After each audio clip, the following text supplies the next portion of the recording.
TV 84 ਦੇ ਨਾਲ ਜੁੜੇ ਹੋ। ਮੈਂ ਰਜਿੰਦਰ ਸਿੰਘ। ਸ੍ਰੀ ਚਮਕੌਰ ਸਾਹਿਬ ਦੀ ਪਾਵਨ ਧਰਤੀ, ਜਿਸ ਜਗ੍ਹਾ ਦੇ ਉੱਪਰ ਗੁਰੂ ਗੋਬਿੰਦ ਸਿੰਘ ਮਹਾਰਾਜ ਜੀ ਨੇ ਦੁਨੀਆ ਦੀ ਸਭ ਤੋਂ ਵੱਡੀ ਜੰਗ ਲੜੀ ਸੀ ਔਰ ਬਹੁਤ ਸਾਰਾ ਵਡਮੁੱਲਾ ਇਤਿਹਾਸ ਇਸੇ ਸ੍ਰੀ ਚਮਕੌਰ ਸਾਹਿਬ ਦੀ ਪਾਵਨ ਧਰਤੀ ਦੇ ਨਾਲ ਜੁੜਦਾ ਹੈ।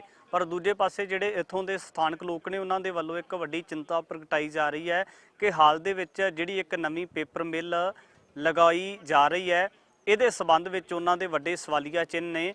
ਔਰ ਦੂਜੇ ਪਾਸੇ तमाम ਸਾਰੀਆਂ ਜਿਹੜੀਆਂ ਸਮਾਜਿਕ ਜਥੇਬੰਦੀਆਂ ਨੇ, ਸਿੱਖ ਜਥੇਬੰਦੀਆਂ ਨੇ ਜਾਂ ਜਿਹੜੇ ਸਮਾਜਿਕ ਕਾਰਕੁਨ ਨੇ, ਉਹਨਾਂ ਦੇ ਵੱਲੋਂ ਇਸੇ ਦੇ ਬਾਬਤ ਇੱਕ ਸੈਮੀਨਾਰ ਕਰਵਾਇਆ ਜਾ ਰਿਹਾ, ਜਿਹਦੇ ਵਿੱਚ ਇਸੇ ਫੈਕਟਰੀ ਦੇ ਨੁਕਸਾਨ ਨੂੰ ਲੈ ਕੇ तमाम ਸਾਰੀਆਂ ਚੀਜ਼ਾਂ ਦੀ ਸਮੀਖਿਆ ਕੀਤੀ ਜਾ ਰਹੀ ਹੈ। ਕੀ ਗੱਲਬਾਤ, ਕਿਹੜੀਆਂ ਸ਼ਖਸੀਅਤਾਂ ਨੇ, ਪੂਰੀ ਗੱਲਬਾਤ ਤੁਹਾਡੇ ਨਾਲ ਸਾਂਝੀ ਕਰਦੇ ਹਾਂ।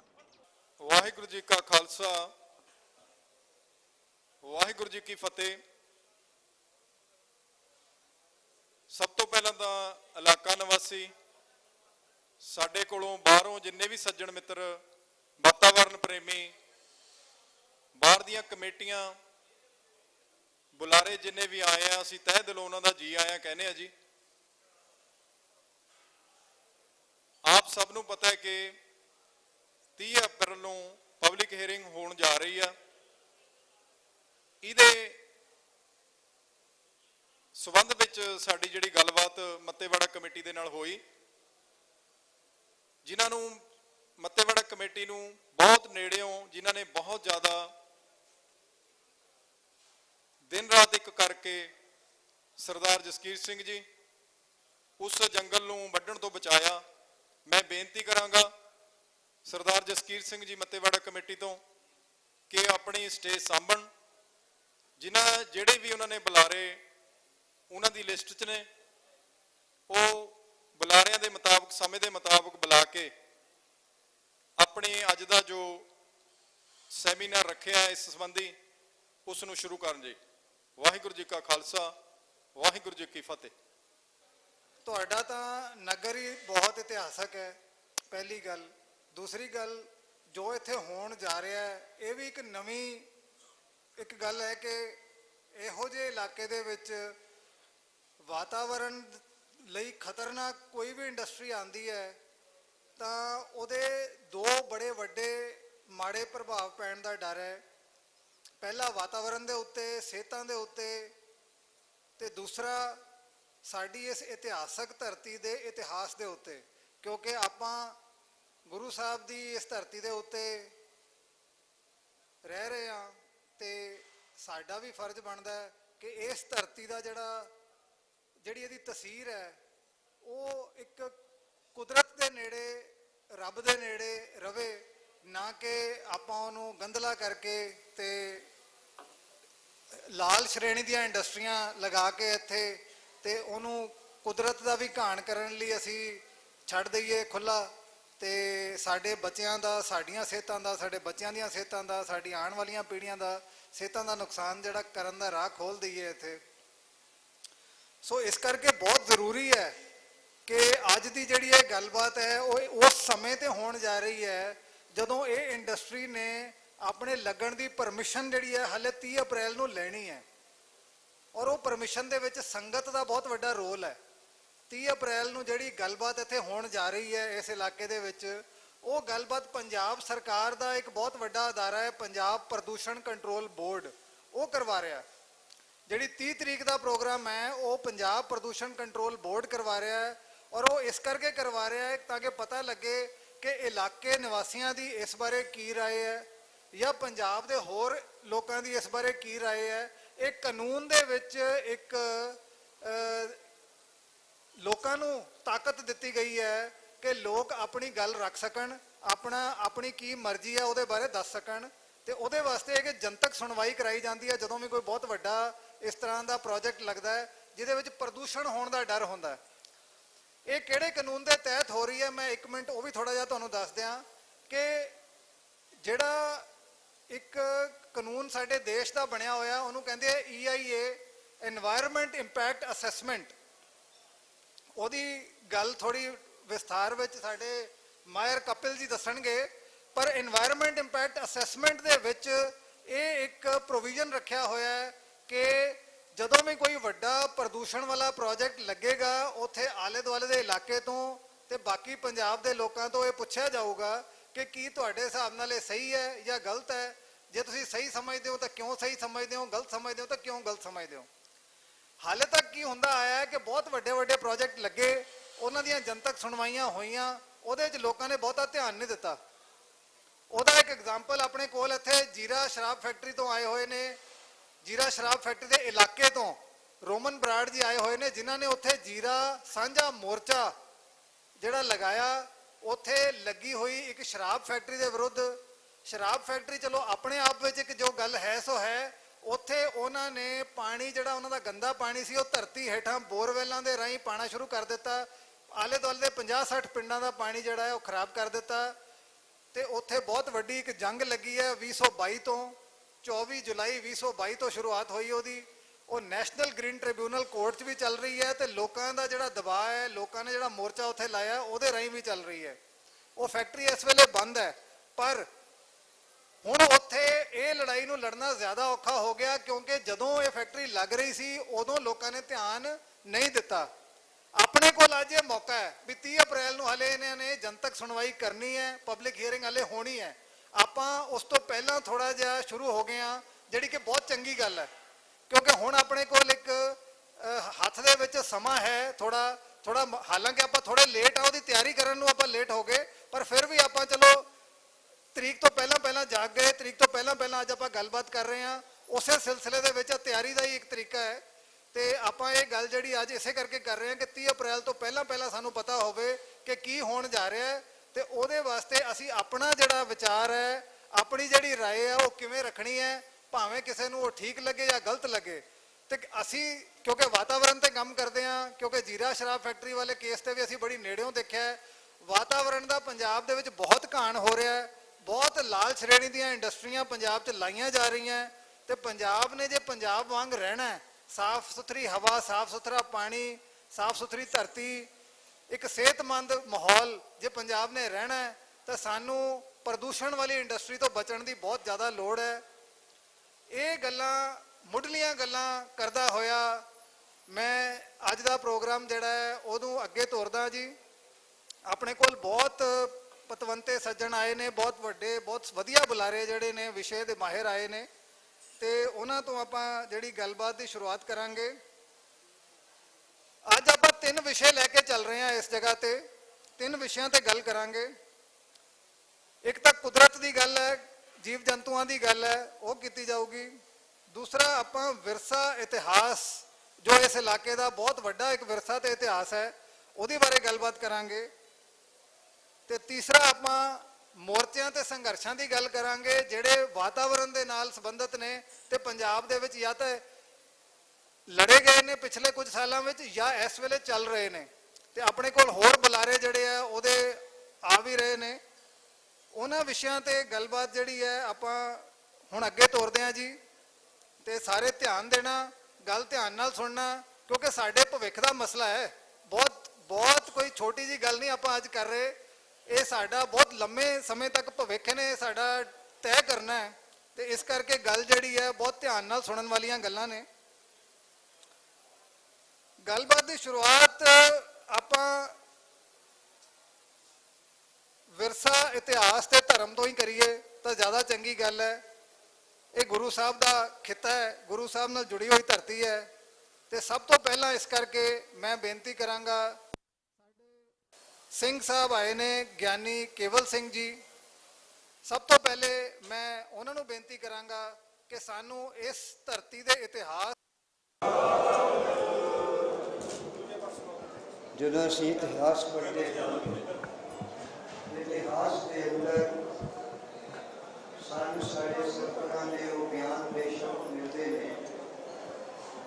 ਇਹਨਾਂ ਸ਼ਬਦਾਂ ਨਾਲ ਗੁਰਦੇਵ ਜੀ ਨੇ ਆਪਣੇ ਸਮੇਂ ਤੇ ਵਕਤ ਦੀਆਂ ਚੁਣੌਤੀਆਂ ਦੇ ਰੂਬਰੂ ਹੋ ਕੇ ਪਰਮੇਸ਼ਰ ਦੇ ਉਸ ਕਰਤੱਵ ਨੂੰ ਉਹਨਾਂ ਨੇ ਨਾ ਕੇਵਲ ਨਿਭਾਇਆ ਬਲਕਿ ਆਪਣੀ ਉਮਤ ਨੂੰ, ਗਿਆਨ ਦੇ ਰਸਤੇ 'ਤੇ ਤੁਰਨ ਵਾਲਿਆਂ ਨੂੰ ਉਹਨਾਂ ਨੇ ਇਸ ਰਾਹ 'ਤੇ ਤੁਰਨ ਦਾ ਪੈਗਾਮ ਦਿੱਤਾ, ਸਿੱਖਿਆ ਦਿੱਤੀ।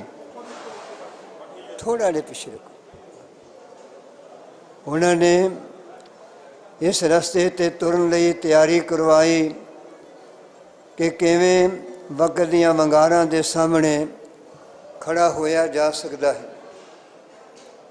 ਜਦੋਂ ਅਸੀਂ ਸਾਹਿਬ ਗੁਰੂ ਨਾਨਕ ਜੀ ਦਾ ਜੀਵਨ ਦੇਖਦੇ ਹਾਂ ਤੇ ਉਹਨਾਂ ਦੇ ਪਾਵਨ ਜੀਵਨ ਦੇ ਵਿੱਚੋਂ ਸਾਨੂੰ ਭਾਈ ਸਾਹਿਬ ਭਾਈ ਗੁਰਦਾਸ ਜੀ ਦੇ ਉਹ ਬਚਨ ਮਿਲਦੇ ਨੇ ਕਿ ਧੰਨ ਗੁਰੂ ਨਾਨਕ ਸੱਚੇ ਪਾਤਸ਼ਾਹ ਸੰਸਾਰ ਦੇ ਉਸ ਵਕਤ ਦੀਆਂ ਚੁਣੌਤੀਆਂ ਨੂੰ ਸਾਹਮਣੇ ਕਿਵੇਂ ਲੈਂਦੇ ਨੇ, ਕਿਸ ਜੁੱਸੇ ਵਿੱਚ, ਕਿੰਨੀ ਚੇਤਨਾ ਵਿੱਚ, ਕਿੰਨੀ ਵੱਡੀ ਜ਼ਿੰਮੇਵਾਰੀ ਨਾਲ ਲੈਂਦੇ ਨੇ। ਤਾਂ ਭਾਈ ਸਾਹਿਬ ਭਾਈ ਗੁਰਦਾਸ ਜੀ ਨੇ ਗੁਰੂ ਨਾਨਕ ਜੀ ਦੀ ਆਮਦ ਨੂੰ ਸਿੰਘ ਦੇ ਬੁੱਕਣ ਨਾਲ ਤਸਵੀਰ ਦਿੱਤੀ ਹੈ। ਜਿਵੇਂ ਜੰਗਲ ਦੇ ਅੰਦਰ ਸ਼ੇਰ ਬੁੱਕਦਾ ਹੈ ਤੇ ਸ਼ੇਰ ਦੇ ਬੁੱਕਣ ਦੇ ਨਾਲ ਜਿਹੜੇ ਬਾਕੀ ਦੇ ਜਾਨਵਰ ਹੋਇਆ ਕਰਦੇ ਨੇ ਉਹ ਧੀਰ ਛੱਡ ਕੇ ਭੱਜ ਜਾਂਦੇ ਹਨ। ਭਾਈ ਸਾਹਿਬ ਭਾਈ ਗੁਰਦਾਸ ਜੀ ਕਹਿੰਦੇ ਸਿੰਘ ਬੁੱਕਾ ਹੈ, ਮਿਰਗਾਵਲੀ ਭੰਨੀ ਜਾਏ ਨਾ ਧੀਰ ਤਰੋਆ। ਹੁਣ ਗੁਰੂ ਨਾਨਕ ਜੀ ਦਾ ਸਿੰਘ ਨਾਦ ਹੈ, ਸਾਨੂੰ ਅੱਜ ਉਹਦੀ ਸਮਝ ਆਉਣੀ ਬੜੀ ਜ਼ਰੂਰੀ ਹੈ।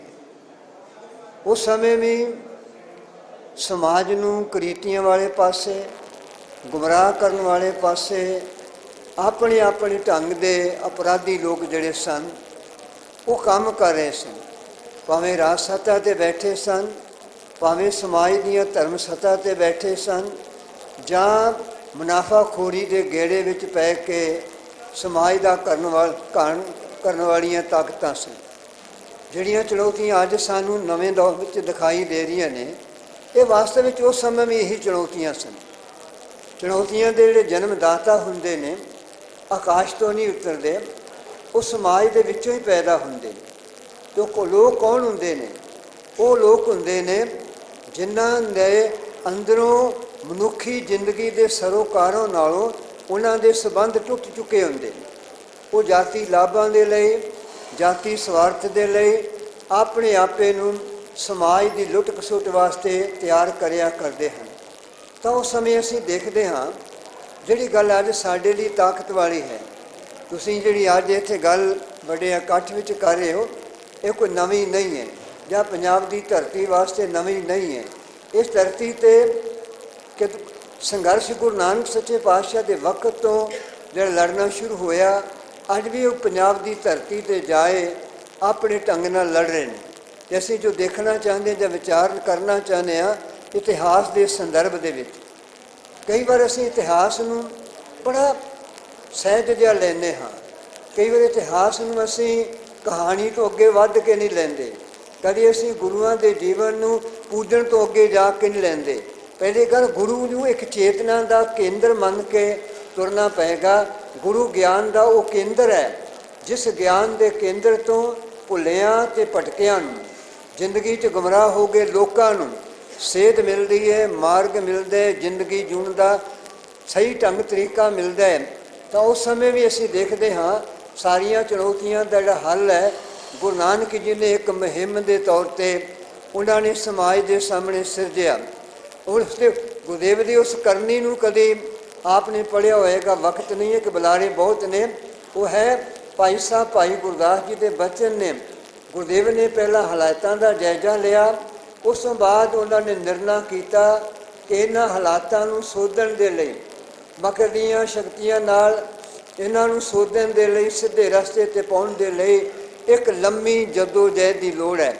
ਉਸ ਸਮੇਂ ਭਾਈ ਸਾਹਿਬ ਨੇ ਸ਼ਬਦ ਵਰਤੇ ਗੁਰੂ ਨਾਨਕ ਸੱਚੇ ਪਾਤਸ਼ਾਹ ਦੇ ਬਾਰੇ ਅੰਦਰ, ਚੜਿਆ ਸੋਧਣ ਤਰਤ ਲੁਕਾਈ। ਜਿਹਨੇ ਆਪਾਂ ਬੈਠੇ ਆਪਣੀ ਜ਼ੁਬਾਨ 'ਤੇ ਬੋਲ ਲੈ ਕੇ ਆਓ, ਚੜਿਆ ਸੋਧਣ ਤਰਤ ਲੁਕਾਈ। ਉੱਚੀ ਆਵਾਜ਼, ਚੜਿਆ ਸੋਧਣ। ਗੁਰਦੇਵ ਜੀ ਚੜੇ ਨੇ ਤਰਤ ਲੁਕਾਈ ਨੂੰ ਸੋਧਣ ਦੇ ਲਈ। ਧਰਤੀ ਦੇ ਉੱਤੇ ਕੀ ਹੈ? ਨਦੀਆਂ ਨੇ, ਜੰਗਲ ਨੇ, ਬੇਲੇ ਨੇ, ਪਰਬਤ ਨੇ, ਜੀਵ ਜੰਤੂ ਨੇ। ਧਰਤੀ ਉੱਤੇ ਜਿਹੜਾ ਵੀ ਜੀਵਨ ਹੈ ਉਸ ਜੀਵਨ ਨੂੰ ਸੰਭਾਲਣ ਲਈ ਔਰ ਜਿਹੜਾ ਇਸ ਜੀਵਨ ਨੂੰ ਵਿਗਾੜ ਰਿਹਾ ਹੈ ਉਹਨੂੰ ਜ਼ਿੰਦਗੀ ਦਾ ਰਸਤਾ ਦੇਣ ਲਈ ਗੁਰੂ ਨਾਨਕ ਜੀ ਚੜ੍ਹੇ ਨੇ, ਤਾਂ ਕਿ ਬੰਦੇ ਨੂੰ ਆਪਣੇ ਕਰਤੱਵ ਦਾ ਪਤਾ ਲੱਗ ਜਾਏ। ਉਹ ਜਦੋਂ ਬੰਦਾ ਗਿਆਨ ਤੋਂ ਕੋਰਾ ਹੋ ਜਾਂਦਾ ਹੈ ਉਦੋਂ ਬੰਦਾ ਸੌਂ ਜਾਂਦਾ ਹੈ। ਹੁਣ ਜਿੰਨਾ ਵੀ ਲੁੱਟੇ ਕੌਣ ਜਾਂਦੇ ਨੇ? ਸੌਂ ਗਿਆ। ਜਿਹੜਾ ਸੌਂ ਗਿਆ ਉਹ ਘਰ ਭੰਨੇ ਜਾਂਦੇ ਨੇ। ਜਿਹੜਾ ਸੌਂ ਗਿਆ ਉੱਥੇ ਚੋਰ ਉਚੱਕਿਆਂ ਦਾ ਆ ਕੇ ਸੌਖਾ ਦਾ ਲੱਗ ਜਾਂਦਾ ਹੈ। ਜਿੱਥੇ ਸਮਾਜ ਅਵੇਸਲਾ ਹੋ ਜਾਂਦਾ ਹੈ ਉੱਥੇ ਇਸ ਤਰ੍ਹਾਂ ਦੀਆਂ ਤਾਕਤਾਂ ਜਿਹੜੀਆਂ ਸਾਡੇ ਵਿਰੋਧ ਵਿੱਚ ਨੇ, ਕੁਦਰਤ ਦੇ ਵਿਰੋਧ ਵਿੱਚ ਨੇ, ਉਹ ਸਿਰ ਚੁੱਕ ਕੇ ਖਾਮੋਸ਼ੀ ਨਾਲ ਅੰਦਰ ਆ ਕੇ ਵੜ ਜਾਂਦੀਆਂ ਨੇ।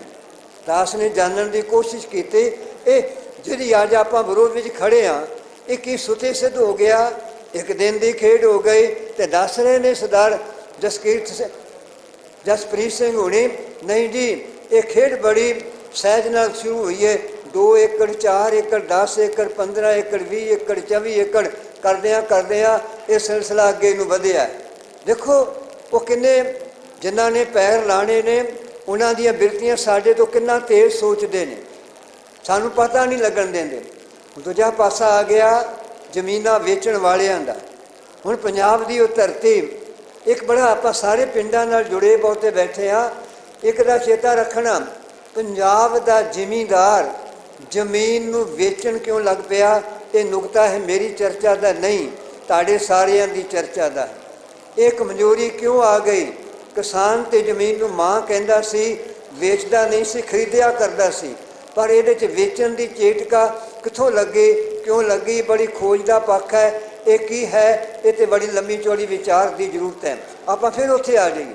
ਸਾਡੇ ਗੁਰੂ ਨਾਨਕ ਸੱਚੇ ਪਾਤਸ਼ਾਹ ਜੀ ਨੇ ਸਾਡੇ ਸਾਹਮਣੇ ਕੀ ਬਚਨ ਕਹੇ ਨੇ? ਉਹਨਾਂ ਨੇ ਸਾਡਾ ਕੁਦਰਤ ਨਾਲ ਵਾਹ ਵਾਸਤਾ ਪਾਇਆ। ਉਹਨਾਂ ਦੇ 2 ਬਚਨ ਜਪਜੀ ਸਾਹਿਬ ਦੀ ਬਾਣੀ 'ਚ ਨੇ। ਉਹਨਾਂ ਨੇ ਜੋ ਸਾਡੇ ਸਾਹਮਣੇ ਸਵਾਲ ਰੱਖੇ ਨੇ ਉਹ 2 ਸਵਾਲ ਕਿਹੜੇ ਨੇ? ਇਹ ਮਨੁੱਖ ਤੂੰ ਆਪਣੇ ਅੰਦਰ ਸਵਾਲ ਖੜਾ ਕਰ, ਤੂੰ ਸਚਿਆਰ ਕਿਵੇਂ ਬਣ ਸਕਦਾ ਹੈ? ਤੇਰੇ ਅੰਦਰ ਜਿਹੜੀ ਕੂੜ ਦੀ ਕੰਧ ਹੈ ਇਹ ਕਿਵੇਂ ਟੁੱਟ ਸਕਦੀ ਹੈ? ਜਦੋਂ ਤੱਕ ਬੰਦਾ ਸਚਿਆਰ ਨਹੀਂ ਹੈ, ਜਦੋਂ ਤੱਕ ਬੰਦੇ ਦਾ ਕੂੜ ਨਾਲ ਸੰਬੰਧ ਨਹੀਂ ਟੁੱਟਿਆ, ਉਹ ਬੰਦਾ ਨਾ ਆਪਣੇ ਲਈ ਚੱਜ ਨਾਲ ਜੂ ਸਕਦਾ ਹੈ, ਨਾ ਉਹ ਬੰਦਾ ਸਮਾਜ ਲਈ ਜੂ ਸਕਦਾ ਹੈ। ਉਹਦੇ ਅੰਦਰ ਸਰਬੱਤ ਦੇ ਭਲੇ ਦਾ ਸੰਕਲਪ ਹੀ ਪੈਦਾ ਨਹੀਂ ਹੋ ਸਕਦਾ। ਇਹ ਗੱਲ ਦਾ ਖਿਆਲ ਕਰਨਾ। ਸਚਿਆਰ ਮਨੁੱਖ ਹੀ ਸੰਘਰਸ਼ ਦੇ ਜਨਮਦਾਤਾ ਹੁੰਦੇ ਨੇ। ਸਚਿਆਰ ਮਨੁੱਖ ਹੀ ਜ਼ੁਲਮ ਦੇ ਸਾਹਮਣੇ ਵੰਗਾਰ ਬਣ ਕੇ ਖੜਦੇ ਨੇ। ਇਸੇ ਲਈ ਗੁਰਦੇਵ ਨੇ 2 ਸਵਾਲ ਖੜੇ ਕਰਕੇ ਉਹਨਾਂ ਨੇ ਸਚਿਆਰ ਮਨੁੱਖ ਪੈਦਾ ਕਰਨ ਦੇ ਲਈ ਇੱਕ ਮਾਹੌਲ ਸਿਰਜਿਆ ਤੇ ਆਪਣੇ ਕਰਤੱਵ ਦੀ ਪੂਰਤੀ ਕੀਤੀ। ਆਪਾਂ ਸਵਾਲ ਜਾਣਦੇ ਹਾਂ ਜਪਜੀ ਸਾਹਿਬ ਦੀ ਪਾਵਨ ਬਾਣੀ ਵਿੱਚ, ਕਿਵ ਸਚਿਆਰਾ ਹੋਈ ਹੈ, ਕਿਵ ਕੂੜੇ ਟੁੱਟੇ ਪਾਲ। ਅੱਜ ਇਹਨਾਂ 2 ਸਵਾਲਾਂ ਨੂੰ ਅੱਗੇ ਰੱਖ ਕੇ ਅਸੀਂ ਆਪਣੀ ਜ਼ਿੰਦਗੀ ਦੀ ਤਿਆਰੀ ਕਰਨੀ ਆ। ਇਹਨਾਂ ਸਵਾਲਾਂ ਦੇ ਉੱਤਰ ਜੋ ਗੁਰਦੇਵ ਨੇ ਦਿੱਤੇ ਨੇ, ਹੁਕਮ ਰਜਾਈ ਚੱਲਣਾ ਨਾਨਕ ਲਿਖਿਆ ਨਾਲ, ਇਹ ਰੱਬ ਦੀ ਰਜ਼ਾ ਵਿੱਚ ਤੁਰੇ ਤੋਂ ਬਗੈਰ ਨਾ ਮੈਨੂੰ ਆਪਣੀ ਜ਼ਿੰਦਗੀ ਦੇ ਸੱਚ ਦਾ ਪਤਾ ਲੱਗੇਗਾ, ਨਾ ਮੈਨੂੰ ਕੁਦਰਤ ਦੀ ਰਖਵਾਲੀ ਦਾ ਪਤਾ ਲੱਗੇਗਾ, ਨਾ ਮੈਨੂੰ ਸਿਧਾਂਤ ਦੀ ਪੈਰਵਾਈ ਦਾ ਪਤਾ ਲੱਗੇਗਾ, ਨਾ ਮੈਂ ਇਨਸਾਨੀਅਤ ਗੁਣਾਂ ਨਾਲ ਭਰ ਕੇ ਅੱਗੇ ਆ ਕੇ ਕੰਮ ਕਰਾਂਗਾ। ਮੇਰੇ ਅੰਦਰੋਂ ਕੂੜ ਦੀ ਕੰਧ, ਉਹ ਲੋਭ ਲਾਲਚ ਦੀ ਕੰਧ ਜਿਹੜਾ ਸਾਡੇ ਅੰਦਰ ਸਾਰਿਆਂ ਤੋਂ ਭੈੜੀ ਚੀਜ਼ ਬਣ ਕੇ ਸਾਡੇ ਅੰਦਰ ਕੁੱਤਾ ਬਣ ਕੇ ਭੌਂਕ ਰਿਹਾ ਹੈ। ਅੰਦਰ ਲੋਭ ਭੌਂਕੇ ਨਿਤ ਕੁੱਤਾ, ਅੰਦਰ ਲੋਭ ਭੌਂਕੇ ਨਿਤ ਕੁੱਤਾ। ਸਾਡੇ ਅੰਦਰ ਲੋਭ ਦਾ ਕੁੱਤਾ ਸਾਰਿਆਂ 'ਚ ਹੀ ਭੌਂਕ ਰਿਹਾ ਹੈ। ਕੋਈ ਦੁਨੀਆ ਦਾ ਬੰਦਾ ਨਹੀਂ ਜਿਹਦੇ ਅੰਦਰ ਕੁੱਤਾ ਨਹੀਂ ਭੌਂਕ ਰਿਹਾ। ਉਹ ਮੇਰੇ ਅੰਦਰ ਲੋਭ ਹੈ ਤੇ ਲੋਭ ਖਾਤਰ ਬੰਦਾ ਕੀ ਨਹੀਂ ਕਰਦਾ। ਬਾਣੀ ਕਹਿੰਦੀ ਲੋਭੀ ਕਾ ਵਸਾ ਨਾ ਕੀਤੇ, ਜੇਕਰ ਪਾਰ ਵਸਾਏ। ਜਿਹੜਾ ਬੰਦਾ ਲੋਭੀ ਹੈ ਉਹਦਾ ਕਦੀ ਵੀ ਭਰੋਸਾ ਨਹੀਂ ਕੀਤਾ ਜਾ ਸਕਦਾ। ਸਾਨੂੰ ਇਹ ਬੜਾ ਸੁਚੇਤ ਹੋ ਕੇ ਰਹਿਣਾ ਪਏਗਾ। ਲੋਭੀ ਪਤਾ ਨਹੀਂ ਆਪ ਕਿੱਥੇ ਡੁੱਬੇਗਾ, ਸਮਾਜ ਕਿੱਥੇ ਡੁੱਬੇਗਾ। ਤੇ ਅੱਜ ਸਾਡੇ ਆਲੇ ਦੁਆਲੇ ਲੋਭੀਆਂ ਦੇ ਝੁੰਡ ਸਾਨੂੰ ਦਿਖਾਈ ਦੇ ਰਹੇ ਨੇ। ਆਓ ਅੱਗੇ ਚਲੀਏ। ਗੁਰਦੇਵ ਗੁਰੂ ਨਾਨਕ ਜੀ ਦਾ ਇੱਕ ਬਚਨ ਹੈ, ਬਲਹਾਰੀ ਕੁਦਰਤ ਵਸਿਆ ਤੇਰਾ ਅੰਤ ਨਾ ਜਾਈ ਲਖਿਆ। ਹੁਣ ਜੋ ਉਹਨਾਂ ਨੇ ਜਦੋਂ ਰੱਬ ਦੀ ਗੱਲ ਕੀਤੀ, ਪ੍ਰਭੂ ਜੀ ਦੀ ਗੱਲ ਕੀਤੀ, ਕਿ ਉਹਨਾਂ ਨੇ ਰੱਬ ਨੂੰ ਕਿੱਥੇ ਵੇਖਿਆ? ਉਹਨਾਂ ਨੂੰ ਕੁਦਰਤ ਵਿੱਚ ਵੇਖ ਕੇ ਗੱਲ ਕੀਤੀ ਕਿ ਪ੍ਰਮਾਤਮਾ ਕੁਦਰਤ ਵਿੱਚ ਵਸਦਾ ਹੈ। ਤੇ ਉਹਨੇ ਆਪਣੇ ਸੇਵਕਾਂ ਨੂੰ ਕੁਦਰਤ ਦੇ ਨਾਲ ਤੁਰਨ ਵਾਲੀ ਜ਼ਿੰਦਗੀ ਦਿੱਤੀ ਕਿ ਤੂੰ ਕੁਦਰਤ ਨੂੰ ਸਮਝਣਾ ਹੈ, ਕੁਦਰਤ ਨੂੰ ਜਾਣਨਾ ਹੈ। ਤੂੰ ਰੱਬ ਤੇ ਕੁਦਰਤ ਨੂੰ ਅੱਡ ਅੱਡ ਕਰਕੇ ਨਹੀਂ ਦੇਖਣਾ। ਇਹ ਵਿਚਾਰ ਗੁਰੂ ਨਾਨਕ ਜੀ ਦੇ ਨੇ। ਅਸੀਂ ਕੁਦਰਤ ਨੂੰ ਵੱਖਰਾ ਕਰਕੇ ਨਹੀਂ ਵੇਖਦੇ, ਪਰਮਾਤਮਾ ਨੂੰ ਵੱਖਰਾ ਕਰਕੇ ਨਹੀਂ ਵੇਖਦੇ। ਅਸੀਂ ਤੇ ਉਸ ਰੱਬ ਦੇ ਪੁਜਾਰੀ ਹਾਂ ਜਿਹੜਾ ਜਲ ਥਲ ਮਹੀਲ ਪੂਰਿਆ ਰਵਿਆ ਵਿੱਚ ਬਣਾ। ਜੋ ਪ੍ਰਮਾਤਮਾ ਜਲ ਵਿੱਚ ਹੈ, ਥਲ ਵਿੱਚ ਹੈ, ਵਣਾਂ ਵਿੱਚ ਹੈ। ਅਸੀਂ ਉਸ ਰੱਬ ਦੇ ਉਪਾਸ਼ਕ ਹਾਂ ਤੇ ਉਸ ਰੱਬ ਦੇ ਉਪਾਸ਼ਕ ਦੇ ਤੌਰ ਤੇ ਸਾਨੂੰ ਸੋਚਣਾ ਪਏਗਾ। ਹੁਣ ਜਲ ਦੇ ਜੀਵਾਂ ਬਾਰੇ ਸੋਚਣਾ ਪਏਗਾ, ਥਲ ਦੇ ਜੀਵਾਂ ਬਾਰੇ ਸੋਚਣਾ ਪਏਗਾ, ਸਾਨੂੰ ਧਰਤੀ ਦੇ ਜੀਵਾਂ ਬਾਰੇ, ਵਣਾਂ ਵਿੱਚ ਵਸਦੇ ਜੀਵਾਂ ਬਾਰੇ ਸੋਚਣਾ ਪਏਗਾ। ਸਾਡੇ ਅੰਦਰ ਏਡੀ ਵੱਡੀ ਚੇਤਨਾ ਚਾਹੀਦੀ ਹੈ ਕਿ ਅਸੀਂ ਆਪਣੇ ਆਪੇ ਨੂੰ ਇੰਨਾ ਯੋਗ ਬਣਾ ਸਕੀਏ। ਇਸ ਲਈ ਕਰਨਾ ਕੀ ਪਏਗਾ? ਬਾਣੀ ਦੇ ਬਚਨ ਨੇ, ਹੇ ਮਨੁੱਖ ਤੂੰ ਅਨ ਦਿਨ ਜਾਗ, ਤੂੰ ਦਿਨ ਤੇ ਰਾਤ ਨੂੰ ਜਾਗਣਾ ਪਏਗਾ। ਅਨ ਦਿਨ ਜਾਗ, ਹਰ ਚੇਤ, ਆਪਣੇ ਅੰਦਰ ਜਿਹੜੀ ਚੇਤਨਾ ਹੈ 24 ਘੰਟੇ ਤੇਰੇ ਕੋਲ ਚੇਤਨਾ ਚਾਹੀਦੀ ਹੈ। ਇਹ ਨਹੀਂ ਹੈ ਕਿ ਅਸੀਂ ਉਦੋਂ ਜਾਗੀਏ ਜਦੋਂ ਸਾਡੇ ਸਿਰ ਤੇ ਕੋਈ ਬਿੱਜ ਡਿੱਗਦੀ ਹੈ। ਵੈਸੇ ਬਾਬਾ ਕਬੀਰ ਜੀ ਕਹਿੰਦੇ ਨੇ, ਕਹੋ ਕਬੀਰ ਸੂਤਾ ਨਰ ਜਾਗੇ, ਕਹੋ ਕਬੀਰ ਸੂਤਾ ਨਰ ਜਾਗੇ, ਜਮ ਕਾ ਡੰਡ ਮੂੰਡ ਪਰ ਲਾਗੇ। ਜਦੋਂ ਸਾਡੇ ਸਿਰ ਤੇ ਕੋਈ ਮੌਤ ਦਾ ਖਤਰਾ ਇੱਦਾਂ ਦਾ ਆ ਜਾਂਦਾ ਹੈ, ਉਦੋਂ ਆਪਾਂ ਜਾਗ ਪੈਂਦੇ ਹਾਂ। ਇਲਾਕਾ ਕੋਈ ਚਮਕੌਰ ਸਾਹਿਬ ਦਾ ਹੋ ਸਕਦਾ ਹੈ, ਇਲਾਕਾ ਮਾਤੇਵਾੜੇ ਦਾ ਹੋ ਸਕਦਾ ਹੈ, ਇਲਾਕਾ ਜੀਰੇ ਦਾ ਹੋ ਸਕਦਾ ਹੈ, ਇਲਾਕਾ ਕਿਸੇ ਹੋਰ ਪਾਸੇ ਦਾ ਹੋ ਸਕਦਾ ਹੈ। ਸਾਡੀ ਜਾਗ ਹਮੇਸ਼ਾ ਦੁਸ਼ਮਣ ਦੀ ਸੱਟ ਪੈਣ ਤੋਂ ਬਾਅਦ ਅਸੀਂ ਜਾਗਦੇ ਹਾਂ। ਅਸੀਂ 24 ਘੰਟੇ ਜਾਗ ਕੇ ਜ਼ਿੰਦਗੀ ਜਿਉਣੀ ਆਪਾਂ, ਤਾਂ ਜਾ ਕੇ ਆਪਾਂ ਬਚ ਸਕਾਂਗੇ। ਇਹ ਗੱਲ ਫਿਕਰਾ ਧਿਆਨ 'ਚ ਰੱਖ ਲੈਣਾ। ਦੁਸ਼ਮਣ ਬਾਤ ਕਰੇ, ਦੁਸ਼ਮਣ ਬਾਤ ਕਰੇ ਅਣਹੋਣੀ। ਜਿਹੜਾ ਕੁਦਰਤ ਦਾ ਵਿਰੋਧੀ ਹੈ, ਮਨੁੱਖਤਾ ਦਾ ਵਿਰੋਧੀ ਹੈ, ਉਹਨੇ ਹਮੇਸ਼ਾ ਉਹ ਗੱਲਾਂ ਕਰਨੀਆਂ ਨੇ ਜਿਹੜੀਆਂ ਸਾਡੇ ਖੁਆਬ ਵਿੱਚ ਵੀ ਨਹੀਂ ਹੁੰਦੀਆਂ, ਜਿਹੜੀਆਂ ਆਪਾਂ ਸੋਚ ਵੀ ਨਹੀਂ ਸਕਦੇ। ਇਹਦੇ ਵਾਸਤੇ ਚੇਤਨਾ ਹੀ ਸਭ ਤੋਂ ਵੱਡੀ ਤਾਕਤ ਹੁੰਦੀ ਹੈ। ਗੁਰੂ ਨਾਨਕ ਸੱਚੇ ਪਿਤਾ ਦੇ ਬਚਨ ਜਿਹੜੇ ਆਪਾਂ ਉਹਨਾਂ ਦੀ ਬਾਣੀ 'ਚ ਪੜ੍ਹਦੇ ਹਾਂ ਕਿ ਅੱਗੋਂ ਦੇ ਜੇ ਚੇਤੀਏ, ਅੱਗੋਂ ਦੇ ਜੇ ਚੇਤੀਏ ਤਾਂ ਕਾਇਕ ਮਿਲੇ ਸਜਾਏ। ਜੇ ਸਮੇਂ ਤੋਂ ਪਹਿਲਾਂ ਜਾਗ ਕੇ ਜ਼ਿੰਦਗੀ ਜਿਉਣੀ ਸ਼ੁਰੂ ਕਰੀਏ ਤਾਂ ਭਲਿਓ ਇਹ ਜਿਹੜੀਆਂ ਸਜ਼ਾ ਅਸੀਂ ਵਰਤਮਾਨ ਵਿੱਚ ਭੋਗ ਰਹੇ ਹਾਂ, ਇਹਨਾਂ ਸਜ਼ਾਵਾਂ ਤੋਂ ਬਚਿਆ ਜਾ ਸਕਦਾ ਹੈ। ਅੱਜ ਜਦੋਂ ਇਤਿਹਾਸ ਨੂੰ ਜਾਣਨਾ ਚਾਹੁੰਦੇ ਹਾਂ, ਸਾਡੇ ਗੁਰੂਆਂ ਨੇ ਕੁਦਰਤ ਨਾਲ ਜੁੜ ਕੇ ਜ਼ਿੰਦਗੀ ਜਿਉਣ ਵਾਲੇ ਮਨੁੱਖ ਪੈਦਾ ਕੀਤੇ ਨੇ। ਉਹਨਾਂ ਨੇ ਰੱਬ ਨਾਲ ਜੁੜ ਕੇ ਸਾਨੂੰ ਸਿੱਖੀ ਦਿੱਤੀ ਹੈ। ਉਹਨਾਂ ਨੇ ਇਹੋ ਜਿਹਾ ਮਨੁੱਖ ਪੈਦਾ ਕੀਤਾ ਜਿਹੜਾ ਨਾ ਕੁਦਰਤ ਨੂੰ ਛੱਡ ਸਕਦਾ ਹੈ, ਨਾ ਰੱਬ ਨੂੰ ਛੱਡ ਸਕਦਾ ਹੈ। ਅੱਜ ਅਸੀਂ ਕੁਦਰਤ ਨੂੰ ਵੀ ਛੱਡ ਗਏ ਹਾਂ ਅਤੇ ਰੱਬ ਨੂੰ ਵੀ ਛੱਡ ਗਏ ਹਾਂ। ਅੱਜ ਅਸੀਂ ਵੱਲ ਮਾਰ ਕਿੱਥੋਂ ਪੈ ਰਹੀ ਹੈ? ਕਦੀ ਆਪਣੇ ਮਨਾਂ ਨੂੰ ਪੜ੍ਹ ਕੇ ਦੇਖੀਏ। ਅੱਜ ਰੱਬ ਨੂੰ ਅਸੀਂ ਮੰਨਣ ਲਈ ਬਹੁਤੇ ਤਿਆਰ ਨਹੀਂ ਹੋ ਰਹੇ। ਅੱਜ ਕੁਦਰਤ ਦੀ ਸਾਨੂੰ ਸਮਝ ਨਹੀਂ ਆ ਰਹੀ। ਅਸੀਂ ਆਪਣੇ ਸਵਾਰਥਾਂ ਵਾਲੇ ਪਾਸੇ ਵੱਧ ਗਏ ਹਾਂ ਅਤੇ ਸਾਡੇ ਗੁਰੂਆਂ ਦਾ ਪੂਰਾ ਜੀਵਨ ਜਿਹੜਾ ਹੈ ਇਹ ਕੁਦਰਤ ਔਰ ਰੱਬ ਦੇ ਚੁਗਿਰਦੇ ਵਿੱਚ ਹੈ। ਉਹਨਾਂ ਦੀ ਗੱਲ ਕਰਦੇ ਹਾਂ, ਉਹਨਾਂ ਨੇ ਸਿੱਖੀ ਨੂੰ ਜਨਮ ਦਿੱਤਾ, ਸਿੱਖੀ ਦੀ ਪਰਵਰਿਸ਼ ਕੀਤੀ। ਉਹਨਾਂ ਨੇ 10 ਜਾਮਿਆਂ ਦੇ ਅੰਦਰ ਇਹੀ ਕਰਤੱਵ ਉਹਨਾਂ ਨੇ ਨਿਭਾਏ ਅਤੇ ਨਿਭਾ ਕੇ ਉਹਨਾਂ ਨੇ ਸਾਡੇ ਅੰਦਰ ਇੱਕ ਪੈਗਾਮ ਦਿੱਤਾ। ਇਹ ਰਾਹ 'ਤੇ ਤੁਰਿਆ ਕਿਵੇਂ ਜਾ ਸਕਦਾ ਹੈ? ਅੱਜ ਵੀ ਆਪਾਂ ਤੁਰ ਲੱਗੇ ਹਾਂ। ਇਹ ਤੁਰਨਾ ਸਾਡਾ ਬੜਾ ਸਿਰ ਦਾ ਕੰਮ ਹੈ।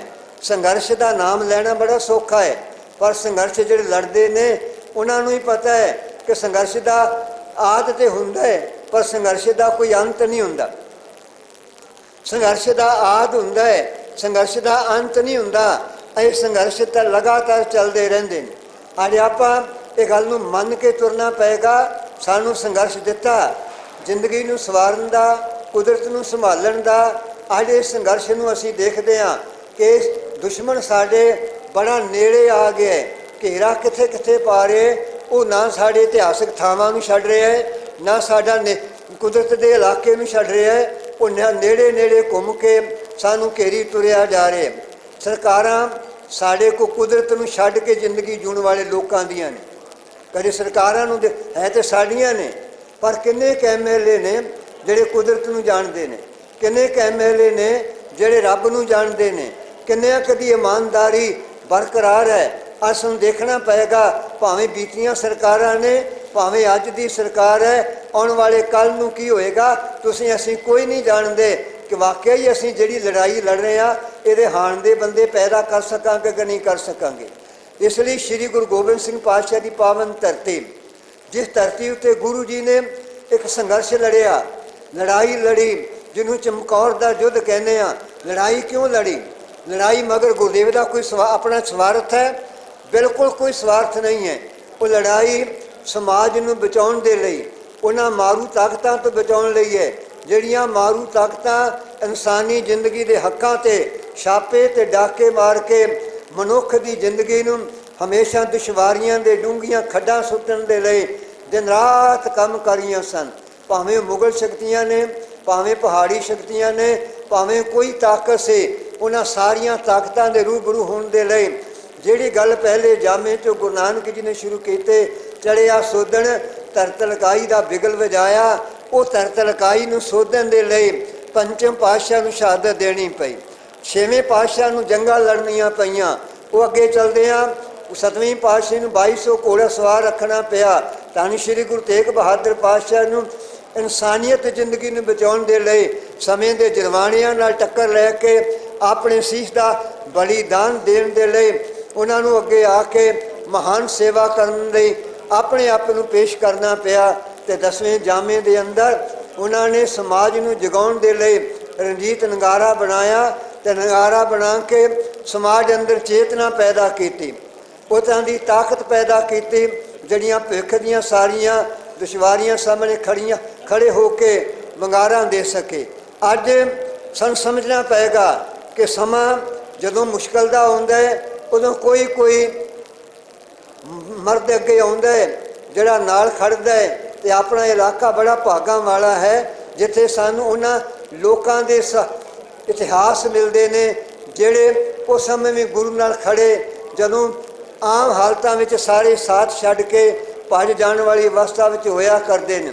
ਤੇ ਗੁਰਦੇਵ ਨੇ 40 ਸਿੰਘਾਂ ਦੇ ਨਾਲ ਉਹ ਲੜਾਈ ਲੜੀ, ਜਿਹੜੀ ਲੜਾਈ ਨੂੰ ਸੰਸਾਰ ਦੀ ਨਵੇਕਲੀ ਲੜਾਈ ਦੇ ਤੌਰ ਤੇ ਜਾਣਿਆ ਜਾਂਦਾ ਹੈ। ਜੇ ਲੜਾਈ ਦੇ ਅੰਦਰ ਉਹਨਾਂ ਨੇ ਆਪਣੇ 2 ਸੁਪੁੱਤਰ ਮੈਦਾਨੀ ਜੰਗ ਦੇ ਅੰਦਰ ਸ਼ਹੀਦ ਕਰਵਾ ਕੇ ਸੰਸਾਰ ਦੇ ਇੱਕ ਅਲੋਕਾਰੀ ਬਾਪ ਹੋਣ ਦਾ ਉਹਨਾਂ ਨੇ ਆਪਣੇ ਰੁਤਬੇ ਤੇ ਮਾਣ ਨੂੰ ਸੰਸਾਰ ਦੀ ਧਰਤੀ ਤੇ ਉਜਾਗਰ ਕੀਤਾ ਕਿ ਦੱਸਿਆ ਕਿ ਭਾਗਾਂ ਵਾਲਿਓ, ਜਿੱਦਣ ਤੁਸੀਂ ਸਮਾਜ ਦੇ ਸੁਧਾਰ ਦੇ ਲਈ ਬਦੀ ਨਾਲ ਲੜਨ ਚੱਲੋਗੇ, ਉਦੋਂ ਤੁਹਾਨੂੰ ਆਪਣੇ ਪੁੱਤ ਵੀ ਵਾਰਨੇ ਪੈਣਗੇ। ਇਹ ਮਤ ਸੋਚਣਾ ਕਿ ਇਕੱਲੀ ਦੂਜਿਆਂ ਦੇ ਪੁੱਤਾਂ ਨਾਲ ਲੜਾਈ ਲੜੀ ਜਾ ਸਕੇਗੀ। ਇਹ ਮਤ ਸੋਚਣਾ ਤੁਸੀਂ ਕੇਵਲ ਦੂਜਿਆਂ ਦੇ ਮੋਢਿਆਂ ਤੇ ਬੰਦੂਕਾਂ ਚੁਕਵਾ ਕੇ ਸੰਘਰਸ਼ ਲੜ ਸਕੋਗੇ। ਆਪਣੇ ਧੀਆਂ ਪੁੱਤਾਂ ਨੂੰ ਵੀ ਲੜਾਈ ਦੇ ਮੈਦਾਨ ਦਾ ਹਿੱਸਾ ਬਣਾਉਣਾ ਪਏਗਾ, ਕੁਰਬਾਨੀ ਦੇ ਰਾਹ ਤੇ ਤੋਰਨਾ ਪਏਗਾ, ਤਾਂ ਜਾ ਕੇ ਇਹ ਲੜਾਈਆਂ ਲੜੀਆਂ ਜਾਣਗੀਆਂ। ਤੇ ਉਸ ਸਮੇਂ ਇੱਕ ਚੀਜ਼ ਸਾਰਿਆਂ ਤੋਂ ਮਹੱਤਵਪੂਰਨ ਸਾਹਮਣੇ ਆਈ ਕਿ ਜਾਗਦੇ ਹੋਏ ਮਨੁੱਖ ਜਿਹੜੇ ਤਿਆਰ ਕੀਤੇ ਸਨ, ਉਹਨਾਂ ਨੇ ਦੇਖਿਆ ਵਕਤ ਕੀ ਮੰਗ ਕਰਦਾ ਹੈ। ਉਹ 'ਚੋਂ ਹੀ 5 ਨਿਕਲਦੇ ਨੇ ਜਿਹੜੇ ਗੁਰੂ ਜੀ ਨੂੰ ਆਦੇਸ਼ ਦਿੰਦੇ ਨੇ ਕਿ ਅਸੀਂ ਗੁਰੂ ਗੋਬਿੰਦ ਸਿੰਘ ਨੂੰ ਆਦੇਸ਼ ਦਿੰਦੇ ਹਾਂ ਕਿ ਚਮਕੌਰ ਦੀ ਗੜੀ ਛੱਡ ਜਾਓ, ਤਾਂ ਕਿ ਭਵਿੱਖ ਦੀਆਂ ਲੜਾਈਆਂ ਦੇ ਲਈ ਅਗਲੀ ਤਿਆਰੀ ਗੁਰੂ ਤੋਂ ਬਗੈਰ ਕੋਈ ਨਹੀਂ ਕਰਵਾ ਸਕਦਾ। ਤੇ ਗੁਰਦੇਵ ਉਸ ਆਦੇਸ਼ ਨੂੰ ਮੰਨ ਕੇ ਅੱਗੇ ਨਿਕਲਦੇ ਨੇ। ਆਓ ਅਸੀਂ ਗੁਰਦੇਵ ਨੇ ਸਾਨੂੰ ਜਿਹੜੇ ਪੈਂਤੜੇ ਦਿੱਤੇ ਨੇ, ਉਹਨਾਂ ਪੈਂਤੜਿਆਂ ਨੂੰ ਸਮਝੀਏ, ਆਪਣੇ ਕਰਤੱਵ ਨੂੰ ਸਮਝੀਏ। ਅੱਜ ਇੱਥੇ ਲੰਮੀ ਵਿਉਂਤਬੰਦੀ ਦੀ ਲੋੜ ਹੈ। ਸਰਦਾਰ ਜਸਕੀਰ ਸਿੰਘ ਜੀ ਖੜੇ ਨੇ, ਇਹ ਨੌਜਵਾਨ ਕਿੰਨਿਆਂ ਸਾਲਾਂ ਤੋਂ ਲੜ ਰਹੇ। ਕਦੀ ਇਹ ਭਾਰਤੀ ਚੋਣ ਸਿਸਟਮ ਦੇ ਪ੍ਰਬੰਧ ਨੂੰ ਸੁਧਾਰਨ ਵਾਸਤੇ ਲੜਾਈ ਲੜ ਰਹੇ ਪੂਰੇ ਦੇਸ਼ ਪੱਧਰ ਦੇ ਉੱਤੇ ਕਿ ਜਿਹੜਾ ਸਾਡਾ ਵੋਟ ਤੰਤਰ ਹੈ, ਕਿਸ ਤਰ੍ਹਾਂ ਦੀਆਂ ਹੇਰਾ ਫੇਰੀਆਂ ਹੁੰਦੀਆਂ ਨੇ, ਕਿਵੇਂ ਜ਼ਾਲਮ ਲੋਕ ਅੱਗੇ ਆ ਕੇ ਕਿੰਨੇ ਅਪਰਾਧੀ ਨੇ, ਕਿੰਨੀ ਜਾਇਦਾਦ ਹੈ, ਕਿੰਨਿਆਂ ਤੇ ਮੁਕੱਦਮੇ ਚੱਲ ਰਹੇ ਨੇ, ਕਿੰਨੇ ਡਾਕੂ ਬਿਰਤੀ ਦੇ ਨੇ, ਇਹ ਸਭ ਕੁਝ ਜਾਣਦੇ। ਇੰਨਾ ਵੱਡਾ ਇਹਨਾਂ ਜੱਥਾ ਦੇਸ਼ ਭਰ ਦਾ ਬਣਾਇਆ ਹੋਇਆ ਲੜਾਈ ਲੜੇ ਨੇ। ਫਿਰ ਅੱਗੇ ਚੱਲ ਕੇ ਉਸ ਲੜਾਈ ਨੂੰ ਸ਼ੁਰੂ ਕਰਦੇ ਨੇ, ਜਿਹੜੀ ਲੜਾਈ ਮਾਤੇਵਾੜੇ ਦੇ ਜੰਗਲ ਦੀ ਹੈ, ਉਹ ਬਚਾਉਣ ਦੇ ਲਈ ਇਹਨਾਂ ਨੇ ਅੱਗੇ ਲਾ ਕੇ ਸਾਥੀ ਨਾਲ ਲੱਭੇ। ਬਹੁਤ ਸਾਰਾ ਵੱਡਾ ਇਹਨਾਂ ਦਾ ਜੱਥਾ ਹੈ ਜਿਨ੍ਹਾਂ ਨੇ ਕੰਮ ਕੀਤਾ। ਉਹ ਸਾਰੇ ਵੀਰ ਸਾਡੇ ਲਈ ਸਤਿਕਾਰਯੋਗ ਨੇ। ਆਪਾਂ ਸਾਥ ਦਿੱਤਾ, ਮੁਹਿੰਮ ਜਿੱਤੀ ਗਈ। ਅੱਜ ਵੀ ਸਾਡੇ ਸਾਹਮਣੇ ਫਿਰ ਇਹਨਾਂ ਜੀਰੇ ਜਾ ਕੇ ਬੈਠ ਗਏ। ਆ ਜੀਰੇ ਦੀ ਜਿੰਨੀ ਕਾਨੂੰਨੀ ਲੜਾਈ ਹੈ, ਸਾਰਾ ਇਹ ਨੌਜਵਾਨ ਇਹਨਾਂ ਦਾ ਜੱਥਾ ਵਾਹਿਗੁਰੂ ਦੀ ਕਿਰਪਾ ਨਾਲ ਅੱਗੇ ਲਾ ਕੇ ਸਾਥ ਦੇ ਕੇ ਨੌਜਵਾਨ ਗੱਭਰੂ ਸਾਡਾ ਬੈਠਾ ਹੈ ਉੱਥੇ, ਜਿਹੜਾ ਲੜਾਈ ਲੜ ਰਿਹਾ ਹੈ। ਉੱਥੋਂ ਆਏ ਨੇ ਜੀਰਾ, ਸਾਡਾ ਸਾਂਝੇ ਸੰਘਰਸ਼ ਮੋਰਚੇ ਤੋਂ ਇਹਨਾਂ ਦੇ ਨਾਲ ਮੋਢੇ ਨਾਲ ਮੋਢਾ ਜੋੜ ਕੇ ਲੜਾਈ ਲੜੀ ਜਾ ਰਹੀ ਹੈ। ਇੱਥੋਂ ਦੇ ਵੀਰ ਜਿਨ੍ਹਾਂ ਤੱਕ ਇਹਨਾਂ ਦੀ ਪਹੁੰਚ ਹੋਈ ਹੈ ਅੱਜ ਆਏ ਨੇ, ਸਾਨੂੰ ਵੀ ਆਵਾਜ਼ ਮਾਰੀ ਹੈ। ਹੋਰ ਵੀ ਪਤਵੰਤੇ ਇੱਥੇ ਆ ਕੇ ਗੱਲਾਂ ਕਰ ਰਹੇ ਨੇ, ਵਿਚਾਰਾਂ ਕਰਨਗੇ। ਦਾਸ ਦੀ ਇੰਨੀ ਬੇਨਤੀ ਹੈ ਕਿ ਭਾਗਾਂ ਵਾਲਿਓ, ਇਹ ਬਹੁਪੱਖੀ ਲੜਾਈ ਹੈ। ਇੱਕ ਤੇ ਉਹ ਹੈ ਕਿਹੜੀਆਂ ਮਿੱਲਾਂ ਨਹੀਂ ਲੱਗਣੀਆਂ ਚਾਹੀਦੀਆਂ, ਕਿਹੜੀਆਂ ਮਿੱਲਾਂ ਇੱਥੇ ਘਾਤਕ ਨੇ, ਇਹਦੇ ਵਾਸਤੇ ਆਪਾਂ ਲੜਾਈ ਲੜੀਏ। ਦੂਜੇ ਪਾਸੇ ਕੋਈ ਸਮਾਂ ਫੁਰਸਤ ਦਾ ਕੱਢ ਕੇ ਰਾਤ ਬਰਾਤੇ 2 ਦਿਨ 4 ਦਿਨ ਬਹਿ ਕੇ ਇਹ ਵੀ ਵਿਉਂਤਬੰਦੀ ਕਰੋ ਪੰਜਾਬ ਵਿੱਚ ਕਾਰੋਬਾਰ ਕਿਸ ਤਰ੍ਹਾਂ ਦਾ ਹੋਣਾ ਚਾਹੀਦਾ ਹੈ, ਕਿਹੜੇ ਕਾਰਖਾਨੇ ਇੱਥੇ ਲੱਗਣੇ ਯੋਗ ਨੇ, ਉਹਦੇ ਵਾਸਤੇ ਸਰਕਾਰ ਦੇ ਨਾਲ ਬਹਿ ਕੇ ਤਾਂ ਕਿ ਪੰਜਾਬ ਦੇ ਗੱਭਰੂਆਂ ਦਾ ਰੋਜ਼ਗਾਰ ਜਿਹੜਾ ਹੈ ਨਾ ਉਹ ਵਿਦੇਸ਼ਾਂ ਦੀ ਧਰਤੀ 'ਤੇ ਨਾ ਰਵੇ, ਪੰਜਾਬ ਦੀ ਧਰਤੀ 'ਤੇ ਬਣ ਜਾਏ। ਉਤਨਾ ਜਾਪਣ ਲੱਗ ਪਿਆ ਹੈ, ਹੁਣ ਤਾਂ ਫਿਰ ਮੋੜਾ ਪੈ ਗਿਆ ਹੈ, ਸਾਨੂੰ ਆਸ ਵੱਜ ਗਈ ਹੈ। ਤੇ ਜੇ ਮੋੜਾ ਨਾ ਪਿਆ ਹੁੰਦਾ ਤੇ ਇਤਨਾ ਜਾਪਦਾ ਸੀ ਅਗਲੇ ਸੰਘਰਸ਼ ਪੰਜਾਬ ਤੋਂ ਨਹੀਂ ਲੜੇ ਜਾਣਗੇ, ਅਗਲੇ ਸੰਘਰਸ਼ ਵਿਦੇਸ਼ਾਂ ਤੋਂ ਲੜੇ ਜਾਣ, ਸਾਡੀ ਪੀੜ੍ਹੀ ਉੱਥੇ ਚਲੇ ਜਾਣੀ ਹੈ, ਇੱਥੇ ਕੌਣ ਲੜੇਗਾ। ਆਓ ਅੱਜ ਆਪਾਂ ਨੂੰ ਲੰਮੀ ਵਿਉਂਤਬੰਦੀ ਕਰੀਏ। ਇਹਦੇ ਵਾਸਤੇ ਬਹੁਤ ਲੰਮੇ ਪੈਂਤੜਿਆਂ ਦੀ ਲੋੜ ਹੈ। ਜਿੱਥੇ ਕਿਤੇ ਸਾਡੀ ਸੇਵਾ ਦੀ ਜ਼ਰੂਰਤ ਹੈ, ਦਿਨੇ ਲੋੜ ਹੈ, ਰਾਤ ਲੋੜ ਹੈ, 24 ਘੰਟੇ ਅਸੀਂ ਤੁਹਾਡੀ ਖਿਦਮਤ ਵਿੱਚ ਹਾਂ। ਸਾਨੂੰ ਗੁਰਦੇਵ ਨੇ ਜ਼ਿੰਦਗੀ ਉਹ ਦਿੱਤੀ ਹੈ ਜਿੱਥੇ ਸਾਡਾ 1 ਮਿੰਟ ਵੀ ਆਪਣਾ ਨਹੀਂ ਹੈ। ਇਹ 24 ਘੰਟੇ ਗੁਰੂ ਦੇ ਨੇ, ਗੁਰੂ ਦੇ ਪੰਥ ਦੇ ਨੇ, ਸਾਰੇ ਸਮਾਜ ਤੇ ਸੰਸਾਰ ਦੇ ਨੇ, ਜਿਨ੍ਹਾਂ ਵਾਸਤੇ ਅੱਜ ਆਪਾਂ ਦਿਨ ਰਾਤ ਇੱਕ ਕਰਕੇ ਲੜਾਈ ਲੜੀਏ, ਪੈਂਤੜੇ ਲਈਏ, ਕੰਮ ਕਰੀਏ। ਤੁਸੀਂ ਜਿਹੜੀ ਲਾਮਬੰਦੀ ਕੀਤੀ ਹੈ, ਦੱਸ ਰਹੇ ਨੇ ਕਿ 60 ਤੋਂ ਵੱਧ ਪੰਚਾਇਤਾਂ ਇਲਾਕੇ ਦੀਆਂ ਨੇ ਮਤੇ ਪਾ ਦਿੱਤੇ ਨੇ ਕਿ ਜਿਹੜੀ ਇਹ ਪੇਪਰ ਮਿਲ ਲੱਗਣ ਜਾ ਰਹੀ ਹੈ, ਜਿਹਦੇ ਕਿਸੇ ਮਾਲਕ ਦਾ ਸਿੱਧਾ ਨਾਮ ਨਹੀਂ ਮਿਲ ਰਿਹਾ। ਉਹ ਇਹ ਇਕੱਲਾ ਕਾਰਾ ਬੰਦਾ ਨਹੀਂ ਹੁੰਦਾ, ਇਹਨਾਂ ਦੇ ਮਗਲੇ ਪਾਸੇ ਵੱਡੇ ਤੰਤਰ ਕੰਮ ਕਰਿਆ ਕਰਦੇ ਨੇ। ਕੌਣ ਕੌਣ ਹੈ ਅਸੀਂ ਅਜੇ ਪੂਰੀ ਤਰ੍ਹਾਂ ਜਾਣਦੇ ਨਹੀਂ ਹਾਂ, ਪਰ ਇਹਨਾਂ ਦੀ ਇੱਕ ਮਿਲ ਦੱਸ ਰਹੇ ਨੇ ਕਿ ਕਾਲੇ ਅੰਬ ਵੀ ਲੱਗੀ ਹੋਈ ਹੈ। ਤੇ ਜਦੋਂ ਉੱਥੇ ਉਹਨਾਂ ਮਿਲ ਲਾ ਕੇ ਆਪਣੀ ਵੈਬਸਾਈਟ ਬਣਾਈ ਹੈ ਤੇ ਉਹ ਨਾਲ ਹੀ ਅਗਲੇ ਪ੍ਰੋਜੈਕਟ ਦੀ ਚਰਚਾ ਵੀ ਕੀਤੀ ਹੋਈ ਹੈ ਕਿ ਚਮਕੌਰ ਸਾਹਿਬ ਦੇ ਇਲਾਕੇ 'ਚ ਅਸੀਂ ਅਗਲੀ ਮਿਲ ਜਾ ਕੇ ਵੀ ਲਾਵਾਂਗੇ। ਦੇਖੋ ਉਹ ਕੱਚੇ ਪੈਰਾਂ 'ਤੇ ਨਹੀਂ ਹਨ, ਕਿਉਂਕਿ ਉਹਨਾਂ ਨੂੰ ਜਾਂਚ ਹੈ ਕਿ ਅਸੀਂ ਕਿਵੇਂ ਜ਼ਿਮੀਂਦਾਰਾਂ ਨੂੰ ਬਗਲਾਉਣਾ ਹੈ, ਕਿਵੇਂ ਜ਼ਮੀਨਾਂ ਖਰੀਦਣੀਆਂ ਨੇ। ਸਾਨੂੰ 18 ਲੱਖ ਮਿਲ ਗਿਆ, ਬੱਲੇ ਬੱਲੇ ਹੋ ਗਈ, 25 ਲੱਖ ਮਿਲ ਗਿਆ, ਬੱਲੇ ਬੱਲੇ ਹੋ ਗਈ। ਪਰ ਉਹ 18 ਲੱਖ 25 ਲੱਖ ਨਾ ਸਾਡਾ ਬਣਿਆ ਕਿਸੇ ਦਾ ਕੱਖ ਨਹੀਂ ਅੱਜ ਤੱਕ। ਉਹ ਸਾਡਾ ਤੇ ਵੇਖਾਂ 'ਚ ਪੈ ਜਾਂਦਾ, ਪਰ ਉਹ ਸਾਨੂੰ ਜ਼ਹਿਰ ਦੇਣ ਲਈ, ਮੌਤ ਦੇਣ ਲਈ ਸਾਡੇ ਕੋਲ ਆ ਰਿਹਾ। ਆ ਤੁਸੀਂ ਸੈਲਾ ਮਿਲ ਪੇਪਰ ਮਿਲਦੀਆਂ ਆ ਕਿੰਨੀਆਂ ਕਟਿੰਗ ਲਾਈਆਂ ਹੋਈਆਂ ਨੇ। ਜਿੱਥੇ ਵੀ ਇਹੋ ਜਿਹੀਆਂ ਮਿੱਲਾਂ ਲੱਗਦੀਆਂ ਨੇ, ਇਹ ਕਰਦੀਆਂ ਕੀ ਨੇ ਇਹ ਤੁਹਾਨੂੰ ਵਿਦਵਾਨ ਦੱਸਣਗੇ, ਆਪਾਂ ਸੁਣਨਾ ਹੈ। ਦਾਸ ਨੂੰ ਵੀ ਇਹਨਾਂ ਆਵਾਜ਼ ਮਾਰੀ, ਦਾਸ ਧੰਨਵਾਦੀ ਹੈ ਇਹਨਾਂ ਸਾਰੇ ਜਥੇ ਦਾ। ਸਾਰੇ ਆਪਣੇ ਵੀਰ ਜਿਹੜੇ ਬੱਚੇ ਸਾਥੀ ਇੱਥੋਂ ਕੰਮ ਕਰਦੇ ਨੇ, ਬਾਹਰੋਂ ਆਏ ਨੇ ਕਿ ਆਓ ਆਪਾਂ ਰਲ ਕੇ ਕੰਮ ਕਰੀਏ। ਅਸੀਂ ਨਾਅਰੇ ਦਿੰਦੇ ਹਾਂ ਪੰਜਾਬ ਦੇ ਅੰਦਰ, ਪਿੰਡ ਬਚਾਓ ਪੰਜਾਬ ਬਚਾਓ ਵੱਲੋਂ ਅਸੀਂ ਇੱਕ ਵਾਰੀ 92 ਦਿਨ ਲਗਾਤਾਰ ਪੂਰਾ ਪੰਜਾਬ ਘੁੰਮੇ ਹਾਂ। ਦੂਜੀ ਵਾਰ ਅਸੀਂ ਪੰਚਾਇਤ ਚੋਣਾਂ ਤੋਂ ਪਹਿਲਾਂ 30 ਦਿਨ ਲਗਾਤਾਰ ਪੰਜਾਬ ਘੁੰਮੇ ਹਾਂ। ਸਾਡਾ ਮੰਤਵ ਹੈ ਪੰਜਾਬ ਜਾਗ ਜਾਏ। ਅਸੀਂ ਹੋਕਾ ਦਿੰਦੇ ਦਿੰਦੇ ਚੱਲਦੇ ਹਾਂ। ਉਹ 2 ਨਾਅਰੇ ਅਸੀਂ ਲਾਉਣੇ ਆ। ਦਾਸ 2 ਨਾਅਰੇ ਲਵਾ ਕੇ ਬੈਠਣ ਦਾ ਯਤਨ ਕਰੇਗਾ। ਪਹਿਲਾ ਇੱਕ ਨਾਅਰਾ ਧਾਰ ਪੰਥ ਦਾ ਲਾਵਾਂਗੇ, ਜਿਹੜਾ ਸਾਡੇ ਬਜ਼ੁਰਗ ਲਾਉਂਦੇ ਰਹੇ ਨੇ। ਅੱਜ ਪੰਥਕ ਸਥਾਂ ਦੇ ਵਿੱਚ ਸਾਡੀ ਭੂਮਿਕਾ ਸਾਨੂੰ ਪਛਾਣਨੀ ਪੈ ਗਈ। ਸਾਡੇ ਬਜ਼ੁਰਗ ਕਹਿੰਦੇ ਰਹੇ ਨੇ, ਗੁਰਦੇਵ ਅੱਗੇ ਪੁਕਾਰ ਕੀਤੀ ਹੈ, ਪੰਥ ਕੀ ਰਹੇਗੀ ਤੋ ਗ੍ਰੰਥ ਕੀ ਰਹੇਗੀ ਨਾਥ।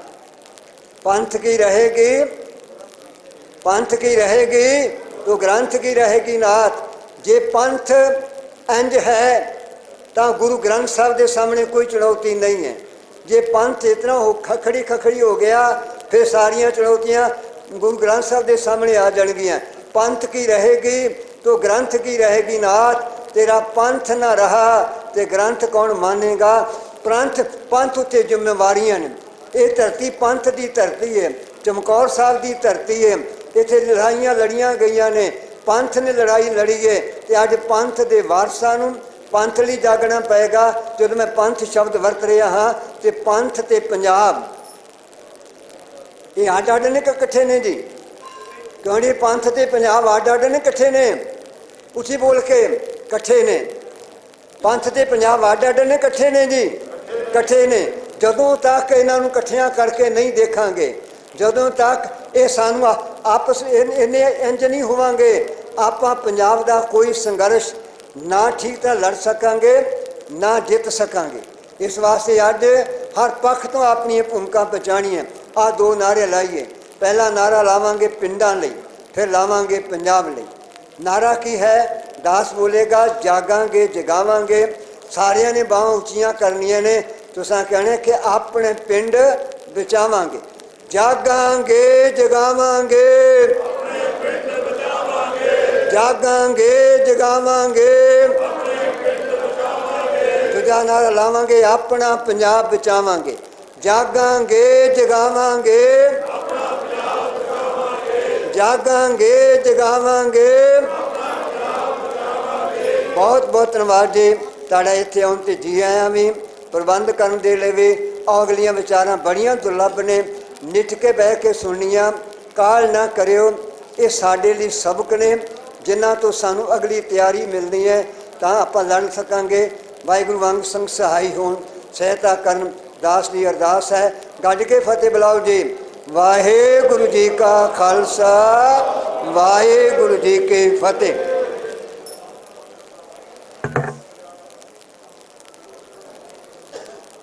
ਬਹੁਤ ਬਹੁਤ ਧੰਨਵਾਦ ਸਿੰਘ ਸਾਹਿਬ, ਗਿਆਨੀ ਕੇਵਲ ਸਿੰਘ ਜੀ, ਜਿਨ੍ਹਾਂ ਨੇ ਸਾਨੂੰ ਪੰਥ ਦੀਆਂ ਗੱਲਾਂ ਨਾਲ ਵੀ ਜੋੜਿਆ, ਇਤਿਹਾਸ ਨਾਲ ਵੀ ਜੋੜਿਆ। ਤੇ ਅੱਜ ਦੇ ਸੰਦਰਭ ਵਿੱਚ ਜਦੋਂ ਕਿ ਆਪਾਂ ਇੱਕ ਆਉਣ ਵਾਲੀ ਚੁਣੌਤੀ ਦੀ ਗੱਲ ਕਰਨ ਜਾ ਰਹੇ ਹਾਂ ਕਿ ਇਲਾਕੇ ਦੇ ਉੱਤੇ ਇੱਕ ਵਾਤਾਵਰਣ ਦੇ ਪੱਖ ਤੋਂ ਵੀ ਤੇ ਆਉਣ ਵਾਲੀਆਂ ਪੀੜ੍ਹੀਆਂ ਨੂੰ ਬਚਾਉਣ ਦੇ ਪੱਖ ਤੋਂ ਵੀ ਇੱਕ ਚੁਣੌਤੀ ਆ ਰਹੀ ਹੈ, ਤੇ ਉਹਦੇ ਲਈ ਆਪਾਂ ਆਪਣੇ ਗੁਰੂ ਸਾਹਿਬ ਦੇ ਇਤਿਹਾਸ ਤੋਂ ਕਿਵੇਂ ਸੇਧ ਲੈ ਸਕਦੇ ਹਾਂ ਤੇ ਕਿਵੇਂ ਜੰਗਾਂ ਲੜੀਆਂ ਜਾ ਸਕਦੀਆਂ।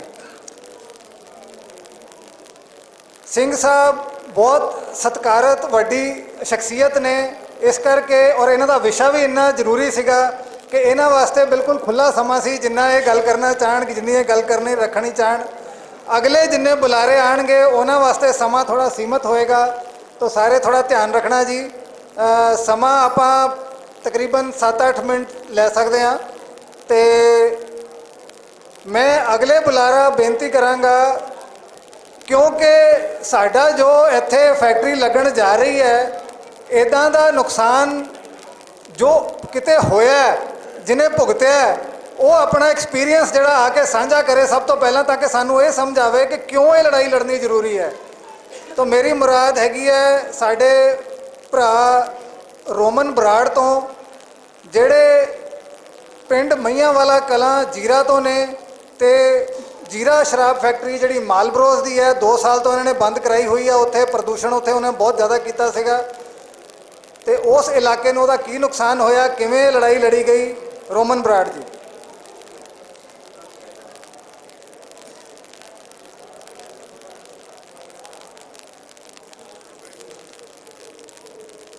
ਪਵਿੱਤਰ ਸਥਾਨ ਬੀੜ ਗੁਰਦੁਆਰਾ ਜੰਡ ਸਾਹਿਬ ਬੈਠੀ ਹੋਈ ਸੰਗਤ, ਦਾਸ ਦੀ ਫਤਿਹ ਪ੍ਰਵਾਨ ਕਰਿਓ ਜੀ। ਵਾਹਿਗੁਰੂ ਜੀ ਕਾ ਖਾਲਸਾ, ਵਾਹਿਗੁਰੂ ਜੀ ਕੀ ਫਤਿਹ। ਜਿਵੇਂ ਸਾਡੇ ਸਾਥੀ ਸਰਦਾਰ ਜਸਕੀਰਤ ਸਿੰਘ ਜੀ ਨੇ ਦੱਸਿਆ ਕਿ ਜੀਰਾ ਸ਼ਰਾਬ ਫੈਕਟਰੀ ਦਾ ਸੰਘਰਸ਼ ਚੱਲਿਆ, ਸਾਂਝਾ ਮੋਰਚਾ ਜੀਰਾ। ਵੀਰੋ, ਜਿਹੜੀ ਇਹ ਸਾਂਝਾ ਮੋਰਚਾ ਜੀਰਾ ਸੰਘਰਸ਼ ਚੱਲਣ ਦਾ ਕਾਰਨ ਕੀ ਸੀ? ਸਾਡੇ ਉੱਥੇ ਇੱਕ ਮਾਲਬਰੋਸ ਨਾਮ ਦੀ ਫੈਕਟਰੀ ਆ, ਜਿਹੜੀ ਕਿ 62 ਕਿੱਲਿਆਂ ਦੇ ਵਿੱਚ ਹੈ। ਉਹ ਫੈਕਟਰੀ ਜਦੋਂ ਲੱਗੀ ਸੀ 2006-07 ਦੇ ਵਿੱਚ, ਤੇ ਉਹਨਾਂ ਨੇ ਸਾਡੇ ਲੋਕਾਂ ਨੂੰ ਗੁੰਮਰਾਹ ਕੀਤਾ। ਗੁੰਮਰਾਹ ਕਿਵੇਂ ਕੀਤਾ? ਜਦੋਂ ਜ਼ਮੀਨ ਖਰੀਦੀ, ਜ਼ਮੀਨ ਦੇ ਲਾਲਚ ਦਿੱਤੇ। ਉਦੋਂ 2.5 ਲੱਖ ਨੂੰ ਕਿੱਲਾ ਹੁੰਦਾ ਸੀ, ਤੇ ਇਹਨਾਂ ਨੇ 6 ਲੱਖ ਨੂੰ ਕਿੱਲਾ ਖਰੀਦਿਆ। ਫਿਰ ਕਹਿੰਦੇ ਵੀ ਇੱਥੇ ਇੱਕ ਘਿਓ ਦੀ ਫੈਕਟਰੀ ਲੱਗਣ ਜਾ ਰਹੀ ਆ। ਸਾਨੂੰ 3-4 ਸਾਲ 5 ਸਾਲ ਤਾਂ ਪਤਾ ਹੀ ਨਹੀਂ ਲੱਗਾ ਵੀ ਇਹ ਫੈਕਟਰੀ ਕਾਹਦੀ ਆ। ਉੱਥੇ ਉਹ ਸ਼ਰਾਬ ਫੈਕਟਰੀ ਲੱਗੀ।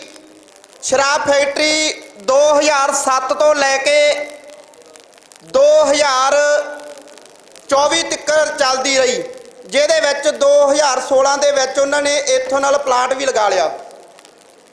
ਫਿਰ ਇੱਕ ਘਟਨਾ ਹੁੰਦੀ ਆ ਸਾਡੇ ਪਿੰਡ, ਮੇਰਾ ਪਿੰਡ ਮਈਆਂਵਾਲਾ ਕਲਾਂ ਜੀਰੇ ਦੇ ਨਾਲ, ਗੁਰੂ ਘਰ ਦੇ ਵਿੱਚ ਅਸੀਂ ਬੋਰ ਕਰਦੇ ਹਾਂ। ਬੋਰ ਚੰਗੇ ਪਾਣੀ ਦੀ ਵਾਸਤੇ ਅਸੀਂ, ਸਾਡੀ ਕਮੇਟੀ ਜਿਹੜੀ 650 ਫੁੱਟ ਤੇ ਬੋਰ ਕਰਦੀ ਆ। ਜਦੋਂ 660 ਫੁੱਟ ਤੇ ਬੋਕੀ ਵੱਜਦੀ ਹੈ ਤੇ ਬੋਕੀ ਪਾਣੀ ਬਾਹਰ ਲੈ ਕੇ ਆਉਂਦੀ ਆ, ਤੇ ਉਹਦੇ ਵਿੱਚੋਂ ਲਾਹਣ ਵਾਲਾ ਪਾਣੀ ਨਿਕਲਿਆ, ਜਿਹਦੇ ਵਿੱਚ ਪਾਣੀ ਮੁਸ਼ਕ ਮਾਰ ਰਿਹਾ ਸੀ। ਜੇ ਉਹ ਪਾਣੀ ਕਿਸੇ ਹੋਰ ਘਰ ਚੋਂ ਨਿਕਲਦਾ, ਸ਼ਾਇਦ ਇਹ ਸੰਘਰਸ਼ ਖੜਾ ਨਾ ਹੁੰਦਾ। ਸਾਡੇ ਧੰਨ ਧੰਨ ਭਗਤ ਬਾਬਾ ਦੁਨੀ ਚੰਦ ਜੀ ਦਾ ਸਥਾਨ ਆ, ਗੁਰੂ ਘਰ ਆ, ਬਹੁਤ ਪਵਿੱਤਰ ਸਥਾਨ ਆ ਸਾਡੇ। ਤੇ ਇਲਾਕੇ 'ਚ ਬਹੁਤ ਜ਼ਿਆਦਾ ਮਾਨਤਾ। ਜਦੋਂ ਗੁਰੂ ਘਰ ਦੇ ਵਿੱਚੋਂ ਗੰਦਾ ਪਾਣੀ ਨਿਕਲਿਆ, ਪਿੰਡ ਵਾਲਿਆਂ 'ਚ ਰੋਹ ਜਾਗਿਆ। ਉਹੀ ਪਾਣੀ ਨਾਲ ਦੇਖੋ ਗੁਰੂ ਘਰ ਦੀ ਦੇਗ ਬਣਦੀ ਆ, ਉਹਨੂੰ ਭੋਗ ਲੱਗਦਾ, ਸੰਗਤਾਂ ਵਿੱਚ ਵਰਤਾਈ ਜਾਂਦੀ ਆ। ਤੇ ਜਦੋਂ ਸਾਡੇ ਪਿੰਡ ਵਾਲਿਆਂ ਵਿੱਚ ਰੋਹ ਜਾਗਿਆ, ਅਸੀਂ ਉਸ ਦੀਆਂ ਵੀਡੀਓ ਪਾਈਆਂ, ਪਿੰਡਾਂ 'ਚ ਲਾਮਬੰਦੀ ਕੀਤੀ, ਪਿੰਡਾਂ ਦੇ ਲੋਕ ਜਾਗੇ। ਅੱਜ ਤੁਹਾਡੇ ਵਿੱਚ ਮੇਰੇ ਸਾਹਿਬ 'ਚ ਖੋਸਾ ਜਥੇਬੰਦੀ ਦੇ ਨੁਮਾਇੰਦੇ ਬੈਠੇ ਨੇ, ਰਾਜੇਵਾਲ ਜਥੇਬੰਦੀ ਦੇ ਨੁਮਾਇੰਦੇ ਬੈਠੇ ਨੇ, ਲੱਖੋਵਾਲ ਜਥੇਬੰਦੀ ਦੇ ਨੁਮਾਇੰਦੇ ਪਹੁੰਚੇ ਨੇ। ਇਹੋ ਜੀ ਕੋਈ ਜਥੇਬੰਦੀ ਨਹੀਂ ਜਿਹੜੇ ਜੀਰਾ ਮੋਰਚਾ ਦੇ ਵਿੱਚ ਸੰਘਰਸ਼ ਵਿੱਚ ਸਾਡਾ ਸਾਥ ਨਾ ਦਿੱਤਾ ਹੋਵੇ। ਜਿਹੜਾ ਕਿ ਅੱਜ ਸਾਨੂੰ ਪੌਣੇ 3 ਸਾਲ ਹੋ ਗਏ ਵੀਰੋ, ਪੌਣੇ 3 ਸਾਲ ਅੱਜ ਵੀ ਸਾਡਾ ਸੰਘਰਸ਼ ਚੱਲ ਰਿਹਾ। ਚਾਹੇ ਸਾਡੇ ਤੇ ਗਿਣਤੀ ਉੱਥੇ ਘੱਟ ਆ, ਪਰ ਸਾਡੇ ਅੱਜ ਤੰਬੂਆਂ ਵਿੱਚ ਜਾਣ ਆ। ਇੱਕ ਟਾਈਮ ਇਹੋ ਜਿਹਾ ਆਉਂਦਾ ਕਿ ਸਾਡੇ ਤੇ ਉੱਤੇ ਇਹ ਪੰਜਾਬ ਸਰਕਾਰ 35,000 ਪੁਲਿਸ ਚੜਾਉਂਦੀ ਆ। ਜਦੋਂ 35,000 ਪੁਲਿਸ ਚੜ੍ਹ ਕੇ ਆਉਂਦੀ ਆ ਤੇ ਸਾਡਾ ਜਿਹੜਾ ਕਿ ਪਹਿਲੇ ਦਿਨ ਤੋਂ ਹੀ ਜਦੋਂ ਅਸੀਂ ਧਰਨਾ ਤੋਰਿਆ, ਜਿੱਦਣ ਅਸੀਂ ਧਰਨੇ ਦੀ ਸ਼ੁਰੂਆਤ ਕਰਨੀ ਸੀ, ਗੁਰੂ ਘਰ ਦੇਗ ਬਣਾਈ, ਗੁਰੂ ਮਹਾਰਾਜ ਅੱਗੇ ਅਰਦਾਸ ਕੀਤੀ, ਹੇ ਗੁਰੂ ਮਹਾਰਾਜ ਸੱਚੇ ਪਾਤਸ਼ਾਹ ਜੀ, ਅਸੀਂ ਇੱਕ ਸੰਘਰਸ਼ ਵਿੱਢਣ ਜਾ ਰਹੇ ਹਾਂ। ਜਿਹੜਾ ਕਿ ਸਾਡੇ ਪਿੰਡਾਂ ਨੂੰ ਪਲੀਤ ਕਰ ਰਹੀ ਫੈਕਟਰੀ, ਉਹਨੂੰ ਬੰਦ ਕਰਵਾਉਣ ਜਾ ਰਹੇ ਹਾਂ, ਸਾਨੂੰ ਬਲ ਬਖਸ਼ਣਾ। ਤੇ ਜਾਂ ਅਸੀਂ ਇਹ ਸੰਘਰਸ਼ ਜਿੱਤ ਕੇ ਆਵਾਂਗੇ ਤੇ ਜਾਂ ਫਿਰ ਅਸੀਂ ਮਰ ਕੇ ਆਵਾਂਗੇ। ਇਸ ਭਾਵਨਾ ਦੇ ਨਾਲ ਵੀਰੋ ਅਸੀਂ ਜੁੜੇ ਆ, ਤੁਰੇ ਆ। ਅਸੀਂ ਉਹ ਗੁਰੂ ਘਰ ਦੀ ਅਰਦਾਸ ਜਿਹੜੀ ਕੀਤੀ ਸੀ, ਉਹ ਅਰਦਾਸ ਨੇ ਸਾਨੂੰ ਇੰਨਾ ਬਲ ਬਖਸ਼ਿਆ। ਜਦੋਂ ਸਾਡੇ ਤੇ ਪੁਲਿਸ ਚੜ੍ਹਦੀ ਸੀ, ਸਾਨੂੰ ਕਿਸੇ ਵੀ ਗੱਲ ਦੀ ਪਰਵਾਹ ਨਹੀਂ ਹੁੰਦੀ ਸੀ। ਧੰਨ ਧੰਨ ਸਾਹਿਬ ਸ੍ਰੀ ਗੁਰੂ ਗ੍ਰੰਥ ਸਾਹਿਬ ਜੀ ਮਹਾਰਾਜ ਸਾਡੇ ਧਰਨੇ ਵਿੱਚ ਹਮੇਸ਼ਾ ਹੀ ਬਿਰਾਜਮਾਨ ਰਹਿੰਦੇ ਸਨ। ਅਖੰਡ ਪਾਠਾਂ ਦੇ ਪ੍ਰਵਾਹ ਚੱਲਦੇ ਰਹਿੰਦੇ ਸਨ। ਸਾਰਾ ਪੰਜਾਬ ਉੱਪਰ ਕੇ ਆਇਆ ਤੇ ਇੱਕ ਦਿਨ ਮੁੱਖ ਮੰਤਰੀ ਪੰਜਾਬ ਨੂੰ ਬਿਆਨ ਦੇਣਾ ਪਿਆ ਵੀ ਜੀਰਾ ਸ਼ਰਾਬ ਫੈਕਟਰੀ ਅਸੀਂ ਬੰਦ ਕਰਦੇ ਹਾਂ। ਪਰ ਜੀਰਾ ਸ਼ਰਾਬ ਫੈਕਟਰੀ ਅੱਜ ਵੀ ਮੁੱਖ ਮੰਤਰੀ ਨੇ ਬੰਦ ਨਹੀਂ ਕੀਤੀ। ਫਿਰ ਸਾਡੇ ਲੋਕਾਂ ਨੇ ਮੁੱਖ ਮੰਤਰੀ ਸਾਹਿਬ ਨੂੰ ਘੇਰਿਆ ਵੀ ਸੀਐਮ ਸਾਹਿਬ, ਤੁਸੀਂ ਕਹਿੰਦੇ ਸੀ ਜੀਰਾ ਸ਼ਰਾਬ ਫੈਕਟਰੀ ਬੰਦ ਕਰਦੇ ਹਾਂ, ਪਰ ਤੁਸੀਂ ਲਿਖਤੀ ਰੂਪ ਵਿੱਚ ਅੱਜ ਤੱਕ ਸਾਨੂੰ ਕਿਉਂ ਨਹੀਂ ਦਿੱਤਾ?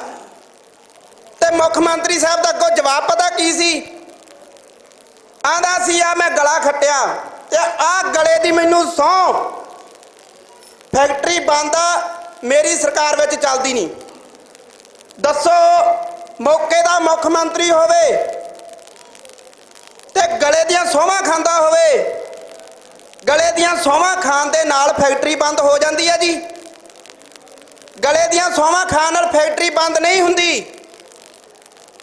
ਫਿਰ ਅਸੀਂ ਉਹਨਾਂ ਨੂੰ ਕਿਹਾ ਸਾਨੂੰ ਕੋਈ ਲਿਖਤੀ ਰੂਪ ਦੇ ਵਿੱਚ ਦਿਓ, ਰਿਟਨ ਦੇ ਵਿੱਚ ਦਿਓ। ਉਹ ਕਹਿੰਦੇ ਆ ਜੀ ਜੀਰਾ ਸ਼ਰਾਬ ਫੈਕਟਰੀ ਦੀ ਲੌਗ ਬੁੱਕ ਨਹੀਂ ਪੂਰੀ ਹੋਈ, ਅਸੀਂ ਤਾਂ ਕਰਕੇ ਬੰਦ ਕਰਦੇ ਹਾਂ। ਜੀਰਾ ਸ਼ਰਾਬ ਫੈਕਟਰੀ ਨੇ ਦਰਖਤ ਨਹੀਂ ਲਾਏ, ਅਸੀਂ ਤਾਂ ਕਰਕੇ ਬੰਦ ਕਰਦੇ ਹਾਂ। ਫਿਰ ਆਂਦੇ ਆ ਜੀ ਜੀਰਾ ਸ਼ਰਾਬ ਫੈਕਟਰੀ ਦੇ ਜਿਹੜੇ ਵਰਕਰ ਆ ਉਹਨਾਂ ਦੀ ਮੈਡੀਕਲ ਰਿਪੋਰਟ ਨਹੀਂ ਹੈਗੀ, ਅਸੀਂ ਤਾਂ ਕਰਕੇ ਬੰਦ ਕਰਦੇ ਹਾਂ। ਅਸੀਂ ਉਹਨਾਂ ਨੂੰ ਕਿਹਾ ਵੀ ਜੀਰਾ ਸ਼ਰਾਬ ਫੈਕਟਰੀ ਨੂੰ ਤੁਸੀਂ ਕਹੋ ਸਾਡੇ 3 ਰਿਪੋਰਟਾਂ ਹੋਈਆਂ ਜੀ। ਪਹਿਲੀ ਰਿਪੋਰਟ ਹੁੰਦੀ ਆ, ਮੈਂ ਇਹ ਗੱਲ ਕਹਿਣ 'ਚ ਕੋਈ ਵੀ ਝਿਜਕ ਨਹੀਂ ਖਾਂਦਾ, ਪਹਿਲੀ ਰਿਪੋਰਟ ਹੁੰਦੀ ਆ ਬਾਬਾ ਬਲਵੀਰ ਸਿੰਘ ਜੀ ਸੀਚੇਵਾਲ ਆਉਂਦੇ ਨੇ ਤੇ ਜਸਟਿਸ ਜਸਬੀਰ ਸਿੰਘ ਜੀ ਆਉਂਦੇ ਨੇ, ਨਾਲ ਪੰਜਾਬ ਪ੍ਰਦੂਸ਼ਣ ਕੰਟਰੋਲ ਬੋਰਡ ਆਉਂਦਾ ਤੇ ਉਹ ਆ ਕੇ ਕਹਿੰਦੇ ਨੇ ਵੀ ਸਾਡੀ ਇੱਕ NGT ਦੀ ਕਮੇਟੀ ਆਈ ਆ ਤੇ ਅਸੀਂ ਤੁਹਾਡੇ ਪਿੰਡਾਂ ਦੇ ਵਿੱਚੋਂ ਪਾਣੀ ਦੇ ਸੈਂਪਲ ਲਵਾਂਗੇ। ਬਾਬਾ ਬਲਵੀਰ ਸਿੰਘ ਜੀ ਸੀਚੇਵਾਲ ਪਾਣੀ ਦੇ ਸੈਂਪਲ ਭਰਦੇ ਨੇ, ਪਰ ਜਦੋਂ ਉਹਨਾਂ ਦੀ ਰਿਪੋਰਟ ਆਉਂਦੀ ਹੈ ਤੇ ਰਿਪੋਰਟ ਬੜੀ ਹੈਰਾਨੀਜਨਕ ਸੀਗੀ। ਉਸ ਰਿਪੋਰਟ ਦੇ ਵਿੱਚ ਬਾਬਾ ਜੀ ਜਦੋਂ ਆਏ, ਅਸੀਂ ਆਏ, ਉਹਨਾਂ ਨੂੰ ਓਕ ਤੇ ਪਾਣੀ ਰੱਖ ਕੇ ਦਿਖਾਇਆ, ਪਾਣੀ ਕਾਲਾ ਸੀ, ਪਾਣੀ 'ਚੋਂ ਮੁਸ਼ਕ ਮਾਰ ਰਿਹਾ ਸੀ। ਪਰ ਜਦੋਂ ਬਾਬਾ ਜੀ ਦੀ ਰਿਪੋਰਟ ਆਉਂਦੀ ਆ, ਬਾਬਾ ਜੀ ਕਹਿੰਦੇ ਪਾਣੀ ਸਾਫ਼ ਆ, ਪਾਣੀ ਬਦਬੂਦਾਰ ਨਹੀਂ। ਉਸ ਤੋਂ ਬਾਅਦ ਸੈਂਟਰ ਪੋਲਿਊਸ਼ਨ ਕੰਟਰੋਲ ਬੋਰਡ ਦੀ ਟੀਮ ਆਉਂਦੀ ਆ ਤੇ ਵੀਰੋ 29 ਸੈਂਪਲ ਸਾਡੇ ਏਰੀਏ ਚੋਂ ਸਾਡੇ ਪਿੰਡਾਂ ਦੇ ਵਿੱਚੋਂ ਕੀਤੇ ਜਾਂਦੇ ਨੇ। ਜਿਹੜੇ ਉਹ 29 ਸੈਂਪਲ ਹੋਏ, ਸੈਂਟਰ ਦੀ ਬਣੀ ਹੋਈ ਟੀਮ ਆਉਂਦੀ ਆ ਤੇ ਉਹ 29 ਸੈਂਪਲਾਂ ਦੇ ਵਿੱਚ ਪਤਾ ਕੀ ਆਇਆ? Arsenic, lead, heavy metal, silver, potassium cyanide ਆਇਆ, ਜਿਹਦੇ ਨਾਲ ਬੰਦਾ ਅੱਜ ਤੱਕ ਉਹਦਾ ਟੇਸਟ ਨਹੀਂ ਦੱਸ ਸਕਿਆ। ਸਾਡੇ ਪਿੰਡਾਂ ਦਾ ਪਾਣੀ ਜਿਹੜਾ ਸੈਂਟਰ ਪੋਲਿਊਸ਼ਨ ਕੰਟਰੋਲ ਬੋਰਡ ਕਹਿੰਦੀ ਆ ਵੀ ਵੀਰੋ ਇਹ ਪਾਣੀ ਪੀਣ ਯੋਗ ਨਹੀਂ, ਇਹ ਇਨਸਾਨਾਂ ਦੇ ਪਾਣੀ ਪੀਣ ਯੋਗ ਨਹੀਂ, ਇਹ ਪਸ਼ੂਆਂ ਦੇ ਪਾਣੀ ਪੀਣ ਯੋਗ ਨਹੀਂ, ਇਹ ਪੰਛੀਆਂ ਦੇ ਪਾਣੀ ਪੀਣ ਯੋਗ ਨਹੀਂ, ਪਰ ਇਹ ਪਾਣੀ ਨਹਾਉਣ ਯੋਗ ਵੀ ਨਹੀਂ। ਇਹ 1 ਮਹੀਨਾ ਬਾਅਦ ਸੀਚੇਵਾਲ ਦੀ ਰਿਪੋਰਟ ਤੋਂ ਬਾਅਦ ਆਉਂਦੀ ਆ। ਫਿਰ ਸਾਡਾ ਦਬਾਅ ਬਣਦਾ ਸਰਕਾਰ ਦੇ ਉੱਤੇ। ਮੁੱਖ ਮੰਤਰੀ ਨਾਲ ਸਾਡੀ ਮੀਟਿੰਗ ਹੁੰਦੀ ਆ ਤੇ ਮੁੱਖ ਮੰਤਰੀ ਸਾਹਿਬ ਨੂੰ ਅਸੀਂ ਉਦੋਂ ਕਹਿ ਕੇ ਆਏ ਸੀ, ਮੁੱਖ ਮੰਤਰੀ ਸਾਹਿਬ ਇਹ ਫੈਕਟਰੀ ਬੰਦ ਕਰੋ, ਨਾ ਤਾਂ ਅਸੀਂ ਪਿੱਛੇ ਹਟਣਾ, ਕਿਉਂਕਿ ਨਾ ਅਸੀਂ ਪਿੱਛੇ ਹਟੇ ਆ, ਕਿਉਂਕਿ ਅਸੀਂ ਧੰਨ ਧੰਨ ਸਾਹਿਬ ਸ੍ਰੀ ਗੁਰੂ ਗ੍ਰੰਥ ਸਾਹਿਬ ਦੀ ਹਜ਼ੂਰੀ ਵਿੱਚ ਅਰਦਾਸ ਕੀਤੀ ਆ, ਸਹੁੰ ਖਾਧੀ ਆ। ਤੇ ਮੁੱਖ ਮੰਤਰੀ ਸਾਹਿਬ ਨੇ 5 ਕਮੇਟੀਆਂ ਬਣਾਈਆਂ, ਮੁੱਖ ਮੰਤਰੀ ਦੀਆਂ ਬਣਾਈਆਂ ਹੋਈਆਂ ਕਮੇਟੀਆਂ। ਉਹਦੇ ਵਿੱਚ ਵੀ ਜਿਹੜੀ ਰਿਪੋਰਟ ਆ ਉਹ ਫੈਕਟਰੀ ਦੇ ਖਿਲਾਫ ਆਈ ਤੇ ਪੰਜਾਬ 'ਚ ਇੱਕੋ ਇੱਕ ਰਿਪੋਰਟ ਸੀ, ਇੱਕੋ ਇੱਕ ਬਾਬਾ ਸੀ, ਬਾਬਾ ਬਲਵੀਰ ਸਿੰਘ ਸੀਚੇਵਾਲ, ਜਿਹੜਾ ਕਿ ਫੈਕਟਰੀ ਦੇ ਹੱਕ ਵਿੱਚ ਭੁਗਤ ਕੇ ਗਿਆ ਸੀ।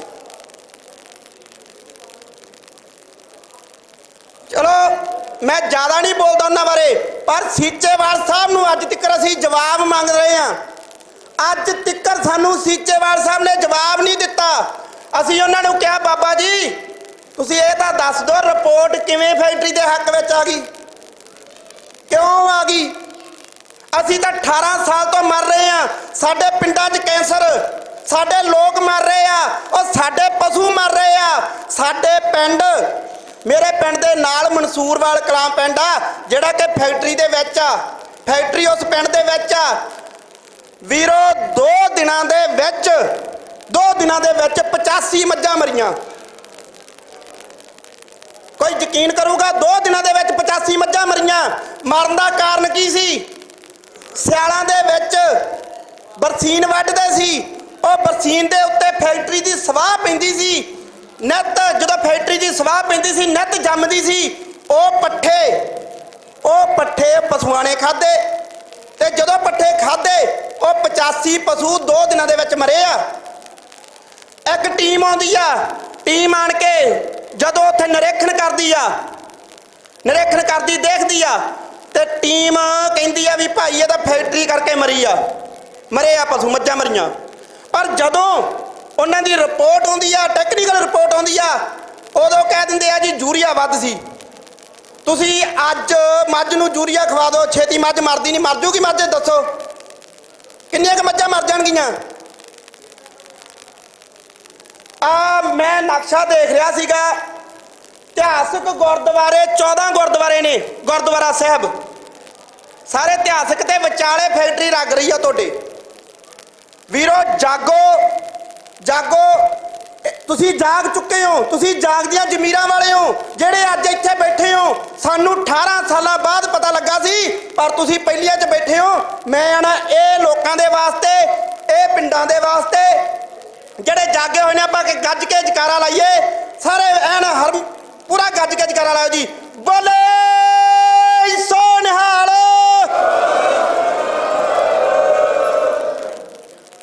ਸਾਨੂੰ 18 ਸਾਲ ਬਾਅਦ ਪਤਾ ਲੱਗਾ ਸੀ ਤੇ ਤੁਸੀਂ ਪਹਿਲੀਆਂ 'ਚ ਜਾਗ ਚੁੱਕੇ ਹੋ। ਜੇ ਇਹ ਫੈਕਟਰੀ ਤੁਹਾਡੇ ਇਲਾਕੇ ਦੇ ਵਿੱਚ ਲੱਗ ਗਈ ਵੀਰੋ, ਇਹ ਤਬਾਹੀ ਆ, ਤਬਾਹੀ। ਆ ਸਾਡੇ ਨਾਲ PSC ਮੱਤੇਵਾੜੇ ਤੋਂ ਸਰਦਾਰ ਜਸਕੀਰ ਸਿੰਘ ਜੀ ਆਏ ਨੇ, ਕਪਲ ਜੀ ਆਏ ਨੇ। ਕਪਲ ਜੀ ਤਾਂ ਸਾਡੇ ਨਾਲ ਹੀ ਸੀ ਜਦੋਂ ਸਾਡੀ CM ਸਾਹਿਬ ਨਾਲ ਮੀਟਿੰਗ ਹੋਈ ਸੀਗੀ। ਇਹਨਾਂ ਵੀਰਾਂ ਦਾ, ਇਹਨਾਂ ਦਾ ਬਹੁਤ ਸਾਨੂੰ ਸਾਥ ਆ। ਜੇ ਤੁਸੀਂ ਪੰਚਾਇਤੀ ਰਾਜ ਐਕਟ ਬਾਰੇ ਜਾਣਨਾ ਹੋਵੇ, ਸਰਦਾਰ ਹਮੀਰ ਸਿੰਘ ਜੀ, ਇਹਨਾਂ ਦਾ ਸਾਨੂੰ ਬਹੁਤ ਜ਼ਿਆਦਾ ਸਾਥ ਆ।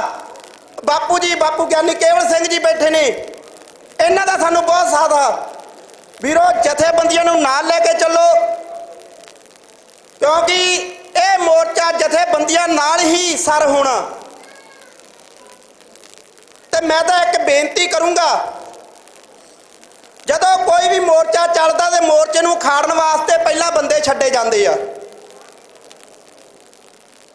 ਮੈਂ ਤੁਹਾਨੂੰ ਬੇਨਤੀ ਕਰਦਾ, ਜਿਵੇਂ ਅਸੀਂ ਜੀਰਾ ਸੰਘਰਸ਼ ਵਿੱਢਿਆ ਸੀਗਾ, ਗੁਰੂ ਸਾਹਿਬ ਦੀ ਆਗਿਆ ਲੈ ਕੇ ਗੁਰੂ ਸਾਹਿਬ ਦੀ ਹਜ਼ੂਰੀ ਵਿੱਚ ਅਰਦਾਸ ਕੀਤੀ ਸੀ, ਆ ਤੁਸੀਂ ਵੀ ਅੱਜ ਇੱਕ ਪਵਿੱਤਰ ਸਥਾਨ ਤੇ ਬੈਠੇ ਹੋ। ਧੰਨ ਧੰਨ ਸਾਹਿਬ ਸ੍ਰੀ ਗੁਰੂ ਗੋਬਿੰਦ ਸਿੰਘ ਜੀ ਅੱਗੇ ਅਰਦਾਸ ਕਰਿਓ, ਧੰਨ ਧੰਨ ਸਾਹਿਬ ਸ੍ਰੀ ਗੁਰੂ ਗ੍ਰੰਥ ਸਾਹਿਬ ਜੀ ਅੱਗੇ ਅਰਦਾਸ ਕਰਿਓ ਕਿ ਹੇ ਮਹਾਰਾਜ, ਅੱਜ ਅਸੀਂ ਇਸ ਮੋਰਚੇ ਦੀ ਸ਼ੁਰੂਆਤ ਕਰਨ ਜਾ ਰਹੇ ਹਾਂ, ਸਾਨੂੰ ਬਲ ਬਖਸ਼ਿਓ, ਚੜ੍ਹਦੀ ਕਲਾ ਬਖਸ਼ਿਓ। ਅਸੀਂ ਨਾ ਤਾਂ ਪਿੱਛੇ ਮੁੜਾਂਗੇ ਤੇ ਨਾ ਪਿੱਛੇ ਮੁੜੇ ਸੀ। ਜਦੋਂ ਪੁਰਾਤਨ ਸਮੇਂ ਵੀ ਸਿੰਘ ਅਰਦਾਸਾਂ ਸੋਧ ਦਿੰਦੇ ਹੁੰਦੇ ਸੀਗੇ, ਨਾ ਘੋੜੇ ਪਿੱਛੇ ਮੁੜਦੇ ਸੀ ਤੇ ਨਾ ਹੀ ਮੁੜੇ ਸੀਗੇ। ਇਹ ਪੜ੍ਹਨ ਕਰਕੇ ਚੱਲਿਓ ਤੇ ਤੁਹਾਡੀ ਗੁਰੂ ਗ੍ਰੰਥ ਸਾਹਿਬ ਗੁਰੂ ਮਹਾਰਾਜ ਇਹ ਅਰਦਾਸ ਸਵੀਕਾਰ ਕਰਦੇ ਹੋਏ ਤੁਹਾਡਾ ਮੋਰਚਾ ਸਰ ਕਰਨਗੇ, ਫਤਿਹ ਕਰਨਗੇ। ਵੀਰੋ, ਸਾਡਾ ਫਰਜ਼ ਬਣਦਾ ਅੱਜ ਇਸ ਪੰਜਾਬ ਦੀ ਲੜਾਈ ਦੇ ਵਿੱਚ ਜਾਣ ਦਾ, ਕਿਉਂਕਿ ਹਰੇਕ ਧਿਰ ਨੇ, ਹਰੇਕ ਪੰਜਾਬੀ ਨੇ ਸਾਡੇ ਨਾਲ ਮੋਢੇ ਨਾਲ ਮੋਢਾ ਲਾ ਕੇ ਖੜੇ ਨੇ। ਅੱਜ ਸਾਡਾ ਵੀ ਫਰਜ਼ ਬਣਦਾ, ਜਦੋਂ ਵੀ ਤੁਸੀਂ ਆਵਾਜ਼ ਮਾਰੋਗੇ ਅਸੀਂ ਹਾਜ਼ਰ ਹੋਵਾਂਗੇ, ਪਰ ਇਸ ਮੋਰਚੇ ਦੀ ਅਗਵਾਈ ਤੁਸੀਂ ਆਪ ਕਰੋਗੇ, ਇਸ ਮੋਰਚੇ ਦੀ ਰੂਪਰੇਖਾ ਤੁਸੀਂ ਆਪ ਲਿਖੋਗੇ। ਅਸੀਂ ਅਰਦਾਸ ਕਰਦੇ ਹਾਂ ਗੁਰੂ ਸਾਹਿਬ ਅੱਗੇ ਕਿ ਤੁਹਾਡਾ ਮੋਰਚਾ ਚੜ੍ਹਦੀ ਕਲਾ ਵਿੱਚ ਹੋਵੇ ਤੇ ਫਤਿਹ ਬਖਸ਼ੇ।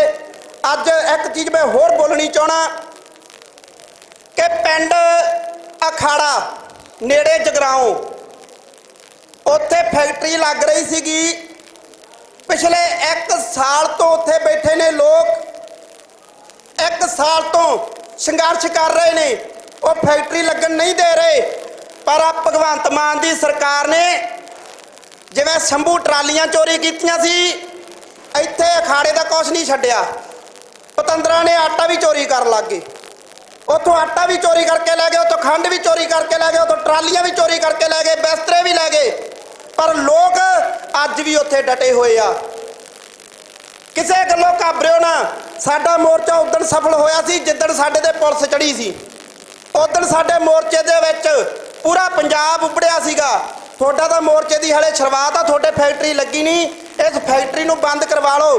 ਇੱਕ ਮੈਂ ਸਰਦਾਰ ਹਮੀਰ ਸਿੰਘ ਜੀ ਨੂੰ ਵੀ ਅੱਗੋਂ ਬੇਨਤੀ ਕਰੂੰਗਾ ਵੀ ਪੰਚਾਇਤੀ ਰਾਜ ਐਕਟ ਬਾਰੇ ਜ਼ਰੂਰ ਦੱਸਿਆ ਜਾਵੇ, ਕਿਉਂਕਿ ਵੀਰੋ ਜਦੋਂ ਸਾਡੇ ਵਾਲੀ ਫੈਕਟਰੀ ਲੱਗੀ ਸੀ, ਮੈਂ ਮਾਫ ਕਰਨਾ ਜੀ 2 ਮਿੰਟ ਲਊਂਗਾ, ਜਦੋਂ ਸਾਡੇ ਵਾਲੀ ਫੈਕਟਰੀ ਲੱਗੀ ਸੀ, ਸਾਂਝਾ ਮੋਰਚਾ ਜੀਰਾ ਦਾ ਜਿਹੜਾ ਸੰਘਰਸ਼ ਚੱਲ ਰਿਹਾ, ਜੀਰਾ ਸ਼ਰਾਬ ਫੈਕਟਰੀ, ਮਤੇ ਪਏ, ਕਾਰਵਾਈ ਰਜਿਸਟਰ ਜਿਹਨੂੰ ਕਹਿੰਦੇ ਆ ਸਰਪੰਚਾਂ ਦੇ ਮਤੇ, ਉਹ ਮਤੇ ਫੇਕ ਪਵਾਏ ਗਏ। ਵੀਰੋ, ਪਹਿਲੀ ਗੱਲ ਆਪਣਾ ਜਿਹੜਾ ਕਾਰਵਾਈ ਰਜਿਸਟਰ ਆ ਸਰਪੰਚਾਂ ਦਾ, ਉਹ ਕਿਸੇ ਕੋਲੇ ਨਹੀਂ ਹੋਣਾ ਚਾਹੀਦਾ, ਉਹ ਸਰਪੰਚ ਕੋਲੇ ਹੀ ਰੱਖਿਓ। ਸਰਪੰਚਾਂ ਦੀ ਮੋਹਰ ਸਰਪੰਚ ਕੋਲੇ ਹੀ ਹੋਣੀ ਚਾਹੀਦੀ ਆ। ਇਹ ਨਾ ਹੋਵੇ ਤੁਸੀਂ ਕਿਸੇ ਸੈਕਟਰੀ ਕੋਲੇ ਕਾਰਵਾਈ ਰਜਿਸਟਰ ਪਿਆ ਹੋਵੇ, ਕਿਸੇ ਦੀ ਮੋਹਰ ਕਿੱਥੇ ਪਈ ਹੋਵੇ। ਇੰਨੀਆਂ ਗੱਲਾਂ ਦਾ ਧਿਆਨ ਰੱਖਿਓ। ਫਿਰ ਮੈਂ ਇੱਕ ਵਾਰੀ ਕਹਿਣਾ, ਗੁਰੂ ਮਹਾਰਾਜ ਅੱਗੇ ਅਰਦਾਸ ਕਰਦਾ ਕਿ ਤੁਹਾਡੇ ਮੋਰਚੇ ਦੀ ਜਿੱਤ ਹੋਵੇ। ਇਸ ਆਪਣੇ ਮੋਰਚੇ ਦੀ, ਆਪਣੇ ਪੰਜਾਬ ਦੇ ਵਿੱਚ ਆਪਣੇ ਬਜ਼ੁਰਗਾਂ ਨੇ, ਆ ਬਜ਼ੁਰਗ ਬੈਠੇ ਆ, ਹੱਥਾਂ ਨਾਲ ਟੋਏ ਪੱਟ ਕੇ ਪਾਣੀ ਪੀਤਾ ਹੋਊਗਾ। ਤੁਸੀਂ ਪੀਤਾ ਨਾ ਜੀ, ਹੱਥਾਂ ਨਾਲ ਟੋਏ ਪੱਟ ਕੇ। ਫਿਰ ਖੂਹ ਆਏ ਆ, ਖੂਹ 'ਚ ਟਿੰਡਾ ਜੋੜ ਕੇ ਪਾਣੀ ਪੀਤਾ। ਸਾਡੀ ਉਮਰ ਆਈ, ਅਸੀਂ ਨਲਕੇ ਗੇੜ ਕੇ ਪਾਣੀ ਪੀਤਾ। ਹੁਣ ਸਬਮਰਸੀਬਲ ਪੰਪ ਚੱਲ ਰਹੇ ਨੇ। ਕੀ ਆਉਣ ਵਾਲੀ ਸਾਡੀ ਪੀੜ੍ਹੀ ਇਸ ਸਬਮਰਸੀਬਲ ਪੰਪਾਂ ਵਿੱਚੋਂ ਪਾਣੀ ਪੀਊਗੀ? ਆ ਪਿੰਡਾ ਸੈਦੋ ਕੇ ਚੱਕ ਜਲਾਲਾਬਾਦ ਕੋਲੇ, ਅੰਬੋਰ ਜਲਾਲਾਬਾਦ ਕੋਲੇ, ਉੱਥੇ ਪਿੰਡ 'ਚ ਇੱਕ ਟੈਂਕਰ ਆਉਂਦਾ ਸੁਬਾਹ, ਉਹ ਆਵਾਜ਼ ਦਿੰਦਾ। ਆਵਾਜ਼ ਪਤਾ ਕੀ ਦਿੰਦਾ? ਆ ਗਿਆ ਜੀ, ਆ ਗਿਆ। ਆਪ ਜੀ ਦੇ ਪਿੰਡ ਵਿੱਚ ਸਾਫ਼ ਸੁਥਰੇ ਪਾਣੀ ਵਾਲਾ ਟੈਂਕਰ ਆ ਗਿਆ। ਜਿਹੜੇ ਸਾਫ਼ ਸੁਥਰਾ ਪਾਣੀ ਖਰੀਦਣਾ ਹੋਵੇ ਤਾਂ ਆਣ ਕੇ ਟੈਂਕਰ ਕੋਲੋਂ ਖਰੀਦ ਸਕਦਾ। ਇਹ ਸਾਡੇ ਪੰਜਾਬ ਦੀ ਤਰਾਸਦੀ ਆ ਲੋਕੋ, ਇਹ ਸਾਡੇ ਪੰਜਾਬ ਦੀ ਤਰਾਸਦੀ ਆ। 5 ਆਬਾਂ ਦਾ ਪੰਜਾਬ, 5 ਦਰਿਆਵਾਂ ਦਾ ਪੰਜਾਬ। ਅੱਜ 5 ਦਰਿਆ ਵੀ ਆਪਣੇ ਗਏ ਤੇ ਧਰਤੀ ਦਾ ਹੇਠਲਾ ਪਾਣੀ ਵੀ ਗਿਆ ਆਪਣਾ। ਇਸ ਪਾਣੀਆਂ ਦੀ ਲੜਾਈ ਨੂੰ, ਇਸ ਜੰਗ ਨੂੰ ਜਾਰੀ ਰੱਖਿਓ। ਪੰਜਾਬ ਦੇ ਹਰੇਕ ਮੋਰਚੇ ਤੇ ਜਾਂਦੇ ਰਵਾਂਗੇ। ਜਦੋਂ ਤੁਸੀਂ ਆਵਾਜ਼ ਮਾਰੋਗੇ ਅਸੀਂ ਹਾਜ਼ਰ ਹੁੰਦੇ ਰਵਾਂਗੇ। 30 ਤਰੀਕ ਨੂੰ ਵੀ ਅਸੀਂ ਆਵਾਂਗੇ। ਤੇ ਵੀਰੋ, 30 ਤਰੀਕ ਨੂੰ ਤੁਹਾਡਾ ਇੰਨਾ ਕੁ ਇਕੱਠ ਹੋਣਾ ਚਾਹੀਦਾ ਨਾ ਲੋਕਲ ਬੰਦਿਆਂ ਦਾ, ਤੁਹਾਡਾ ਬੱਚਾ ਬੱਚਾ ਘਰਾਂ ਚੋਂ ਨਿਕਲਣਾ ਚਾਹੀਦਾ, ਪਹਿਲਾ ਇਕੱਠ ਤੁਹਾਡਾ ਹੋਣਾ ਚਾਹੀਦਾ। ਇਹਦੇ ਵਿੱਚ ਕੋਈ ਵੀ ਪਾਰਟੀਬਾਜ਼ੀ ਨਹੀਂ ਹੋਣੀ ਚਾਹੀਦੀ। ਸਾਰਾ ਏਕਾ ਕਰਕੇ ਤੁਸੀਂ ਜਾਗਦੇ ਹੋ, ਜਾਗਦੀ ਜ਼ਮੀਰ ਵਾਲੇ ਹੋ। ਪਿੰਡਾਂ ਵਿੱਚ ਅੱਜ ਹੀ ਨਿਕਲ ਜਾਓ ਗੱਡੀਆਂ ਲੈ ਕੇ, ਗੱਡੀਆਂ ਦਾ ਸਪੀਕਰ ਬੰਨ੍ਹ ਕੇ ਵੀ ਭਾਈ ਗੁਰਦੁਆਰਾ ਜੰਡ ਸਾਹਿਬ ਦੇ ਨਾਲ 200 ਕਿੱਲੇ 'ਚ ਫੈਕਟਰੀ ਲੱਗਣ ਲੱਗੀ ਆ ਤੇ 30 ਤਰੀਕ ਨੂੰ ਪਬਲਿਕ ਹੀਅਰਿੰਗ ਆ, ਜਨਤਕ ਸਮੂਹ ਇਕੱਠ। ਤੇ ਉਸ ਪਬਲਿਕ ਹੀਅਰਿੰਗ ਨੇ ਇਹ ਫੈਕਟਰੀ ਲਵਾਉਣੀ ਆ ਤੇ ਇਹ ਫੈਕਟਰੀ ਹਟਾਉਣੀ ਆ। ਦੱਸੋ ਵੀਰ, ਆਓਗੇ ਪਬਲਿਕ ਹੀਅਰਿੰਗ ਤਾਂ ਸਾਰੇ ਜਾਣੇ? ਪਿੰਡਾਂ 'ਚ ਆਵਾਜ਼ ਦਿਓਗੇ? ਪਿੰਡਾਂ ਨੂੰ, ਲੋਕਾਂ ਨੂੰ ਸੁਚੇਤ ਕਰੋਗੇ? ਇਹ ਡਿਊਟੀ ਸਮਝ ਕੇ ਸੁਚੇਤ ਕਰਿਓ। ਲਾਟ ਤੇ ਆਪਾਂ ਜਕਾਰਾ ਲਾਉਣੇ ਆ, ਸਾਰੇ ਜਕਾਰੇ ਦਾ ਪੂਰਾ ਗੱਜ ਵੱਜ ਕੇ ਸਾਥ ਦਿਓ ਜੀ।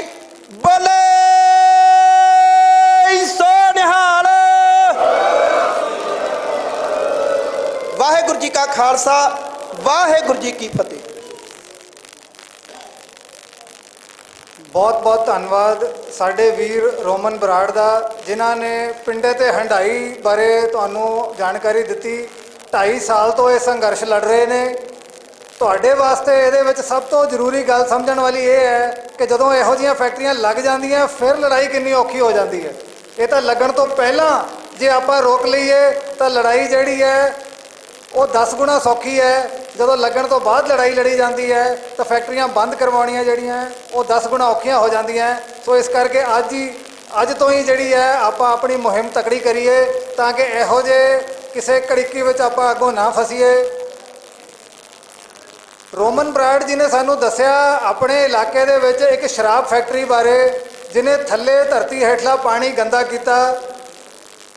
ਹੁਣ ਮੈਂ ਅਗਲਾ ਸੱਦਾ ਜਿਹੜਾ ਦੇਣ ਜਾ ਰਿਹਾ ਉਹ ਸਾਡੇ ਪੰਜਾਬ ਦੇ ਇੱਕ ਇਹੋ ਜਿਹੇ ਕਾਰਕੁਨ ਨੇ ਜਿਨ੍ਹਾਂ ਨੇ ਆਪਣੇ ਇਲਾਕੇ ਦੇ ਵਿੱਚ ਇੱਕ ਪੇਪਰ ਮਿਲ ਨਾਲ ਲਾਡਾ ਲਾਇਆ। ਤੁਹਾਡੇ ਇੱਥੇ ਵੀ ਇੱਕ ਪੇਪਰ ਮਿਲ ਲੱਗਣ ਜਾ ਰਹੀ ਹੈ। ਇਹਨਾਂ ਦੇ ਇਲਾਕੇ ਦੇ ਵਿੱਚ ਜਿਹੜੀ ਤੁਸੀਂ ਸੁਣਿਆ ਵੀ ਹੋਊਗਾ, ਇੱਥੇ ਅਖਬਾਰਾਂ ਦੇ ਵਿੱਚ ਖਬਰਾਂ ਵੀ ਲੱਗੀਆਂ ਸੈਲਾ ਖੁਰਦ ਪੇਪਰ ਮਿਲ ਦੀਆਂ।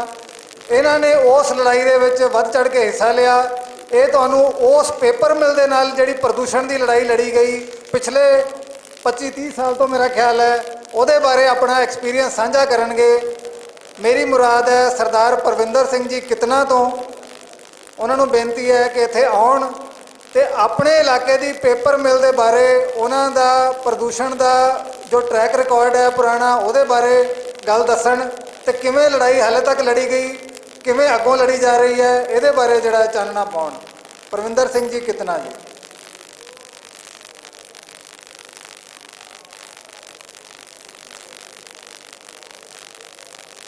ਤੇ ਇਸ ਤੋਂ ਬਾਅਦ ਸਰਦਾਰ ਹਮੀਰ ਸਿੰਘ ਜੀ ਤਿਆਰ ਰਹਿਣਗੇ।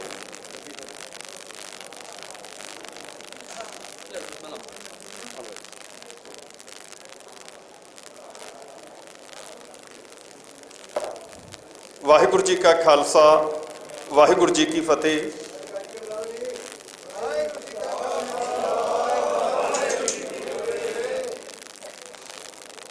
ਮੈਂ ਸੋਸ਼ਲ ਮੀਡੀਆ ਤੇ ਇੱਕ ਗੱਲ ਪੜ੍ਹੀ ਸੀ ਕਿ ਇੱਕ ਬਾਪ ਆਪਣੇ ਪੁੱਤਰ ਨੂੰ ਕਹਿੰਦਾ ਕਿ ਕਾਕਾ ਮੈਂ ਤੇਰੇ ਵਿੱਚੋਂ ਭਗਤ ਸਿੰਘ ਨੂੰ ਦੇਖਣਾ ਚਾਹਨਾ, ਮੈਂ ਤੇਰੇ ਵਿੱਚੋਂ ਭਗਤ ਸਿੰਘ ਦੇਖਦਾ।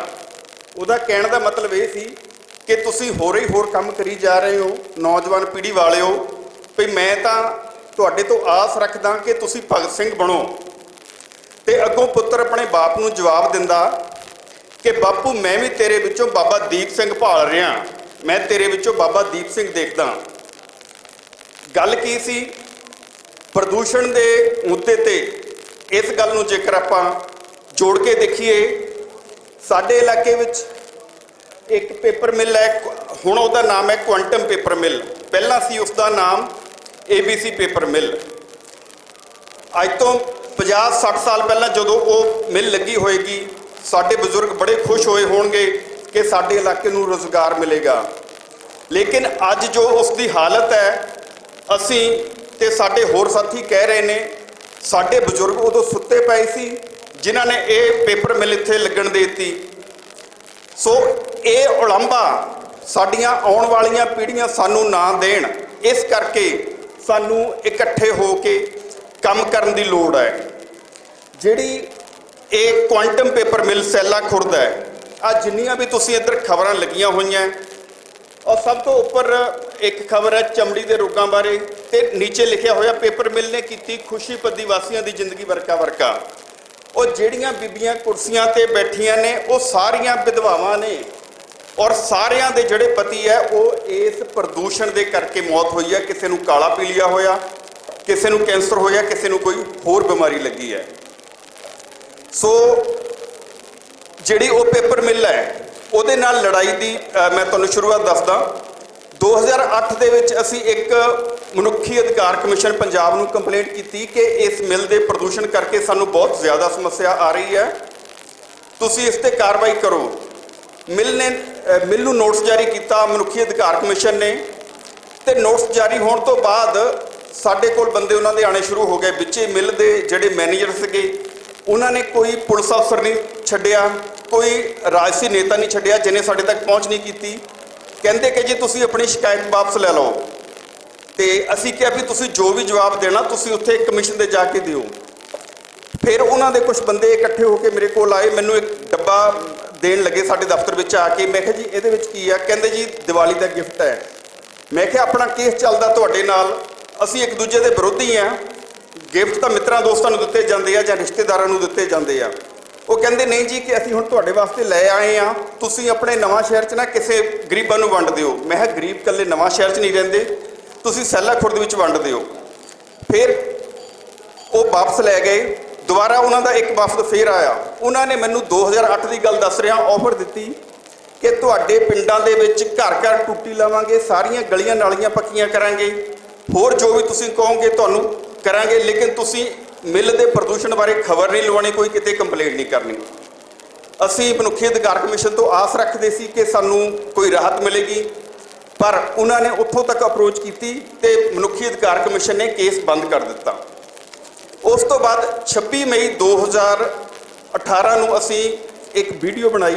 ਮੈਂ ਮੇਰੇ ਇੱਕ ਦੋਸਤ ਨੇ ਪੰਜਾਬੀ ਟ੍ਰਿਬਿਊਨ ਦੇ ਪੱਤਰਕਾਰ JB ਸੇਖੋਂ ਤੇ ਇੱਕ ਹੋਰ ਸੱਜਣ ਸੀ, ਅਸੀਂ ਇੱਕ ਵੀਡੀਓ ਬਣਾਈ 3 ਮਿੰਟ ਦੀ ਵੀਡੀਓ ਸੀ, ਜਿਹਦੇ ਵਿੱਚ ਮਿਲ ਦਾ ਗੰਦਾ ਪਾਣੀ ਜਿਹੜਾ ਸੀਗਾ ਉਹਨੂੰ ਡਿਲੂਟ ਕਰਨ ਵਾਸਤੇ, ਪਤਲਾ ਕਰਨ ਵਾਸਤੇ ਤਾਜ਼ੇ ਪਾਣੀ ਮੋਟਰ ਚਲਾਈ ਹੋਈ ਸੀ, ਉਹ ਡਿਲੂਟ ਕਰਕੇ ਛੱਡਿਆ ਜਾ ਰਿਹਾ ਸੀ। ਅਸੀਂ ਉਹ ਵੀਡੀਓ ਵਾਇਰਲ ਕੀਤੀ, ਉਹ ਕਾਫੀ ਫੈਲੀ। ਜਦੋਂ ਸਮੁੰਦਰ ਵਿੱਚ ਮੱਛੀਆਂ ਮਰਨ ਦਾ ਰੌਲਾ ਪਿਆ ਸੀ ਉਦੋਂ ਇਹ ਵੀਡੀਓ ਵਾਇਰਲ ਹੋਈ ਸੀ। ਉਸ ਤੋਂ ਬਾਅਦ ਕਿਸੇ ਸੱਜਣ ਨੇ, ਸ਼ਾਇਦ ਕੋਈ ਉਹ ਮਿਲ ਦਾ ਬੰਦਾ ਹੋਏਗਾ, ਉਹਨੇ ਮੈਡਮ ਸੁਨੀਤਾ ਨਾਰਾਇਣਨ ਨੇ, ਜਿਨ੍ਹਾਂ ਨੇ ਅੱਜ ਤੋਂ 15-20 ਸਾਲ ਪਹਿਲਾਂ ਇੱਕ ਆਵਾਜ਼ ਉਠਾਈ ਸੀ ਕਿ ਜਿੰਨੇ ਵੀ ਕੋਲਡ ਡਰਿੰਕਸ ਨੇ ਉਹਨਾਂ ਦੇ ਵਿੱਚ ਜ਼ਹਿਰੀਲੇ ਤੱਤ ਹੁੰਦੇ ਨੇ। ਜਦੋਂ ਉਹਨਾਂ ਕੋਲ ਇਹ ਮਾਮਲਾ ਪਹੁੰਚਿਆ ਕਿ ਸੈਲਾ ਖੁਰਦ ਦੀ ਜਿਹੜੀ ਪੇਪਰ ਮਿਲ ਹੈ ਉਹਦਾ ਪ੍ਰਦੂਸ਼ਣ ਬਹੁਤ ਜ਼ਿਆਦਾ ਹੈ, ਪਰ ਅਫਸਰ ਜਿਹੜੇ ਆ ਕੋਈ ਧਿਆਨ ਨਹੀਂ ਦੇ ਰਹੇ, ਤੇ ਉਹ ਮੈਡਮ ਸੁਨੀਤਾ ਨਾਰਾਇਣਨ ਨੇ ਆਪਣੇ ਇੱਕ ਮੈਗਜ਼ੀਨ ਦੇ ਡਾਊਨ ਟੂ ਅਰਥ ਹੈ ਨਾਮ ਉਸਦਾ, ਉਹਦੇ ਪੱਤਰਕਾਰ ਭੇਜੇ। ਉਹ ਸਾਡੇ ਇਲਾਕੇ ਵਿੱਚ ਆਏ, ਉਹਨਾਂ ਨੇ ਸਾਰਾ ਸਰਵੇ ਕੀਤਾ ਤੇ ਇੱਕ ਰਿਪੋਰਟ ਛਾਪੀ। ਉਹ ਰਿਪੋਰਟ ਛਪਣ ਤੋਂ ਬਾਅਦ ਨੈਸ਼ਨਲ ਗ੍ਰੀਨ ਟ੍ਰਿਬਿਊਨਲ ਕੋਲ ਗਈ ਤੇ ਉਹਨਾਂ ਨੇ ਉਸ ਦਾ ਨੋਟਿਸ ਲੈ ਲਿਆ। ਜਦੋਂ NGT ਨੇ ਨੋਟਿਸ ਲਿਆ ਤੇ ਉਹਨਾਂ ਨੇ ਪੰਜਾਬ ਪ੍ਰਦੂਸ਼ਣ ਕੰਟਰੋਲ ਬੋਰਡ ਤੇ ਕੇਂਦਰੀ ਪ੍ਰਦੂਸ਼ਣ ਕੰਟਰੋਲ ਬੋਰਡ ਨੂੰ ਕਿਹਾ ਕਿ ਤੁਸੀਂ ਸਾਂਝੇ ਤੌਰ ਤੇ ਉੱਥੇ ਰੇਡ ਕਰੋ ਤੇ ਜੋ ਵੀ ਉੱਥੇ ਕਮੀਆਂ ਹੈਗੀਆਂ ਮਿਲਦੀਆਂ ਉਹਦੀ ਰਿਪੋਰਟ ਸਾਨੂੰ ਦਿਓ। ਤੇ ਜਦੋਂ ਦੋਨੋਂ ਪ੍ਰਦੂਸ਼ਣ ਕੰਟਰੋਲ ਬੋਰਡ ਆਏ ਉੱਥੇ, ਉਹਨਾਂ ਦੀ ਕਾਫੀ ਉਹਨਾਂ ਨੇ ਪੰਜਾਬੀ 'ਚ ਕਹਿ ਲਓ ਕਿ ਸੇਵਾ ਕੀਤੀ, ਮੁੱਠੀ ਗਰਮ ਕੀਤੀ ਤੇ ਉਹਨਾਂ ਨੂੰ ਕਾਫੀ ਕਹਿ ਲਓ ਰਿਸ਼ਵਤ ਦਿੱਤੀ। ਇਸ ਦੇ ਬਾਵਜੂਦ ਕੁਝ ਚੀਜ਼ਾਂ ਇਹੋ ਜਿਹੀਆਂ ਸੀਗੀਆਂ ਜਿਨ੍ਹਾਂ ਨੂੰ ਉਹ ਲੁਕੋ ਨਹੀਂ ਸਕੇ। ਉਹ ਰਿਪੋਰਟ ਫਿਰ ਵੀ ਉਹਨਾਂ ਨੂੰ ਦੇਣੀ ਪਈ। ਜਦੋਂ ਰਿਪੋਰਟ NGT ਕੋਲ ਗਈ ਤਾਂ NGT ਦਾ ਕਹਿਣਾ ਸੀ ਕਿ ਇੰਨੀਆਂ ਕਮੀਆਂ ਤੁਸੀਂ ਦੇਖ ਲਈਆਂ ਪਰ ਐਕਸ਼ਨ ਤੁਸੀਂ ਕੁਝ ਵੀ ਨਹੀਂ ਲਿਆ, ਇਸ ਕਰਕੇ ਅਗਲੀ ਤਰੀਕ ਤੇ ਆ ਕੇ ਸਾਨੂੰ ਐਕਸ਼ਨ ਲਾਓ ਤੇ ਸਾਨੂੰ ਰਿਪੋਰਟ ਦਿਓ। ਸੋ 26 ਜੁਲਾਈ 2019 ਨੂੰ ਜਿਹੜੇ ਮਿਲ ਵਾਲੇ ਸੀ ਉਹ ਸੁਪਰੀਮ ਕੋਰਟ ਦੇ ਵਿੱਚ ਪਹੁੰਚ ਗਏ ਔਰ ਉੱਥੋਂ ਸਟੇ ਲੈ ਲਿਆ ਕਿ ਪ੍ਰਦੂਸ਼ਣ ਕੰਟਰੋਲ ਬੋਰਡ, ਨਾ ਕੇਂਦਰੀ ਬੋਰਡ ਨਾ ਪੰਜਾਬ ਵਾਲਾ, ਕੋਈ ਵੀ ਕਾਰਵਾਈ ਨਾ ਕਰੇ। ਸੋ 5 ਸਾਲ ਸੁਪਰੀਮ ਕੋਰਟ ਦਾ ਸਟੇ ਰਿਹਾ ਉੱਥੇ ਤੇ ਅਗਸਤ 2024 ਦੇ ਵਿੱਚ ਉਹ ਸਟੇ ਖਾਲੀ ਹੋਇਆ। ਅਸੀਂ ਕਾਫੀ ਕੋਰਸਪੋਂਡੈਂਸ ਕੀਤੀ, ਇਹਨਾਂ ਨੂੰ ਜੇ ਕੋਈ ਲੀਡਰ ਮਿਲਦਾ ਸੀ ਸਾਨੂੰ ਜਾਂ ਕੋਈ ਅਫਸਰ ਮਿਲਦਾ ਸੀ ਉਹਨਾਂ ਨੂੰ ਬੇਨਤੀ ਕੀਤੀ ਕਿ ਭਾਈ ਤੁਸੀਂ ਸਟੇ ਤੜਵਾਓ।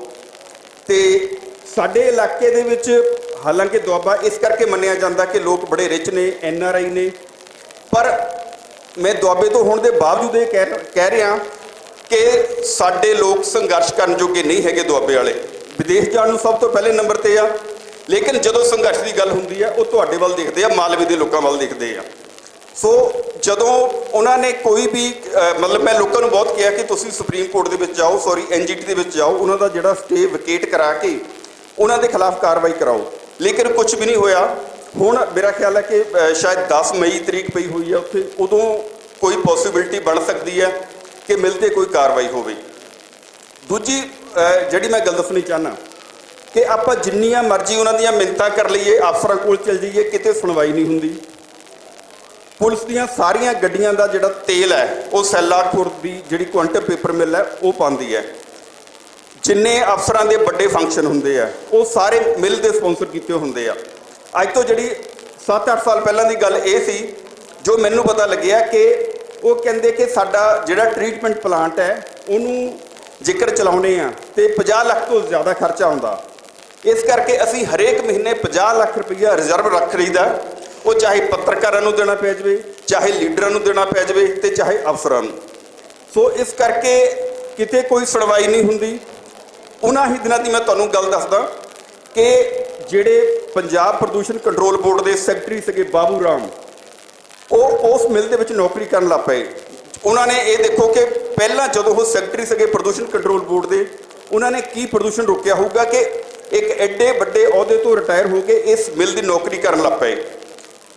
ਉਹਨਾਂ ਨੇ ਜਦੋਂ ਅਸੀਂ ਇਹ ਖਬਰਾਂ ਲਵਾਈਆਂ, ਆ ਜਿਹੜੀਆਂ ਕੁਝ ਖਬਰਾਂ ਤੁਸੀਂ ਦੇਖ ਰਹੇ ਹੋ, ਇਹਦੇ ਵਿੱਚ ਇੱਕ ਚੀਜ਼ ਦੇਖੋ ਕਿ ਸਿਰਫ ਪੰਜਾਬੀ ਟ੍ਰਿਬਿਊਨ ਦੇ ਪੱਤਰਕਾਰ ਦੀਆਂ ਖਬਰਾਂ ਲੱਗੀਆਂ, ਜਾਂ ਇੱਕ ਹੋਰ ਪੱਤਰਕਾਰ ਸੀਗਾ ਪੰਜਾਬੀ ਜਾਗਰਣ ਦਾ, ਉਹਦੇ ਤੇ ਉਹਨਾਂ ਨੇ ਇੱਕ ਰੇਪ ਦਾ ਕੇਸ ਕਿਸੇ ਰਾਹੀਂ ਦਰਜ ਕਰਾ ਕੇ ਉਹਦਾ ਮੂੰਹ ਬੰਦ ਕਰ ਦਿੱਤਾ, ਉਹਦੀ ਅਖਬਾਰ ਚੋਂ ਵੀ ਉਹਨੂੰ ਕਢਾ ਦਿੱਤਾ। ਇਹ ਜਿਹੜਾ ਪੰਜਾਬੀ ਟ੍ਰਿਬਿਊਨ ਦਾ ਪੱਤਰਕਾਰ ਹੈ, ਇਹ ਪ੍ਰੋਫੈਸਰ ਹੈ, ਇੱਕ ਆਪਣਾ ਸਟੈਂਡ ਰੱਖਦਾ, ਪੜ੍ਹਿਆ ਲਿਖਿਆ ਵੀ ਹੈ ਔਰ ਕਾਫੀ ਨੌਲੇਜ ਰੱਖਦਾ। ਇਸ ਕਰਕੇ ਸਿਰਫ ਇੱਕ ਹੀ ਅਖਬਾਰ 'ਚ ਖਬਰਾਂ ਲੱਗੀਆਂ, ਬਾਕੀ ਸਾਰਾ ਮੀਡੀਆ ਬਿਲਕੁਲ ਉਸੇ ਤਰ੍ਹਾਂ ਮੈਨੇਜ ਮਿਲ ਵਾਲਿਆਂ ਨੇ ਕਰ ਲਿਆ ਜਿਸ ਤਰ੍ਹਾਂ ਅੱਜ ਦੀ ਡੇਟ ਵਿੱਚ ਭਗਵੰਤ ਮਾਨ ਨੇ ਸਾਰਾ ਮੀਡੀਆ ਮੈਨੇਜ ਕੀਤਾ ਹੋਇਆ। ਸੋ ਫਿਰ ਉਹਨਾਂ ਨੇ ਕੀ ਕੀਤਾ, ਮਿਲ ਵਾਲਿਆਂ ਨੇ ਪੱਤਰਕਾਰਾਂ ਨੂੰ ਇਸ਼ਤਿਹਾਰ ਦਿੱਤੇ, ਉਹਨਾਂ ਦੀਆਂ ਜੇਬਾਂ ਭਰੀਆਂ, ਪਾਰਟੀਆਂ ਵੀ ਦਿੱਤੀਆਂ ਉਹਨਾਂ ਨੂੰ। ਅਗਲੀ ਸ਼ਰਤ ਉਹਨਾਂ ਮੁਰੇ ਇਹ ਰੱਖੀ ਕਿ ਪਰਵਿੰਦਰ ਸਿੰਘ ਕਿਤਨੇ ਦੀਆਂ, ਯਾਨੀ ਕਿ ਮੇਰੀਆਂ ਜੋ ਵੀ ਖਬਰਾਂ ਆ ਉਹ ਬੰਦ ਕਰੋ।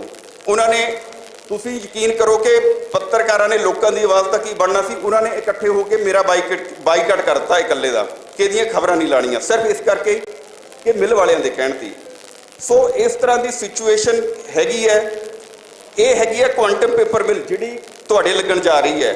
ਹੁਣ ਨਾਲ ਦੀ ਨਾਲ ਸਾਡੇ ਇੱਕ ਹੋਰ, ਜਿਸ ਤਰ੍ਹਾਂ ਇੱਥੇ ਲੱਗਣ ਜਾ ਰਹੀ ਹੈ ਫੈਕਟਰੀ ਪੇਪਰ ਮਿਲ, ਸਾਡੇ ਇੱਕ ਅੰਬੂਜਾ ਸੀਮੈਂਟ ਫੈਕਟਰੀ ਲੱਗਣ ਜਾ ਰਹੀ ਹੈ।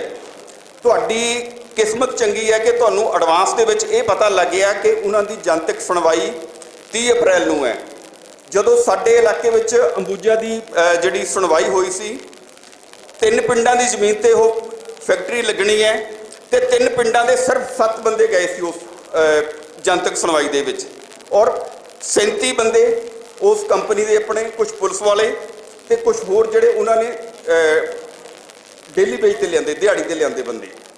ਸੋ ਇਹ ਹਾਲਾਤ ਹੈ। ਹੁਣ ਤੁਹਾਡੇ ਕੋਲ ਮੌਕਾ ਆਇਆ ਕਿ ਜਿਹੜਾ 30 ਤਰੀਕ ਨੂੰ ਜੋ ਵੀ ਇਹਨਾਂ ਦੀ ਜਨਤਕ ਸੁਣਵਾਈ ਹੈ, ਜਿੰਨੇ ਵੱਧ ਤੋਂ ਵੱਧ ਬੰਦੇ ਇਕੱਠੇ ਹੋ ਸਕਣ, ਉਹ ਲਿਖਤੀ ਰੂਪ ਦੇ ਵਿੱਚ ਆਪਣੇ ਜਿਹੜੇ ਇਤਰਾਜ਼ ਹੈ ਉਹ ਉਹਨਾਂ ਕੋਲ ਜ਼ਰੂਰ ਦਰਜ ਕਰਾਏ ਜਾਣ। ਅਦਰਵਾਈਜ਼ ਉਹਨਾਂ ਨੇ ਕੋਸ਼ਿਸ਼ ਇਹ ਕਰਨੀ ਹੈ ਕਿ ਜਿੰਨਾ ਤੁਹਾਡਾ ਇਕੱਠ ਹੋਇਆ ਉਹ ਤੋਂ ਜ਼ਿਆਦਾ ਉਹਨਾਂ ਨੇ ਇਕੱਠ ਕਰਕੇ, ਚਾਹੇ ਉਹ ਜਿੱਥੋਂ ਮਰਜ਼ੀ ਲੈ ਕੇ ਆਉਣ, ਟਰਾਲੀਆਂ ਭਰ ਕੇ ਲਿਆਉਣਗੇ, ਟਰੱਕ ਭਰ ਕੇ ਲਿਆਉਣਗੇ, ਉਹਨਾਂ ਨੇ ਗਿਣਤੀ ਸ਼ੋਅ ਕਰ ਦੇਣੀ ਹੈ ਕਿ ਦੇਖੋ ਜੀ ਇੰਨੇ ਲੋਕ ਹੈ, ਇਹ ਰੁਜ਼ਗਾਰ ਕਰਕੇ ਜਾਂ ਪੇਪਰ ਕਰਕੇ ਜਾਂ ਹੋਰ ਵੱਖ-ਵੱਖ ਕਾਰਨਾਂ ਕਰਕੇ ਇੱਥੇ ਫੈਕਟਰੀ ਲਗਾਉਣੀ ਚਾਹੁੰਦੇ ਆ। ਸੋ ਸਮਾਂ ਇਹ ਆ ਗਿਆ ਕਿ ਸਾਨੂੰ ਸਿਰਫ ਇਹ 2 ਫੈਕਟਰੀਆਂ ਦੀ ਗੱਲ ਨਹੀਂ ਹੈ, ਨਾ ਸੈਲੇ ਦੀ, ਨਾ ਜੀਰੇ ਦੀ, ਨਾ ਇਹ ਧੌਲਰਾਂ ਦੀ। ਗੱਲ ਇਹ ਹੈ ਕਿ ਸਾਨੂੰ ਕੋਸ਼ਿਸ਼ ਕਰਨੀ ਚਾਹੀਦੀ ਹੈ ਕਿ ਪੂਰੇ ਪੰਜਾਬ ਦੇ ਵਿੱਚ ਪ੍ਰਦੂਸ਼ਣ ਰੋਕਣ ਵਾਸਤੇ ਗਰੁੱਪ ਬਣਨੇ ਚਾਹੀਦੇ ਆ। ਜਿਸ ਤਰ੍ਹਾਂ ਪ੍ਰੈਸ਼ਰ ਗਰੁੱਪ ਹੁੰਦੇ ਆ, ਕਿਤੇ ਵੀ ਕੋਈ ਪ੍ਰਦੂਸ਼ਣ ਹੁੰਦਾ ਸਾਨੂੰ ਉਸ ਦਾ ਵਿਰੋਧ ਕਰਨਾ ਚਾਹੀਦਾ। ਜੇਕਰ ਆਪਾਂ ਹੁਣ ਇਸ ਚੀਜ਼ ਤੇ ਕੋਈ ਸਟੈਪ ਨਹੀਂ ਲੈ ਸਕੇ ਤੇ ਆਉਣ ਵਾਲਾ ਜਿਹੜਾ ਸਮਾਂ ਆ ਉਹ ਪੰਜਾਬ ਲਈ ਬਹੁਤ ਖਤਰਨਾਕ ਹੋਏਗਾ। ਇਹ ਆਪਾਂ ਸਾਰੇ ਗੱਲਾਂ ਕਰਦੇ ਆ, ਪਰ ਐਕਚੁਅਲ ਦੇ ਵਿੱਚ ਅਸੀਂ ਦੇਖਿਆ ਕਿ ਇਹਦੀ ਗੰਭੀਰਤਾ ਕਿੰਨੀ ਹੈ ਮੁੱਦੇ ਦੀ। ਸੋ ਇਹਨਾਂ ਤੋਂ ਬਚਣ ਲਈ ਸਾਨੂੰ ਜਿਹੜੇ ਸਾਡੇ ਲੀਡਰ ਨੇ ਉਹਨਾਂ ਨੂੰ ਸਵਾਲ ਕਰਨੇ ਚਾਹੀਦੇ ਆ। ਔਰ ਇੱਕ ਪਹਿਲੀ ਲਾਈਨ ਦੇ ਵਿੱਚ ਦੇਖੋ, ਸਾਡੇ ਇਲਾਕੇ ਦਾ ਵਿਧਾਇਕ ਹੈ ਜੈ ਕ੍ਰਿਸ਼ਨ ਰੋੜੀ, ਉਹ ਬੋਤਲ ਚੁੱਕ ਕੇ ਖੜਾ ਪਾਣੀ ਦੀ, ਕਹਿੰਦਾ ਕਿ ਮੋਟਰਾਂ ਦੇ ਵਿੱਚੋਂ ਸਾਡੇ ਕਾਲਾ ਪਾਣੀ ਨਿਕਲ ਰਿਹਾ, ਮੈਂ ਵਿਧਾਨ ਸਭਾ ਦੇ ਵਿੱਚ ਮੁੱਦਾ ਉਠਾਊਂਗਾ। ਹੁਣ ਉਹ ਵਿਧਾਨ ਸਭਾ ਦਾ ਡਿਪਟੀ ਸਪੀਕਰ ਬਣਿਆ ਹੋਇਆ, ਕਦੀ ਮਿਲ ਦੇ ਖਿਲਾਫ ਨਹੀਂ ਬੋਲਿਆ। ਤੇ ਜਿੰਨੇ ਉੱਥੋਂ ਦੇ ਲੀਡਰ ਹੈ ਉਹਨਾਂ ਨੂੰ ਸਾਰਿਆਂ ਨੂੰ ਫੰਡਿੰਗ ਹੁੰਦੀ ਹੈ। ਇੱਕ ਹੋਰ ਸ਼੍ਰੀ ਅਵਿਨਾਸ਼ ਰਾਏ ਖੰਨਾ, ਮੈਂ ਨਾਮ ਲੈਣ ਦੇ ਵਿੱਚ ਸੰਕੋਚ ਨਹੀਂ ਕਰਦਾ, ਮੈਂ ਉਹਨਾਂ ਨੂੰ ਕਿਹਾ, ਮੈਂ ਕਿਹਾ ਦੇਖੋ ਜੀ ਕਿ ਇੰਨਾ ਪ੍ਰਦੂਸ਼ਣ ਫੈਲ ਰਿਹਾ, ਤੁਸੀਂ ਇਲਾਕੇ ਦੇ MP ਹੋ, ਤੁਸੀਂ ਕੁਝ ਕਰੋ। ਉਹ ਕਹਿੰਦੇ ਮੈਂ ਵੀ ਤੂੰ ਇਸ ਬਾਰੇ ਚੁੱਪ ਰਹਿ, ਮੈਂ ਤਾਂ ਬੱਚਿਆਂ ਦਾ ਟੂਰ ਲੈ ਕੇ ਉੱਥੇ ਜਾ ਰਿਹਾ, ਬੱਚਿਆਂ ਨੂੰ ਦਿਖਾਉਣਾ ਕਿ ਸਾਡੇ ਇਲਾਕੇ ਵਿੱਚ ਇੰਡਸਟਰੀ ਕਿੰਨੀ ਹੈ। ਸੋ ਪੋਲੀਟੀਸ਼ੀਅਨਸ ਤੋਂ, ਰਾਜਸੀ ਲੋਕਾਂ ਤੋਂ ਸਾਨੂੰ ਉਮੀਦ ਨਹੀਂ ਰੱਖਣੀ ਚਾਹੀਦੀ, ਆਪਣੇ ਸਿਰ ਖੁਦ ਹੋ ਕੇ ਇਹ ਸਾਰੇ ਕੰਮ ਕਰਨੇ ਚਾਹੀਦੇ ਆ। ਜਿਸ ਤਰ੍ਹਾਂ ਮੈਂ ਪਹਿਲਾਂ ਵੀ ਕਿਹਾ ਸੀਗਾ ਕਿ ਜਿਹੜਾ ਮੱਤੇਵਾੜਾ ਮੋਰਚਾ ਸੀਗਾ ਜਾਂ ਜੀਰਾ ਜਾਂ ਲੁਧਿਆਣੇ ਕਾਲੇ ਪਾਣੀ ਦਾ ਮੋਰਚਾ, ਇਹ 2-3 ਇਹੋ ਜਿਹੀਆਂ ਉਦਾਹਰਨਾਂ ਆ। ਅਸੀਂ ਕਿਸੇ ਰਾਜਸੀ ਪਾਰਟੀ ਤੇ ਡਿਪੈਂਡ ਨਹੀਂ ਹੋਏ ਪੰਜਾਬ ਦੇ ਲੋਕ, ਉਲਟਾ ਪੋਲੀਟੀਕਲ ਪਾਰਟੀਆਂ ਨੂੰ ਸਾਡੇ ਮਗਰ ਲੱਗਣਾ ਪਿਆ। ਸੋ ਇਹ ਆਮ ਲੋਕਾਂ ਦੀ, ਜਨਤਾ ਦੀ ਤਾਕਤ ਨੂੰ ਇੰਨਾ ਕੁ ਮਜ਼ਬੂਤ ਕਰੀਏ ਕਿ ਪੋਲੀਟੀਕਲ ਪਾਰਟੀਆਂ ਸਾਡੇ ਮਗਰ ਲੱਗਣ, ਉਹ ਸਾਨੂੰ ਪੁੱਛਣ ਕੇ ਦੱਸੋ ਕੀ ਕਰਨਾ ਹੈ, ਜਿਸ ਤਰ੍ਹਾਂ ਪਹਿਲੇ 3 ਮੋਰਚਿਆਂ ਦੇ ਵਿੱਚ ਹੋਇਆ। ਇੰਨਾ ਹੀ ਕਾਫੀ ਹੈ। ਵਾਹਿਗੁਰੂ ਜੀ ਕਾ ਖਾਲਸਾ, ਵਾਹਿਗੁਰੂ ਜੀ ਕੀ ਫਤਿਹ। ਬਹੁਤ ਬਹੁਤ ਧੰਨਵਾਦ ਸਰਦਾਰ ਪਰਵਿੰਦਰ ਸਿੰਘ ਕਿਤਨਾ ਜੀ। ਇਹਨਾਂ ਨੇ ਤੁਹਾਨੂੰ ਦੱਸਿਆ ਇੱਕ ਪੇਪਰ ਮਿਲ ਬਾਰੇ ਜਿਹੜੀ ਇਹਨਾਂ ਦੇ ਇਲਾਕੇ 'ਚ ਲੱਗੀ ਹੈ, ਪਿਛਲੇ 25-30 ਸਾਲ ਦਾ ਐਕਸਪੀਰੀਅੰਸ, ਕਿ ਜਦੋਂ ਲੱਗ ਜਾਂਦੀਆਂ ਮਿੱਲਾਂ ਫਿਰ ਵਤੀਰਾ ਕਿਵੇਂ ਦਾ ਹੁੰਦਾ ਹੈ, ਤੇ ਜਦੋਂ ਨਹੀਂ ਲੱਗੀਆਂ ਹੁੰਦੀਆਂ ਤੇ ਕਿਵੇਂ ਹੱਥ ਜੋੜਦੇ ਫਿਰਦੇ ਆ ਕਿ ਭਾਈ ਲੱਗ ਜਾਣ ਦਿਓ ਇੱਕ ਵਾਰੀ। ਤੋ ਇਹਨਾਂ ਦਾ ਹਾਲ ਵੀ ਉੱਦਾਂ ਹੀ ਹੈ ਜਿਵੇਂ ਸਿਆਸਤਦਾਨਾਂ ਦਾ ਹਾਲ ਹੈ, ਜਦੋਂ ਵੋਟਾਂ ਲੈਣ ਆਉਂਦੇ ਆ ਕਿਵੇਂ ਗੱਲਾਂ ਕਰਦੇ ਆ, ਜਦੋਂ ਜਿੱਤ ਜਾਂਦੇ ਫਿਰ ਕਿਵੇਂ ਦੀਆਂ ਗੱਲਾਂ। ਤੋ ਉਹੀ ਹਾਲ ਮਿੱਲਾਂ ਦਾ ਹੈ। ਤੇ ਆਪਾਂ ਇਹਨਾਂ ਮਿੱਲਾਂ ਤੋਂ ਜਿੰਨਾ ਬਚਾਂਗੇ, ਲਾਲ ਕੈਟੇਗਰੀ ਦੀਆਂ ਪ੍ਰਦੂਸ਼ਣ ਕਰਨ ਵਾਲੀਆਂ ਮਿੱਲਾਂ ਸਾਨੂੰ ਪੰਜਾਬ ਦੇ ਇਲਾਕੇ ਵਿੱਚ ਹੋਰ ਨਹੀਂ ਚਾਹੀਦੀਆਂ। ਇੱਕ ਗੱਲ ਮੈਂ ਇੱਥੇ ਇਸ ਤੋਂ ਪਹਿਲਾਂ ਕਿ ਅਗਲੇ ਬੁਲਾਰੇ ਤੁਹਾਡੇ ਨਾਲ ਗੱਲ ਸਾਂਝੀ ਕਰਨ, ਇੱਕ ਛੋਟੀ ਜਿਹੀ ਗੱਲ ਮੈਂ ਤੁਹਾਡੇ ਨਾਲ ਸਾਂਝੀ ਕਰਨਾ ਚਾਹੁੰਦਾ ਕਿ ਆਹ ਤੁਹਾਡੇ ਪਿੱਛੇ ਇੱਕ ਨਕਸ਼ਾ ਲੱਗਿਆ ਹੈ, ਗੁਰੂ ਗੋਬਿੰਦ ਸਿੰਘ ਮਾਰਗ। ਆਪਾਂ ਦੇਖ ਰਹੇ ਹਾਂ ਕਿ ਗੁਰੂ ਗੋਬਿੰਦ ਸਿੰਘ ਜੀ ਦੇ ਮਾਰਗ ਦੇ ਨਾਲ ਨਾਲ ਇੱਕ ਨਹਿਰ ਚੱਲ ਰਹੀ ਹੈ, ਦੂਜੇ ਪਾਸੇ ਇੱਕ ਬੁੱਢਾ ਦਰਿਆ ਚੱਲ ਰਿਹਾ ਹੈ ਜਿਹਨੂੰ ਤੁਸੀਂ ਰਾਏਪੁਰ ਡਰੇਨ ਕਹਿੰਦੇ ਹੋ। ਇੱਥੇ ਇਹ ਪਹਿਲਾਂ ਲੁਧਿਆਣੇ ਪਹੁੰਚਦਾ ਹੈ, ਫਿਰ ਅੱਗੇ ਵਲੀਪੁਰ ਪਹੁੰਚਦਾ ਤੇ ਸਤਲੁਜ ਦੇ ਵਿੱਚ ਮਿਲ ਜਾਂਦਾ ਹੈ, ਇਹ ਸਤਲੁਜ ਦਰਿਆ 'ਚ ਡਿੱਗਦਾ ਹੈ। ਜਿਹੜਾ ਪੰਜਾਬ ਦਾ ਦੱਖਣੀ ਪੰਜਾਬ ਦਾ ਇਲਾਕਾ ਹੈ, 5 ਜ਼ਿਲ੍ਹੇ, ਉਹ ਇਸ ਦਾ ਬੁੱਢੇ ਦਰਿਆ ਦਾ ਪਾਣੀ ਪੀਂਦਾ ਹੈ। ਮਤਲਬ ਆਹ ਜਿਹੜਾ ਇੱਥੋਂ ਰਾਏਪੁਰ ਡਰੇਨ 'ਚੋਂ ਪਾਣੀ ਨੇ ਜਾਣਾ ਹੈ, ਉਹ ਲੁਧਿਆਣੇ ਪਹਿਲਾਂ ਪਹੁੰਚਣਾ ਹੈ, ਫਿਰ ਸਤਲੁਜ ਵਿੱਚ ਪੈਣਾ ਹੈ, ਫਿਰ ਸਤਲੁਜ ਵਿੱਚੋਂ ਪੀਣ ਦੇ ਪਾਣੀ ਦੀ ਸਪਲਾਈ 5 ਜ਼ਿਲ੍ਹਿਆਂ ਨੂੰ ਦਿੱਤੀ ਜਾਂਦੀ ਹੈ, ਸ੍ਰੀ ਮੁਕਤਸਰ ਸਾਹਿਬ, ਫਾਜ਼ਿਲਕਾ, ਫਰੀਦਕੋਟ, ਫਿਰੋਜ਼ਪੁਰ, ਅਬੋਹਰ। ਆਹ ਇਲਾਕੇ ਜਿਹੜੇ ਹੈ ਇਹ ਪਾਣੀ ਪੀਂਦੇ ਆ ਸਿੱਧੇ ਤੌਰ ਤੇ ਸਰਕਾਰੀ ਵਾਟਰ ਵਰਕਸ ਵਿੱਚੋਂ। ਸੋ ਇਹ ਗੱਲ ਨੂੰ ਬੜੇ ਧਿਆਨ ਨਾਲ ਵਿਚਾਰਨ ਦੀ ਲੋੜ ਹੈ ਕਿ ਜਿਹੜਾ ਪਾਣੀ ਬੱਚਿਆਂ ਨੇ ਪੀਣਾ ਹੈ, ਸਾਡੀਆਂ ਪ੍ਰੈਗਨੈਂਟ ਲੇਡੀਜ਼ ਨੇ ਪੀਣਾ ਹੈ, ਸਾਡੇ ਹਸਪਤਾਲਾਂ ਦੇ ਵਿੱਚ ਕੈਂਸਰ ਦੇ ਪੇਸ਼ੈਂਟਸ ਨੇ ਪੀਣਾ ਹੈ, ਡਾਕਟਰਾਂ ਨੇ ਪੀਣਾ ਹੈ, ਉਹ ਅਸੀਂ ਕਿਹੜਾ ਪਾਣੀ ਭੇਜ ਰਹੇ ਹਾਂ? ਇਸੇ ਪਾਣੀ ਨਾਲ ਗੁਰੂ ਘਰਾਂ ਦੀਆਂ ਦੇਗਾਂ ਤਿਆਰ ਹੋ ਰਹੀਆਂ। ਤਾਂ ਇੱਦਾਂ ਪਾਣੀ ਦਾ ਪ੍ਰਦੂਸ਼ਣ, ਪਾਣੀ ਨੂੰ ਸਾਡੀ ਗੁਰਬਾਣੀ ਨੇ ਪਿਤਾ ਦਾ ਦਰਜਾ ਦਿੱਤਾ ਹੈ, ਤੇ ਇਸ ਕਰਕੇ ਸਰਬੱਤ ਦੇ ਭਲੇ ਨੂੰ ਦੇਖਦੇ ਹੋਏ, ਇਸ ਵੱਡੇ ਦਰਜੇ ਨੂੰ ਦੇਖਦੇ ਹੋਏ ਸਾਨੂੰ ਇਹ ਗੱਲਾਂ ਦਾ ਬਹੁਤ ਧਿਆਨ ਦੇਣ ਦੀ ਲੋੜ ਹੈ। ਹੁਣ ਮੈਂ ਅਗਲੇ ਸਪੀਕਰ ਸਾਡੇ ਉਹਨਾਂ ਨੂੰ ਬੇਨਤੀ ਕਰਾਂਗਾ ਕਿ ਉਹ ਆ ਕੇ ਆਪਣੇ ਵਿਚਾਰ ਤੁਹਾਡੇ ਨਾਲ ਸਾਂਝੇ ਕਰਨ, ਤੇ 30 ਤਰੀਕ ਦੀ ਹੋਣ ਵਾਲੀ ਜਿਹੜੀ ਜਨਤਕ ਸੁਣਵਾਈ ਹੈ ਉਹਦੇ ਧਿਆਨ 'ਚ ਰੱਖਦੇ ਹੋਏ ਕਿ ਕਿਹੜੇ ਨੁਕਤੇ ਹੈ ਜਿਹੜੇ ਤੁਸੀਂ ਧਿਆਨ 'ਚ ਰੱਖੋ, ਕਿਵੇਂ ਉਹਦੀ ਤਿਆਰੀ ਕਰੋ, ਉਹ ਸਾਰੀਆਂ ਗੱਲਾਂ ਤੁਹਾਡੇ ਨਾਲ ਸਾਂਝੀਆਂ ਕਰਨ ਮੈਂ ਬੇਨਤੀ ਕਰਾਂਗਾ ਸਰਦਾਰ ਹਮੀਰ ਸਿੰਘ ਜੀ, ਜੋ ਕਿ ਬਹੁਤ ਲੰਮੇ ਸਮੇਂ ਤੋਂ ਸੀਨੀਅਰ ਪੱਤਰਕਾਰ ਤੇ ਹੈ ਹੀ ਨੇ, ਬਹੁਤ ਲੰਬੇ ਸਮੇਂ ਤੋਂ ਪੱਤਰਕਾਰੀ ਪੰਜਾਬ 'ਚ ਕੀਤੀ ਹੈ, ਪਰ ਉਸ ਤੋਂ ਇਲਾਵਾ ਬਹੁਤ ਲੰਮੇ ਸਮੇਂ ਤੋਂ ਪਿੰਡ ਬਚਾਓ ਪੰਜਾਬ ਬਚਾਓ ਮੋਰਚਾ ਚਲਾ ਰਹੇ ਹੈ, ਤੇ ਆਪਾਂ ਇਹਨਾਂ ਦੇ ਵਿਚਾਰ ਬੜੇ ਧਿਆਨ ਨਾਲ ਸੁਣੀਏ ਜੀ। ਸਰਦਾਰ ਹਮੀਰ ਸਿੰਘ ਜੀ, ਆਓ।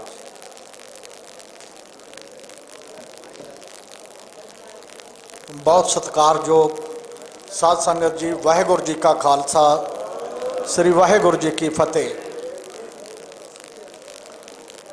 ਵੈਸੇ ਤਾਂ ਕਿਹਾ ਜਾਂਦਾ ਪੰਜਾਬ ਦੇ ਜੰਮਿਆਂ ਨੂੰ ਨਿਤ ਮੁਹਿੰਮਾਂ, ਲਗਾਤਾਰ ਸਦੀਆਂ ਤੋਂ ਪੰਜਾਬ ਬਹੁਤ ਸਾਰੀਆਂ ਮੁਸੀਬਤਾਂ ਦਾ ਸਾਹਮਣਾ ਕਰਨਾ ਆਇਆ ਹੈ।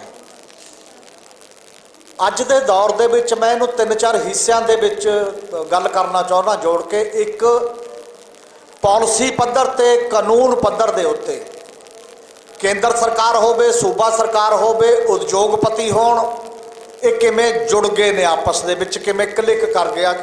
ਇਸ ਕਰਕੇ ਉਹਦੀ ਜਾਣਕਾਰੀ ਤੋਂ ਬਿਨਾਂ ਮੂਵਮੈਂਟਾਂ ਅੱਗੇ ਵਧਾਈਆਂ ਨਹੀਂ ਜਾਣੀਆਂ, ਉਹਦੇ ਤੋਂ ਅੱਗੇ ਤੋਰੀਆਂ ਨਹੀਂ ਜਾਣੀਆਂ। ਪਹਿਲੀ ਗੱਲ ਇਹ ਹੈ ਕਿ ਹੁਣ ਅਸੈਂਬਲੀ ਦੇ ਵਿੱਚ ਤੇ ਪਾਰਲੀਮੈਂਟ ਦੇ ਵਿੱਚ ਜਿਹੜੇ ਕਾਨੂੰਨ ਆਉਂਦੇ ਨੇ ਉਹ ਉੱਥੇ ਨਹੀਂ ਬਣਦੇ, ਬਾਹਰੋਂ ਡਰਾਫਟ ਬਣ ਕੇ ਆਉਂਦੇ ਨੇ, ਉੱਥੇ ਕੇਵਲ ਹੱਥ ਖੜੇ ਹੁੰਦੇ ਨੇ ਇਸ ਪੱਧਰ ਦੇ ਉੱਤੇ। ਸਭ ਤੋਂ ਪਹਿਲਾ ਵੱਡਾ ਨੁਕਸ ਕੀ ਹੈ ਜਿਹੜਾ ਅਸੀਂ ਜਦੋਂ ਸਿਰ ਤੇ ਪੈਂਦੀ ਆ ਉਦੋਂ ਬੋਲਦੇ ਹਾਂ। ਮੈਨੂੰ ਲੱਗਦਾ ਕਿ ਇਹ ਗੱਲ ਜਿਹੜੀ ਕਹੀ ਗਈ ਹੈ ਠੀਕ ਹੈ ਕਿ ਸਾਨੂੰ ਕੁਝ ਪਹਿਲਾਂ ਪਤਾ ਲੱਗ ਗਿਆ ਜੀ, ਫੈਕਟਰੀ ਲੱਗਣ ਲੱਗ, ਨਹੀਂ ਪਤਾ ਲੱਗਿਆ। ਬਹੁਤ ਗੱਲਾਂ ਸਾਨੂੰ ਜਿਹੜੀਆਂ ਇਦੋਂ ਵੀ ਪਹਿਲਾਂ ਪਤਾ ਲੱਗ ਜਾਣੀਆਂ ਚਾਹੀਦੀਆਂ ਸੀ, ਉਹਦੇ ਬਾਰੇ ਸੋਚਣ ਦੀ ਲੋੜ ਹੈ। ਉਹ ਕੀ ਹੈ? ਪਹਿਲੀ ਗੱਲ ਇਹ ਹੈ ਕਿ ਗਵਰਨਮੈਂਟ ਆਫ ਇੰਡੀਆ ਨੇ ਪਾਰਲੀਮੈਂਟ ਦੇ ਵਿੱਚ 72 ਘੰਟਿਆਂ ਦੇ ਵਿੱਚ ਰਾਜ ਸਭਾ ਤੇ ਲੋਕ ਸਭਾ ਨੇ ਪਾਣੀ ਨੂੰ ਪ੍ਰਦੂਸ਼ਿਤ ਕਰਨਾ, ਪਾਣੀ ਨੂੰ ਖਰਾਬ ਕਰਨ ਦਾ ਲਾਇਸੈਂਸ ਦਿੱਤਾ। ਉਹਨਾਂ ਨੇ ਕਾਨੂੰਨ ਪਾਸ ਕਰਤਾ ਕਿ ਪਾਣੀ ਤੇ ਹਵਾ ਹੁਣ ਦੋਨੋਂ ਜਿਹੜਾ ਮਰਜ਼ੀ ਜਿੰਨਾ ਮਰਜ਼ੀ ਪ੍ਰਦੂਸ਼ਿਤ ਕਰੇ ਉਹਦੇ ਤੇ ਕ੍ਰਿਮੀਨਲ ਪਰਚਾ ਦਰਜ ਨਹੀਂ ਹੋ ਸਕਦਾ, ਅਪਰਾਧਿਕ ਪਰਚਾ। ਜਿਹੜਾ ਪਰਵਿੰਦਰ ਕਿਤਨੇ ਉਹਨੀ ਕਹਿੰਦੇ ਨੇ 10 ਮਈ ਨੂੰ ਡੇਟ ਹੈ, ਜਦੋਂ ਕਾਨੂੰਨ ਇਹ ਬਣ ਗਿਆ ਇਹ ਕ੍ਰਾਈਮ ਹੀ ਨਹੀਂ ਹੈ, ਪਾਣੀ ਤੇ এনवायरमेंट ਕ੍ਰਾਈਮ ਨਹੀਂ ਬਚਿਆ, ਤਾਂ ਸਾਰੇ ਛੁੱਟ ਜਾਣਗੇ, ਸਾਰੇ ਫ੍ਰੀ ਹੋ ਜਾਣਗੇ ਸਾਰੇ ਮਾਮਲੇ ਦੇ ਵਿੱਚ। ਕਿਉਂਕਿ ਅਦਾਲਤ ਹੋਵੇ, ਐਨਜੀਟੀ ਹੋਵੇ, ਸੰਸਥਾਵਾਂ ਹੋਣ, ਇਹ ਕਾਨੂੰਨ ਦੇ ਦਾਇਰੇ 'ਚ ਹੀ ਕੰਮ ਕਰਦੀਆਂ ਨੇ ਨਾ। ਜਦੋਂ ਕਾਨੂੰਨ ਬਦਲ ਦੋ ਤੁਸੀਂ ਤਾਂ ਉਹ ਦਾਇਰਾ ਤੁਹਾਡੇ ਲਈ ਬੰਦ ਕਰਤਾ ਆਉਣ ਵਾਲੇ ਦਿਨਾਂ ਦੇ ਵਿੱਚ। ਇਸ ਗੱਲ ਦੀ ਸੋਝੀ ਸਾਨੂੰ ਨਾਲ ਲੈ ਕੇ ਮੂਵਮੈਂਟ ਕਰਨੀ ਪਏਗੀ, ਲੜਨੀ ਪਏਗੀ। ਕੱਲੀ ਗਵਰਨਮੈਂਟ ਆਫ ਇੰਡੀਆ ਨੇ ਨਹੀਂ ਕੀਤਾ, ਸਾਡੀ ਸਰਕਾਰ ਨੇ, ਕਿਉਂਕਿ ਇੱਕ ਪਾਣੀ ਜਿਹੜਾ ਇਹ ਸਟੇਟ ਸਬਜੈਕਟ ਹੈ, ਸੂਬੇ ਦਾ ਅਧਿਕਾਰ ਹੈ। ਗਵਰਨਮੈਂਟ ਆਫ ਇੰਡੀਆ ਨਹੀਂ ਕਰ ਸਕਦੀ ਸੀ ਇਹ ਕਾਨੂੰਨ। ਉਹਦੇ 'ਚ ਇੱਕ ਟੈਕਨੀਕਲੀ ਸ਼ਰਤ ਸੀ, ਘੱਟੋ ਘੱਟ 2 ਸੂਬੇ ਉਹਦੇ ਨਾਲ ਸਹਿਮਤ ਹੋਣੇ ਉਸ ਬਿੱਲ ਪੇਸ਼ ਕਰਨ ਵੇਲੇ ਜ਼ਰੂਰੀ ਸੀ। ਉਹ ਹਿਮਾਚਲ ਤੇ ਰਾਜਸਥਾਨ ਲਾ ਲਏ ਨਾਲ। ਪਹਿਲਾਂ ਸਾਡੇ ਵਾਲਿਆਂ ਨੇ ਕਿਹਾ ਪਤਾ ਨਹੀਂ ਅਸੀਂ ਗੈਰ ਹਾਜ਼ਰ ਹੋ ਗਏ, ਅਸੀਂ ਲੇਟ ਹੋ ਗਏ। ਆਹੀ ਜਿਹੜਾ ਅਸੈਂਬਲੀ ਦਾ ਸੈਸ਼ਨ ਹੁਣ ਹੋ ਕੇ ਹਟਿਆ, ਇਹਨਾਂ ਨੇ ਮੋਹਰ ਲਾਤੀ ਹੈ ਉਹਦੇ ਤੇ ਕਿ ਅਸੀਂ ਵੀ ਪਾਣੀ ਪ੍ਰਦੂਸ਼ਿਤ ਕਰਨ ਲਈ ਤੁਹਾਡੇ ਨਾਲ ਆ, ਫਿਕਰ ਨਾ ਕਰੋ। ਇਹਨੂੰ ਕਿਹਾ ਕੀ ਜਾਂਦਾ, ਇਹਨੂੰ ਕਹਿੰਦੇ ਨੇ ਈਜ਼ ਆਫ ਬਿਜ਼ਨਸ। ਬਿਜ਼ਨਸ ਦੇ ਰਾਹ ਦੀਆਂ ਸਾਰੀਆਂ ਰੋਕਾਂ ਹਟਾ ਦਿਓ। ਉਹਦੇ ਨਾਲ ਬੰਦੇ ਮਰਦੇ ਨੇ, ਬੰਦੇ ਕੈਂਸਰ ਨਾਲ ਮਰਦੇ ਨੇ, ਕਾਲੇ ਪੀਲੀਏ ਨਾਲ ਕਿਸੇ ਦੀ ਕੋਈ ਪਰਵਾਹ ਨਹੀਂ। ਇਹ ਤਰੀਕਾ ਬਦਲ ਗਿਆ ਦੇਸ਼ ਦੇ ਵਿੱਚ। ਸਭ ਤੋਂ ਬੜਾ ਖਤਰਾ ਇਹ ਹੈ, ਇਹ ਲੜਾਈ ਕੱਲੀ ਚਮਕੌਰ ਸਾਹਿਬ ਦੀ ਨਹੀਂ, ਇਹ ਦੇਸ਼ ਦੇ ਸਾਰੇ ਲੋਕਾਂ ਦੀ, ਪੰਜਾਬ ਦੇ ਸਮੁੱਚੇ ਲੋਕਾਂ ਦੀ ਹੈ।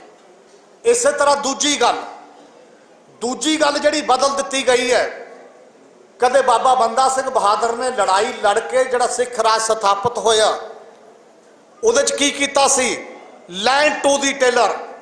ਜਿਹੜਾ ਹਲ ਵਾਹਕ ਹੈ ਜ਼ਮੀਨ ਉਹਦੀ ਹੋਏਗੀ, ਉਹ ਮੁਜਾਰਾ ਨਹੀਂ ਹੋਏਗਾ, ਉਹ ਮਾਲਕ ਹੋਏਗਾ। ਹੁਣ ਓਵਰਆਲ ਕਾਨੂੰਨ ਬਣ ਗਿਆ ਦੇਸ਼ ਦੇ ਵਿੱਚ ਕਿ ਸਾਰੀਆਂ ਤੁਹਾਡੀਆਂ ਜ਼ਮੀਨਾਂ ਕਾਰਪੋਰੇਟ ਦੇ ਹਵਾਲੇ ਕਰਨੀਆਂ ਨੇ, ਉਹਨੂੰ ਦੇਣੀਆਂ ਨੇ, ਜ਼ਮੀਨਾਂ ਖੋਹਣੀਆਂ ਨੇ। ਭਾਵੇਂ ਉਹ ਪਹਿਲੇ 3 ਕਾਨੂੰਨ ਸੀ ਜਿਹ 'ਚ ਕਿਸਾਨ ਅੰਦੋਲਨ ਹੋਇਆ, ਹੁਣ ਉਹਦੀ ਆੜ 'ਚ ਬਹੁਤ ਕੁਝ ਇਹੋ ਜਿਹਾ ਵਾਪਰ ਰਿਹਾ ਕਿ ਲਗਾਤਾਰ ਜ਼ਮੀਨਾਂ ਲੈਣੀਆਂ ਨੇ। ਤੀਜੀ ਗੱਲ, ਕੁਦਰਤੀ ਇੱਕ ਕਾਨੂੰਨ ਬਣ ਗਿਆ ਕਿਸੇ ਖਾਸ ਹਾਲਾਤ ਦੇ ਵਿੱਚ 2013 'ਚ, ਜਿਹਨੂੰ ਲੈਂਡ ਐਕੁਜੀਸ਼ਨ ਐਕਟ ਕਹਿੰਦੇ ਨੇ। ਲੈਂਡ ਐਕੁਜੀਸ਼ਨ ਐਕਟ ਦੀਆਂ 3 ਸ਼ਰਤਾਂ ਨੇ ਜਿਹੜੀਆਂ ਵੱਡੀਆਂ ਨੇ।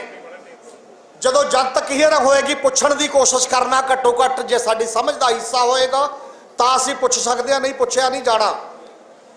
ਕਿਤੇ ਦੀ ਵੀ ਜ਼ਮੀਨ ਲੈਣੀ ਹੈ, ਜੇਕਰ ਜ਼ਮੀਨ ਲੈਣ ਤੋਂ ਪਹਿਲਾਂ, ਜ਼ਮੀਨ ਦਾ ਨੋਟੀਫਿਕੇਸ਼ਨ ਹੋਣ ਤੋਂ ਪਹਿਲਾਂ ਉੱਥੇ ਸੋਸ਼ਲ ਇੰਪੈਕਟ ਅਸੈਸਮੈਂਟ ਤੇ এনवायरमेंटल ਅਸੈਸਮੈਂਟ, ਵਾਤਾਵਰਨ ਤੇ ਕੀ ਅਸਰ ਪਊਗਾ ਉਹਦਾ ਅੰਦਾਜ਼ਾ, ਤੇ ਸਮਾਜ ਤੇ ਕੀ ਅਸਰ ਪਏਗਾ ਜਿਨ੍ਹਾਂ ਦੀ ਜ਼ਮੀਨ ਲਈ ਹੈ, ਕੱਲੀ ਉਹਨਾਂ ਤੇ ਨਹੀਂ, ਜਿਹੜਾ ਬੇਜ਼ਮੀਨਾ ਬੰਦਾ ਹੈ, ਜਿਹੜਾ ਦਲਿਤ ਹੈ, ਜਿਹੜਾ ਕੋਈ ਦੁਕਾਨਦਾਰ ਹੈ, ਜਿਹੜਾ ਬਾਕੀ ਹੈ, ਉਹਨਾਂ ਦੀ ਜ਼ਿੰਦਗੀ ਤੇ ਕੀ ਅਸਰ ਪਊਗਾ। ਉਹਦੇ ਤੇ ਇੱਕ ਆਜ਼ਾਦ ਕਮੇਟੀ ਬਣਦੀ ਹੈ ਜਿਹਦੇ 'ਚ ਸਮਾਜ ਦੇ ਮੋਹਤਬਰ ਬੰਦੇ, ਕਿਸੇ ਯੂਨੀਵਰਸਿਟੀ ਦੇ ਪ੍ਰੋਫੈਸਰ ਹੋ ਸਕਦੇ ਨੇ। ਉਹ ਟੀਮ ਨੇ ਇਹ ਸਰਵੇ ਕਰਨਾ ਹੁੰਦਾ ਹੈ। ਕੀ ਇਹ ਸਰਵੇ ਕੀਤਾ ਗਿਆ? ਕਿਸੇ ਨੂੰ ਪਤਾ ਇਲਾਕੇ 'ਚ ਸਰਵੇ ਹੋਇਆ ਜਾਂ ਨਹੀਂ ਹੋਇਆ? ਜੇ ਸਰਵੇ ਨਹੀਂ ਹੋਇਆ ਤਾਂ ਫੈਕਟਰੀ ਲਈ ਜ਼ਮੀਨ ਅਕਵਾਇਰ ਨਹੀਂ ਹੋ ਸਕਦੀ। ਗਲਤ ਹੈ, ਰੋਂਗ ਹੈ। ਦੂਜੀ ਗੱਲ, ਇਸੇ ਤਰੀਕੇ ਦੇ ਨਾਲ ਇਹ ਹੈ, ਜੇਕਰ ਇਹ ਕੀਤਾ ਜਾਂਦਾ ਹੈ, ਕੀਤਾ ਕਿਉਂ ਗਿਆ ਸੀ? ਕਿਉਂਕਿ ਜ਼ਮੀਨ ਜਿਹਦੀ ਹੁੰਦੀ ਹੈ ਉਹਨੂੰ ਤਾਂ ਫਿਰ ਵੀ ਮੁਆਵਜ਼ਾ ਮਿਲਦਾ ਥੋੜਾ ਬਹੁਤ, ਪਰ ਜਿਹੜੇ ਬੇਜ਼ਮੀਨੇ ਬੰਦੇ ਹੁੰਦੇ ਨੇ ਉਸ ਜ਼ਮੀਨ ਤੋਂ ਰੋਜੀ ਰੋਟੀ ਜਾਂ ਕੋਈ ਦਿਹਾੜੀ ਕਰਦਾ, ਕੁਝ ਹੋਰ ਕਰਦਾ, ਉਹ ਤਾਂ ਕਾਸੇ ਜੋਗਾ ਨਹੀਂ ਬਚਦਾ। ਉਹਨੂੰ 20 ਸਾਲ ਲਈ ਕੰਪਨਸੇਸ਼ਨ ਦੇਣਾ ਪੈਂਦਾ, ਉਹਨੂੰ 20 ਸਾਲ ਵਾਸਤੇ, ਉਹਦੇ ਪਰਿਵਾਰ ਨੂੰ ਵੀ। ਉਹਦਾ ਪਰਿਵਾਰ ਜਿੰਦਾ ਉਸ ਰੱਖਣ ਦੇ ਵਾਸਤੇ। ਤੇ ਇਦੋਂ ਅਗਲੀ ਗੱਲ ਜਿਹੜੀ ਹੋਣੀ ਹੁੰਦੀ ਹੈ, ਜੇ ਜ਼ਮੀਨ ਪ੍ਰਾਈਵੇਟ ਕੰਪਨੀ ਨੇ ਖਰੀਦਣੀ ਹੈ ਤਾਂ ਤੁਹਾਡੇ ਜਿੰਨੇ ਪਿੰਡਾਂ ਨੂੰ ਅਸਰ ਅੰਦਾਜ਼ ਕਰਦੀ ਹੈ, ਉਹਦੀਆਂ ਗ੍ਰਾਮ ਸਭਾਵਾਂ ਦੇ 80% ਲੋਕਾਂ ਦੀ ਸਹਿਮਤੀ ਜ਼ਰੂਰੀ ਹੈ। ਤੁਹਾਡੇ ਗ੍ਰਾਮ ਸਭਾਵਾਂ ਹੋਈਆਂ ਹੋ ਕੇ 80% ਲੋਕਾਂ ਤੋਂ ਸਹਿਮਤੀ ਲਈ ਗਈ। ਜੇ ਇਹ ਸਾਰਾ ਕੁਝ ਫਰਾਡ ਹੈ ਤਾਂ ਜ਼ਮੀਨ ਅਕਵਾਇਰ ਕਰਨਾ ਫਰਾਡ ਹੈ। ਇੱਕ ਗੱਲ ਜ਼ਰੂਰ ਹੈ ਕਿ ਹੋ ਸਕਦਾ ਹੈ ਆਉਣ ਵਾਲੇ ਦਿਨਾਂ ਦੇ ਵਿੱਚ ਉਹਨਾਂ ਨੇ ਕਾਗਜ਼ਾਂ 'ਚ ਸਭ ਕੁਝ ਕੀਤਾ ਹੋਵੇ, ਪਰ ਜਦ ਕਾਗਜ਼ ਟੈਸਟੀਫਾਈ ਹੋਣਗੇ, ਜਿਵੇਂ ਜੀਰੇ ਵਾਲਿਆਂ ਦੇ ਮਾਮਲੇ 'ਚ ਕੀਤਾ ਸੀ, ਜਨਤਕ ਸੁਣਵਾਈ ਕਿਸੇ ਹੋਟਲ 'ਚ ਕਰਕੇ ਸਾਰੇ ਫਿਰੋਜ਼ਪੁਰ ਦੇ ਬੰਦੇ ਲਿਆ ਕੇ ਜਦੋਂ ਇਹਨਾਂ ਨੇ ਰਿਕਾਰਡ ਕਢਾਇਆ ਤੇ ਉਹਨੂੰ ਕਹਿਤਾ ਜਨਤਕ ਸੁਣਵਾਈ ਵੀ ਹੋ ਗਈ ਜੀ, ਸਾਰਾ ਕੁਝ ਹੋ ਗਿਆ ਸਾਡੇ ਨਾਲ ਤਾਂ। ਔਰ ਬਹੁਤ ਸਾਰੇ ਮਾਮਲਿਆਂ 'ਚ ਜਾਲੀ ਹੁੰਦਾ, ਦਸਖਤ ਇਹੋ ਜਿਹੇ ਕਰ ਦਿੰਦੇ ਨੇ, ਗੂਠੇ ਇਹੋ ਜਿਹੇ ਲਾ ਦਿੰਦੇ ਨੇ ਗ੍ਰਾਮ ਸਭਾ 'ਚ, ਬੰਦੇ ਮਰੇ ਹੋਏ ਹੁੰਦੇ ਨੇ, ਕਈ ਸਾਲ ਹੋ ਗਏ ਹੁੰਦੇ ਨੇ। ਉਹ ਸਾਰੀਆਂ ਕਾਪੀਆਂ ਲੈਣੀਆਂ ਪੈਣਗੀਆਂ, ਸਾਰੀਆਂ ਚੀਜ਼ਾਂ ਲੈਣੀਆਂ ਪੈਣਗੀਆਂ, ਕਿੱਥੇ ਗਲਤੀਆਂ ਹੋਈਆਂ ਟੈਕਨੀਕਲ ਰੂਪ ਦੇ ਵਿੱਚ ਤੇ ਬਾਕੀ ਰੂਪ ਦੇ ਵਿੱਚ। ਇਦੋਂ ਅਗਲੀ ਜੇ ਪੀਪੀਪੀ ਮੋਡ ਚਲਾਉਣੀ ਹੋਵੇ, ਜਿਹਨੂੰ ਪਬਲਿਕ ਪ੍ਰਾਈਵੇਟ ਪਾਰਟਨਰਸ਼ਿਪ ਕਹਿੰਦੇ ਨੇ, ਭਾਵ ਸਰਕਾਰ ਦਾ ਵੀ ਹਿੱਸਾ ਤੇ ਇੱਕ ਪ੍ਰਾਈਵੇਟ ਕੰਪਨੀ ਦਾ ਵੀ ਹਿੱਸਾ ਹੈ, ਤਾਂ 70% ਲੋਕਾਂ ਦੀ ਸਹਿਮਤੀ ਜ਼ਰੂਰੀ ਹੈ। ਅਜੇ ਸਾਡੇ ਪਿੰਡ ਦੇ ਪੰਜਾਬ ਦੇ ਲੋਕਾਂ ਨੂੰ ਗ੍ਰਾਮ ਸਭਾ ਦਾ ਹੀ ਪਤਾ ਨਹੀਂ ਹੈ ਤਾਂ ਉਹਦੇ ਤੇ ਅਮਲ ਕੀ ਕਰਨਾ ਹੈ। ਬਹੁਤ ਵੱਡੇ ਪੰਜਾਬ ਦੇ ਲੋਕਾਂ ਦਾ ਹਿੱਸਾ ਜਿਹੜਾ ਅਸੀਂ ਆਪਣੇ ਆਪ ਨੂੰ ਪੜ੍ਹੇ ਲਿਖੇ ਕਹਾਉਂਦੇ ਆ, ਤੇ ਜਿੱਥੇ ਸ਼ਬਦ ਗੁਰੂ ਹੈ ਉੱਥੇ ਅਗਿਆਨੀਆਂ ਦੇ ਦੌਰ ਦੇ ਤੌਰ ਤੇ ਅਸੀਂ ਵਿਚਰ ਰਹੇ ਹਾਂ ਸਾਡੀ ਜ਼ਿੰਦਗੀ ਨਾਲ ਜੁੜੀਆਂ ਗੱਲਾਂ 'ਚ। ਕਦੇ ਟਰਾਈਬਲ ਬੈਲਟ 'ਚ ਜਾ ਕੇ ਦੇਖੋ, ਕਬਾਇਲੀ ਬੈਲਟ 'ਚ ਉਹਨਾਂ ਨੂੰ ਪੁੱਛੋ ਗ੍ਰਾਮ ਸਭਾ ਕੀ ਹੈ, ਉਹ ਕਹਿੰਦਾ ਇਹੀ ਸਾਡੀ ਸਰਕਾਰ, ਅਸੀਂ ਕਿਸੇ ਨੂੰ ਨਹੀਂ ਜਾਣਦੇ, ਪ੍ਰਧਾਨ ਮੰਤਰੀ ਨੂੰ, ਅਸੀਂ ਕਿਸੇ ਰਾਸ਼ਟਰਪਤੀ ਨੂੰ ਨਹੀਂ ਜਾਣਦੇ, ਅਸੀਂ ਕਿਸੇ ਚੀਫ ਮਿਨਿਸਟਰ ਨੂੰ ਨਹੀਂ ਜਾਣਦੇ। ਗ੍ਰਾਮ ਸਭਾ ਦਾ ਮਤਲਬ ਹੈ ਪਿੰਡ ਦੀ ਸੰਗਤ, ਸੰਵਿਧਾਨਕ ਰੁਤਬਾ। ਇਹਨੂੰ ਸੰਵਿਧਾਨਕ ਰੁਤਬੇ ਦੇ ਤੌਰ ਤੇ ਜੇ ਬੈਠਣ ਲੱਗੋਗੇ, ਤੁਹਾਡੀ ਇਹਦੇ ਸ਼ਾਮਲਾਟ ਜ਼ਮੀਨ ਵੀ ਹੈ। ਸ਼ਾਮਲਾਟ ਜ਼ਮੀਨ ਉਹ ਕੀ ਕਰਦੇ ਨੇ ਕਿ ਪੰਚਾਇਤ ਤੋਂ ਮਤਾ ਪਵਾ ਲੈਂਦੇ ਨੇ। ਪੰਚਾਇਤ ਖਰੀਦੀ ਵੀ ਜਾ ਸਕਦੀ ਹੈ, ਪੰਚਾਇਤ ਡਰਾਈ ਵੀ ਜਾ ਸਕਦੀ ਹੈ। ਇਹ ਕੋਈ ਬੜੀ ਗੱਲ ਨਹੀਂ ਹੈ ਜਿੱਥੇ ਮਰਜ਼ੀ 5 ਬੰਦਿਆਂ ਨੂੰ 10 ਬੰਦਿਆਂ ਨੂੰ ਖਰੀਦਣਾ ਤੇ ਡਰਾਉਣਾ, ਭੁੱਖੀ ਦਾ ਪਰਚਾ ਪਾ ਦੋ ਕਾਸੇ ਦਾ। ਪੰਜਾਬ 'ਚ ਰੂਟੀਨ ਗੱਲ ਹੈ, ਇਹ ਕੋਈ ਬਹੁਤ ਬੜੀ ਨਹੀਂ।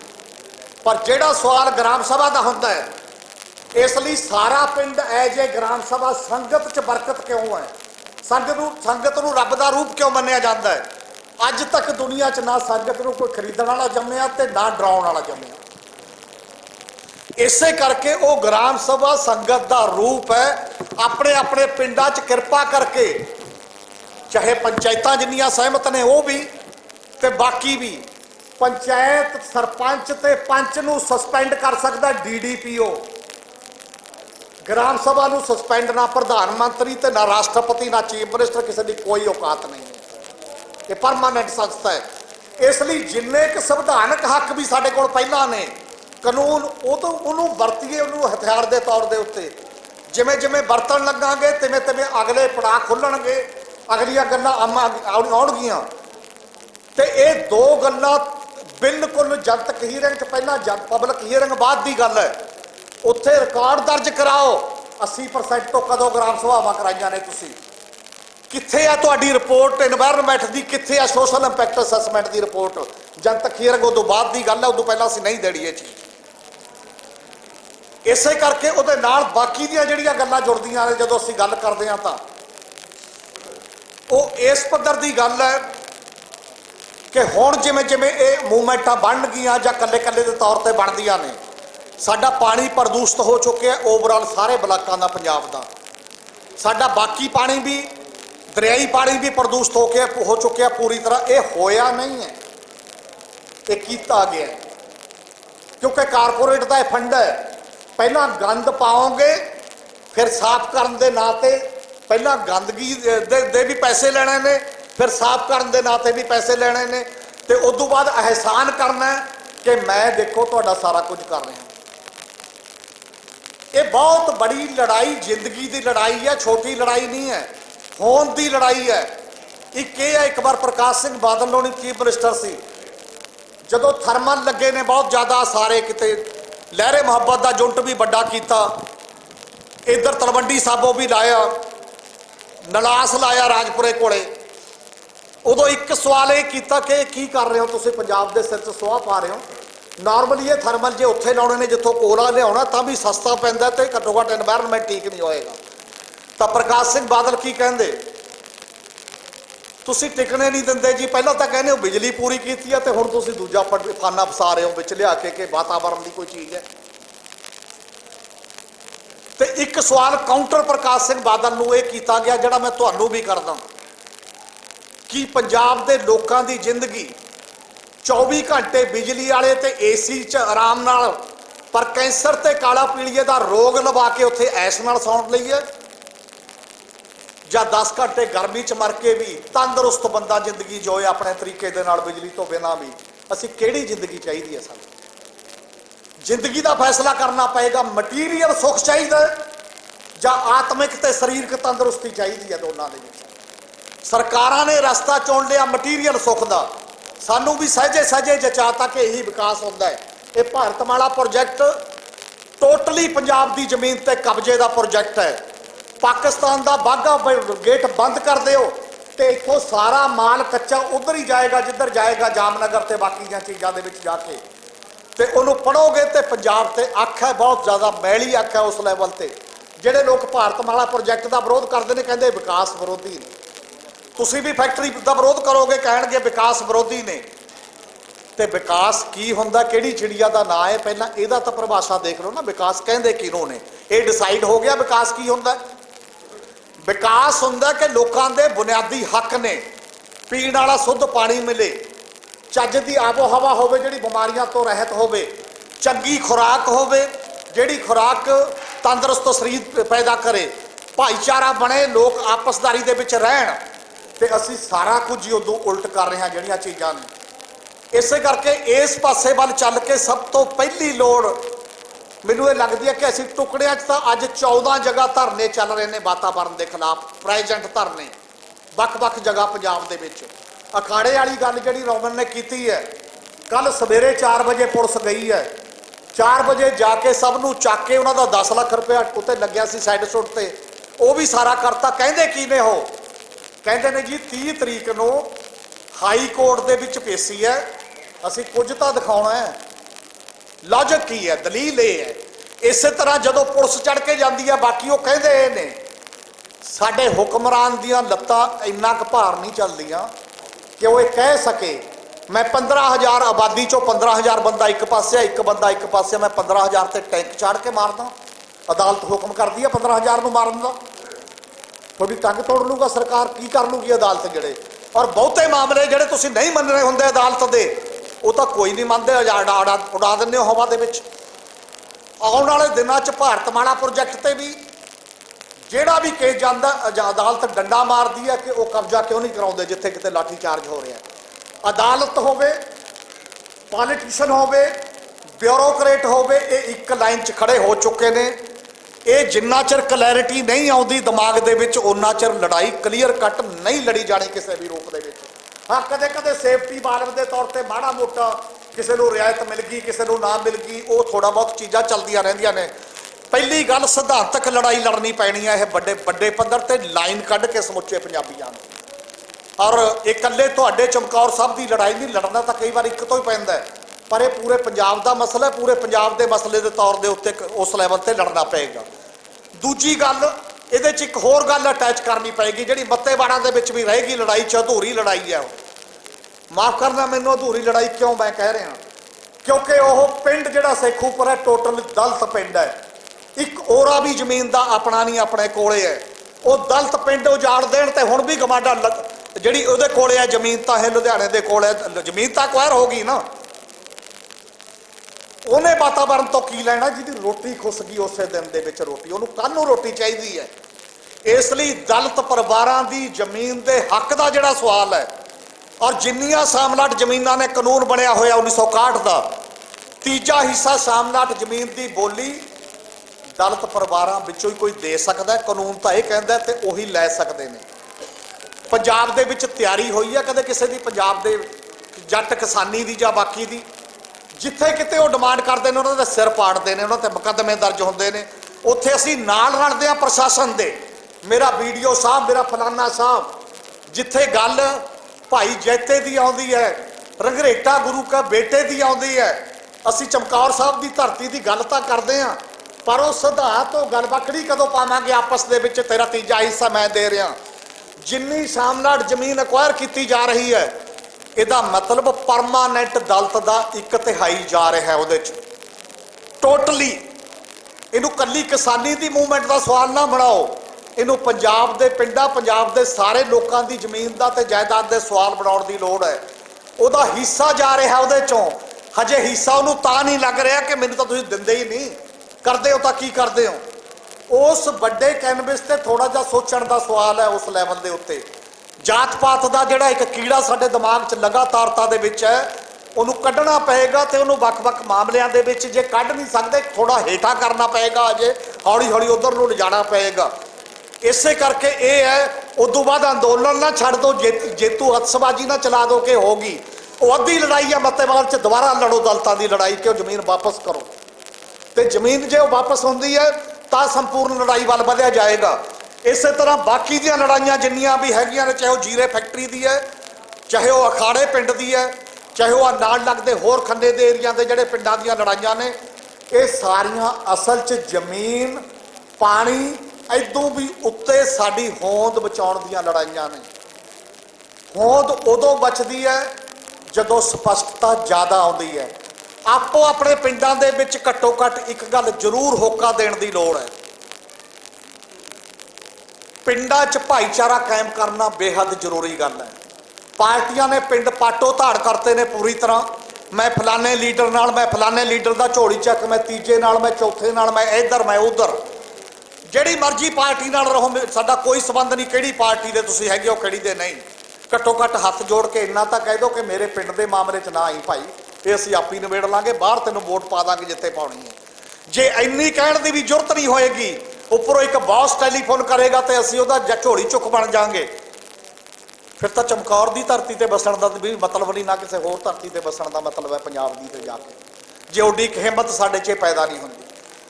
ਆਪਣਾ ਆਜ਼ਾਦ ਖਿਆਲ, ਇੱਕ ਭਾਈਚਾਰਕ ਸਾਂਝ ਜਦੋਂ ਉਹ ਵਿਕਸਿਤ ਹੁੰਦੀ ਹੈ, ਤੇ ਨਾਲ ਦੀ ਨਾਲ ਇੱਕ ਗੱਲ ਹੋਰ ਕਰਨ ਵਾਲੀ ਹੈ ਮੂਵਮੈਂਟ ਦੇ ਵਿੱਚ। ਅੱਜ ਮੈਜੋਰਿਟੀ ਇੱਥੇ ਸਾਰੇ ਵੀਰ ਬਜ਼ੁਰਗ ਬੈਠੇ ਨੇ, ਪੰਜਾਬ ਦੀਆਂ ਪੰਚਾਇਤਾਂ ਦੇ ਵਿੱਚ ਵੀ 50% ਔਰਤਾਂ ਸਰਪੰਚ ਨੇ, ਪੰਚ ਨੇ। 48,000 ਬੀਬੀ ਚੁਣੀ ਗਈ ਹੈ, ਉਹ ਕਿੱਥੇ ਗੈਰ ਹਾਜ਼ਰ ਹੈ? ਜਿੱਥੇ ਸਰਪੰਚ ਪੰਚ ਔਰਤਾਂ ਅਸੀਂ ਚੁਣੀਆਂ ਨੇ, ਉਹ ਸਰਪੰਚ ਪੰਚ ਜੇ ਇਸ ਸਭਾ ਦੇ ਵਿੱਚ ਨਹੀਂ ਹੈ, ਅਸੀਂ ਪ੍ਰੌਕਸੀ ਹਾਜ਼ਰੀ ਲਾ ਰਹੇ ਹਾਂ ਕਿ ਮੈਂ ਸਰਪੰਚ ਪਤੀ ਹਾਂ, ਮੈਂ ਸਰਪੰਚ ਦਾ ਬਾਪ ਹਾਂ, ਮੈਂ ਸਹੁਰਾ। ਲੜਾਈਆਂ ਪ੍ਰੌਕਸੀ ਦਾ ਮਤਲਬ ਹੁੰਦਾ ਬੇਈਮਾਨੀ। ਜਦੋਂ ਮੁੱਦਿਆਂ ਦੇ ਵਿੱਚ, ਸੋਚਾਂ ਦੇ ਵਿੱਚ ਬੇਈਮਾਨੀ ਹੋਏਗੀ, ਅਮਲ ਦੇ ਵਿੱਚ ਲੜਾਈਆਂ ਨਹੀਂ ਜਿੱਤੀਆਂ ਜਾਣੀਆਂ। ਅਗਲੀ ਲੜਾਈ ਜਿਹੜੀ ਵੀ ਹੋਏਗੀ ਪੰਜਾਬ ਦੀ ਧਰਤੀ ਤੇ ਵੱਡੀਆਂ, ਉਹ ਦਲਤ ਤੋਂ ਬਿਨਾਂ ਤੇ ਔਰਤ ਤੋਂ ਬਿਨਾਂ ਨਹੀਂ ਜਿੱਤੀ ਜਾਣੀ ਕਿਸੇ ਵੀ ਰੂਪ ਦੇ ਵਿੱਚ। ਉਹਨੂੰ ਕੰਬੀਨੇਸ਼ਨ ਕਰੋ, ਨਾਲ ਬੀਬੀਆਂ ਨੂੰ ਨਾਲ ਮੌਕਾ ਦੇਈਏ, ਉਹਨਾਂ ਸਾਰੀਆਂ ਬੱਚੀਆਂ ਨੂੰ। ਔਰ ਇਸ ਕਰਕੇ ਜਦੋਂ ਅਸੀਂ ਉਹਨਾਂ ਨੂੰ ਨਾਲ ਬਰਾਬਰ ਦਾ ਮੌਕਾ, ਫੈਸਲਾ ਦਿੰਦੇ ਹਾਂ, ਇੱਕ ਤਾਂ ਸੋਝੀ ਵੱਧਦੀ ਹੈ ਜਦੋਂ ਸੁਭਾਵਾਂ 'ਚ ਆਉਂਦੀਆਂ ਨੇ, ਇਕੱਠਾਂ 'ਚ ਆਉਂਦੀਆਂ ਨੇ, ਸਮਝ ਆਉਂਦੀ ਹੈ। ਜਦੋਂ ਬੰਦੇ ਨੂੰ ਆਪ ਸਮਝ ਆਉਂਦੀ ਹੈ, ਉਦੋਂ ਹੀ ਉਹ ਤੁਰਦਾ ਹੈ। ਦੂਜੇ ਦੇ ਹੁਕਮ ਤੇ ਨਹੀਂ ਲੜਾਈ ਲੜੀ ਜਾਂਦੀ। ਜੰਗ ਦੇ ਮੈਦਾਨ 'ਚ ਹੁਕਮ ਤੇ ਨਹੀਂ ਜਾਇਆ ਜਾਂਦਾ, ਜੰਗ ਦੇ ਮੈਦਾਨ 'ਚ ਤਾਂ ਅੰਦਰੋਂ ਕੁਝ ਆਊਗੀ ਸਮਝਦਾਰੀ ਤਾਂ ਜਾਇਆ ਜਾਂਦਾ, ਉਦੋਂ ਬਿਨਾਂ ਨਹੀਂ ਲੜੀ ਜਾਣੀ ਲੰਬੀ ਲੜਾਈ। ਉਹ ਕਰਨ ਦੀ ਲੋੜ ਹੈ। ਤੇ ਇਹਦੇ ਨਾਲ ਦੀ ਨਾਲ ਇਲਾਕੇ ਦੀਆਂ ਨਹੀਂ, ਇਕੱਲੇ ਪੰਜਾਬ ਦੇ ਵਿੱਚ ਜਿੰਨੇ ਸਰਪੰਚ ਪੰਚ ਨੇ, ਜੇ ਤਾਂ ਜਿਵੇਂ 70 ਸਾਲ ਤੋਂ ਚੱਲ ਰਿਹਾ ਹੈ, ਤੁਸੀਂ ਗੁਲਾਮੀ ਪੰਚਾਇਤ ਸੈਕਟਰੀ ਦੀ ਕਰਨੀ ਹੈ, BDO ਦੀ ਕਰਨੀ ਹੈ, ਹਲਕਾ ਇੰਚਾਰਜ ਦੀ ਕਰਨੀ ਹੈ, ਕਿਸੇ MLA ਦੀ ਕਰਨੀ ਹੈ, ਤੁਹਾਨੂੰ ਮੁਬਾਰਕ। ਜੇ ਪਿੰਡ ਦਾ ਚੀਫ ਮਿਨਿਸਟਰ ਬਣਨਾ ਹੈ, ਪਿੰਡ ਦੇ ਮਿਨਿਸਟਰ ਬਣਨਾ ਹੈ, ਤਾਂ ਉਹਨਾਂ ਦਾ ਖਹਿੜਾ ਛੱਡ ਕੇ ਹਰ ਕੰਮ ਗ੍ਰਾਮ ਸਭਾ ਰਾਹੀਂ ਕਰਨ ਲੱਗ ਜਾਓ। ਹਰ ਮਤਾ ਗ੍ਰਾਮ ਸਭਾ ਰਾਹੀਂ ਆਏ। ਤੁਹਾਡੀ ਹਵਾ ਵੱਲ ਨਹੀਂ ਝਾਕ ਸਕਦਾ BDO, ਤਾਂ ਕਿ ਉਹਦਾ ਬਾਪ ਨਹੀਂ ਝਾਕਦਾ। ਤੁਹਾਨੂੰ ਲੱਗਦਾ ਸੈਕਟਰੀ ਬਹੁਤ ਵੱਡਾ ਤੇ ਤੁਹਾਡਾ BDO ਬਹੁਤ ਵੱਡਾ ਹੈ। ਯੂਨੀਅਨ ਬਣਾਓ, ਪੰਚਾਇਤ ਯੂਨੀਅਨ ਹੈ ਪੰਜਾਬ ਦੇ ਵਿੱਚ, ਉਹਨੂੰ ਸਿੱਖ ਸਟੂਡੈਂਟ ਫੈਡਰੇਸ਼ਨ ਵਰਗੀ ਨਾ ਬਣਾਓ ਕਿ ਦੋਤੇ ਪੋਤੀਆਂ ਵਾਲੇ ਹੋ ਗਏ ਨੇ ਤਾਂ ਵੀ ਉਹ ਸਿੱਖ ਸਟੂਡੈਂਟ ਫੈਡਰੇਸ਼ਨ ਹੈ, ਨਵਿਆਂ ਨੂੰ ਮੌਕਾ ਨਹੀਂ ਦਿੰਦੇ। ਤੇ ਮੈਂ ਬਹੁਤ ਪੰਚਾਇਤ ਯੂਨੀਅਨਾਂ ਦੇ ਪੰਚਾਂ ਸਰਪੰਚਾਂ ਨੂੰ ਉਹੀ ਨੇ 40 30 ਸਾਲ ਤੋਂ ਵੀ ਮੈਂ ਨਹੀਂ, ਜਿਹੜਾ ਭਾਈ ਚੁਣਿਆ ਗਿਆ, ਜਿਹੜਾ ਉੱਥੇ ਕੰਮ ਹੈ, ਉਹਨਾਂ ਨੂੰ ਬਣਾਓ ਨਵਿਆਂ ਨੂੰ। ਤੇ ਉਹ ਸਰਕਾਰ ਦੇ ਪਿੱਛੇ ਰਲ ਕੇ ਨਾ ਬਣਾਓ। ਆਜ਼ਾਦ ਹੈਸੀਅਤ ਵਾਲੀ ਪੰਚਾਇਤੀ ਰਾਜ ਸੰਸਥਾ ਦੇ ਲਈ ਲੜਾਈ ਲੜੋ। ਜੇ ਵੱਡੀ ਲੜਾਈ ਲੜੋਗੇ ਤਾਂ ਗੱਲ ਆਏਗੀ। ਜਿੰਨੀਆਂ ਪੰਚਾਇਤੀ ਜ਼ਮੀਨ ਤੁਹਾਡੇ ਦਿੱਤੀ ਗਈ ਆ, ਜਿਹੜੀ ਇਹਦੇ ਵਿੱਚ ਵੀ ਸਾਰੀਆਂ ਗ੍ਰਾਮ ਸਭਾ 'ਚ ਮਤੇ ਪਾ ਕੇ ਉਹਨੂੰ ਰੱਦ ਕਰੋ ਕਿ ਪੰਚਾਇਤ ਕੌਣ ਹੈ ਸਾਡੀ ਪਿੰਡ ਦੀ ਕਸਟੋਡੀਅਨ ਤਾਂ ਗ੍ਰਾਮ ਸਭਾ ਹੈ। ਵੈਸੇ ਵਿਰਾਸਤੀ ਜ਼ਮੀਨ ਹੈ, ਗ੍ਰਾਮ ਸਭਾ ਵੀ ਕਸਟੋਡੀਅਨ ਹੈ। ਪਿੰਡ ਦੀ ਵਿਰਾਸਤ ਨੂੰ, ਜਿਵੇਂ ਵਿਰਾਸਤੀ ਐਕਟ ਬਣੇ ਹੁੰਦੇ ਨੇ ਨਾ, ਜਿਵੇਂ ਸੰਵਿਧਾਨ ਦੇ ਵਿੱਚ ਇੱਕ ਸੋਧ ਹੋਈ ਹੈ, ਉਹ ਇਹ ਕਹਿੰਦੀ ਹੈ ਵੀ ਤੁਸੀਂ ਜੋ ਮਰਜ਼ੀ ਬਦਲ ਸਕਦੇ ਹੋ, ਉਹਦਾ ਬੁਨਿਆਦੀ ਸਟਰਕਚਰ ਨਹੀਂ ਬਦਲ ਸਕਦੇ। ਇਸੇ ਤਰ੍ਹਾਂ ਪਿੰਡ ਦੀ ਸਾਂਝੀਆਂ ਜ਼ਮੀਨਾਂ ਨਹੀਂ ਉਜਾੜ ਸਕਦੇ ਤੁਸੀਂ, ਜਿਹੜੇ ਮਰਜ਼ੀ ਲੋਕ ਹੋ। ਜੇ ਤੁਹਾਨੂੰ ਅਸੀਂ ਲਾਇਸੈਂਸ ਦਿੱਤਾ, ਪ੍ਰਧਾਨ ਮੰਤਰੀ ਕਹਿੰਦਾ ਮੈਂ 140 ਕਰੋੜ ਦਾ ਨੁਮਾਇੰਦਾ, ਦਾ ਮਤਲਬ ਦੇਸ਼ ਵੇਚਣ ਦਾ ਲਾਇਸੈਂਸ ਮਿਲ ਗਿਆ। ਤੈਨੂੰ 5 ਸਾਲ ਦਿੱਤੇ ਨੇ ਭਾਈ ਸਾਹਿਬ, ਸਦਾ ਨਹੀਂ ਦਿੱਤੇ ਆ। ਐਵੇਂ ਸਾਡਾ ਚੀਫ ਮਿਨਿਸਟਰ ਕਹਿੰਦਾ ਮੈਂ 3 ਕਰੋੜ ਦਾ ਨੁਮਾਇੰਦਾ, ਤੇ 3 ਕਰੋੜ ਦਾ ਨੁਮਾਇੰਦਾ ਲੋਕਾਂ ਦੇ ਸਿਰ 'ਚ ਗਲੀਆਂ ਕਰਨ ਲਈ ਨਹੀਂ ਹੈ ਵੀ ਸਭ ਕੁਝ ਬਦਲ ਦੋਗੇ। ਉਹ ਇਹ ਹੈ ਕਿ ਤੈਨੂੰ ਦਿੱਤਾ ਕਿ ਚੱਜ ਨਾਲ ਚਲਾਏਗਾ ਤਾਂ ਠੀਕ ਹੈ, ਨਹੀਂ ਇਹ ਤੋਂ ਬਾਅਦ ਘਰ ਨੂੰ ਤੋੜ ਦਾਂਗੇ। ਅਸਲੀ ਮਾਲਕ ਕੌਣ ਨੇ ਇਹਦੇ 'ਚ? ਇਹ ਹੈ 73ਵੀਂ ਸੋਧ 'ਚ 29 ਡਿਪਾਰਟਮੈਂਟ, ਉਹਨਾਂ ਦੇ ਕਰਮਚਾਰੀ ਤੇ ਉਹਨਾਂ ਦਾ ਪੈਸਾ ਪੰਚਾਇਤੀ ਰਾਜ ਸੰਸਥਾਵਾਂ ਦੇ ਹਵਾਲੇ ਹੋਣਾ ਚਾਹੀਦਾ। 32 ਸਾਲਾਂ ਤੋਂ ਹੋਣਾ ਚਾਹੀਦਾ ਸੀ। ਸਾਡੇ ਹਵਾਲੇ ਕਿਉਂ ਨਹੀਂ ਹੈ? ਜਦੋਂ ਸਾਡੇ ਚੁਣੇ ਹੋਏ ਨੁਮਾਇੰਦੇ ਇਹ ਗੱਲ ਤੇ ਲੜਨ ਲਈ ਤਿਆਰ ਨਹੀਂ ਹੈ ਤਾਂ ਉਹ ਚੁਣੇ ਹੋਏ ਨੁਮਾਇੰਦੇ ਕਿਵੇਂ ਨੇ? ਪਹਿਲੀ ਗੱਲ, ਉਹਨਾਂ ਨੂੰ ਇੱਧਰ ਆਉਣਾ ਪਏਗਾ। ਜਦੋਂ ਵੱਡੀ ਲੜਾਈ ਤੋਰਨਗੇ ਆਪਾਂ ਉਹਨਾਂ ਦੇ ਨਾਲ ਹੋਵਾਂਗੇ ਸਾਰੇ। ਜਦੋਂ ਆਟੋਮੈਟਿਕਲੀ ਇਹ ਅਧਿਕਾਰ ਉਹਨਾਂ ਕੋਲ ਆ ਗਿਆ, ਸਟੇਟ ਕੋਲ ਨਾ ਰਿਹਾ, ਕੇਂਦਰ ਕੋਲ ਨਾ ਰਿਹਾ, ਤਾਂ ਸਾਡੀ ਲੜਾਈ ਸੌਖੀ ਹੋ ਜਾਏਗੀ ਕਿ ਸਾਡੇ ਪਿੰਡ ਦੀ ਕਿਉਂ ਜ਼ਮੀਨ ਤੋਂ ਲੈ ਰਹੇ ਆ, ਸਾਡੇ ਪਿੰਡ ਦੀ ਲੜਾਈ ਕਿਉਂ ਇਹ ਕਰ ਰਹੇ ਆ। ਇੱਕ ਹੋਰ ਗੱਲ ਜਿਹੜੀ ਤਬਦੀਲ ਕਰਾ ਲਈ, ਉਹਦੇ ਤੇ ਸਾਨੂੰ ਲੜਨ ਦੀ ਲੋੜ ਹੈ। ਇਦੋਂ ਪਹਿਲਾਂ ਜਿਹੜੀ ਵੀ ਖੇਤੀਬਾੜੀ ਵਾਲੀ ਜ਼ਮੀਨ ਹੈ ਉਹ ਕਿਸੇ ਹੋਰ ਮਕਸਦ ਲਈ ਲਈ ਨਹੀਂ ਜਾ ਸਕਦੀ। ਜਿਹੜੀ 2 ਕ੍ਰੌਪ ਲੈਂਡ ਹੈ ਉਹ 2013 ਦੇ ਐਕਟ ਦੇ ਮੁਤਾਬਕ ਹੀ ਉਹ ਫਸਟ ਪ੍ਰਾਇੋਰਟੀ 'ਚ ਨਹੀਂ ਤੁਸੀਂ ਲੈ ਸਕਦੇ, ਕਦੇ ਵੀ ਐਕਵਾਇਰ ਨਹੀਂ ਕਰ ਸਕਦੇ। ਇਦੋਂ ਪਹਿਲਾਂ ਪੰਜਾਬ ਦੇ ਵਿੱਚ ਇੱਕ ਕਾਨੂੰਨ ਸੀ ਕਿ ਜੇ ਲੈਣੀ ਵੀ ਪੈ ਜੇ ਜ਼ਰੂਰੀ ਕੰਮ ਦੇ ਵਾਸਤੇ, ਤਾਂ ਜਿਹੜਾ ਚੀਫ ਐਗਰੀਕਲਚਰ ਅਫਸਰ ਹੈ ਜ਼ਿਲ੍ਹੇ ਦਾ, ਖੇਤੀਬਾੜੀ ਦਾ, ਉਹਦੀ ਸਹਿਮਤੀ ਲੈਣੀ ਜ਼ਰੂਰੀ ਸੀ। ਇਹਨੂੰ ਲੈਂਡ ਯੂਜ਼ ਚੇਂਜ ਕਹਿੰਦੇ ਨੇ ਕਿ ਹੁਣ ਇਹ ਖੇਤੀਬਾੜੀ ਲਈ ਨਹੀਂ, ਹੁਣ ਇਹ ਤੇ ਉਦਯੋਗ ਲੱਗੇਗਾ ਜਾਂ ਕੁਝ ਹੋਰ ਲੱਗੇਗਾ। ਖੇਤੀਬਾੜੀ ਬਾਹਰ ਕੱਢਤੀ, ਇਕੱਲੇ ਕਿਸਾਨ ਬਾਹਰ ਨਹੀਂ ਕੱਢੇ, ਉਹਨਾਂ ਦੇ ਅਫਸਰ ਵੀ ਬਾਹਰ ਕੱਢਤੇ। ਹੁਣ ਕਿਸੇ ਚੀਫ ਐਗਰੀਕਲਚਰ ਅਫਸਰ ਦੇ ਦਸਤਖਤ ਦੀ ਲੋੜ ਨਹੀਂ ਹੈ। ਡਿਪਾਰਟਮੈਂਟ ਨੇ ਤਾਂ ਵਿਚਾਰੇ ਨੇ ਕੀ ਬੋਲਣਾ ਸੀ, ਬਾਕੀ ਵੀ ਨਹੀਂ ਬੋਲਿਆ ਕੋਈ ਵੀ, ਭਾਈ ਬਾਕੀ ਦਾ ਕੰਮ ਰਿਹਾ ਹੀ ਨਹੀਂ ਕੋਈ। ਕਿਉਂਕਿ ਹੌਲੀ ਹੌਲੀ ਕਰਕੇ ਇੱਕ ਪੈਨ ਦੇ ਦਸਤਖਤ ਨਾਲ ਸਾਰੀ ਜ਼ਮੀਨ ਲੈਣ ਦਾ ਸਮਾਨ ਤਿਆਰ ਕਰ ਲਿਆ। ਜਿਹੜੇ ਚੈੱਕ ਐਂਡ ਬੈਲੈਂਸ ਸੀ ਉਹਨਾਂ ਨੂੰ ਖਤਮ ਕੀਤਾ ਜਾ ਰਿਹਾ ਸਟੈਪ ਬਾਈ ਸਟੈਪ। ਉਹਨਾਂ ਸਾਰੀਆਂ ਚੀਜ਼ਾਂ ਨੂੰ ਇੱਧਰ ਲਿਆਉਣ ਦਾ ਸਵਾਲ ਹੈ। ਤੇ ਨਾਲ ਦੀ ਨਾਲ ਇਹ ਗੱਲ ਠੀਕ ਹੈ ਕਿ ਜਿਹੜੀ ਜਨਤਕ ਹੀਅਰਿੰਗ ਹੋ ਰਹੀ ਹੈ, ਪਬਲਿਕ ਹੀਅਰਿੰਗ, ਔਰ ਮੈਨੂੰ ਇਹ ਲੱਗਦਾ ਕਿ ਇਹਦੇ 'ਚ ਇਹ ਗੱਲ ਜ਼ਰੂਰੀ ਹੈ ਕਹਿਣੀ ਇਸ ਇਲਾਕੇ ਦੇ ਲੋਕਾਂ ਲਈ ਕਿ ਜਿਹੜੇ ਬੰਦਿਆਂ ਨੂੰ ਅਫੈਕਟ ਕਰਦੀ ਹੈ ਜ਼ਮੀਨ ਅਕਵਾਇਰ ਕੀਤੀ ਹੋਈ, ਜਨਤਕ ਹੀਅਰਿੰਗ 'ਚ ਕੇਵਲ ਉਹੀ ਬੰਦੇ ਹੋਣੇ ਚਾਹੀਦੇ ਨੇ।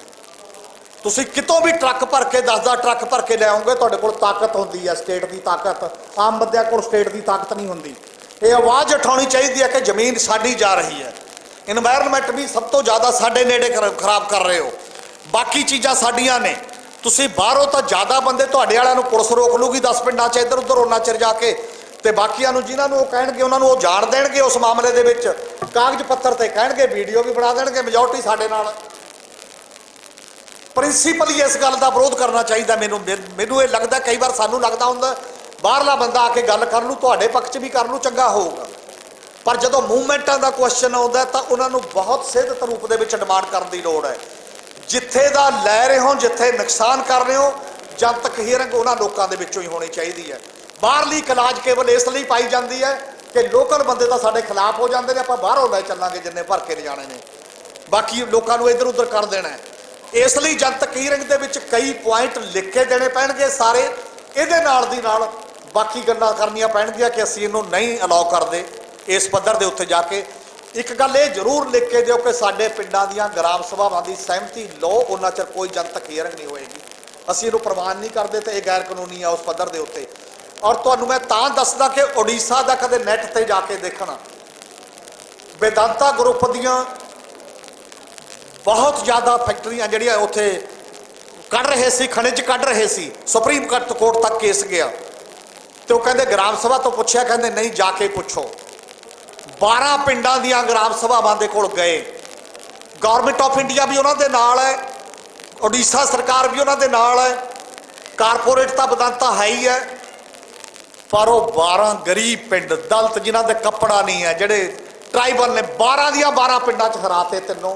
ਤੇ ਉਹ ਕਹਿੰਦੇ ਟਿੰਡ ਫੌੜੀ ਚੱਕੋ, ਜਾਓ ਬੇਦਾਂਤਾ ਨੂੰ 15 ਸਾਲ ਹੋ ਗਏ ਭਟਕਦੇ, ਮੁੜ ਕੇ ਉੱਥੇ ਨਹੀਂ ਜਾ ਸਕੇ। ਇਸ ਲਈ ਅਸੀਂ ਵੀ ਸੋਝੀ ਦੇ ਤੌਰ ਤੇ, ਭਾਈਚਾਰਕ ਏਕਤਾ ਦੇ ਤੌਰ ਤੇ ਤੇ ਅਮਲ ਦੇ ਤੌਰ ਦੇ ਉੱਤੇ ਵੀ ਜੇਕਰ ਉਸ ਪਾਸੇ ਨਾਲ ਨਾਲ ਜਿੰਨਾ ਕੁ ਕਾਨੂੰਨ ਬਚਿਆ ਉਹਨੂੰ ਵੀ ਟੂਲ ਦੇ ਤੌਰ ਤੇ ਵਰਤੀਏ। ਪਰ ਸਾਰੇ ਕਾਨੂੰਨਾਂ ਤੋਂ ਵੱਡਾ ਸਾਡੀ ਬਿੱਲ ਹੈ, ਸਾਡੀ ਇੱਛਾ ਹੈ ਲੜਾਈ ਦੇ ਵਿੱਚ। ਕਾਨੂੰਨ ਉੱਪਰ ਨਹੀਂ ਡਿੱਗਦਾ, ਜਿਹੜਾ ਤੁਹਾਡੇ ਖਿਲਾਫ ਵੀ ਬਣਾਤਾ ਕਿਧਰੇ ਨਹੀਂ ਆਉਂਦਾ ਉਸ ਪੱਧਰ ਦੇ ਉੱਤੇ ਜਾ ਕੇ। ਜੇ ਸੰਗਤੀ ਰੂਪ ਦੇ ਵਿੱਚ ਸੰਗਤ ਇਕਜੁੱਟ ਹੋ ਕੇ ਲੜੂਗੀ ਸਮਝਦਾਰੀ ਦੇ ਨਾਲ ਤਾਂ ਕੋਈ ਬੜਾ ਕਾਰਨ ਨਹੀਂ ਹੈ। ਬਾਕੀ ਸਾਡੀ ਜ਼ਿੰਦਗੀ ਮੌਤ ਦਾ ਸਵਾਲ ਹੈ ਤੇ ਫਿਰ ਤਾਂ ਸਾਡੇ ਬੱਚੇ ਇਸ ਢੰਗ ਨਾਲ ਮਰਦੇ ਨੇ ਤਾਂ ਇਹੋ ਜਿਹੀ ਲੜਾਈ ਲੜੇ ਬਿਨਾਂ ਚਾਰਾ ਕੋਈ ਨਹੀਂ। ਮਜਬੂਰੀ ਹੈ, ਲੋੜ ਹੈ ਤੇ ਸਾਰੀਆਂ ਚੀਜ਼ਾਂ ਨੇ ਤੇ ਇਹਦੇ ਲਈ ਲੜਨ ਦੀ ਜ਼ਰੂਰਤ ਹੈ। ਬਹੁਤ ਬਹੁਤ ਮਿਹਰਬਾਨੀ। ਵਾਹਿਗੁਰੂ ਜੀ ਕਾ ਖਾਲਸਾ, ਵਾਹਿਗੁਰੂ ਜੀ ਕੀ ਫਤਿਹ। ਨਿਹਾਲ ਸਤਿ ਸ੍ਰੀ ਅਕਾਲ। ਬਹੁਤ ਧੰਨਵਾਦ ਸਰਦਾਰ ਹਮੀਰ ਸਿੰਘ ਜੀ। ਬੜੀਆਂ ਡੂੰਘੀਆਂ ਵਿਚਾਰਾਂ, ਬੜਾ ਐਕਸਪੀਰੀਅੰਸ ਦੇ ਵਿੱਚੋਂ ਨਿਕਲੀ ਹੋਈ ਗੱਲਬਾਤ, ਬੜੇ ਚੰਗੇ ਸੁਝਾਅ। ਸੋ ਬਾਰ-ਬਾਰ ਇਹੀ ਬੇਨਤੀ ਹੈ ਜੀ ਕਿ 30 ਅਪ੍ਰੈਲ ਨੂੰ ਬਹੁਤ ਜ਼ਰੂਰੀ ਦਿਹਾੜਾ ਹੈ। ਇੱਕ ਬਹੁਤ ਵੱਡਾ ਫੈਸਲਾ ਤੁਹਾਡੇ ਇਲਾਕੇ ਦੀ ਕਿਸਮਤ ਦਾ ਹੋਣ ਜਾ ਰਿਹਾ ਹੈ। ਉਹਦੇ ਵਿੱਚ ਬਹੁਤ ਕੁਝ ਹੋ ਸਕਦਾ ਹੈ, ਉਧਰ ਧਿਆਨ ਦੇਣ ਦੀ ਲੋੜ ਹੈ। ਤੁਸੀਂ ਬਹੁਤ ਚੰਗਾ ਕੀਤਾ ਹੈ ਕਿ ਅੱਜ ਹੀ ਇਹੋ ਜਿਹਾ ਸੈਮੀਨਾਰ ਕੁਝ ਦਿਨ ਪਹਿਲਾਂ ਰੱਖ ਲਿਆ ਆਪਾਂ, ਤਾਂ ਕਿ ਆਪਾਂ ਇਹਨਾਂ ਵਿਚਾਰਾਂ ਨਾਲ ਜੁੜ ਰਹੇ ਹਾਂ, ਆਪਾਂ ਗੱਲ ਨੂੰ ਸਮਝ ਰਹੇ ਹਾਂ, ਤਾਂ ਕਿ ਆਪਾਂ ਆਪਣਾ ਅੱਗੇ ਦੀ ਰਣਨੀਤੀ ਜਿਹੜੀ ਹੈ ਉਹ ਉਲੀਕ ਸਕੀਏ। ਇੱਕ ਛੋਟੀ ਜਿਹੀ ਅਨਾਉਂਸਮੈਂਟ ਇਹ ਹੈ ਜੀ ਕਿ ਲੱਖਾ ਸਿੰਘ ਸਿਧਾਣਾ ਵੀ ਆ ਰਹੇ ਨੇ ਤੇ ਉਹ ਵੀ ਥੋੜ੍ਹੀ ਦੇਰ ਤੱਕ ਪਹੁੰਚ ਜਾਣਗੇ। ਥੋੜਾ ਲੇਟ ਹੋ ਗਏ ਪਰ ਰਸਤੇ ਵਿੱਚ ਨੇ ਤੇ ਪਹੁੰਚਣ ਵਾਲੇ ਨੇ। ਹੁਣ ਗੱਲ ਆਪਾਂ ਤੋਰਦੇ ਹਾਂ ਥੋੜੀ ਕਾਨੂੰਨੀ ਸਾਈਡ ਤੇ, ਵੀ ਕਿਸ ਤਰ੍ਹਾਂ ਗੱਲਾਂ ਜਿਹੜੀਆਂ ਨੇ, ਜਦੋਂ ਵਾਤਾਵਰਣ ਦੇ ਬਾਰੇ ਕਾਨੂੰਨ ਸਾਡੇ ਦੇਸ਼ ਦਾ ਕੀ ਕਹਿੰਦਾ ਹੈ। ਜਿਹੜੀ ਸਾਡੀ ਸੁਣਵਾਈ ਹੋਣ ਜਾ ਰਹੀ ਹੈ ਉਹ ਵੀ ਵਾਤਾਵਰਣ ਦੇ ਕਾਨੂੰਨ ਦੇ ਤਹਿਤ ਹੋਣ ਜਾ ਰਹੀ ਹੈ ਤੇ ਸਾਡਾ ਕਾਨੂੰਨ ਬਾਰੇ ਜਿਹੜੀ ਗੱਲਬਾਤ ਹੈ ਉਹਦੀ ਅਸੀਂ ਥੋੜੀ ਜਿਹੀ ਗੱਲ ਜਿਹੜੀ ਹੈ ਅੱਗੇ ਤੋਰਾਂਗੇ।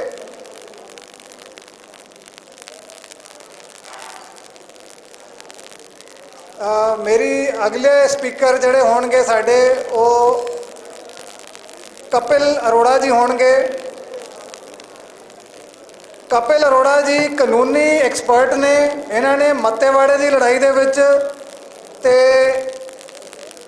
ਜੀਰੇ ਦੀ ਲੜਾਈ ਦੇ ਵਿੱਚ ਤੇ ਹੋਰ ਬਹੁਤ ਸਾਰੀਆਂ ਲੜਾਈਆਂ ਦੇ ਵਿੱਚ ਕਾਨੂੰਨ ਦਾ ਸਹਾਰਾ ਲੈ ਕੇ ਵਾਤਾਵਰਣ ਦੇ ਕਾਨੂੰਨ ਦੇ ਹਿਸਾਬ ਨਾਲ ਜਿਹੜੀ ਹੈ ਉਹ ਗੱਲ ਕਿਸ ਤਰ੍ਹਾਂ ਹੋਣੀ ਚਾਹੀਦੀ ਹੈ ਉਹਦੇ ਬਾਰੇ ਗੱਲਬਾਤ ਜਿਹੜੀ ਹੈ ਉਹ ਅਦਾਲਤਾਂ ਦੇ ਵਿੱਚ ਵੀ ਤੇ ਹੋਰ ਵੀ ਕਈ ਪਲੇਟਫਾਰਮਾਂ ਦੇ ਉੱਤੇ ਰੱਖੀ ਹੈ। ਮੈਂ ਬੇਨਤੀ ਕਰਾਂਗਾ ਕਪਿਲ ਅਰੋੜਾ ਜੀ ਨੂੰ ਕਿ ਉਹ ਆ ਕੇ ਜਿਹੜੀ ਸਾਡੀ 30 ਤਰੀਕ ਦੀ ਹੀਅਰਿੰਗ ਹੈ ਉਸ ਬਾਰੇ ਵੀ ਤੇ ਵਾਤਾਵਰਣ ਦੀਆਂ ਜੰਗਾਂ ਜਿਹੜੀਆਂ ਹੈ ਉਹਦੇ 'ਚ ਕਾਨੂੰਨੀ ਪੱਖ ਜਿਹੜੇ ਹੁੰਦੇ ਆ ਉਹਨਾਂ ਬਾਰੇ ਗੱਲ ਜਿਹੜੀ ਹੈ ਤੁਹਾਡੇ ਨਾਲ ਸਾਂਝ ਪਾਉਣ। ਕਪਿਲ ਅਰੋੜਾ ਜੀ। ਧੰਨਵਾਦ ਜਸਕ੍ਰਿਤ ਜੀ।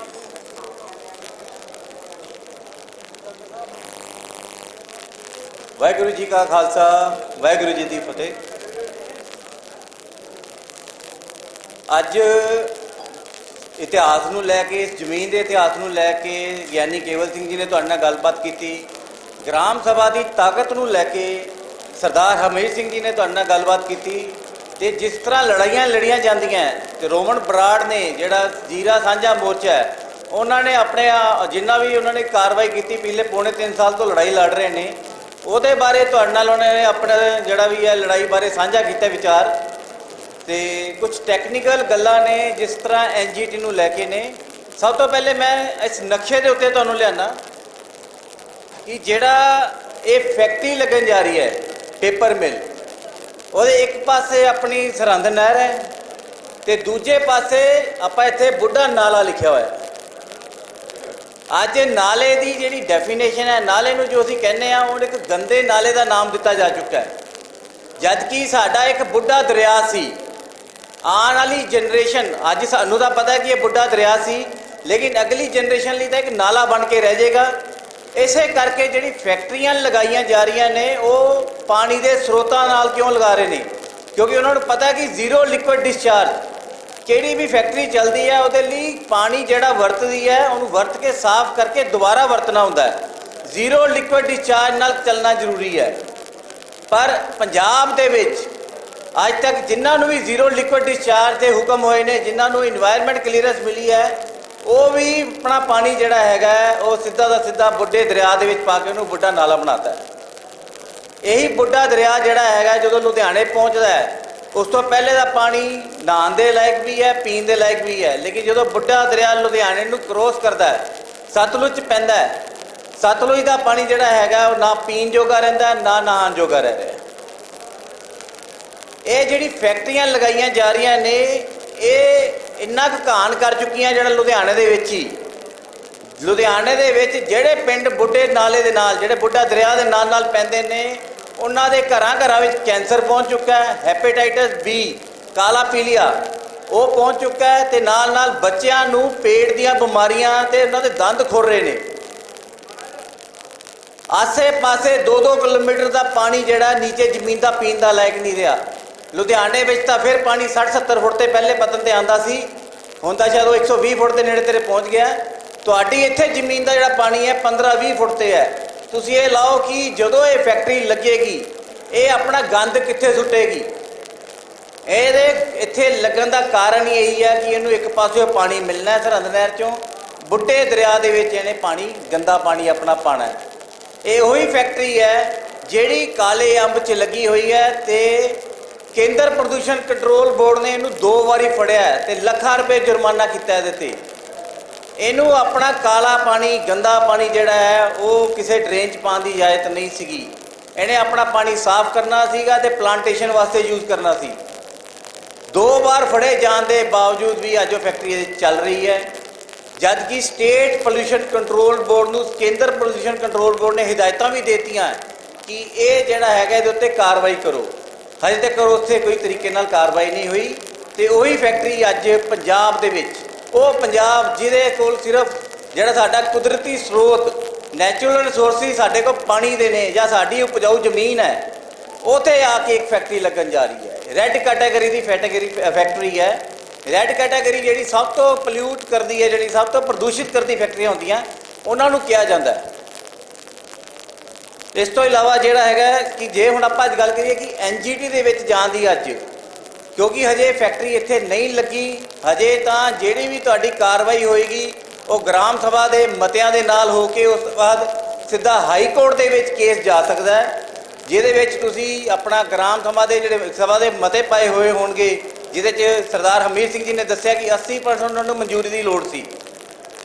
ਜੇਕਰ ਜਨਤਕ ਸੁਣਵਾਈ ਦੇ ਵਿੱਚ ਤੁਹਾਡੇ ਉਸ ਮਤਿਆਂ ਦਾ ਉਹ ਕੋਈ ਵੀ ਉਹ ਧਿਆਨ ਨਹੀਂ ਦਿੰਦੇ ਜਾਂ ਉਹਨੂੰ ਦਰਕਿਨਾਰ ਕਰਦੇ ਆ, ਤੇ ਤੁਸੀਂ ਇਮੀਡੀਏਟਲੀ ਉਹਨਾਂ ਦੇ ਗਰਾਊਂਡ ਦੇ ਉੱਤੇ ਜਾ ਕੇ ਹਾਈ ਕੋਰਟ ਦੇ ਵਿੱਚ ਸਟੇ ਲੈ ਸਕਦੇ ਹੋ।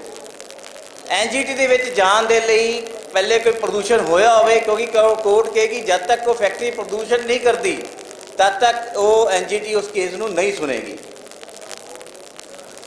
ਤੇ ਰਹੀ ਗੱਲ ਹੁਣ, ਜੇਕਰ ਇੱਥੇ ਫੈਕਟਰੀ ਲੱਗ ਜਾਂਦੀ ਹੈ, ਫੈਕਟਰੀ ਲੱਗਣ ਤੋਂ ਬਾਅਦ ਪਹਿਲੀ ਗੱਲ ਤਾਂ ਜੋ ਹਾਲਾਤ ਪੰਜਾਬ ਪ੍ਰਦੂਸ਼ਣ ਕੰਟਰੋਲ ਬੋਰਡ ਨੇ ਪੰਜਾਬ ਦੇ ਕੀਤੇ ਹੈ, ਅੱਜ ਤੱਕ ਉਹਨਾਂ ਨੇ ਕਦੇ ਵੀ ਆਪਣੇ ਤੌਰ ਤੇ ਸਹੀ ਤਰੀਕੇ ਨਾਲ ਕਦੇ ਸੈਂਪਲਿੰਗ ਹੀ ਨਹੀਂ ਕੀਤੀ। ਲੁਧਿਆਣੇ ਵਿੱਚ ਸਰੇਆਮ ਫੈਕਟਰੀਆਂ ਜਿਹੜੀਆਂ ਡਾਈਂਗ ਇੰਡਸਟਰੀ ਦੀਆਂ ਗੈਰ ਕਾਨੂੰਨੀ ਤਰੀਕੇ ਦੇ ਨਾਲ ਪਾਣੀ ਜਿਹੜਾ ਬੁੱਢੇ ਦਰਿਆ ਵਿੱਚ, ਆਪਣਾ ਗੰਦਾ ਪਾਣੀ ਬੁੱਢੇ ਦਰਿਆ 'ਚ ਪਾ ਰਹੀਆਂ, ਤੇ ਕੋਰਟ ਦੇ ਹੁਕਮ ਹੋਣ ਦੇ ਬਾਵਜੂਦ ਵੀ ਉਹਨਾਂ ਦੇ ਪਾਈਪਾਂ ਨੂੰ ਬੰਦ ਨਹੀਂ ਕੀਤਾ ਗਿਆ। ਇਸ ਲਈ ਅਸੀਂ ਅੱਜ ਇਹੀ ਬਾਰ-ਬਾਰ ਕਹਿ ਰਹੇ ਹਾਂ ਕਿ ਚੰਗੀ ਗੱਲ ਹੈ ਕਿ ਤੁਸੀਂ ਫੈਕਟਰੀ ਲੱਗਣ ਤੋਂ ਪਹਿਲੇ ਇਕੱਠੇ ਹੋ ਚੁੱਕੇ ਹੋ, ਤੁਸੀਂ ਜਾਗਦੇ ਪਏ ਹੋ। ਫੈਕਟਰੀ ਲੱਗਣ ਤੋਂ ਬਾਅਦ ਲੜੀ ਲੜਾਈ ਹੈ ਬਹੁਤ ਔਖੀ ਹੈ। ਪਹਿਲੀ ਗੱਲ ਤਾਂ 5-7 ਸਾਲ ਦਾ ਤੁਹਾਨੂੰ ਇਹ ਨਹੀਂ ਪਤਾ ਲੱਗਣਾ ਕਿ ਜ਼ਮੀਨ ਦੇ ਵਿੱਚ ਪਾਣੀ ਕੋਈ ਪਾਇਆ ਜਾ ਰਿਹਾ ਹੈ। ਜਦੋਂ ਗੱਲ ਪਾਣੀ ਦੇ, ਜਦੋਂ ਕਿਤੋਂ ਪਾਣੀ ਤੁਹਾਨੂੰ ਗੰਦਾ ਪਾਣੀ ਨਜ਼ਰ ਆਏਗਾ, ਤਦ ਤੱਕ ਹਾਲਾਤ ਇੰਨੇ ਵਿਗੜ ਚੁੱਕੇ ਹੋਣਗੇ ਕਿ ਤੁਸੀਂ ਅੱਧੇ ਲੋਕ ਤਾਂ ਪਿੰਡਾਂ ਦੇ ਵਿੱਚੋਂ ਪਿੰਡ ਛੱਡ ਕੇ ਜਾਣ ਦੀ ਗੱਲਾਂ ਕਰਨ ਲੱਗ ਜਾਣਗੇ। ਲੁਧਿਆਣੇ ਦੇ ਪਿੰਡਾਂ ਦੇ ਵਿੱਚ ਇਹ ਹਾਲ ਹੈ ਕਿ ਹੁਣ ਤਾਂ ਲੋਕੀ ਇਹ ਕਹਿ ਰਹੇ ਕਿ ਅਸੀਂ ਉਸ ਪਿੰਡਾਂ ਦੇ ਵਿੱਚ ਵਿਆਹ ਹੀ ਨਹੀਂ ਕਰਨਾ। ਲੋਕੀ ਉੱਥੇ ਆਪਣੀ ਕੁੜੀ ਦੇਣ ਨੂੰ ਤਿਆਰ ਨਹੀਂ ਹੋ ਰਹੇ।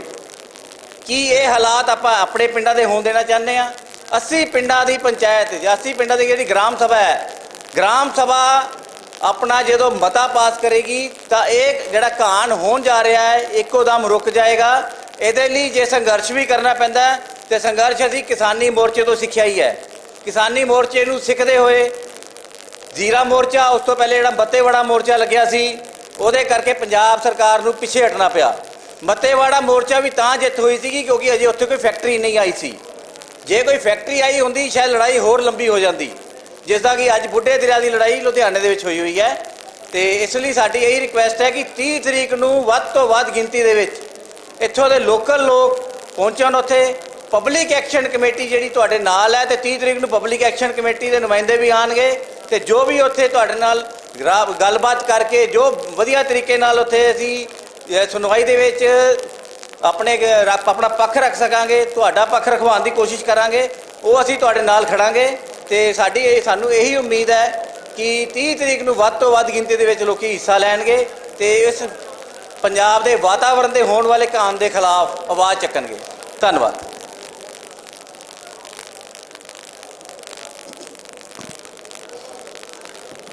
ਬਹੁਤ ਬਹੁਤ ਧੰਨਵਾਦ ਕਪਿਲ ਅਰੋੜਾ ਜੀ, ਜਿਨ੍ਹਾਂ ਨੇ ਕਾਨੂੰਨੀ ਪੱਖ ਤੋਂ ਆਪਾਂ ਕਿਵੇਂ ਗੱਲਬਾਤ ਜਿਹੜੀ ਹੈ ਰੱਖ ਸਕਦੇ ਹਾਂ, ਕਿਵੇਂ ਲੜਾਈ ਨੂੰ ਕਾਨੂੰਨੀ ਸਾਈਡ ਤੋਂ ਅੱਗੇ ਲੈ ਕੇ ਜਾਣਾ, ਉਹਦੇ ਬਾਰੇ ਚਾਨਣਾ ਪਾਇਆ।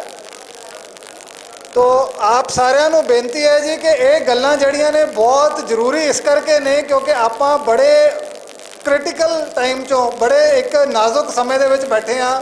ਅਗਲੀਆਂ ਕੁਝ ਦਿਨਾਂ ਦੇ ਫੈਸਲੇ ਸਾਡੇ ਜਿਹੜੇ ਆ ਉਹ ਅਗਲੇ ਕਈ ਦਹਾਕਿਆਂ ਤੱਕ ਉਹਨਾਂ ਨੇ ਸਾਡੇ ਜ਼ਿੰਦਗੀਆਂ ਦੇ ਉੱਤੇ ਅਸਰ ਪਾਉਣਾ ਹੈ, ਸਾਡੇ ਪਰਿਵਾਰਾਂ 'ਤੇ, ਸਾਡੀਆਂ ਆਉਣ ਵਾਲੀਆਂ ਪੀੜ੍ਹੀਆਂ ਤੱਕ ਨੇ ਉਹਨਾਂ ਦਾ ਜਿਹੜਾ ਹੈ ਅਸਰ ਜਿਹੜਾ ਹੈ ਉਹ ਦੇਖਣਾ ਹੈ। ਤੇ ਇਸ ਕਰਕੇ ਸਾਨੂੰ ਬਹੁਤ ਧਿਆਨ ਨਾਲ ਇਹ ਫੈਸਲੇ ਜਿਹੜੇ ਲੈਣ ਦੀ ਲੋੜ ਹੈ, ਤੇ ਉਸ ਫੈਸਲੇ ਨੂੰ ਧਿਆਨ ਨਾਲ ਲੈਣ ਵਾਸਤੇ ਜਿਹੜੀ ਨੌਲੇਜ ਦੀ ਲੋੜ ਹੈ ਉਹ ਅੱਜ ਸਾਡੇ ਨਾਲ ਜਿੰਨੇ ਵੀ ਸਾਡੇ ਐਕਸਪਰਟ ਆਏ ਨੇ ਉਹ ਤੁਹਾਡੇ ਨਾਲ ਸਾਂਝੀ ਕਰ ਰਹੇ ਹੈ। ਇੱਕ ਗੱਲ ਛੋਟੀ ਜੀ ਮੈਂ ਹੋਰ ਤੁਹਾਨੂੰ ਦੱਸਣੀ ਚਾਹੁੰਦਾ ਇਸ ਪੁਆਇੰਟ ਤੇ ਕਿ ਆਪਾਂ ਕੁਝ ਗੱਲਾਂ ਹੁਣੇ ਤੱਕ ਕੀਤੀਆਂ ਫੈਕਟਰੀਆਂ ਦੇ ਕਾਨੂੰਨੀ ਪੱਖ ਦੀਆਂ। ਉਹਦੀ ਮੈਂ ਇੱਕ ਐਗਜ਼ਾਮਪਲ ਜਿਹੜੀ ਹੈ ਤੁਹਾਨੂੰ ਦੱਸਣਾ ਚਾਹੁੰਦਾ। ਇਸ ਵੇਲੇ ਆਹੀ ਬੁੱਢਾ ਦਰਿਆ ਜਿਹੜਾ ਰਾਏਪੁਰ ਡਰੇਨ ਤੁਹਾਡੇ ਕੋਲੋਂ ਲੰਘ ਰਹੀ ਹੈ, ਜਿਹਦੇ ਕੰਢੇ ਤੇ ਆਪਾਂ ਫੈਕਟਰੀ ਲਗਾਉਣ ਦੀ ਗੱਲ ਕਰ ਰਹੇ ਹਾਂ, ਇਹ ਅੱਗੇ ਜਾ ਕੇ ਲੁਧਿਆਣੇ ਪਹੁੰਚਦੀ ਹੈ। ਸਭ ਨੇ ਸੁਣਿਆ ਹੋਊਗਾ ਕਿ ਲੁਧਿਆਣੇ ਦਾ ਬੁੱਢਾ ਦਰਿਆ, ਬੁੱਢਾ ਨਾਲਾ ਬਣ ਚੁੱਕਾ ਹੈ ਔਰ ਬਹੁਤ ਗੰਦਾ ਹੋ ਗਿਆ। ਸਭ ਨੇ ਸੁਣਿਆ ਜੀ ਕਿ ਕਾਲਾ ਹੋ ਗਿਆ ਬੁੱਢਾ ਨਾਲਾ। ਉਸ ਕਾਲੇ ਬੁੱਢੇ ਨਾਲੇ ਦਾ ਪਾਣੀ ਜਿਹੜਾ ਹੈ ਲੋਕ ਪੀ ਵੀ ਰਹੇ ਆ ਅੱਗੋਂ, ਪਰ ਉਹਦੇ ਵਿੱਚ ਕੋਈ 300 ਫੈਕਟਰੀਆਂ ਡਾਈਂਗ ਵਾਲੀਆਂ, ਡਾਈਂਗ ਹੁੰਦੀਆਂ ਜਿਹੜੀਆਂ ਕੱਪੜਾ ਰੰਗਣ ਵਾਲੀਆਂ, ਆਹ ਕਮੀਜ਼ਾਂ, ਕੱਪੜਾ, ਹਰ ਤਰ੍ਹਾਂ ਦਾ ਕੱਪੜਾ ਜਿਹੜੀਆਂ ਫੈਕਟਰੀਆਂ ਰੰਗਦੀਆਂ ਉਹ ਲੁਧਿਆਣੇ 'ਚ ਬਹੁਤ ਨੇ ਔਰ ਬਹੁਤ ਵੱਡੇ ਪੱਧਰ ਦੀਆਂ ਫੈਕਟਰੀਆਂ ਨੇ, ਬਹੁਤ ਵੱਡੀਆਂ ਵੱਡੀਆਂ ਫੈਕਟਰੀਆਂ ਨੇ। ਉਹ ਪਾਣੀ ਵਰਤ ਕੇ, ਕੱਪੜਾ ਰੰਗ ਕੇ, ਆਪਣਾ ਬਚਿਆ ਹੋਇਆ ਗੰਦਾ ਪਾਣੀ ਜਿਹੜਾ ਹੈ ਉਹਨੂੰ ਬੁੱਢੇ ਦਰਿਆ ਦੇ ਵਿੱਚ ਛੱਡ ਦਿੰਦੀਆਂ। ਉਹਦੇ ਵਿੱਚ ਕਈ ਤਰ੍ਹਾਂ ਦੇ ਕੈਮੀਕਲ, ਕਈ ਤਰ੍ਹਾਂ ਦੀਆਂ ਜ਼ਹਿਰਾਂ ਜਿਹੜੀਆਂ ਬੁੱਢੇ ਦਰਿਆ ਦੇ ਵਿੱਚ ਆ ਜਾਂਦੀਆਂ। ਅਸੀਂ ਮੱਤੇਵਾੜੇ ਦੇ ਲੜਾਈ ਤੋਂ ਬਾਅਦ ਜੀਰੇ ਦੀ ਲੜਾਈ ਲੜੀ। ਜੀਰੇ ਦੀ ਲੜਾਈ ਤੋਂ ਬਾਅਦ ਇਹ ਬੁੱਢੇ ਦਰਿਆ ਦੇ ਨਾਮ ਤੇ ਇੱਕ ਕਾਲੇ ਪਾਣੀ ਦਾ ਮੋਰਚਾ ਤੁਸੀਂ ਸੁਣਿਆ ਹੋਊਗਾ, ਉਹ ਲੁਧਿਆਣੇ 'ਚ ਬਹੁਤ ਵੱਡੇ ਪੱਧਰ ਤੇ ਪੂਰੇ ਪੰਜਾਬ ਦੇ ਵਿੱਚ ਚੱਲਿਆ। ਉਹਦੇ ਵਿੱਚ ਅਸੀਂ NGT ਜਿਹੜਾ ਕਿ ਨੈਸ਼ਨਲ ਗ੍ਰੀਨ ਟ੍ਰਿਬਿਊਨਲ ਦੀ ਗੱਲ ਕਪਿਲ ਜੀ ਹੁਣੇ ਕਰਕੇ ਗਏ ਹੈ, ਇਹ ਦਿੱਲੀ ਦੇ ਵਿੱਚ ਇੱਕ ਅਦਾਲਤ ਹੈ ਜਿਹੜੀ ਪੂਰੇ ਦੇਸ਼ ਦੇ ਵਾਤਾਵਰਣ ਦੇ ਕੇਸ ਲੈਂਦੀ ਹੈ। ਪਾਣੀ ਪਲੀਤ ਹੋਣ ਦੇ, ਹਵਾ ਪਲੀਤ ਹੋਣ ਦੇ, ਧਰਤੀ ਪਲੀਤ ਹੋਣ ਦੇ ਕੇਸ, ਜੰਗਲਾਂ ਦੇ ਨਾਲ ਜਿਹੜੇ ਹੁੰਦੀਆਂ ਗੱਲਾਂ ਬਾਤ, ਉਹਦੇ ਕੇਸ ਨੈਸ਼ਨਲ ਗ੍ਰੀਨ ਟ੍ਰਿਬਿਊਨਲ 'ਚ ਚੱਲਦੇ ਹੈ। ਅਸੀਂ ਨੈਸ਼ਨਲ ਗ੍ਰੀਨ ਟ੍ਰਿਬਿਊਨਲ ਦੇ ਵਿੱਚ ਪਹੁੰਚ ਕੀਤੀ ਅੱਜ ਤੋਂ ਕੋਈ 7-8 ਮਹੀਨੇ ਪਹਿਲਾਂ, ਤੇ ਅਸੀਂ ਉਹਨਾਂ ਨੂੰ ਕਿਹਾ ਜੀ ਕਿ ਆਹ ਫੈਕਟਰੀਆਂ ਆਪਣਾ ਕੈਮੀਕਲ ਵਾਲਾ ਪਾਣੀ ਬੁੱਢੇ ਦਰਿਆ 'ਚ ਪਾ ਰਹੀਆਂ। ਉਹਨਾਂ ਨੇ ਸਾਰੇ ਕਾਗਜ਼ਾਂ ਦੀ ਪੜਤਾਲ ਕੀਤੀ ਤੇ ਪਤਾ ਲੱਗਿਆ ਕਿ ਉਹਨਾਂ ਨੂੰ ਕਦੀ ਵੀ ਪਰਮਿਸ਼ਨ ਜਿਹੜੀ ਹੈ ਉਹ ਨਹੀਂ ਸੀਗੀ ਬੁੱਢੇ ਦਰਿਆ 'ਚ ਪਾਣ ਦੀ। ਉਹਨਾਂ ਨੇ ਜਿਹੜੀ ਪਰਮਿਸ਼ਨ ਲਿੱਤੀ ਸੀ ਉਹਦੇ ਵਿੱਚ ਤਾਂ ਉਲਟਾ ਇਹ ਲਿਖਿਆ ਹੋਇਆ ਸੀਗਾ ਕਿ ਤੁਸੀਂ ਬੁੱਢੇ ਦਰਿਆ ਦੇ ਵਿੱਚ ਆਪਣਾ ਪਾਣੀ ਨਹੀਂ ਪਾ ਸਕਦੇ। ਉਹਦੇ ਬਾਵਜੂਦ ਇਹ ਡਾਈਂਗ ਵਾਲੀਆਂ ਵੱਡੀਆਂ ਵੱਡੀਆਂ 300 ਫੈਕਟਰੀਆਂ ਆਪਣਾ ਪਲੀਤ ਗੰਦਾ ਪਾਣੀ, ਰੰਗਦਾਰ ਪਾਣੀ ਬੁੱਢੇ ਦਰਿਆ ਵਿੱਚ ਪਾ ਰਹੀਆਂ ਸੀ। ਕੋਰਟ ਨੇ, ਨੈਸ਼ਨਲ ਗ੍ਰੀਨ ਟ੍ਰਿਬਿਊਨਲ ਨੇ ਜਦੋਂ ਇਹ ਪੁੱਛਗਿੱਛ ਕੀਤੀ ਤਾਂ ਪੰਜਾਬ ਦਾ ਪ੍ਰਦੂਸ਼ਣ ਕੰਟਰੋਲ ਬੋਰਡ ਇੱਕ ਇੱਥੇ ਹੈਗਾ, ਉਹਨਾਂ ਨੇ ਭੱਜ ਕੇ ਆਰਡਰ ਕਰ ਦਿੱਤਾ ਕਿ ਤਿੰਨ ਜਿਹੜੇ ਉਹਨਾਂ ਦੇ ਕਲਸਟਰ ਨੇ ਵੱਡੇ ਵੱਡੇ, ਇੱਕ ਦਾ ਨਾਂ ਹੈ ਬਹਾਦਰ ਕੇ ਕਲਸਟਰ, ਇੱਕ ਦਾ ਨਾਂ ਹੈ ਫੋਕਲ ਪੁਆਇੰਟ ਕਲਸਟਰ, ਇੱਕ ਦਾ ਨਾਂ ਹੈ ਜਮਾਲਪੁਰ ਕਲਸਟਰ, ਤਾਜਪੁਰ ਕਲਸਟਰ, ਉਹਨਾਂ ਤਿੰਨਾਂ ਨੂੰ ਬੰਦ ਕਰਨ ਦੇ ਹੁਕਮ ਜਾਰੀ ਕਰ ਦਿੱਤੇ ਕਿ ਤੁਸੀਂ ਜਿਹੜਾ ਹੈ ਇਹ ਪਾਣੀ ਗੈਰ ਕਾਨੂੰਨੀ ਤਰੀਕੇ ਨਾਲ ਬੁੱਢੇ ਦਰਿਆ 'ਚ ਪਾ ਰਹੇ ਹੋ, ਇਹਨੂੰ ਬੰਦ ਕਰੋ। ਇਹ ਆਰਡਰ ਹੋਇਆ ਕਦੋਂ ਹੋਇਆ? ਅਗਸਤ 2024 ਦੇ ਵਿੱਚ। ਅੱਜ ਆਪਾਂ ਖੜੇ ਆ ਅਪ੍ਰੈਲ 2025 ਦੇ ਵਿੱਚ। ਤਕਰੀਬਨ 1 ਸਾਲ ਹੋਣ ਨੂੰ 2-3 ਮਹੀਨੇ ਦਾ ਸਮਾਂ ਰਹਿ ਗਿਆ, ਪਰ ਉਹ ਪਾਣੀ ਅੱਜ ਵੀ ਚੱਲ ਰਿਹਾ ਹੈ। ਪੰਜਾਬ ਪ੍ਰਦੂਸ਼ਣ ਕੰਟਰੋਲ ਬੋਰਡ ਦੇ ਆਰਡਰ ਨੂੰ ਉਹਨਾਂ ਨੇ ਛਿੱਕੇ ਟੰਗ ਦਿੱਤਾ ਇੰਡਸਟਰੀ ਵਾਲਿਆਂ ਨੇ। ਉਹਨਾਂ ਦਾ ਹੌਸਲਾ ਕਿਵੇਂ ਪੈਂਦਾ ਇੰਨਾ ਕਿ ਪੰਜਾਬ ਸਰਕਾਰ ਦੇ ਆਰਡਰ ਨੂੰ ਨਾ ਮੰਨਣ? ਕਿਉਂਕਿ ਉਹਨਾਂ ਨੂੰ ਪਤਾ ਹੈ ਕਿ ਅੰਦਰ ਖਾਤੇ ਜਿੰਨੇ ਸਿਆਸਤਦਾਨ ਨੇ ਸਰਕਾਰ ਦੇ ਵਿੱਚ ਬੈਠੇ ਨੇ, ਪਾਵਰ ਉਹਨਾਂ ਕੋਲ ਹੈ, ਔਰ ਉਹ ਜਿਹੜੇ ਨੇ ਉਹ ਸਾਡੇ ਹੱਕ 'ਚ ਹੀ ਭੁਗਤਣਗੇ। ਉਸ ਤੋਂ ਬਾਅਦ ਅਸੀਂ NGT ਦੇ ਵਿੱਚ ਕੇਸ ਲੜਿਆ। ਉਸ ਕੇਸ ਦੇ ਵਿੱਚ ਆਰਡਰ ਹੋਇਆ ਬਕਾਇਦਾ ਕੋਰਟ ਵੱਲੋਂ ਕਿ ਇਸ ਪਾਣੀ ਨੂੰ ਬੰਦ ਕੀਤਾ ਜਾਵੇ। ਹੁਣ ਕੋਰਟ ਦਾ ਤੁਹਾਨੂੰ ਪਤਾ ਹੈ ਕਿ ਆਰਡਰ ਜਿਹੜਾ ਹੁੰਦਾ ਹੈ ਉਹ ਮੰਨਣਾ ਜ਼ਰੂਰੀ ਹੁੰਦਾ ਹੈ। ਕੋਰਟ ਦੇ ਇਸ ਆਰਡਰ ਨੂੰ ਵੀ ਮੰਨਿਆ ਨਹੀਂ ਗਿਆ। ਅੱਜ ਵੀ ਉਹ ਡਾਈਂਗ ਇੰਡਸਟਰੀ ਵਾਲੇ, ਉਹ ਡਾਈਂਗ ਫੈਕਟਰੀਆਂ ਵਾਲੇ, 300 ਫੈਕਟਰੀਆਂ ਦੇ ਲੋਕ ਬੁੱਢੇ ਦਰਿਆ ਦੇ ਵਿੱਚ ਆਪਣਾ ਗੰਦਾ ਪਾਣੀ ਛੱਡ ਰਹੇ ਹੈ ਔਰ ਕੋਰਟ ਦੇ ਆਰਡਰ ਨੂੰ ਨਹੀਂ ਮੰਨ ਰਹੇ। ਇਹ ਗੱਲ ਮੈਂ ਇਸ ਕਰਕੇ ਦੱਸ ਰਿਹਾ ਕਿਉਂਕਿ ਆਪਾਂ ਨੂੰ ਜਦੋਂ ਫੈਕਟਰੀਆਂ ਲੱਗ ਜਾਂਦੀਆਂ ਤਾਂ ਫਿਰ ਕਿਸ ਤਰ੍ਹਾਂ ਦੀਆਂ ਮੁਸ਼ਕਲਾਂ ਦਾ ਸਾਹਮਣਾ ਕਰਨਾ ਪੈਂਦਾ ਹੈ, ਫਿਰ ਉਹਨਾਂ ਨਾਲ ਲੜਨਾ ਕਿੰਨਾ ਮੁਸ਼ਕਲ ਹੋ ਜਾਂਦਾ ਹੈ। ਕਿਸ ਤਰ੍ਹਾਂ ਉਹ ਕਾਨੂੰਨ ਨੂੰ ਜਿਹੜਾ ਹੈ ਆਪਣੀ ਜੇਬ ਵਿੱਚ ਪਾ ਕੇ ਤੁਰੇ ਫਿਰਦੇ ਹੈ ਤੇ ਉਹ ਕਾਨੂੰਨ ਦੀ ਪਰਵਾਹ ਨਹੀਂ ਕਰਦੇ। ਕੋਰਟ ਦੇ ਆਰਡਰ ਨੂੰ ਉਹਨਾਂ ਨੇ ਮੰਨਣ ਤੋਂ ਇਨਕਾਰ ਹੀ ਕਰ ਦਿੱਤਾ, ਚੁੱਪ ਹੀ ਵੱਟ ਲਿੱਤੀ ਕਿ ਕੋਈ ਨਹੀਂ ਚੱਲਣ ਦਿਓ, ਦੇਖੀ ਜਾਏਗੀ। ਸੋ ਕੋਰਟ ਦਾ ਆਰਡਰ ਜਿਹੜਾ ਲੁਧਿਆਣੇ ਦੇ ਵਿੱਚ ਇਸੇ ਬੁੱਢੇ ਦਰਿਆ ਦੇ ਵਿੱਚ 300 ਫੈਕਟਰੀਆਂ ਜਿਹੜੀਆਂ ਹੈ ਉਹ ਨਹੀਂ ਮੰਨ ਰਹੀਆਂ। ਤੋ ਇਸ ਕਰਕੇ ਬਹੁਤ ਧਿਆਨ ਰੱਖੋ। 30 ਅਪ੍ਰੈਲ ਬਹੁਤ ਜ਼ਰੂਰੀ ਹੈ। ਉਹਨਾਂ ਨੇ ਸੁਝਾਅ ਮੰਗੇ ਹੈ, ਈਮੇਲ ਰਾਹੀਂ ਵੀ ਭੇਜੇ ਜਾ ਸਕਦੇ ਹੈ। ਅਗਲੇ 1 ਅੱਧੇ ਦਿਨ 'ਚ ਉਹਨਾਂ ਨੂੰ ਲਿਖਤੀ ਰੂਪ ਵਿੱਚ ਈਮੇਲ ਕਰਕੇ ਸੁਝਾਅ ਭੇਜੋ, ਕਿੱਥੇ ਭੇਜਣੇ ਹੈ, ਕਿੱਦਾਂ ਭੇਜਣੇ ਹੈ। ਅਸੀਂ ਤੁਹਾਨੂੰ ਉਹਦੇ ਵਿੱਚ ਤਾਲਮੇਲ ਵੀ ਕਰਾਂਗੇ, ਗਾਈਡ ਵੀ ਕਰਾਂਗੇ ਕਿ ਕਿਵੇਂ ਉਹ ਸੁਝਾਅ ਭੇਜੇ ਜਾਣੇ ਹੈ। ਤੁਹਾਡੀ ਕਮੇਟੀ ਜਿਹੜੀ ਇੱਥੇ ਲੋਕਲ ਹੈਗੀ ਹੈ, ਕਰਨ ਕੰਡੋਲਾ ਜੀ ਹੈਗੇ ਆ, ਆਪਣੇ ਸਤਨਾਮ ਸਿੰਘ ਜੀ ਹੈਗੇ ਆ, ਜੁਝਾਰ ਸਿੰਘ ਜੀ ਹੈਗੇ ਆ, ਇਹਨਾਂ ਨਾਲ ਮੇਰੀ ਗੱਲਬਾਤ ਹੁੰਦੀ ਰਹਿੰਦੀ ਹੈ ਤੇ ਅਸੀਂ ਉਹ ਗੱਲ ਜਿਹੜੀ ਹੈ ਇਹਨਾਂ ਨਾਲ ਚੰਗੀ ਤਰ੍ਹਾਂ ਅੱਜ ਇੱਥੇ ਕਰਕੇ ਜਾਵਾਂਗੇ ਵੀ ਕਿਵੇਂ ਆਪਾਂ ਲਿਖਤੀ ਰੂਪ ਵਿੱਚ ਜਿਹੜੇ ਸੁਝਾਅ ਹੈ 30 ਅਪ੍ਰੈਲ ਦੇ ਭੇਜਣੇ ਹੈ ਤਾਂ ਕਿ ਜਨਤਕ ਸੁਣਵਾਈ ਤੋਂ ਪਹਿਲਾਂ ਆਪਣਾ ਲਿਖਤੀ ਜਿਹੜਾ ਹੈ ਰਿਕਾਰਡ ਦੇ ਵਿੱਚ ਦਰਜ ਹੋ ਜਾਵੇ ਪਹਿਲਾਂ ਹੀ। ਸੋ ਇਹ ਆਪਣੀ ਰਣਨੀਤੀ ਦਾ ਇੱਕ ਹਿੱਸਾ ਰਹੂਗਾ। ਅਗਲੀ ਬੇਨਤੀ ਮੈਂ ਕਰਾਂਗਾ, ਸਾਡੇ ਵਿੱਚ ਬੈਠੇ ਨੇ ਗੰਗਵੀਰ ਰਠੌਰ ਜੀ ਬੈਠੇ ਆ ਜੀ, ਹਾਂਜੀ ਗੰਗਵੀਰ ਜੀ ਬੈਠੇ ਨੇ ਤੇ ਗੰਗਵੀਰ ਰਠੌਰ ਬਹੁਤ ਲੰਬੇ ਸਮੇਂ ਤੋਂ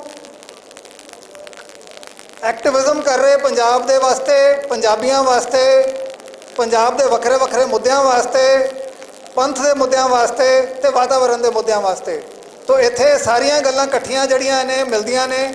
ਇਹ ਜਿਹੜੇ ਇਲਾਕੇ 'ਚ ਆਪਾਂ ਖੜੇ ਆ ਇੱਥੇ ਪੰਥ ਦੇ ਸਰੋਕਾਰ ਵੀ ਨੇ, ਵਾਤਾਵਰਣ ਦੇ ਸਰੋਕਾਰ ਵੀ ਨੇ। ਤਾਂ ਮੈਂ ਬੇਨਤੀ ਕਰਾਂਗਾ ਗੰਗਵੀਰ ਜੀ ਨੂੰ ਕਿ ਉਹ ਆਉਣ ਤੇ ਆ ਕੇ ਤੁਹਾਡੇ ਸਨਮੁਖ ਆਪਣੇ ਵਿਚਾਰ ਜਿਹੜੇ ਆ ਉਹ ਰੱਖਣ। ਤੇ ਇਸ ਤੋਂ ਬਾਅਦ ਜਿਹੜੇ ਨੇ ਆਪਣੇ ਕੁਝ ਬੁਲਾਰੇ ਹੋਰ ਪਹੁੰਚ ਰਹੇ ਆ ਜਲਦੀ, ਉਹਨਾਂ ਨਾਲ ਵੀ ਆਪਾਂ ਗੱਲਬਾਤ ਕਰਾਂਗੇ। ਨੂੰ ਪਤਾ ਹੈ ਕਿ ਇੰਡਸ ਵਾਟਰ ਟ੍ਰੀਟੀ ਦਾ ਰੋਲਾ ਚੱਲ ਰਿਹਾ ਹੈ। ਭਾਰਤ ਨੇ ਇਹ ਟ੍ਰੀਟੀ ਸਸਪੈਂਡ ਕਰ ਦਿੱਤੀ ਹੈ। ਮੈਨੂੰ ਪਤਾ ਹੈ ਕਿ ਆਉਣ ਵਾਲੇ ਦੌਰ ਦੇ ਵਿੱਚ ਜਦੋਂ ਵੀ ਇਹ ਗੱਲ ਸੈਟਲ ਹੋਣੀ ਹੈ ਤੇ ਉਹਦੇ ਵਿੱਚ ਇੰਡਸ ਵਾਟਰ ਟ੍ਰੀਟੀ ਦੀ ਸਮੀਖਿਆ ਹੋਣੀ ਹੈ ਤੇ ਵਾਧੂ ਪਾਣੀ ਦੀ ਮੰਗ ਹੋਣੀ ਹੈ। ਸੋ ਇਸ ਕਰਕੇ ਸਾਨੂੰ ਇਹ ਆਪਣੀਆਂ ਕੁਦਰਤੀ ਜਿਹੜੀਆਂ ਜਲ ਧਾਰਾਵਾਂ ਹੈ ਉਹਨਾਂ ਨੂੰ ਬਚਾਉਣ ਦੀ ਵੀ ਲੋੜ ਹੈ, ਕਿਉਂਕਿ ਉਹਨਾਂ ਵਿੱਚ ਪਾਣੀ ਚੱਲੂਗਾ ਤੇ ਇੱਕ ਕੁਦਰਤੀ ਤੌਰ ਤੇ ਪਾਣੀ ਪ੍ਰੋਟੈਕਟ ਰਹੂਗਾ। ਭਾਰਤ ਦੇ ਕੋਲ ਦੁਨੀਆ ਦੀ 18% ਆਬਾਦੀ ਹੈ ਤੇ 4% ਪਾਣੀ ਹੈ।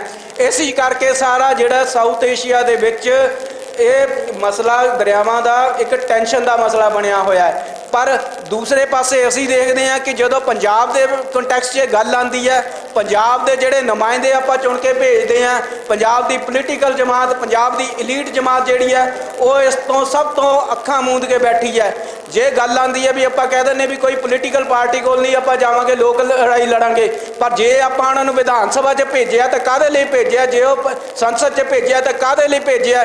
ਜੇ ਉਹ ਸਾਡੇ ਲੋਕਾਂ ਦੇ ਹਿੱਤਾਂ ਦੀ ਗੱਲ ਨਹੀਂ ਕਰ ਸਕਦੇ, ਸਾਡੀ ਧਰਤੀ ਦੇ ਹਿੱਤਾਂ ਦੀ ਗੱਲ ਨਹੀਂ ਕਰ ਸਕਦੇ, ਤਾਂ ਇਹਨਾਂ ਲੋਕਾਂ ਨੂੰ ਸੰਸਦ ਜਾਂ ਮੰਤਰੀ ਬਣਾਉਣ ਦਾ ਜਾਂ MLA ਬਣਨ ਦਾ ਵੀ ਹੱਕ ਨਹੀਂ ਹੈਗਾ। ਇਹਨਾਂ ਨੂੰ ਉਤਾਰਨਾ ਪਊਗਾ।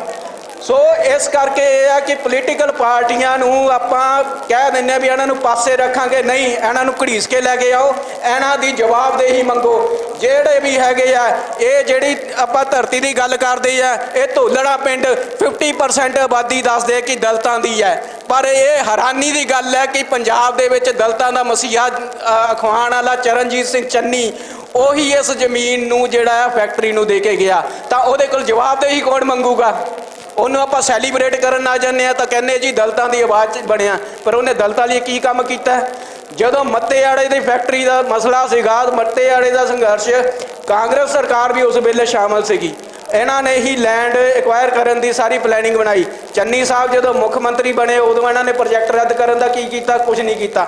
ਸੋ ਇਸ ਕਰਕੇ ਆਪਾਂ ਦੇਖਦੇ ਹਾਂ ਕਿ ਜਦੋਂ ਤੱਕ ਪੋਲੀਟੀਕਲ ਲੋਕਾਂ ਨੂੰ, ਚਾਹੇ ਉਹ ਮੌਜੂਦਾ ਮੁੱਖ ਮੰਤਰੀ ਹੈ, ਚਾਹੇ ਉਹ ਸਾਬਕਾ ਮੁੱਖ ਮੰਤਰੀ ਹੈ, ਚਾਹੇ ਉਹ ਲੀਡਰ ਆਫ ਓਪੋਜੀਸ਼ਨ ਬੈਠਾ ਹੈ, ਉਹਦੇ ਕੋਲ ਉਹਦੀ ਜਵਾਬਦੇਹੀ ਨਹੀਂ ਪੁੱਛਾਂਗੇ ਤਾਂ ਉਦੋਂ ਤੱਕ ਸੰਘਰਸ਼ ਨਹੀਂ ਹੱਲ ਹੋਣੇ। ਕਿਉਂਕਿ ਮਤੇ, ਤੁਹਾਡੇ ਮਤੇ ਪੰਚਾਇਤਾਂ 'ਚ ਪੈ ਜਾਣਗੇ, ਗ੍ਰਾਮ ਸਭਾ ਦਾ ਮਤਾ ਤੁਹਾਡੇ ਸੰਘਰਸ਼ ਨੂੰ ਇੱਕ ਲੜਾਈ ਤੱਕ ਲੈ ਸਕਦਾ ਹੈ, ਪਰ ਜੋ ਵੀ ਕਾਨੂੰਨ ਬਣਨੇ ਹਨ ਉਹ ਵਿਧਾਨ ਸਭਾ 'ਚ ਬਣਨੇ ਹਨ ਤੇ ਸੰਸਦ 'ਚ ਬਣਨੇ ਹਨ। ਇਹ ਲੋਕ ਜੇ ਸੰਸਦ 'ਚ ਜਾ ਕੇ ਬੈਠਦੇ ਹਨ ਤੇ ਵਿਧਾਨ ਸਭਾ 'ਚ ਬੈਠਦੇ ਹਨ ਤੇ ਸਿਰਫ ਭੱਤੇ ਲੈਣ ਨਹੀਂ ਜਾਂਦੇ, ਤੇ ਇਹਨਾਂ ਕੋਲੋਂ ਜਵਾਬਦੇਹੀ ਤੈਅ ਕਰਨੀ ਪਊਗੀ। ਪੰਜਾਬ ਦੀ ਜਿਹੜੀ ਹੋਲ ਪੋਲੀਟੀਕਲ ਪਾਰਟੀਜ਼ ਹੈ ਉਹਨਾਂ ਕੋਲੋਂ ਇੱਥੇ ਆ ਕੇ ਜਵਾਬ ਲੈਣਾ ਪੈਣਾ। ਇਸ ਤੋਂ ਇਲਾਵਾ ਇੱਕ ਗੱਲ ਹੋਰ ਜਿਹੜੀ ਮੈਂ ਸਵੇਰੇ ਵੀ ਤੇ ਇੱਕ ਦਿਨ ਪਹਿਲਾਂ ਵੀ ਇੱਥੇ ਸੁਣ ਕੇ ਗਿਆ ਸੀਗਾ ਵੀ ਇੱਥੇ ਕੁਝ ਲੋਕਾਂ ਦਾ ਵਿਚਾਰ ਹੈ ਜੀ ਫੈਕਟਰੀ ਪੇਪਰ ਮਿਲ ਦੀ ਥਾਂ ਜੀ ਗੰਨਾ ਫੈਕਟਰੀ ਲਾ ਦਿਓ। ਪਹਿਲੀ ਗੱਲ ਤਾਂ ਇਹ ਹੈ ਕਿ ਇਹ ਨੈਚੁਰਲ ਵਾਟਰ ਸਟਰੀਮ ਹੈ, ਵਿਦਿਨ 500 ਮੀਟਰ ਦੇ ਵਿੱਚ ਦੋਲ ਜਲ ਧਰਾਵਾਂ ਹੈ। ਨੀਲੋ ਨਹਿਰ ਪੂਰੇ ਮਾਲਵੇ ਨੂੰ ਪਾਣੀ ਦਿੰਦੀ ਹੈ ਤੇ ਬੁੱਢੇ ਦਰਿਆ ਦਾ ਜਿਹੜਾ ਪਾਣੀ ਆ ਉਹ ਰਾਜਸਥਾਨ ਤੱਕ ਮਾਰ ਕਰਦਾ ਹੈ। 1.5-2 ਕਰੋੜ ਲੋਕਾਂ ਦੀ ਇਹ ਪਿਆਸ ਮਿਟਾਉਣ ਵਾਲੇ ਜਿਹੜੇ ਇਲਾਕੇ ਹਨ, ਇਹ ਦਰਿਆ ਹਨ, ਇਹ ਰਿਵਰ ਸਿਸਟਮ ਹਨ, ਇਹਨਾਂ ਦੇ ਆਸੇ-ਪਾਸੇ ਕੋਈ ਵੀ ਇੰਡਸਟਰੀਅਲ ਐਕਟੀਵਿਟੀ ਹੋਣੀ ਨਹੀਂ ਚਾਹੀਦੀ। ਪਹਿਲਾਂ ਤਾਂ ਇਸ ਗੱਲ ਦਾ ਮਤਾ ਬਣਾ ਲੈਣਾ, ਕਿਉਂਕਿ ਜੇ ਇੱਥੇ ਤੁਸੀਂ ਕਹਿੰਦੇ ਆ ਵੀ ਗੰਨਾ ਮਿਲ ਲਾ ਦੋਗੇ, ਗੰਨਾ ਮਿਲ ਦਾ ਮਤਲਬ ਹੈ ਸ਼ਰਾਬ ਫੈਕਟਰੀ ਬਣੇਗੀ ਇੱਥੇ। ਪਹਿਲਾਂ ਤੁਹਾਡੇ 2-4 ਸਾਲ ਉਹ ਖੰਡ ਬਣਾ ਦੂਗਾ, ਮੁੜ ਕੇ ਉਹਨੇ ਕਹਿਣਾ ਜੀ ਘਾਟੇ 'ਚ ਗਈ ਹੈ, ਫਿਰ ਉੱਥੇ ਸ਼ਰਾਬ ਬਣੂਗੀ ਜਾਂ ਸਪਿਰਟ ਬਣੂਗੀ, ਕਿਉਂਕਿ ਅਗਲਾ ਦੌਰ ਬਾਇਓਡੀਜ਼ਲ ਦਾ ਹੈ। ਸੋ ਮੁੜ ਕੇ ਫਿਰ ਤੁਸੀਂ ਉਹੀ ਫੈਕਟਰੀਆਂ ਦੀ ਜਿਹੜੀ ਰਾਖ ਹੈ ਉਹਦੇ ਤੋਂ ਅਫੈਕਟਡ ਹੋਵੋਗੇ। ਬੱਚੇ ਕੈਂਸਰ ਨਾਲ ਮਰਦੇ ਹਨ। ਤੁਸੀਂ ਇਹ ਜਿੰਨੀਆਂ ਵੀ ਗੰਨਾ ਮਿੱਲਾਂ ਹਨ ਉਹਦੇ ਆਸੇ-ਪਾਸੇ ਦੀ ਰਾਖ ਦਾ ਮਸਲਾ ਦੇਖ ਲੈਣਾ, ਤੁਸੀਂ ਨਵਾਂ ਸ਼ਹਿਰ ਫੈਕਟਰੀ ਦੇਖ ਲੈਣਾ। ਦੂਸਰੀ ਗੱਲ ਇਹ ਹੈ ਕਿ ਇੱਥੋਂ ਤੁਸੀਂ ਜੇ ਦਰਿਆ ਪਾਰ ਕਰੋਗੇ, ਬੰਨਾ ਟੌਂਸਾ ਜਿਹੜਾ ਕਾਠਗੜ੍ਹ ਏਰੀਆ, ਫਤਿਹਪੁਰ ਪਿੰਡ ਹੈ, ਉੱਥੇ ਜਾ ਕੇ ਦੇਖਣਾ, ਉੱਥੇ ਵੀ ਫੈਕਟਰੀ ਹੈ, ਗੱਤਾ ਮਿਲ ਵੀ ਹੈ ਤੇ ਦਵਾਈਆਂ ਦੀ ਫੈਕਟਰੀਆਂ ਵੀ ਹੈ। ਉੱਥੇ ਤੁਸੀਂ ਜੇ ਕੈਂਸਰ ਦਾ ਇੱਕ ਦੇਖੋਗੇ ਨਾ ਰਿਕਾਰਡ ਦੇਖੋਗੇ ਤਾਂ ਮੈਨੂੰ ਲੱਗਦਾ ਵੀ ਪੰਜਾਬ ਦੀ ਸਭ ਤੋਂ ਵੱਡੀ ਕੈਂਸਰ ਬੈਲਟ ਉਹ ਇਲਾਕਾ ਹੈ। ਉੱਥੇ ਕੈਂਸਰ ਕਿਹੜਾ ਹੈ? ਢਿੱਡ ਦਾ ਤੇ ਗਲੇ ਦਾ। ਤੇ ਉਹਦੇ ਬਾਰੇ ਜਦੋਂ ਸਰਕਾਰਾਂ ਕੋਲੋਂ ਜਵਾਬਦੇਹੀ ਮੰਗੀ ਜਾਂਦੀ ਹੈ ਤਾਂ ਉਹਨਾਂ ਨੂੰ ਫੈਕਟਰੀ ਵਾਲਿਆਂ ਵੱਲੋਂ ਚੜਾਵਾ ਚੜ ਜਾਂਦਾ ਤੇ ਉਹ ਕਹਿ ਦਿੰਦੇ ਵੀ ਕੈਂਸਰ ਤਾਂ ਹੈਗਾ ਜੀ, ਪਰ ਇਹਦਾ ਸਾਨੂੰ ਕੋਈ ਸਬੂਤ ਨਹੀਂ ਮਿਲੇ ਕਿ ਇਹਦਾ ਕਾਰਨ ਪਾਣੀ ਹੈ। ਉਸ ਇਲਾਕੇ ਦੇ ਵਿੱਚ ਸਰਕਾਰੀ ਤੌਰ ਤੇ ਐਲਾਨ ਹੋਇਆ ਸੀਗਾ, 180 ਨਲਕਿਆਂ ਤੇ ਲਿਖ ਕੇ ਲਾਇਆ ਸੀ ਵੀ ਇਹ ਪਾਣੀ ਪੀਣ ਯੋਗ ਨਹੀਂ ਹੈ। ਸੋ ਤੁਸੀਂ ਇਹ ਦੇਖ ਸਕਦੇ ਹੋ ਜਿੰਨੀਆਂ ਵੀ ਆ ਫੈਕਟਰੀਆਂ ਆਣੀਆਂ ਇਹਨਾਂ ਨੇ ਤੁਹਾਨੂੰ ਕੋਈ ਕੰਮ ਕਰਦਾ ਦੇਣਾ ਨਹੀਂ, ਮੁੜ ਕੇ ਤੁਹਾਡੀ ਜਗ੍ਹਾ ਹੀ ਪਲੀਤ ਕਰਨੀ ਹੈ। ਅੱਜ ਕੱਲ੍ਹ ਪੰਜਾਬ ਦੇ ਵਿੱਚ ਵੈਸੇ ਵੀ ਹਰੇਕ ਘਰ 'ਚ ਇੱਕ ਜਾਂ ਦੋ ਤੋਂ ਵੱਧ ਜਵਾਕ ਨਹੀਂ ਹੈਗੇ। ਜੇ ਤਾਂ ਨਸਲਾਂ ਬਚਾੜੀਆਂ ਤਾਂ ਸਬਰ ਰੱਖ ਲਓ, ਕਿਤੇ ਇਹ ਲਾਲਚ ਨਾ ਪੈ ਜਾਣਾ ਵੀ ਮੇਰਾ 50 ਲੱਖ ਦਾ ਕਿੱਲਾ ਵਿਕਦਾ, ਮੇਰਾ 1 ਕਰੋੜ ਦਾ ਕਿੱਲਾ ਵਿਕਦਾ। ਕਿਉਂ? ਉਹ ਜ਼ਮੀਨ ਜਾਇਦਾਦਾਂ ਬਣ ਜਾਣਗੀਆਂ, ਬਣੀਆਂ ਹੋਈਆਂ ਜਾਇਦਾਦਾਂ ਵੀ ਖਤਮ ਹੋ ਜਾਂਦੀਆਂ। ਜੇ ਨਸਲ ਹੀ ਨਹੀਂ ਬਚੂਗੀ ਤਾਂ ਕੀ ਕਰੋਗੇ? ਉਹ ਕਾਹਦੀਆਂ? ਸੋ ਇਸ ਕਰਕੇ ਪਹਿਲਾਂ ਇਹ ਸੋਚ ਲਓ।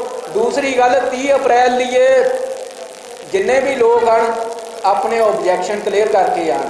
ਜਿਹੜੇ ਮਸਲੇ ਚੱਕਣੇ ਹਨ ਉਹਨਾਂ ਦੀ ਡਿਟੇਲ ਬਣਾ ਲੈਣਾ, ਉਹਨਾਂ ਦੇ ਵੈਲਿਡ ਓਬਜੈਕਸ਼ਨ ਲੈ ਕੇ ਆਉਣਾ, ਨਾ ਕਿ ਸਿਰਫ ਭੀੜ ਬਣ ਕੇ ਆਉਣਾ, ਤਾਂ ਕਿ ਤੁਹਾਡੀ ਹਿੱਸੇਦਾਰੀ ਵੀ ਵਧੇ। ਜਿੰਨੇ ਜ਼ਿਆਦਾ ਦਿਮਾਗ ਕੰਮ ਕਰੂਗੇ ਉਨੇ ਜ਼ਿਆਦਾ ਵੱਡੇ ਵਿਚਾਰ ਹੋਊਗੇ, ਉਨੇ ਜ਼ਿਆਦਾ ਓਬਜੈਕਸ਼ਨ ਹੋਊਗੇ ਤੇ ਉਨੇ ਜ਼ਿਆਦਾ ਨੁਕਤਿਆਂ 'ਤੇ ਆਪਾਂ ਗੱਲ ਕਰ ਪਾਵਾਂਗੇ। ਦੂਸਰੀ ਗੱਲ, ਇੱਥੇ ਇੱਕ ਹੋਰ ਗੱਲ ਦੱਸਣਯੋਗ ਹੈ ਕਿ ਕਾਲਾ ਅੰਬ ਦਾ ਜਿਹੜਾ ਸੀਗਾ ਇਹਨਾਂ ਦੀ ਫੈਕਟਰੀ ਸੀਗੀ, ਉੱਥੇ ਓਬਜੈਕਸ਼ਨ ਲਾਉਣ ਵਾਲੇ ਹਰਿਆਣਾ ਸਰਕਾਰ ਦੇ ਬੰਦੇ ਸੀ ਜਾਂ ਹਰਿਆਣਾ ਦੇ ਲੋਕ ਸੀ, ਪੰਜਾਬ ਦੀ ਪੋਲੀਟੀਕਲ ਜਮਾਤ ਤਾਂ ਐਡੀ ਅਵੇਸਲੀ ਹੋ ਗਈ ਹੈ ਕਿ ਹਿਮਾਚਲ ਨੇ ਅੱਪਰ ਸਟ੍ਰੀਮ ਹੁੰਦੇ ਹੋਏ ਪੰਜਾਬ ਦੇ ਬਾਰਡਰਾਂ ਦੇ ਨਾਲ, ਚਾਹੇ ਉਹ ਬੱਦੀ ਬਰੋਟੀ ਵਾਲਾ ਐਡੀ ਇੰਡਸਟਰੀਅਲ ਬੈਲਟ ਲਾਤੀ ਹੈ, ਚਾਹੇ ਕਾਲਾ ਅੰਬ ਲਾਈ ਹੈ, ਚਾਹੇ ਸਵਾਂ ਦੇ ਕੰਢੇ ਲਾਈ ਹੈ, ਜਾਂ ਉਹ ਤਲਵਾੜੇ ਕੋਲ ਟੈਰਸ ਇਲਾਕੇ 'ਚ ਲਾਈ ਹੈ, ਸਾਰੇ ਫਰੈਸ਼ ਵਾਟਰ ਸਟ੍ਰੀਮ ਦੇ ਨਾਲ ਲਾਈ ਹੈ ਅਤੇ ਉਹਦਾ ਪਾਣੀ ਪਲੀਤ ਹੋ ਰਿਹਾ ਹੈ। ਉਹਦਾ ਸਾਰਾ ਕੁਝ ਇਕੋਲੋਜੀਕਲ ਡਿਸਟਰਬੈਂਸ ਹੋ ਰਹੀ ਹੈ ਅਤੇ ਪੰਜਾਬ ਨੂੰ ਪਿਲਾਇਆ ਜਾ ਰਿਹਾ ਕਿ ਮਜਾਲ ਹੈ ਕਿ ਪੰਜਾਬ ਵਿਧਾਨ ਸਭਾ 'ਚ ਅੱਜ ਤੱਕ ਇਸ ਬਾਰੇ ਗੱਲ ਹੋਈ ਹੋਵੇ। ਤੁਸੀਂ ਇਹ ਦੇਖ ਲਓ ਕਿ ਸਰਸਾ ਦੇ ਵਿੱਚ ਨਾਲਾਗੜ੍ਹ ਬੱਦੀ ਬਰੋਟੀ ਵਾਲਾ ਦੀਆਂ ਫੈਕਟਰੀਆਂ ਦਾ ਪਾਣੀ ਸਿੱਧਾ ਪਾਇਆ ਜਾ ਰਿਹਾ ਸੀਗਾ। ਜਦੋਂ ਉਹਨਾਂ ਦੀ ਸੁਣਵਾਈ ਹੋਈ ਤਾਂ ਫੈਕਟਰੀ ਵਾਲਿਆਂ ਨੇ ਪੋਲਿਊਸ਼ਨ ਟਰੀਟਮੈਂਟ ਪਲਾਂਟ ਨਹੀਂ ਚਲਾਇਆ, ਉਹਨਾਂ ਨੇ ਜੁਰਮਾਨਾ ਭਰਤਾ। ਸੋ ਇਹੀ ਮਸਲਾ ਹੈ ਕਿ ਫੈਕਟਰੀਆਂ ਜਿਹੜੀਆਂ ਜਦੋਂ ਬਣਦੀਆਂ ਤੁਹਾਨੂੰ ਦੱਸਣਗੇ, ਕਹਿਣਗੇ ਵੀ ਅਸੀਂ ਸਾਰੇ STP ਲਾਏ ਆ, ਅਸੀਂ ਸਾਰੇ SOP ਪੂਰੇ ਕੀਤੇ ਆ, ਸਾਰੇ ਰੂਲ ਉਹ ਕੀਤੇ ਆ, ਸਾਰੇ ਇਕੋਲੋਜੀਕਲ ਉਹ ਕੀਤੇ ਆ, ਅਸੀਂ ਪਾਣੀ ਵੀ ਫਿਲਟਰ ਕਰਾਂਗੇ। ਪਰ ਜਦੋਂ ਉਹਨਾਂ ਯੂਨਿਟਾਂ ਨੂੰ ਚਲਾਉਣ ਦੀ ਗੱਲ ਹੁੰਦੀ ਹੈ ਤਾਂ ਇਹ ਪੋਲਿਊਸ਼ਨ ਜਿਹੜਾ ਸਫਾਈ ਕਰਨ ਵਾਲੇ SOP ਆ ਉਹ ਲਾਗੂ ਨਹੀਂ ਕਰਦੇ। ਉਹੀ 40-50 ਲੱਖ ਰੁਪਈਆ ਇਲਾਕੇ ਦੇ ਵਿੱਚ ਆਪਣੀ ਮਾਰਕੀਟਿੰਗ ਕਰਨ 'ਤੇ ਲਾ ਦਿੰਦੇ ਆ, ਉਹਦੇ ਵਿੱਚ ਪੱਤਰਕਾਰ ਖਰੀਦ ਲੈਂਦੇ ਆ ਜਾਂ ਪੋਲੀਟੀਕਲ ਪਾਰਟੀਆਂ ਦੇ ਇਨਵੈਸਟਰ ਬਣ ਜਾਂਦੇ ਹਨ। ਸੋ ਇਹ ਵੱਡਾ ਕ੍ਰਾਈਸਿਸ ਹੈ। ਤਾਂ ਆਪਾਂ ਇਸ ਗੱਲ ਦਾ ਇਹ ਨਾ ਸੋਚ ਲਈਓ ਕਿ ਆਪਾਂ ਗੱਲ ਵੀ ਧਰਨੇ ਲਾ ਕੇ ਇਕੱਠੇ ਕਰ ਲਾਂਗੇ। ਆਪਣੇ ਓਬਜੈਕਸ਼ਨ ਪੱਕੇ ਰੱਖੋ ਅਤੇ ਆਪਣੇ ਇਹ ਵੀ ਹੈ ਕਿ ਮਟੀਰੀਅਲਿਸਟਿਕ ਹੋ ਕੇ ਨਾ ਸੋਚੋ ਕਿ ਕਿੱਲੇ ਤੁਸੀਂ ਆਪਦੇ ਬਚਾ ਕੇ ਰੱਖ ਲਓ। ਪੰਜਾਬ ਦੀ ਧਰਤੀ ਬਹੁਤ ਮਹਿੰਗੀ ਧਰਤੀ ਹੋਣ ਜਾ ਰਹੀ ਹੈ। ਜਿਹੜੇ ਭਾਰਤਮਾਲਾ ਦਾ ਪ੍ਰੋਜੈਕਟ ਹੈ, ਮੈਂ ਤੇ ਜਸਕੀਰਤ ਸਿੰਘ ਜੀ ਪਿਛਲੇ 2-3 ਮਹੀਨੇ ਪਹਿਲਾਂ ਇੱਕ ਐਨਵਾਇਰਮੈਂਟਲ ਉੱਤੇ ਸੈਮੀਨਾਰ 'ਤੇ ਸੀਗੇ। ਉੱਥੇ ਡਿਫੈਂਸ ਦੇ ਪਰਸਨ ਆ ਕੇ ਕਹਿੰਦੇ ਆ ਵੀ ਪੰਜਾਬ ਦੇ ਵਿੱਚ ਜਿਹੜੇ ਹੜ੍ਹ ਆ ਰਹੇ ਆ ਉਹ ਭਾਰਤਮਾਲਾ ਕਰਕੇ ਆ ਰਹੇ ਆ, ਨਾ ਕਿ ਪਾਣੀ ਦੇ ਦਰਿਆਵਾਂ ਕਰਕੇ। ਉਹਦਾ ਕਾਰਨ ਹੀ ਸੀਗਾ ਕਿ ਜਿਹੜਾ ਭਾਰਤਮਾਲਾ ਦਾ ਡਿਜ਼ਾਈਨ ਹੈ, ਸਾਡਾ ਜਿਹੜਾ ਪਾਣੀ ਜਾਂਦਾ ਪਿਆ ਇਹ ਉੱਤਰ ਪੂਰਬ ਤੋਂ ਚੱਲ ਕੇ ਦੱਖਣ ਪੱਛਮ ਵੱਲ ਨੂੰ ਐ ਚੱਲਦਾ ਪਿਆ ਹੈ ਅਤੇ ਜਿਹੜੇ ਸਾਡੇ ਇੱਥੇ ਬਣੇ ਆ ਇਹ ਦੱਖਣ ਤੋਂ ਉੱਤਰ ਵੱਲ ਨੂੰ ਜ਼ਿਆਦਾਤਰ ਹਾਈਵੇਜ਼ ਬਣੇ ਆ ਅਤੇ ਇੱਕ ਕੰਧ ਦੀ ਤਰ੍ਹਾਂ ਬਣ ਗਏ ਆ। ਇਹਦੇ ਹੇਠਾਂ ਤੋਂ ਫਲੱਡ ਵਾਟਰ ਜਿਹੜਾ ਹੈ ਲੰਘਣ ਦੀ ਕੋਈ ਥਾਂ ਹੀ ਨਹੀਂ ਛੱਡੀ ਹੈ।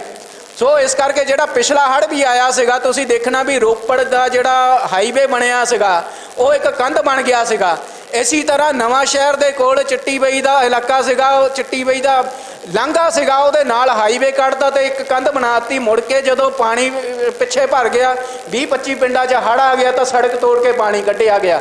ਸੋ ਜਿਹੜੇ ਹਾਈਵੇ ਬਣਾਉਣ ਵਾਲੀਆਂ ਕੰਪਨੀਆਂ ਹੁੰਦੀਆਂ ਇਹਨਾਂ ਦੀ ਇੱਕ ਜਿਹੜਾ ਡਿਜ਼ਾਈਨ ਬਣਾਉਂਦੇ ਆ ਉਹਦੀ ਇੱਕ ਪ੍ਰੋਪਰ ਇਨਵਾਇਰਮੈਂਟਲ ਕਲੀਅਰੈਂਸ ਦਾ ਮਸਲਾ ਹੁੰਦਾ ਹੈ, ਉਹਦਾ ਇੱਕ ਇਕੋਲੋਜੀਕਲ ਸਸਟੇਨੇਬਿਲਿਟੀ ਦਾ ਮਸਲਾ ਹੁੰਦਾ ਹੈ। ਉਹਦੇ ਡਿਜ਼ਾਈਨ ਇੱਕਦਮ ਨਹੀਂ ਬਣ ਜਾਂਦੇ। ਪਰ ਜੇ ਇਹਦਾ ਮਤਲਬ ਉਹਨਾਂ ਨੇ ਕੋਈ ਡਿਜ਼ਾਈਨ ਨਹੀਂ ਪਾਸ ਕਰਾਏ, ਇਹਨਾਂ ਚੀਜ਼ਾਂ ਦਾ ਖਿਆਲ ਨਹੀਂ ਰੱਖਿਆ, ਤਾਂ ਇਹਦਾ ਮਤਲਬ ਇਹ ਹੈ ਕਿ ਸਾਰਾ ਕੁਝ ਬੇਈਮਾਨੀ 'ਚੋਂ ਪਾਸ ਹੋਇਆ। ਅੱਜ ਇੱਥੇ ਫੈਕਟਰੀ ਨੂੰ ਹਾਲੇ ਤੱਕ ਕੋਈ NOC ਨਹੀਂ ਮਿਲੀ ਅਤੇ ਉਸ ਤੋਂ ਪਹਿਲਾਂ ਜਨਤਕ ਸੁਣਵਾਈ ਕਿਵੇਂ ਹੋ ਗਈ ਹੈ। ਸੋ ਇਸ ਕਰਕੇ ਜਦ ਇਹਨਾਂ ਨੂੰ ਫੈਕਟਰੀ ਤਾਂ ਲੱਗਣ ਦਾ ਸਵਾਲ ਹੀ ਨਹੀਂ ਹੁੰਦਾ, ਇਹਨਾਂ ਨੂੰ ਉਹਦੀ ਕਲੀਅਰੈਂਸ ਤਾਂ ਮਿਲਣੀ ਹੀ ਨਹੀਂ ਚਾਹੀਦੀ। ਪਰ ਸਵਾਲ ਇਹ ਹੈ ਕਿ ਇਹ ਜਿਹੜੀ ਹੈ ਸੇਲ ਡੀਡ ਕਿੱਦਾਂ ਆ ਗਈ, ਇਹ ਕਿਸ ਤਰ੍ਹਾਂ ਲੈਂਡ ਉਹਨਾਂ ਨੂੰ ਐਕਵਾਇਰ ਕਰਵਾ ਦਿੱਤੀ ਗਈ। ਸੋ ਇਸ ਕਰਕੇ ਸਾਡਾ ਮਸਲਾ ਇਹ ਵੀ ਹੋਣਾ ਚਾਹੀਦਾ ਹੈ ਕਿ ਲੈਂਡ ਐਕਵਾਈਜੇਸ਼ਨ ਹੈ ਜਿਹੜੀ ਉਹ ਰੱਦ ਹੋਣੀ ਚਾਹੀਦੀ ਹੈ ਅਤੇ ਪੱਕੇ ਤੌਰ 'ਤੇ, ਕਿਉਂਕਿ ਇਹ ਫਰੈਸ਼ ਵਾਟਰ ਸਟਰੀਮਸ ਹੈ, ਇਹਨਾਂ ਦੇ ਆਸੇ-ਪਾਸੇ ਕੋਈ ਇਸ ਤਰ੍ਹਾਂ ਦੀ ਇੰਡਸਟਰੀਅਲ ਐਕਟੀਵਿਟੀ ਨਹੀਂ ਹੋਣੀ ਚਾਹੀਦੀ। ਇਹ ਆਪਾਂ ਨੂੰ ਵਿਚਾਰ ਬਣਾ ਕੇ ਚੱਲਣਾ ਪਊਗਾ, ਤਾਂ ਹੀ ਆਪਾਂ ਸੰਘਰਸ਼ ਜਿੱਤ ਸਕਾਂਗੇ। ਦੂਸਰੀ ਗੱਲ, ਆਪਣੇ ਵਿੱਚ ਆਪਾਂ ਇਤਿਹਾਸ ਨਾਲ ਜਾਂ ਆਪਣੇ ਸੱਭਿਆਚਾਰ ਨਾਲ ਜਾਂ ਆਪਣੀ ਜੜ੍ਹਾਂ ਨਾਲ ਕਿੰਨੇ ਕੁ ਜੁੜੇ ਹੋਏ ਆ। ਸਾਡਾ ਜਿਹੜਾ ਬੈਟਲ ਗਰਾਊਂਡ ਹੈ ਵੱਡਾ ਕਾਹਨੂੰਵਾਨ ਦਾ, ਜਿਹੜਾ ਕਿ ਪਹਿਲੇ ਘੱਲੂਘਾਰੇ ਦੀ ਨਿਸ਼ਾਨੀ ਸੀਗੀ ਸਾਡੇ ਕੋਲ। ਜਦੋਂ ਆਪਾਂ ਯੂਰਪ ਦੇਖਦੇ ਹਾਂ ਉੱਥੇ ਕੋਈ ਵਾਟਰਲੂ ਦਾ ਮੈਦਾਨ ਸਾਂਭਿਆ ਹੋਇਆ ਹੈ, ਇੱਥੇ ਕੁਰਸ਼ੇਤਰ ਦਾ ਮੈਦਾਨ ਸਾਂਭਿਆ ਹੋਇਆ ਹੈ। ਅਸੀਂ ਜਿੱਤੋਂ ਇੱਕ ਕਹਿੰਦੇ ਕਿ ਸੁਨੇਹਾ ਲੈਣਾ ਸੀਗਾ, ਰੋਸ਼ਨੀ ਲੈਣੀ ਸੀ, ਸਾਡਾ ਪਹਿਲਾ ਜਿਹੜਾ ਛੋਟਾ ਘੱਲੂਘਾਰਾ ਸੀਗਾ ਉਹਦਾ ਮੈਦਾਨ ਸਾਰਾ ਇੱਕ ਕੂੜਾ ਡੰਪ ਬਣਾ ਦਿੱਤਾ ਗਿਆ ਸੀਗਾ। ਵੀਰਤ ਦਲੀ ਬੈਠਾ ਹੋਣਾ, ਆਪਾਂ ਮੌਕੇ 'ਤੇ ਦੇਖਿਆ ਸੀਗਾ ਅਤੇ ਉਹ ਰਿਪੋਰਟ ਕੀਤੀ ਸੀ ਅਤੇ ਬੜੀ ਕੋਸ਼ਿਸ਼ਾਂ ਨਾਲ ਔਖੇ ਸੌਖੇ ਤਾਂ ਉਹ ਰੋਕ ਲਿਆ, ਆਰਜੀ ਤੌਰ 'ਤੇ ਰੋਕ ਲਿਆ। ਪਰ ਇਹ ਹੈ ਕਿ ਜਦ ਤੱਕ ਪੰਜਾਬ ਆਪਣੀ ਧਰਤੀ ਲਈ, ਆਪਣੇ ਮਿੱਟੀ ਲਈ, ਆਪਣੇ ਪਾਣੀਆਂ ਲਈ ਅਸੀਂ ਸਾਰੇ ਇਕਜੁੱਟ ਨਹੀਂ ਹੋ ਜਾਂਦੇ। ਇਹ ਨਾ ਦੇਖੀਏ ਕਿ ਮਸਲਾ ਕਾਹਨੂੰਵਾਨ ਦਾ ਹੈ, ਮਸਲਾ ਜ਼ੀਰੇ ਦਾ ਹੈ, ਉਹਨਾਂ ਦਾ ਮਸਲਾ ਹੈ।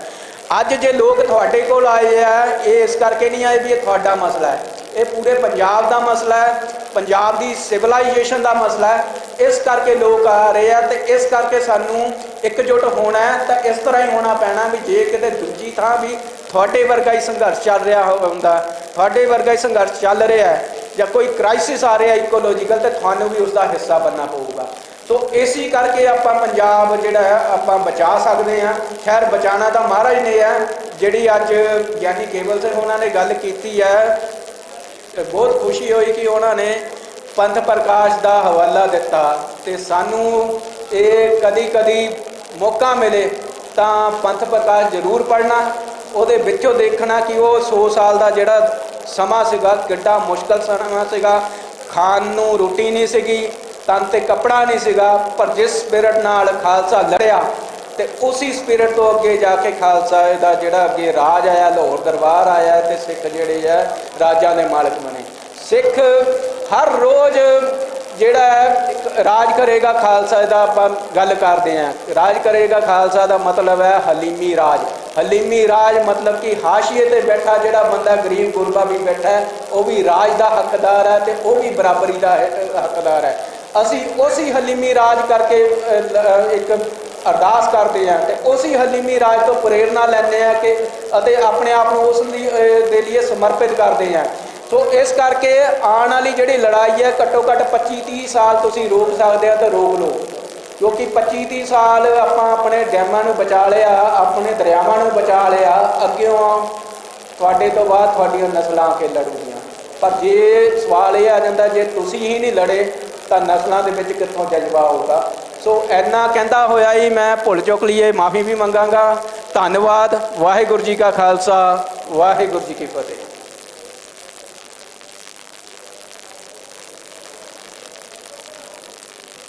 ਬਹੁਤ ਧੰਨਵਾਦ ਗੰਗਵੀਰ ਜੀ। ਆਪਣੇ ਸੰਘਰਸ਼ਾਂ ਵਿੱਚੋਂ ਨਿਕਲੇ ਪ੍ਰੈਕਟੀਕਲ ਵਿਚਾਰ ਜਿਹੜੇ ਆ ਉਹਨਾਂ ਨੇ ਸਾਡੇ ਨਾਲ ਸਾਂਝੇ ਕੀਤੇ ਹੈ, ਤਾਂ ਕਿ ਅਸੀਂ ਆਪਣਾ ਜਿਹੜਾ ਸੰਘਰਸ਼ ਹੈ, ਜਿਹੜਾ ਅਸੀਂ ਹੁਣ ਸ਼ੁਰੂਆਤ ਜਿਹਦੀ ਕਰਨ ਜਾ ਰਹੇ ਹਾਂ, ਉਹਨੂੰ ਵਧੀਆ ਤਰੀਕੇ ਜਿਹੜਾ ਹੈ ਅਸੀਂ ਲੜ ਸਕੀਏ ਤੇ ਵਧੀਆ ਤਰੀਕੇ ਉਹਨੂੰ ਨੇਪਰੇ ਚਾੜ ਸਕੀਏ। ਇੱਕ ਬਹੁਤ ਜ਼ਰੂਰੀ ਅਨਾਉਂਸਮੈਂਟ ਹੈ ਜੀ, ਤੁਹਾਡੇ ਇਲਾਕੇ ਦੇ ਵਿੱਚ ਜਿਹੜੀ ਆਪਣੇ ਮੋਰਚਾ ਸ੍ਰੀ ਚਮਕੌਰ ਸਾਹਿਬ ਮੋਰਚਾ ਦੀ ਜਿਹੜੀ ਟੀਮ ਹੈ, ਉਹਨਾਂ ਨੇ ਸਿਆਸੀ ਪਾਰਟੀਆਂ ਨੂੰ ਵੀ ਇਹ ਸਵਾਲ ਪੁੱਛਿਆ ਸੀਗਾ ਕਿ ਤੁਸੀਂ ਇਸ ਮਸਲੇ ਤੇ ਕਿੱਥੇ ਖੜੇ ਹੋ, ਇਹਦਾ ਸਟੈਂਡ ਜਿਹੜਾ ਆਪਣਾ ਕਲੀਅਰ ਕਰੋ ਕਿ ਕਿਹੜੀ ਪਾਰਟੀ ਇਸ ਫੈਕਟਰੀ ਦਾ ਵਿਰੋਧ ਕਰਦੀ ਹੈ, ਕਿਹੜੀ ਇਸ ਫੈਕਟਰੀ ਨੂੰ ਸਪੋਰਟ ਕਰਦੀ ਹੈ। ਉਹਦੇ ਵਿੱਚ ਦੋ ਪਾਰਟੀਆਂ ਦਾ, ਉਹਨਾਂ ਦੇ ਨੁਮਾਇੰਦਿਆਂ ਦਾ ਜਿਹੜਾ ਹੈ ਸਾਡੇ ਕੋਲ ਸਟੈਂਡ ਜਿਹੜਾ ਹੈ ਲਿਖਤੀ ਰੂਪ ਵਿੱਚ ਪਹੁੰਚਿਆ ਹੈ। ਸਭ ਤੋਂ ਪਹਿਲਾਂ ਅਮਨਪ੍ਰੀਤ ਕੌਰ ਰਾਏ, ਇਹਨਾਂ ਦਾ ਸਟੈਂਡ ਜਿਹੜਾ ਸਾਡੇ ਕੋਲ ਪਹੁੰਚਿਆ ਹੈ, ਇਹ ਬੀਜੇਪੀ ਤੋਂ ਤੁਸੀਂ ਜੀ, ਤੁਹਾਡੀ ਬੀਜੇਪੀ ਤੋਂ ਤੁਸੀਂ ਜੀ। ਸੋ ਇਹਨਾਂ ਦੀ ਬੀਜੇਪੀ ਪਾਰਟੀ ਔਰ ਇਹ ਸ਼ਮਸ਼ੇਰ ਸਿੰਘ ਰਾਏ ਜੋ ਇਸ ਇਲਾਕੇ ਤੋਂ ਪਹਿਲੇ ਰਹੇ ਨੇ, ਉਹਨਾਂ ਦੇ ਬੇਟੀ ਨੇ ਜੀ, ਐਮਐਲਏ ਰਹੇ ਨੇ, ਉਹਨਾਂ ਦੀ ਬੇਟੀ ਨੇ। ਇਹਨਾਂ ਨੇ ਕਿਹਾ ਕਿ ਜਲ ਸਰੋਤ ਮੰਤਰੀ ਨਾਲ ਤੇ ਗਵਰਨਰ ਸਾਹਿਬ ਨਾਲ ਸੰਪਰਕ ਕਰ ਰਹੇ ਨੇ ਤਾਂ ਕਿ ਫੈਕਟਰੀ ਦਾ ਜਿਹੜਾ ਇਹ ਵਿਰੋਧ ਕਰਦੇ ਨੇ ਤੇ ਹੋਰ ਵੀ ਸਿਆਸੀ ਲੀਡਰਾਂ ਦਾ ਵਿਰੋਧ ਦਰਜ ਕਰਵਾਉਣਗੇ। ਉਸ ਵਿੱਚ ਸਭ ਤੋਂ ਪਹਿਲਾਂ ਇਹ ਕਮੇਟੀ ਵਾਲਿਆਂ ਨੇ ਕਿਹਾ ਕਿ ਹੋਰ ਵੀ ਸਿਆਸੀ ਲੀਡਰਾਂ ਬਾਰੇ ਉਹ ਜਿਹੜਾ ਹੈ ਵਿਰੋਧ ਜਿਹੜਾ ਹੈ ਦਰਜ ਕਰਵਾਉਣਗੇ। ਸਭ ਤੋਂ ਪਹਿਲਾਂ ਅਮਨਪ੍ਰੀਤ ਕੌਰ ਜੀ ਨੇ ਜਿਹੜਾ ਹੈ ਉਹ ਦਰਜ ਕਰਵਾਇਆ ਹੈ ਜੀ। ਉਸ ਤੋਂ ਬਾਅਦ ਰਣਜੀਤ ਸਿੰਘ ਅਕਾਲੀ ਦਲ ਅੰਮ੍ਰਿਤਸਰ ਤੋਂ, ਇਹਨਾਂ ਨੇ ਫੈਕਟਰੀ ਦਾ ਵਿਰੋਧ ਕੀਤਾ ਤੇ ਲਿਖਤੀ ਡੀਸੀ ਨੂੰ ਮੰਗ ਪੱਤਰ ਦਿੱਤਾ ਹੈ ਤੇ ਕਾਲੇ ਅੰਬ ਵਿਖੇ ਜਿਹੜੇ ਪਸ਼ੂ ਮਰੇ ਸੀ ਉਸ ਦਾ ਪੋਸਟਮਾਰਟਮ ਕਰਵਾਇਆ ਤੇ ਵਿਰੋਧ ਜਿਹੜਾ ਹੈ ਉਹ ਵੀ ਦਰਜ ਕਰਵਾਇਆ ਹੈ ਜੀ। ਸੋ ਇਹ ਦੋ ਪਾਰਟੀਆਂ ਦਾ ਸਟੈਂਡ ਆਪਣੇ ਕੋਲ ਆ ਚੁੱਕਾ ਹੈ। ਉਮੀਦ ਹੈ ਬਾਕੀ ਪਾਰਟੀਆਂ ਜਿਹੜੀਆਂ ਉਹ ਵੀ ਜਲਦੀ ਲੋਕਾਂ ਦੇ ਪੱਖ ਵਿੱਚ ਆਪਣਾ ਸਟੈਂਡ ਕਲੀਅਰ ਕਰਨਗੀਆਂ। ਇਸ ਜ਼ਰੂਰੀ ਸੂਚਨਾ ਤੋਂ ਬਾਅਦ ਮੇਰੀ ਬੇਨਤੀ ਹੈ ਅਗਲੇ ਬੁਲਾਰੇ ਕੈਪਟਨ ਘੁੰਮਣ, ਇਹ ਤੁਹਾਡੇ ਨਾਲ 4 ਤੋਂ 5 ਮਿੰਟ ਦੇ ਵਿੱਚ ਆਪਣੀ ਗੱਲ ਰੱਖਣਗੇ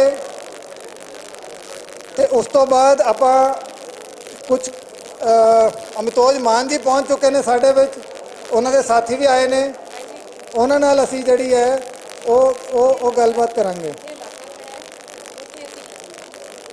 ਅਮਨਪ੍ਰੀਤ ਜੀ ਕਹਿ ਰਹੇ ਨੇ ਜਿੱਥੇ ਇਲਾਕਾ ਖੜਾ ਹੈ ਉੱਥੇ ਅਸੀਂ ਖੜਾਂਗੇ, ਸੋ ਇਹ ਇਹਨਾਂ ਨੇ ਸੰਦੇਸ਼ ਜਿਹੜਾ ਹੈ ਤੁਹਾਡੇ ਵਾਸਤੇ ਜਿਹੜਾ ਹੈ ਸੁਨੇਹਾ ਭੇਜਿਆ ਜੀ। ਬਹੁਤ ਧੰਨਵਾਦ ਜੀ। ਆਓ ਜੀ ਕੈਪਟਨ ਸਾਹਿਬ। ਵਾਹਿਗੁਰੂ ਜੀ ਕਾ ਖਾਲਸਾ, ਵਾਹਿਗੁਰੂ ਜੀ ਕੀ ਫਤਿਹ। ਭਾਜੀ ਨੇ ਮੈਨੂੰ 3 ਮਿੰਟ ਦਿੱਤੇ ਨੇ ਤਾਂ ਕਾਈਂਡਲੀ ਪੇ ਅਟੈਂਸ਼ਨ।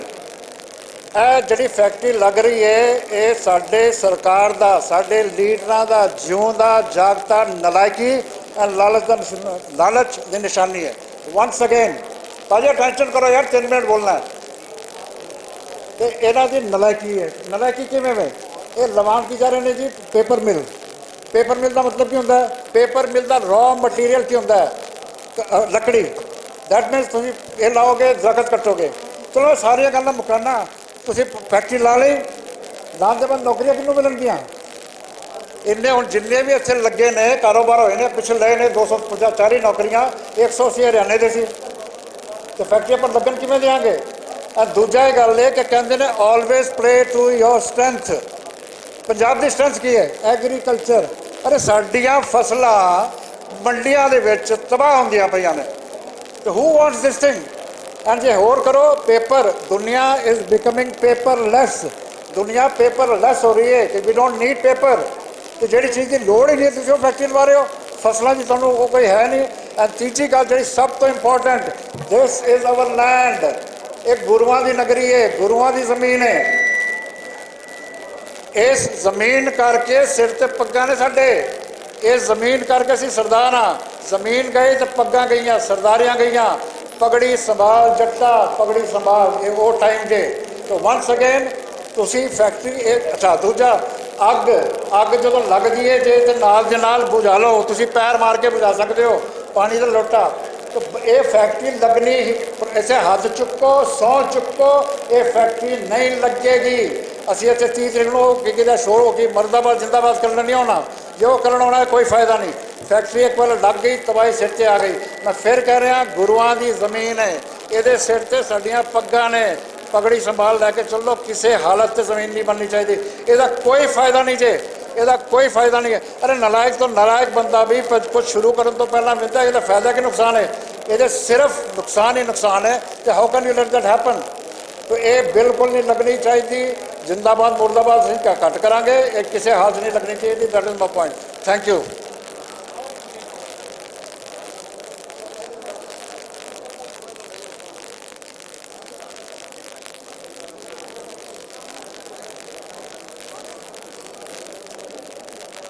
बहुत धन्यवाद कैप्टन साहब। अगले बुलारे साडे होणगे गुरदीप जी, गुरदीप अंबेडकर। हाँ जी, अच्छा अमितोज मान जी, पहले अमितोज मान जी बोलणगे जी।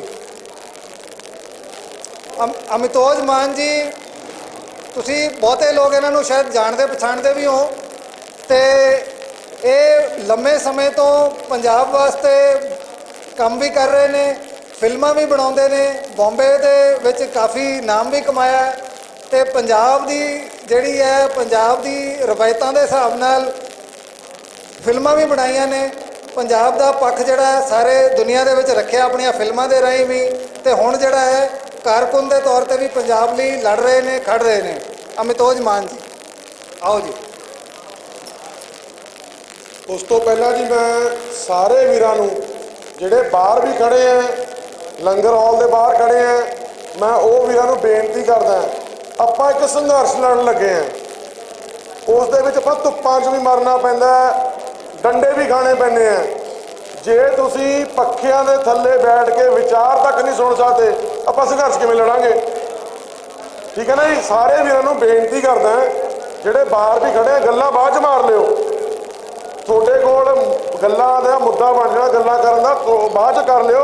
ਸਾਰੇ ਵੀਰ ਆ ਕੇ ਮੈਂ ਹੱਥ ਜੋੜ ਕੇ ਬੇਨਤੀ ਕਰਦਾ ਵੀ ਇੱਥੇ ਆ ਕੇ ਪੰਡਾਲ 'ਚ ਬੈਠੋ ਤੇ ਸਾਰੇ ਜਣੇ ਵਿਚਾਰ ਸੁਣੋ। ਅਮਤੋਜ ਜੀ, ਵਾਹਿਗੁਰੂ ਜੀ ਕਾ ਖਾਲਸਾ, ਵਾਹਿਗੁਰੂ ਜੀ ਕੀ ਫਤਿਹ।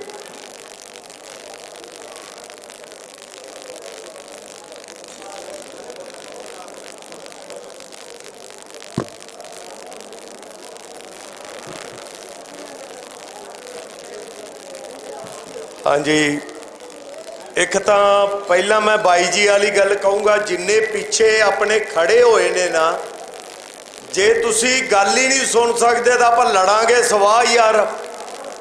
ਆ ਜਿੰਨੇ ਬੋਲ ਰਹੇ ਨੇ ਪਿੱਛੇ, ਜੇ ਤੁਸੀਂ ਬੈਠ ਹੀ ਨਹੀਂ ਸਕਦੇ, ਸੁਣ ਹੀ ਨਹੀਂ ਸਕਦੇ, ਲੜਾਂਗੇ ਸਵਾਹ ਆਪਾਂ। ਹਜੇ ਵੀ ਪਤੰਦਰੋਂ ਇੰਨਾ ਬੋਲਣ ਤੋਂ ਬਾਅਦ ਵੀ ਗੜਰ ਗੜਰ ਬੜਰ ਬੜਰ ਦੱਬੀ ਆਉਣੇ ਹੋ। ਗੁਰੂ ਘਰ ਦੀ ਮਰਿਆਦਾ ਸਮਝੋ, ਬੈਠਦਾ ਜਾਈਏ ਆਪਾਂ।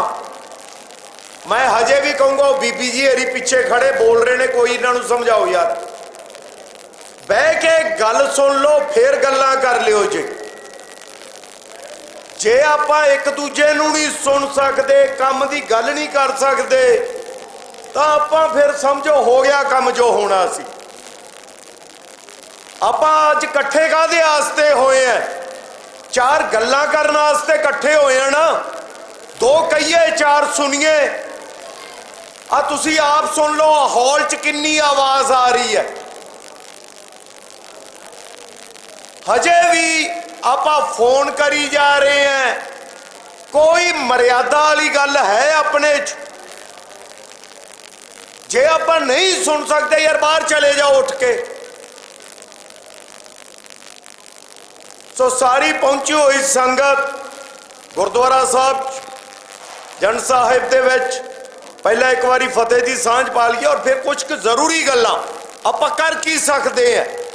ਮਸਲੇ ਸਾਰਿਆਂ ਨੂੰ ਤਕਰੀਬਨ ਪਤਾ ਨੇ, ਗੱਲ ਕਰਨੀ ਚਾਹੀਦੀ ਕਿ ਆਪਾਂ ਕਰ ਕੀ ਸਕਦੇ ਆ। ਸੋ ਉਸ ਨੂੰ ਕਰਨ ਤੋਂ ਪਹਿਲਾਂ ਇੱਕ ਵਾਰੀ ਫਤਿਹ ਦੀ ਸਾਂਝ ਪਾ ਲਈਏ, ਭਰ ਕੇ ਜਵਾਬ ਦਿਓ ਜੇ, ਤਾਂ ਜੋ ਪਤਾ ਚੱਲੇ ਕਿ ਆਪਾਂ ਸਾਰੇ ਇੱਕ ਸੁਰ ਹਾਂ। ਵਾਹਿਗੁਰੂ ਜੀ ਕਾ ਖਾਲਸਾ, ਵਾਹਿਗੁਰੂ ਜੀ ਕੀ ਫਤਿਹ। ਸੋ ਜੋ ਕਿਸੇ ਦਾ ਵੀ ਫੋਨ ਹੈ ਜਾਂ ਗੱਲ ਕਰਨੀ, ਪਲੀਜ਼ ਬਾਹਰ ਜਾ ਕੇ ਕਰ ਲਓ, ਨੇੜਲੇ ਬੰਦੇ ਨੂੰ ਡਿਸਟਰਬ ਨਾ ਕਰਿਓ ਜੀ। ਹੁਣ ਪਿੰਡ ਦੇ ਵਿੱਚ ਅਸੀਂ ਪੂਰੇ ਪੰਜਾਬ 'ਚ ਗਏ ਆ, ਚਾਹੇ ਮੁਕਤਸਰ ਸਾਹਿਬ ਚਲੇ ਜਾਵੋ, ਅਬੋਹਰ ਚਲੇ ਜਾਵੋ, ਲੁਧਿਆਣੇ ਤੁਹਾਨੂੰ ਪਤਾ ਬੁੱਢਾ ਨਾਲਾ ਕੀ ਕਰ ਰਿਹਾ। ਇੱਥੇ ਵੇਖ ਲਿਆ ਆਪਾਂ ਕੀ ਹੋ ਰਿਹਾ। ਕੱਲ ਆਪਣਾ ਪਿੰਡ ਸੀਗਾ ਅਖਾੜਾ ਪਿੰਡ ਜਗਰਾਉਂ ਕੋਲੇ, ਉੱਥੇ ਕੀ ਹੋਇਆ ਆ ਮੈਨੂੰ ਹੁਣੇ ਬਾਈ ਜੀ ਨੇ ਦੱਸਿਆ। ਇੱਥੋਂ 10 ਕਿਲੋਮੀਟਰ ਦੂਰ ਇੱਕ ਮੋਰਚਾ ਲੱਗਿਆ ਹੋਇਆ ਮੁਸਕਾਬਾਦ। ਕੀ ਆਪਾਂ ਅੱਡੋ ਅੱਡ ਬਹਿ ਕੇ ਛਿੱਤਰ ਖਾਈ ਜਾਵਾਂਗੇ ਜਾਂ ਕੁਛ ਕਰਾਂਗੇ? ਇੱਥੇ ਬੜੇ ਪਾਰਟੀਆਂ ਦੇ ਰਿਪਰੈਜ਼ੈਂਟੇਟਿਵ ਨਹੀਂ ਆਏ ਨੇ, ਪਹਿਲਾਂ ਬੋਲ ਵੀ ਗਏ ਨੇ, ਸਾਨੂੰ ਵੀ ਮਿਲਦੇ ਨੇ, ਹਮੀਰ ਸਿੰਘ ਹੋਰਾਂ ਨੂੰ ਵੀ, ਸਾਰਿਆਂ ਨੂੰ ਮਿਲਦੇ ਨੇ। ਮੈਂ ਇਹਨਾਂ ਨੂੰ ਪੁੱਛੂੰਗਾ ਕਿ ਇੱਥੇ ਆਉਣ ਤੋਂ ਪਹਿਲਾਂ ਕੀ ਤੁਸੀਂ ਆਪਦੇ ਪਾਰਟੀਆਂ ਦੇ ਪ੍ਰਧਾਨਾਂ ਕੋਲੇ ਗਏ ਹੋ? ਆਪਦੇ ਐਮਐਲਏ ਜਿਹੜਾ ਵੀ ਤੁਹਾਡਾ ਰਿਪਰੈਜ਼ੈਂਟੇਟਿਵ ਹੈ ਜਾਂ ਐਮਪੀ, ਪਾਣੀ ਬਾਰੇ ਜਿਹੜਾ ਕਾਨੂੰਨ ਬਣਿਆ ਪਾਰਲੀਮੈਂਟ 'ਚ ਬਣਿਆ ਨਵੰਬਰ 24 'ਚ, ਪੰਜਾਬ 'ਚ ਬਣਿਆ, ਮਹੀਨਾ ਵੀ ਨਹੀਂ ਹੋਇਆ ਅਜੇ, ਕੀ ਇਹ ਰਿਪਰੈਜ਼ੈਂਟੇਟਿਵ ਉੱਥੇ ਬੋਲੇ ਨੇ? ਜੇ ਨਹੀਂ ਬੋਲੇ, ਇੱਥੇ ਧੱਕੇ ਖਾਣ ਆਏ ਨੇ। ਸਿੱਧੀ ਗੱਲ ਕਰਾਂਗੇ ਆਪਾਂ ਇਹਨਾਂ ਨਾਲ। ਐਵੇਂ ਡਰਾਮਾ ਕਰੀ ਜਾਂਦੇ ਨੇ, ਖੜ ਖੜ ਕੇ ਬੋਲ ਬੋਲ ਕੇ। ਕਿਉਂ ਤੁਰੇ ਫਿਰਦੇ ਨੇ ਇਹ? ਕੀ ਇਹਨਾਂ ਨੂੰ ਦੀਦਾ ਨਹੀਂ? ਅੱਖਾਂ ਬੰਦ ਨੇ, ਅੰਨੀਆਂ ਨੇ। ਉਹ ਮੁਕਤਸਰ ਚਲੇ ਜਾਓ, ਅਬੋਹਰ ਚਲੇ ਜਾਓ, ਲੁਧਿਆਣੇ ਆ ਜਾਓ, ਆਨੰਦਪੁਰ ਸਾਹਿਬ ਚਲੇ ਜਾਓ, ਕਾਲਾ ਪਾਣੀ, ਲੋਕ ਮਰ ਰਹੇ ਨੇ। ਕਿਸੇ ਨੂੰ ਕੈਂਸਰ ਹੋ ਗਿਆ, ਕਿਸੇ ਨੂੰ ਪੀਲੀਆ ਹੋ ਗਿਆ, ਦੀਦਾ ਨਹੀਂ। ਪੰਜਾਬ ਜਿਹੜਾ ਮਸ਼ਹੂਰ ਸੀ ਦੁਨੀਆ 'ਚ ਕਿ ਪਾਣੀ ਪੀਓ, ਡੰਡ ਮਾਰੋ, ਸਿਹਤ ਬਣ ਜੂ, ਕੋਈ ਸਿਹਤਯਾਬ ਬੰਦਾ ਦੁਨੀਆ 'ਚ ਨਜ਼ਰ ਆਉਂਦਾ ਸੀ, ਲੋਕ ਆਂਦੇ ਸੀ ਪੰਜਾਬ ਦਾ ਹੈ। ਅੱਜ ਜਿਹਨੂੰ ਕੈਂਸਰ ਹੋਵੇ, ਜਿਹਨੂੰ ਕਾਲਾ ਪੀਲੀਆ ਹੋਵੇ, ਅਸੀਂ ਆਣੇ ਪੰਜਾਬ ਦਾ ਹੈ। ਇਹ ਕਿਹਨੇ ਕੀਤਾ? ਅਸੀਂ ਵੀ ਜ਼ਿੰਮੇਦਾਰ ਹੈ, ਬੋਲਦੇ ਨਹੀਂ। ਤੇ ਉਸ ਤੋਂ ਜ਼ਿਆਦਾ ਜ਼ਿੰਮੇਦਾਰ ਨੇ ਸਾਡੇ leader, so called leader. Leader ਹੁੰਦਾ ਲੀਡ ਕਰਨ ਵਾਲਾ। ਇਹ ਲੀਡ ਕਰ ਰਹੇ ਨੇ ਲੁੱਟਣ 'ਚ, ਕੋਠੀਆਂ ਬਣਾਉਣ 'ਚ, ਸਾਡੇ ਘਰ ਘਟਦੇ ਜਾਂਦੇ ਨੇ, ਜ਼ਿੰਦਗੀ ਛੋਟੀ ਹੁੰਦੀ ਜਾਂਦੀ ਹੈ, ਇਹਨਾਂ ਦੀਆਂ ਜਾਇਦਾਦਾਂ ਵੱਧਦੀਆਂ ਜਾਂਦੀਆਂ ਨੇ। ਕੀ ਅਸੀਂ ਰਿਐਕਟ ਕਰ ਰਹੇ ਹਾਂ? ਜਾਂ ਫਾਰਮੈਲਿਟੀ ਕਿ ਆ ਜਾਓ, ਇਕੱਠੇ ਹੋ ਜਾਓ, ਆਵੇ ਦੀ ਗੈਟ ਟੂਗੇਦਰ ਕਰ ਲਓ, ਗੱਲਾਂ ਕਰ ਲਓ, ਫਿਰ ਮੱਥਾ ਟੇਕੋ, ਪ੍ਰਸ਼ਾਦ ਲਓ ਤੇ ਬਾਹਰ। ਜਿਹੜੇ ਗੁਰਦੁਆਰਾ ਸਾਹਿਬ 'ਚ ਅਸੀਂ ਮੱਥਾ ਟੇਕ ਰਹੇ ਹਾਂ, ਪਾਣੀ ਦਾ ਦਰਜਾ ਕਿਹਦਾ? ਪਿਤਾ ਦਾ। ਧਰਤੀ ਦਾ ਦਰਜਾ ਕੀ ਹੈ? ਮਾਤਾ ਦਾ। ਹਵਾ ਦਾ ਦਰਜਾ ਕੀ ਹੈ? ਗੁਰੂ ਦਾ। ਤੇ ਅਸੀਂ ਬਰਬਾਦ ਕਰਤੀ। ਕੀ ਇਹ ਸਾਡੀਆਂ ਅੱਖਾਂ ਦੇ ਸਾਹਮਣੇ ਨਹੀਂ ਹੋ ਰਿਹਾ? ਸਾਡੇ ਬੱਚੇ ਇਹਦਾ ਭੁਗਤਾਨ ਭੁਗਤ ਨਹੀਂ ਰਹੇ ਗਏ। ਜੰਮਦੇ ਬੱਚਿਆਂ ਨੂੰ ਬਿਮਾਰੀਆਂ ਹੋ ਰਹੀਆਂ, ਹਰ ਕੋਈ ਗੋਡੇ ਫੜੀ ਫਿਰਦਾ ਹੈ, ਕਿਸੇ ਨੂੰ ਫਲਾਨੀ ਬਿਮਾਰੀ, ਕਿਸੇ ਨੂੰ ਫਲਾਨੀ ਬਿਮਾਰੀ। ਕਿਹਨੇ ਕੀਤੀ ਹੈ ਇਹ? ਇਹਨਾਂ ਫੈਕਟਰੀਆਂ ਨੇ ਹੀ ਕੀਤੀ ਹੈ। ਆ ਤੁਹਾਡੇ ਜਿਹੜੀ ਰੈੱਡ ਫੈਕਟਰੀ ਲੈ ਕੇ ਆ ਰਹੇ ਨੇ, ਇਹ ਕੀ ਹੈ? ਇੱਕ ਸਿਸਟਮ ਹੈ ਦੁਨੀਆ ਦੇ ਵਿੱਚ ਜਿਹੜਾ ਚਲਾ ਰੱਖਿਆ ਲੁੱਟਣ ਦਾ, ਔਰ ਉਸ ਲੁੱਟ ਦੇ ਵਿੱਚ ਤੁਸੀਂ ਵਿਕਟਮ ਹੋ। ਤੁਹਾਨੂੰ ਮਾਰ ਕੇ ਕਮਾਈ ਵੱਧਦੀ ਹੈ ਤੇ ਆਪਾਂ ਮਰ ਰਹੇ ਹਾਂ, ਬੋਲ ਨਹੀਂ ਰਹੇਗੇ। ਇੱਥੇ ਜੀ ਫਲਾਨੀ ਯੂਨੀਅਨ ਬੈਠੀ ਹੈ ਝੰਡਾ ਲੈ ਕੇ, ਫਲਾਨੀ ਦਾ ਫਲਾਨਾ ਬੈਠਾ, ਅਸੀਂ ਇਕੱਠੇ ਨਹੀਂ ਹੋਣਾ ਤੇ ਫਿਰ ਖਾਵਾਂਗੇ ਜੁੱਤੀਆਂ। ਅਸੀਂ ਲੁਧਿਆਣੇ ਸੱਦੇ ਉਦੋਂ, ਖੈਰ ਆਏ ਬਹੁਤ ਸਾਰੇ ਲੋਕ, ਇਹਨਾਂ ਨੇ ਰੋਕੇ ਵੀ, ਨਾਕੇ ਵੀ ਲਾਏ, ਪਰ ਅੱਜ ਪਾਣੀ ਇੱਕ ਮੁੱਦਾ ਬਣ ਚੱਲਿਆ। ਪਰ ਅਸੀਂ ਮੁੱਦਾ ਬਣਾਉਣ ਤੱਕ ਹੀ ਰਹਿਣਾ ਜਾਂ ਅਸੀਂ ਜੁੱਤੀ ਵੀ ਚੱਕਾਂਗੇ? ਤੁਸੀਂ ਇੱਕ ਸੋਚੋ, ਆਪਾਂ ਇਕੱਠੇ ਹੋ ਕੇ ਆਪਾਂ ਦਿੱਲੀ ਜਾ ਕੇ ਸੈਂਟਰ ਗਵਰਨਮੈਂਟ ਨੂੰ ਇੱਕ ਗੱਲ ਮਨਾ ਲਈ ਤਾਂ ਯਾਰ ਪੰਜਾਬ ਗਵਰਨਮੈਂਟ ਸਾਥੋਂ ਵੀਰ ਹੀ ਹੈ। ਇਹ ਵੀਰ ਕੇ ਬਣਾ ਗਈ ਕਾਨੂੰਨ। ਆਪਦੇ ਐਮਐਲਏ ਨੂੰ ਪੁੱਛਿਓ ਜੇ ਕਿ ਗੱਲ ਸੁਣ, ਜਦੋਂ ਆ ਅਸੈਂਬਲੀ 'ਚ ਕਾਨੂੰਨ ਬਣ ਰਿਹਾ ਸੀ, ਤੂੰ ਕਰ ਕੀ ਰਿਹਾ ਸੀ ਉਦੋਂ? 10 ਮਿੰਟਾਂ 'ਚ 3 ਕਾਨੂੰਨ ਬਣੇ ਨੇ, ਜਿਹਦੇ 'ਚ ਇੱਕ ਪਾਣੀ ਦਾ ਸੀ ਕਿ ਪਾਣੀ ਦੇ ਵਿੱਚ ਜ਼ਹਿਰ ਪਾਓ, ਗੰਦਾ ਕਰੋ, ਤੁਹਾਨੂੰ ਸਜ਼ਾ ਨਹੀਂ ਹੋਊਗੀ ਜਿਹੜੀ ਕਿ ਪਹਿਲਾਂ ਹੈਗੀ ਸੀ। ਇਹ ਇੱਕ ਵਾਟਰ ਐਕਟ ਸੀ 74 ਦਾ, ਉਹਦੇ ਮੁਤਾਬਕ ਸਜ਼ਾ ਹੋ ਸਕਦੀ ਸੀ। ਇਹਨਾਂ ਨੇ ਸਜ਼ਾ ਖਤਮ ਕਰਤੀ, ਮਤਲਬ ਫੌਜਦਾਰੀ ਚੋਂ ਕੱਢ ਕੇ ਸਿਵਲ ਚ ਲੈ ਗਏ। ਯਾਰ ਸਾਡੀ ਅਸੈਂਬਲੀ ਕਰ ਰਹੀ ਹੈ, ਸਾਡੇ ਰਿਪਰੈਜ਼ੈਂਟੇਟਿਵ ਨੇ, ਸਾਡੇ ਨੁਮਾਇੰਦੇ ਨੇ, ਕਿ ਅਸੀਂ ਬੈਠੇ ਰਵਾਂਗੇ? ਚਿੱਕੜ ਚੌਧਰੀ ਸਾਡੇ ਪਿੰਡਾਂ 'ਚ ਖਿਲ ਰਹੇ ਹੋਏ ਨੇ, ਜਿੰਦਾਬਾਦ ਜਿੰਦਾਬਾਦ। ਕਿਹੜੀ ਗੱਲ ਦਾ ਜਿੰਦਾਬਾਦ? ਛਿੱਤਰ ਪੈਣੇ ਚਾਹੀਦੇ ਇਹਨਾਂ ਦੇ, ਜਿਹੜੀ ਸਾਡੀ ਬੁਨਿਆਦੀ ਚੀਜ਼ ਨੂੰ ਨਹੀਂ ਸੰਭਾਲ ਸਕਦੇ। ਪਾਣੀ, ਪਾਣੀ ਜ਼ਿੰਦਗੀ ਲਈ ਸਭ ਤੋਂ ਜ਼ਰੂਰੀ ਸਰੋਤ ਹੈ। ਜੇ ਪਾਣੀ ਨਹੀਂ ਤਾਂ ਜ਼ਿੰਦਗੀ ਨਹੀਂ। ਅੱਜ ਆਪਾਂ ਦੁਨੀਆ ਦੇ ਵਿੱਚ ਬਾਹਰ ਜਾ ਰਹੇ ਹਾਂ ਕਿ ਯੂਨੀਵਰਸ ਦੇ ਵਿੱਚ ਕਿਤੇ ਦੁਨੀਆ ਹੋਰ ਹੈਗੀ ਹੈ, ਪਤਾ ਕੀ ਵੇਖਦੇ ਆ? ਪਾਣੀ ਹੈ ਕਿ ਨਹੀਂ, ਪਾਣੀ ਹੈ ਕਿ ਨਹੀਂ। ਤੇ ਜਿੱਥੇ ਪਾਣੀ ਸੀ ਉਹਨੂੰ ਖਰਾਬ ਕਰਤਾ, ਗੰਦਾ ਕਰਤਾ। ਪਰ ਮੈਂ ਤੁਹਾਨੂੰ ਇੱਕ ਗੱਲ ਕਹੂੰਗਾ ਵਾਰ-ਵਾਰ, ਜਿਹਦੇ ਤੇ ਅਸੀਂ ਲੱਗੇ ਹੋਏ ਆ, ਕਿ ਇੱਕ ਦੂਜੇ ਨਾਲ ਜੁੜੋ। ਜੇ ਆ ਮੁਸ਼ਕਾਬਾਦ ਲੱਗਿਆ ਨਾ ਤਾਂ ਸਾਡੇ ਸਾਰਿਆਂ ਦਾ ਫਰਜ਼ ਹੈ ਕਿ ਉੱਥੇ ਜਾਈਏ। ਜੇ ਅਖਾੜਾ ਲੱਗਿਆ, ਜੇ ਮੁਕਤਸਰ ਸੇਤੀਆਂ ਮਿਲ ਗੰਦ ਪਾ ਰਹੀ ਹੈ, ਜੇ ਹਮੀਰਾ 'ਚ ਪੈ ਰਿਹਾ ਕਪੂਰਥਲੇ, ਤਾਂ ਅਸੀਂ ਜਾਂਦੇ ਕਿਉਂ ਨਹੀਂ? ਅਸੀਂ ਇਹਨੂੰ ਜੋੜਦੇ ਕਿਉਂ ਨਹੀਂ? ਅਸੀਂ ਜੋੜ ਕੇ ਇੱਕ ਆਵਾਜ਼ 'ਚ ਕਹੀਏ ਪੰਜਾਬ ਗਵਰਨਮੈਂਟ ਨੂੰ, ਜਾਂ ਤਾਂ ਕਰ ਜਾਂ ਜਾ, ਤੇ ਜਿਹੜਾ ਨਵਾਂ ਆਊ ਇਸੇ ਸ਼ਰਤ ਤੇ ਆਊ। ਕੀ ਆਪਾਂ ਗੱਲ ਕਰ ਰਹੇ ਹਾਂ? ਜੇ ਨਹੀਂ ਕਰ ਰਹੇ ਤਾਂ ਇਹ ਸਾਡਾ ਕਸੂਰ ਹੈ। ਸਾਡਾ ਪਹਿਲਾ ਅਸੂਲ ਕੀ ਹੁੰਦਾ ਹੈ? ਕੀ ਕਿਹਾ ਸੀ ਗੁਰੂ ਸਾਹਿਬ ਨੇ ਕਿ ਰਾਜ ਨਿੱਜ ਬਲ ਨਾਲ ਮਿਲਦਾ ਹੈ। ਅੱਜ ਅਸੀਂ ਉਸ ਨਿੱਜ ਬਲ ਨਾਲ ਆਪਦੀ ਤੇ ਆਪਦੇ ਬੱਚਿਆਂ ਦੀ ਜ਼ਿੰਦਗੀ ਨਹੀਂ ਬਚਾ ਰਹੇ। ਕਿਹੋ ਜਿਹਾ ਨਿੱਜ ਬਲ ਹੋਇਆ? ਕੀ ਮੱਥੇ ਟੇਕਣ ਦਾ ਫਾਇਦਾ ਜੇ ਆਪਾਂ ਇਹ ਨਹੀਂ ਕਰ ਰਹੇ? ਤਾਂ ਅਸੀਂ ਪਹਿਲੀ ਗੱਲ ਤੋਂ ਹੀ ਮੁਨਕਰ ਹੋ ਰਹੇ ਹਾਂ।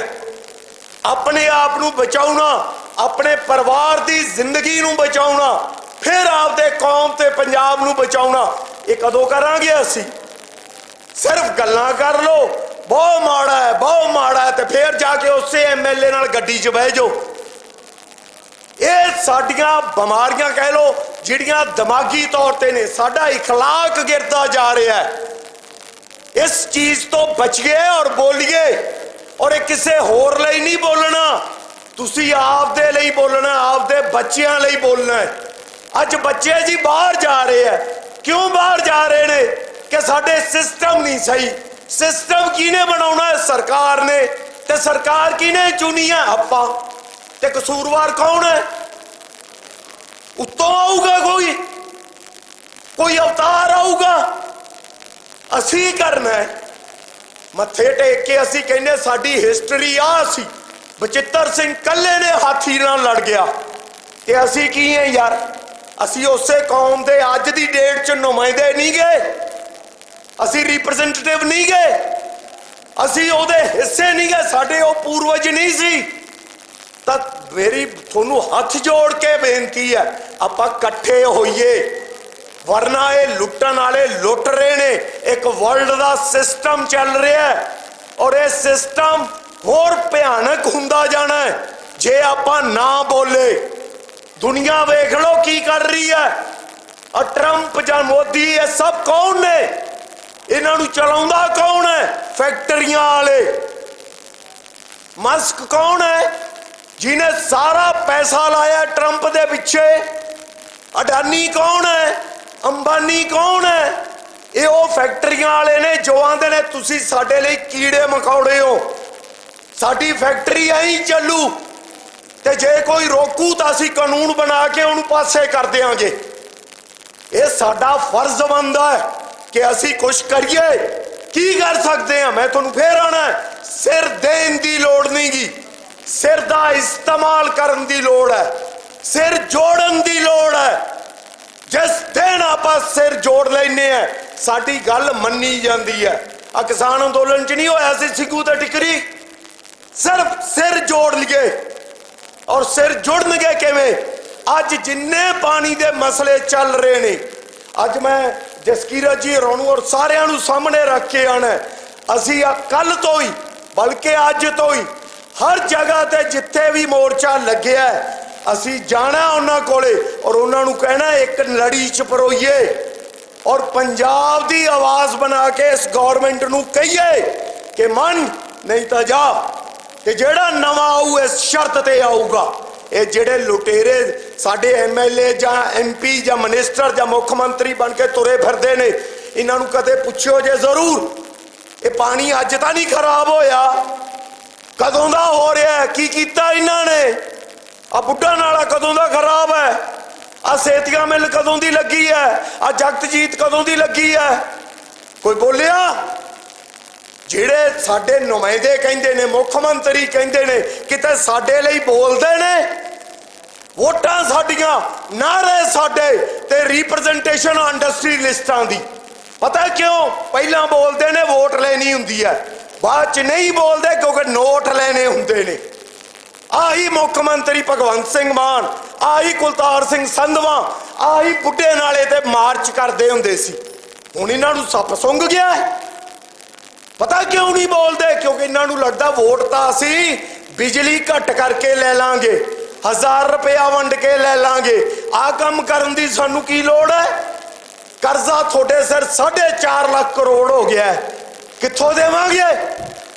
ਬੱਚੇ ਸਾਡੇ ਬਾਹਰ ਭੱਜੇ ਜਾਂਦੇ ਨੇ, ਬਾਹਰਲੇ ਇੱਥੇ ਆਈ ਜਾਂਦੇ ਨੇ। ਕੋਈ ਸੋਚਦਾ ਇਹਦੇ ਬਾਰੇ?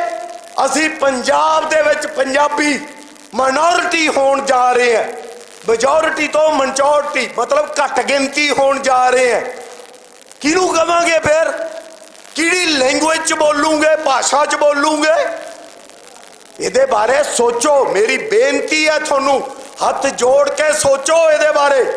ਇੱਕ ਲੜੀ 'ਚ ਪਰੋਈਏ ਔਰ ਇਹਨਾਂ ਨੂੰ ਇਕੱਠੇ ਕਰਕੇ ਫਿਰ ਆਪਾਂ ਪੰਜਾਬ ਗਵਰਨਮੈਂਟ ਨੂੰ ਕਹੀਏ। ਲੇਕਿਨ ਇਹ ਕੋਈ ਇੱਕ ਥਾਂ ਤੋਂ ਨਹੀਂ ਕਿਹਾ ਜਾਂਦਾ। ਤੁਹਾਡੇ ਜਿਹੜੇ ਸਰਪੰਚ ਨੇ, ਤੁਹਾਡੇ ਐਮਐਲਏ ਨੇ, ਤੁਹਾਡੇ ਐਮਪੀ ਨੇ ਕੀ ਕਰ ਰਹੇ ਨੇ ਇਹਦੇ ਬਾਰੇ?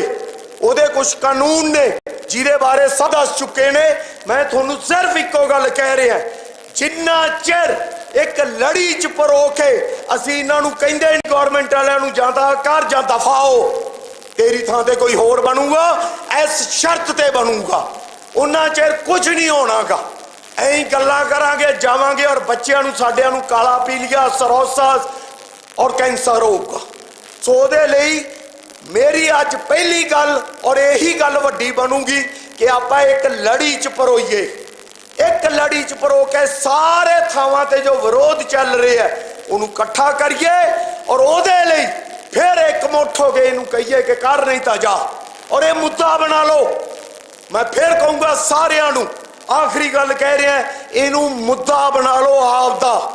ਜਦੋਂ ਕੋਈ ਤੁਹਾਡੇ ਨਾਲ ਵੋਟ ਦੀ ਗੱਲ ਕਰੇ ਜਾਂ ਕਿਸੇ ਦਾ ਸਮਰਥਨ ਗੱਲ ਕਰੇ, ਉਹਨੂੰ ਕਹੇ ਪਾਣੀ ਬਾਰੇ ਦੱਸ ਕੀ ਕੀਤਾ ਹੈ। ਜੇ ਨਹੀਂ ਕਰਾਂਗੇ ਤਾਂ ਸਾਡੀ ਸਭ ਤੋਂ ਕੀਮਤੀ ਸ਼ੈ ਪਿਤਾ ਦਾ ਦਰਜਾ ਹੈ, ਜਿਹਦੇ ਬਾਰੇ ਗੁਰੂਆਂ ਨੇ ਕਿੰਨਾ ਕੁਛ ਕਿਹਾ, ਸਭ ਮਿੱਟੀ 'ਚ ਮਿਲ ਜੂ। ਇਹ ਰਿਗਵੇਦ 'ਚ ਵੀ ਜ਼ਿਕਰ ਹੈ ਇਹਦਾ, ਕਿਉਂਕਿ ਪਾਣੀ ਬਿਨਾ ਜ਼ਿੰਦਗੀ ਨਹੀਂ ਗੀ।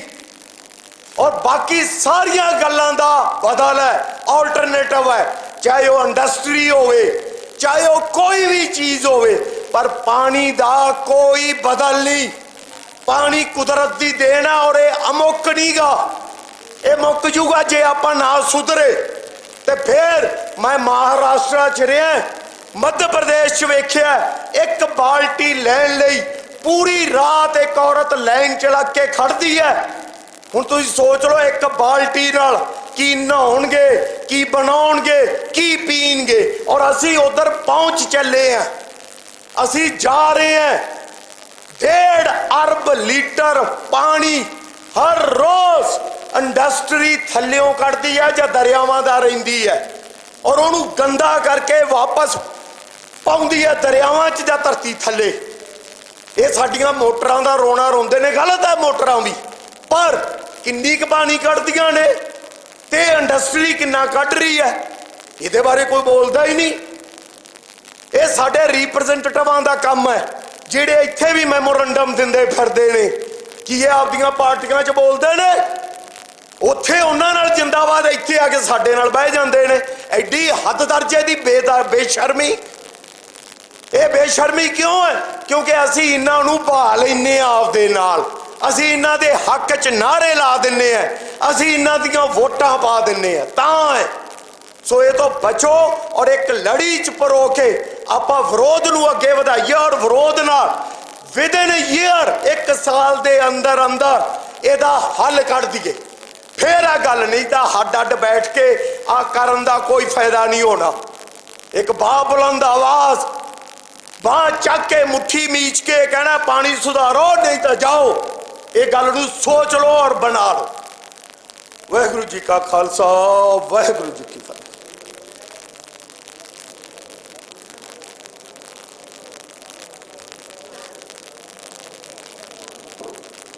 ਬਹੁਤ ਧੰਨਵਾਦ ਅਮਿਤੋਜ ਮਾਨ ਜੀ, ਜੋਸ਼ ਭਰਨ ਲਈ ਲੋਕਾਂ ਦੇ ਵਿੱਚ, ਸਾਰੇ ਸੰਗਤ ਦੇ ਵਿੱਚ, ਕਿਉਂਕਿ ਜਿਹੜੀ ਇਹ ਜੰਗ ਹੈ ਇਹ ਬਹੁਤ ਜ਼ਰੂਰੀ ਜੰਗ ਹੈ। ਇਹ ਜ਼ਰੂਰੀ ਜੰਗਾਂ ਵਾਸਤੇ ਇੱਕ ਮਾਹੌਲ ਬਣਾਉਣਾ ਵੀ ਬਹੁਤ ਜ਼ਰੂਰੀ ਹੈ, ਤਾਂ ਕਿ ਗੱਲ ਜਿਹੜੀ ਹੈ ਉਹਦੀ ਅਹਿਮੀਅਤ ਦਾ ਸਮਝ ਪੈ ਸਕੇ ਕਿ ਕਿੰਨੀ ਜ਼ਰੂਰੀ ਗੱਲ ਹੈ, ਜਿਹਦੇ ਵਾਸਤੇ ਆਪਾਂ ਅੱਜ ਇਕੱਠੇ ਹੋਏ ਹਾਂ 30 ਅਪ੍ਰੈਲ ਦੀ ਤਿਆਰੀ ਕਰਨ ਲਈ। ਜਿਹੜੀ 30 ਅਪ੍ਰੈਲ ਨੂੰ ਜੰਗ ਆਪਾਂ ਲੜਨੀ ਹੈ ਸਾਰਿਆਂ ਨੇ ਮਿਲ ਕੇ। ਤੇ ਉਸ ਤੋਂ ਪਹਿਲਾਂ ਮੈਂ ਬਾਰ-ਬਾਰ ਯਾਦ ਕਰਾ ਰਿਹਾ ਕਿ 30 ਅਪ੍ਰੈਲ ਤੋਂ ਪਹਿਲਾਂ ਲਿਖਤੀ ਰੂਪ ਵਿੱਚ ਆਪਾਂ ਇਹ ਸਾਰਾ ਕੁਝ ਭੇਜਣਾ ਇਹਨਾਂ ਨੂੰ। ਅੱਜ ਤੇ ਕੱਲ੍ਹ ਦੇ ਵਿੱਚ ਹੀ ਆਪਾਂ ਭੇਜ ਦਈਏ ਈਮੇਲ ਰਾਹੀਂ, ਤਾਂ ਕਿ ਆਪਣਾ ਵਿਰੋਧ ਜਿਹੜਾ ਹੈ ਉਹ ਹਰ ਪੱਖ ਤੋਂ, ਹਰ ਚੈਨਲ ਵਿੱਚ ਦਰਜ ਹੋ ਜਾਵੇ।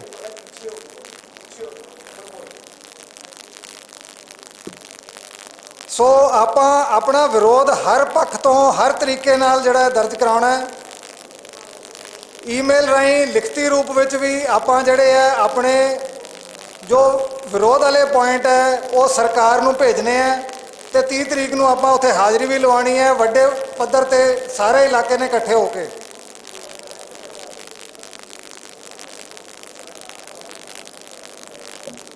ਲੱਖਾ ਸਿਧਾਣਾ ਜੀ ਸਾਡੇ ਵਿੱਚ ਪਹੁੰਚਣ ਵਾਲੇ ਨੇ। ਜਦ ਤੱਕ ਉਹ ਆਉਂਦੇ ਆ, ਸਾਡੇ ਕੋਲ 2 ਸਪੀਕਰ ਹੋਰ ਨੇ ਬਚੇ ਹੋਏ ਅਸੀਂ। ਸੋ ਅਗਲੇ ਸਪੀਕਰ ਸਾਡੇ ਵਿੱਚ ਹੋਣਗੇ ਸਰਦਾਰ ਭਗਵੰਤ ਸਿੰਘ ਜੀ। ਸਰਦਾਰ ਭਗਵੰਤ ਸਿੰਘ ਜੀ ਆਓ ਜੀ।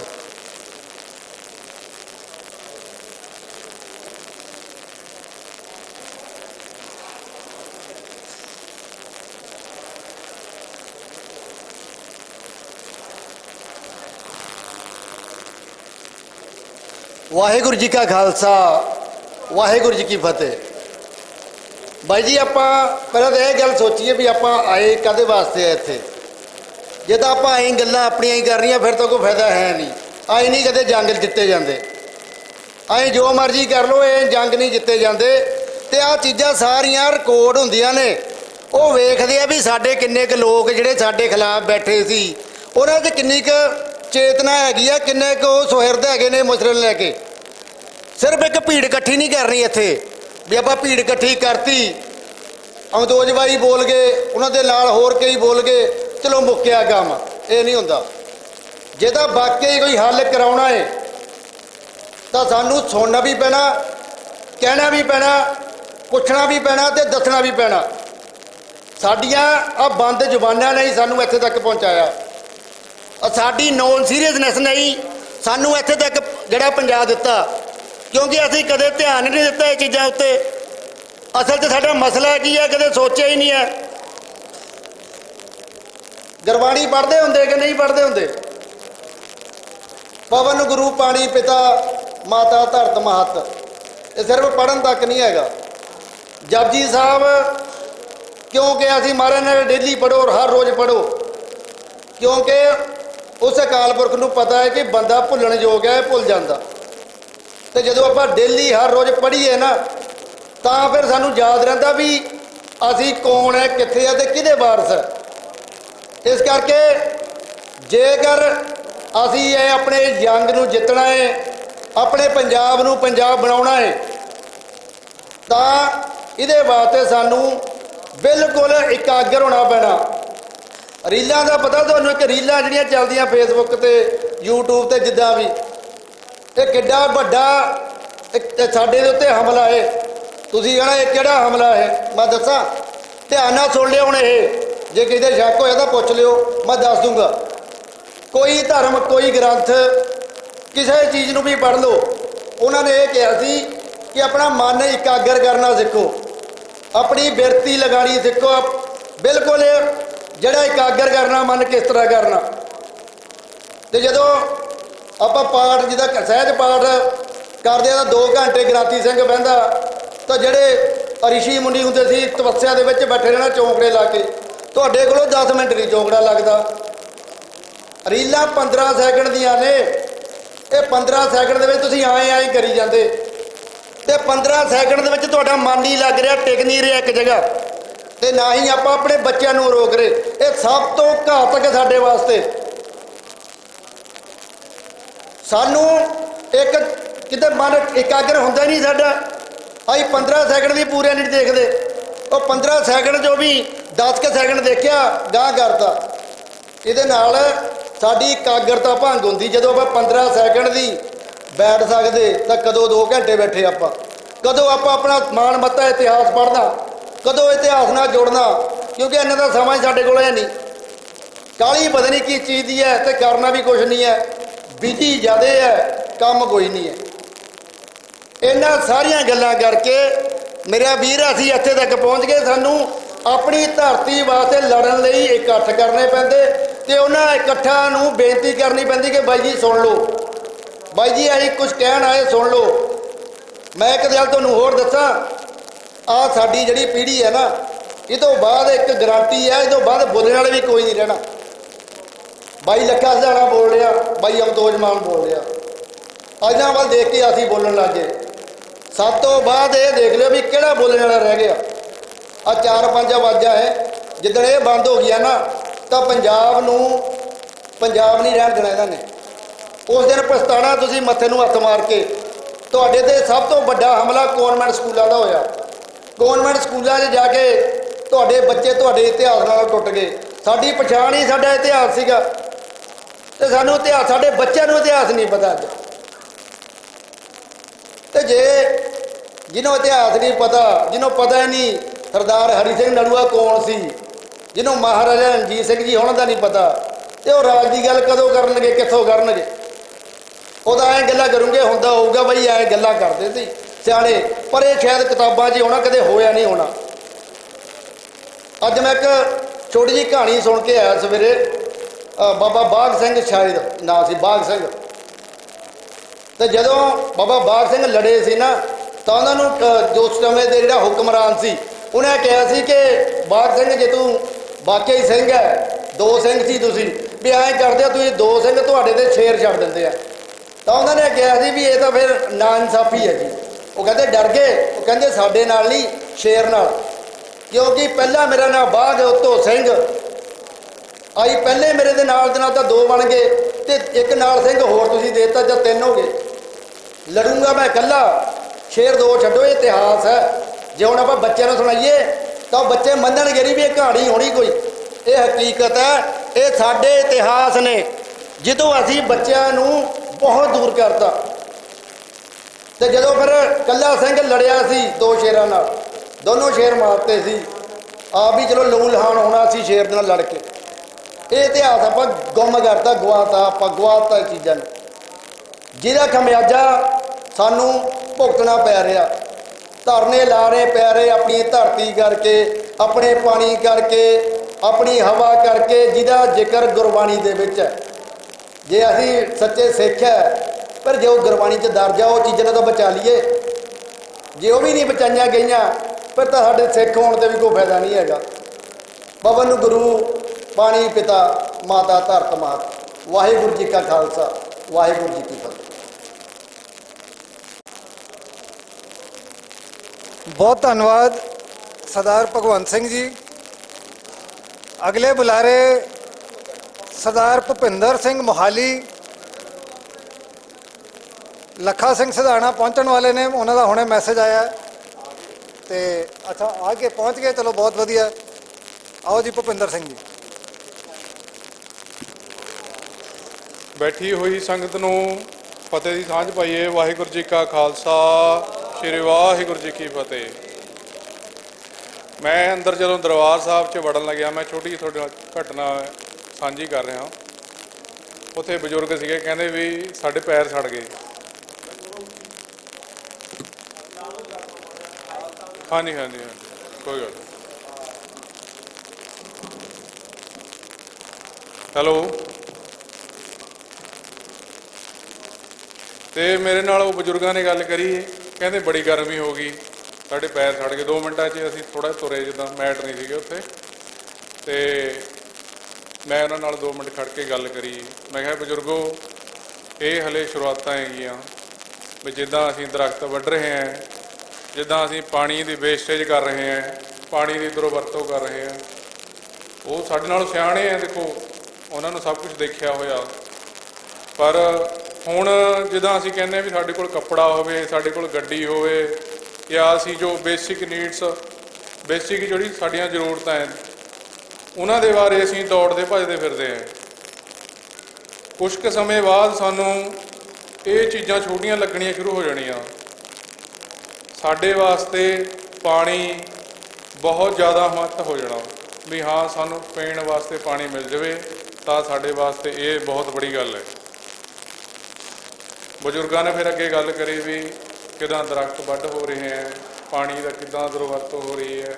ਫਿਰ ਉਹਨਾਂ ਨੂੰ ਮੇਰੇ ਵਾਲੇ ਪਾਸੇ ਨੂੰ ਆ ਗਏ ਉਹ ਵੀ ਹਾਂ ਭਾਈ ਤੂੰ ਠੀਕ ਕਹਿ ਰਿਹਾ। ਅਸੀਂ ਜਿੱਦਾਂ ਮੈਂ ਜਿੱਦਾਂ ਸ਼ਹਿਰ 'ਚ ਰਹਿਣਾ ਬਾਈ, ਨੇੜੇ ਸਾਡੇ ਸ਼ਹਿਰ ਹੈ, ਮੇਰਾ ਪਿੰਡ ਸੁਹਾਣਾ ਹੈਗਾ, ਕੁੰਬੜਾ ਸੁਹਾਣਾ, ਬਾਬਾ ਹਨੂੰਮਾਨ ਜੀ ਦੇ ਸਥਾਨ ਤੋਂ ਮੈਂ ਆਇਆ ਜੀ।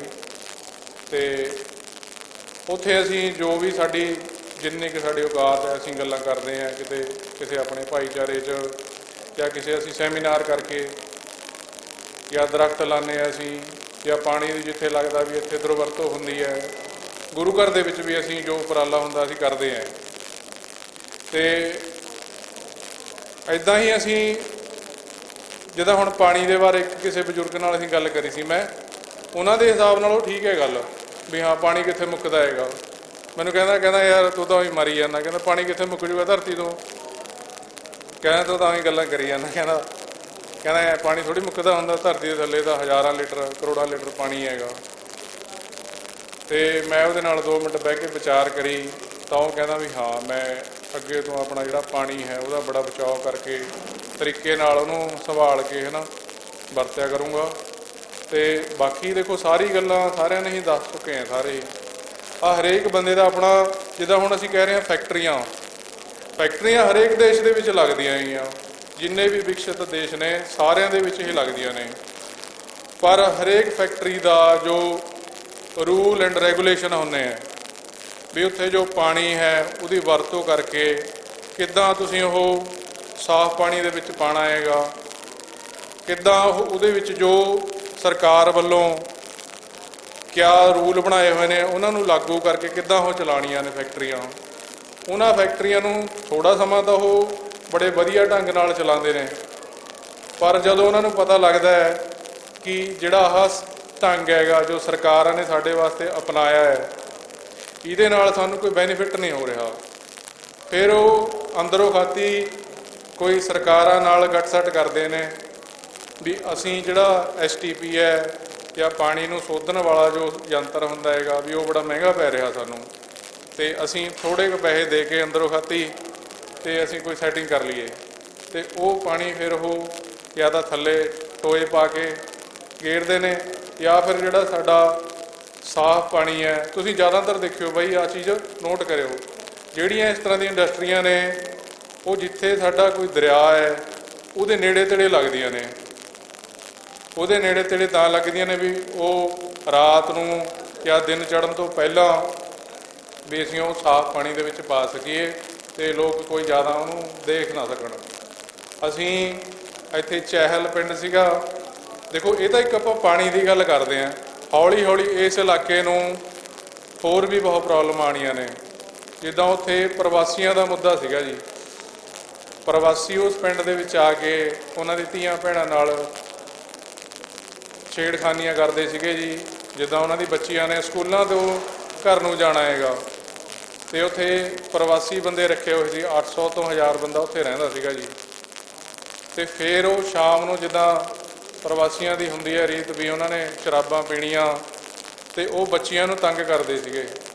ਉਹ ਬੜਾ ਮੁੱਦਾ, ਬਾਈ ਜੀ ਬੈਠੇ ਆ ਮੂਹਰੇ, ਖਲੀ ਬਾਈ ਵੀ ਬੈਠੇ ਆ ਉੱਥੇ, ਉਹਨਾਂ ਨੇ ਵੀ ਬੜੀ ਆ ਗੱਲ ਨੂੰ ਕਵਰ ਕਰਿਆ ਸੀਗਾ ਤੇ ਬਹੁਤ ਜ਼ਿਆਦਾ ਮੁੱਦਾ ਹੋ ਉੱਠਿਆ ਹੈ ਬਾਈ। ਅਸੀਂ ਵੀ ਉੱਥੇ ਗਏ ਸੀ, ਪ੍ਰਸ਼ਾਸਨ ਨੇ ਪਿੰਡ ਵਾਲਿਆਂ ਦੇ ਸਾਥ ਦੇਣ ਦੀ ਬਜਾਏ ਪਿੰਡ ਵਾਲੇ ਮੁੰਡੇ ਉੱਥੇ ਬਥੇਰੇ ਚੱਕੇ, ਜਿਹੜੇ ਮੂਹਰੇ ਬੋਲਦੇ ਹੁੰਦੇ ਨੇ ਉਹਨਾਂ ਨੂੰ ਚੱਕਦੇ ਹੀ ਨੇ ਜੀ। ਬਹੁਤ ਮੁੰਡੇ ਬੋਲੇ, ਪਰ ਦੇਖੋ ਗੱਲ ਐ ਕਿ ਆਪਾਂ ਉਸ ਚੀਜ਼ ਨੂੰ ਜਿਹੜੀ ਉਹਨਾਂ ਦੇ ਨਾਲ ਹੋਈ ਹੈ ਉੱਥੋਂ ਤੱਕ ਇਸ ਗੱਲਾਂ ਨੂੰ ਨਾ ਪਹੁੰਚਣ ਦਈਏ ਤਾਂ ਅਸੀਂ ਸਿਆਣੇ ਕਹਾਵਾਂਗੇ। ਜੇ ਅਸੀਂ ਉਹੀ ਗੱਲਾਂ ਸਾਰੀਆਂ ਉਸ ਤਰ੍ਹਾਂ ਹੀ ਵਿਚਰਨ, ਸਾਡੇ ਨਾਲ ਵੀ ਉਹ ਹੋਵੇ, ਸਾਡੇ ਨਾਲ ਵੀ ਸਾਡੇ ਪਰਿਵਾਰਾਂ ਨੂੰ ਵੀ ਉਹ ਪ੍ਰੋਬਲਮਾਂ ਹੋਣ, ਕਿਸੇ ਨੂੰ ਕੋਈ ਕੈਂਸਰ ਦੀ ਪ੍ਰੋਬਲਮ ਹੋਵੇ ਜਾਂ ਕਿਸੇ ਨੂੰ ਕੋਈ ਹੋਰ ਪ੍ਰੋਬਲਮਾਂ ਹੋਣ, ਗੰਭੀਰ ਬਿਮਾਰੀਆਂ ਹੋਣ, ਫਿਰ ਅਸੀਂ ਜਾਗੀਏ, ਉਸ ਚੀਜ਼ ਦੇ ਵਿੱਚ ਅਸੀਂ ਕੋਈ ਸਿਆਣੇ ਨਹੀਂ ਕਹਾਵਾਂਗੇ। ਤੇ ਬਸ ਇੰਨੀ ਕਿ ਤੁਹਾਡੇ ਨਾਲ ਗੱਲਾਂ ਕਰਨੀਆਂ ਨੇ। ਵਾਹਿਗੁਰੂ ਜੀ ਕਾ ਖਾਲਸਾ, ਵਾਹਿਗੁਰੂ ਜੀ ਕੀ ਫਤਿਹ ਜੀ।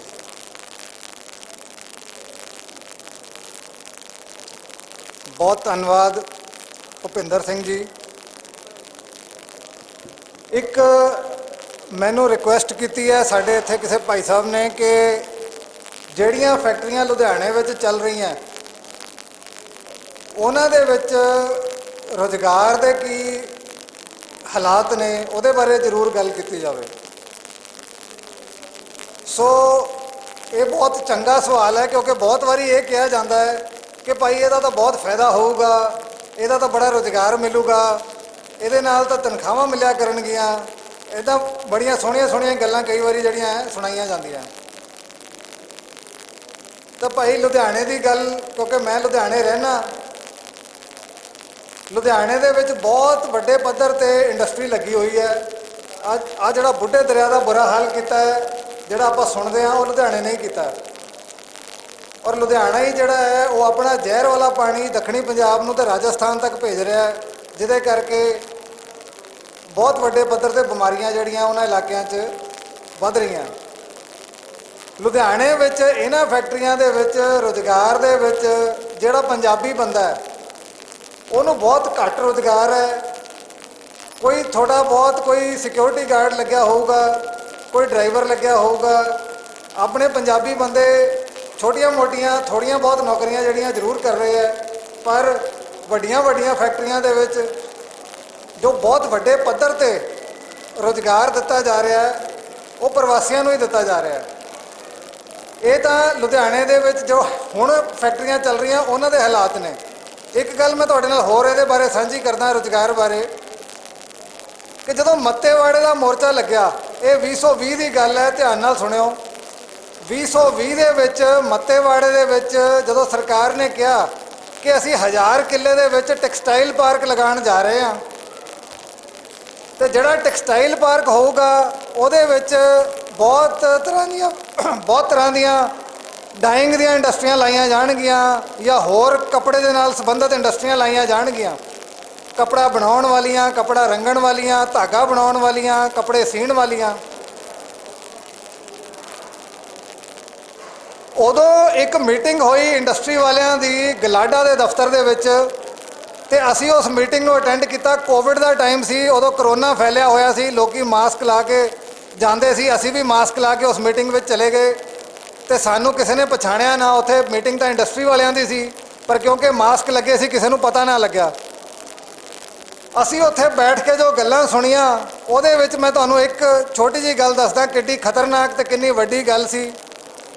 ਇੰਡਸਟਰੀ ਵਾਲਿਆਂ ਦੀ ਪਹਿਲੀ ਮੰਗ ਕੀ ਸੀ? ਮੱਤੇਵਾੜਾ ਜਿਹੜਾ ਪਾਰਕ ਜਿਹੜਾ ਰੱਦ ਹੋਇਆ, ਜਦੋਂ ਹਾਲੇ ਰੱਦ ਨਹੀਂ ਸੀ ਹੋਇਆ, ਤਾਂ ਇੰਡਸਟਰੀ ਵਾਲਿਆਂ ਨੇ ਕਿਹਾ ਕਿ ਜਿਹੜੇ ਉੱਥੇ ਦੇ 2-3 ਪਿੰਡ ਨੇ ਜਿਨ੍ਹਾਂ ਦੀ ਜ਼ਮੀਨ ਜਿਹੜੀ ਹੈ ਐਕਵਾਇਰ ਕੀਤੀ ਗਈ ਹੈ 1000 ਕਿੱਲਾ ਇਹਦੇ ਵਾਸਤੇ, ਸਭ ਤੋਂ ਪਹਿਲਾਂ ਉਹਦੇ ਵਿੱਚ ਸਾਨੂੰ 3 ਲੱਖ, ਧਿਆਨ ਨਾਲ ਸੁਣਿਓ, ਕਿੰਨੇ?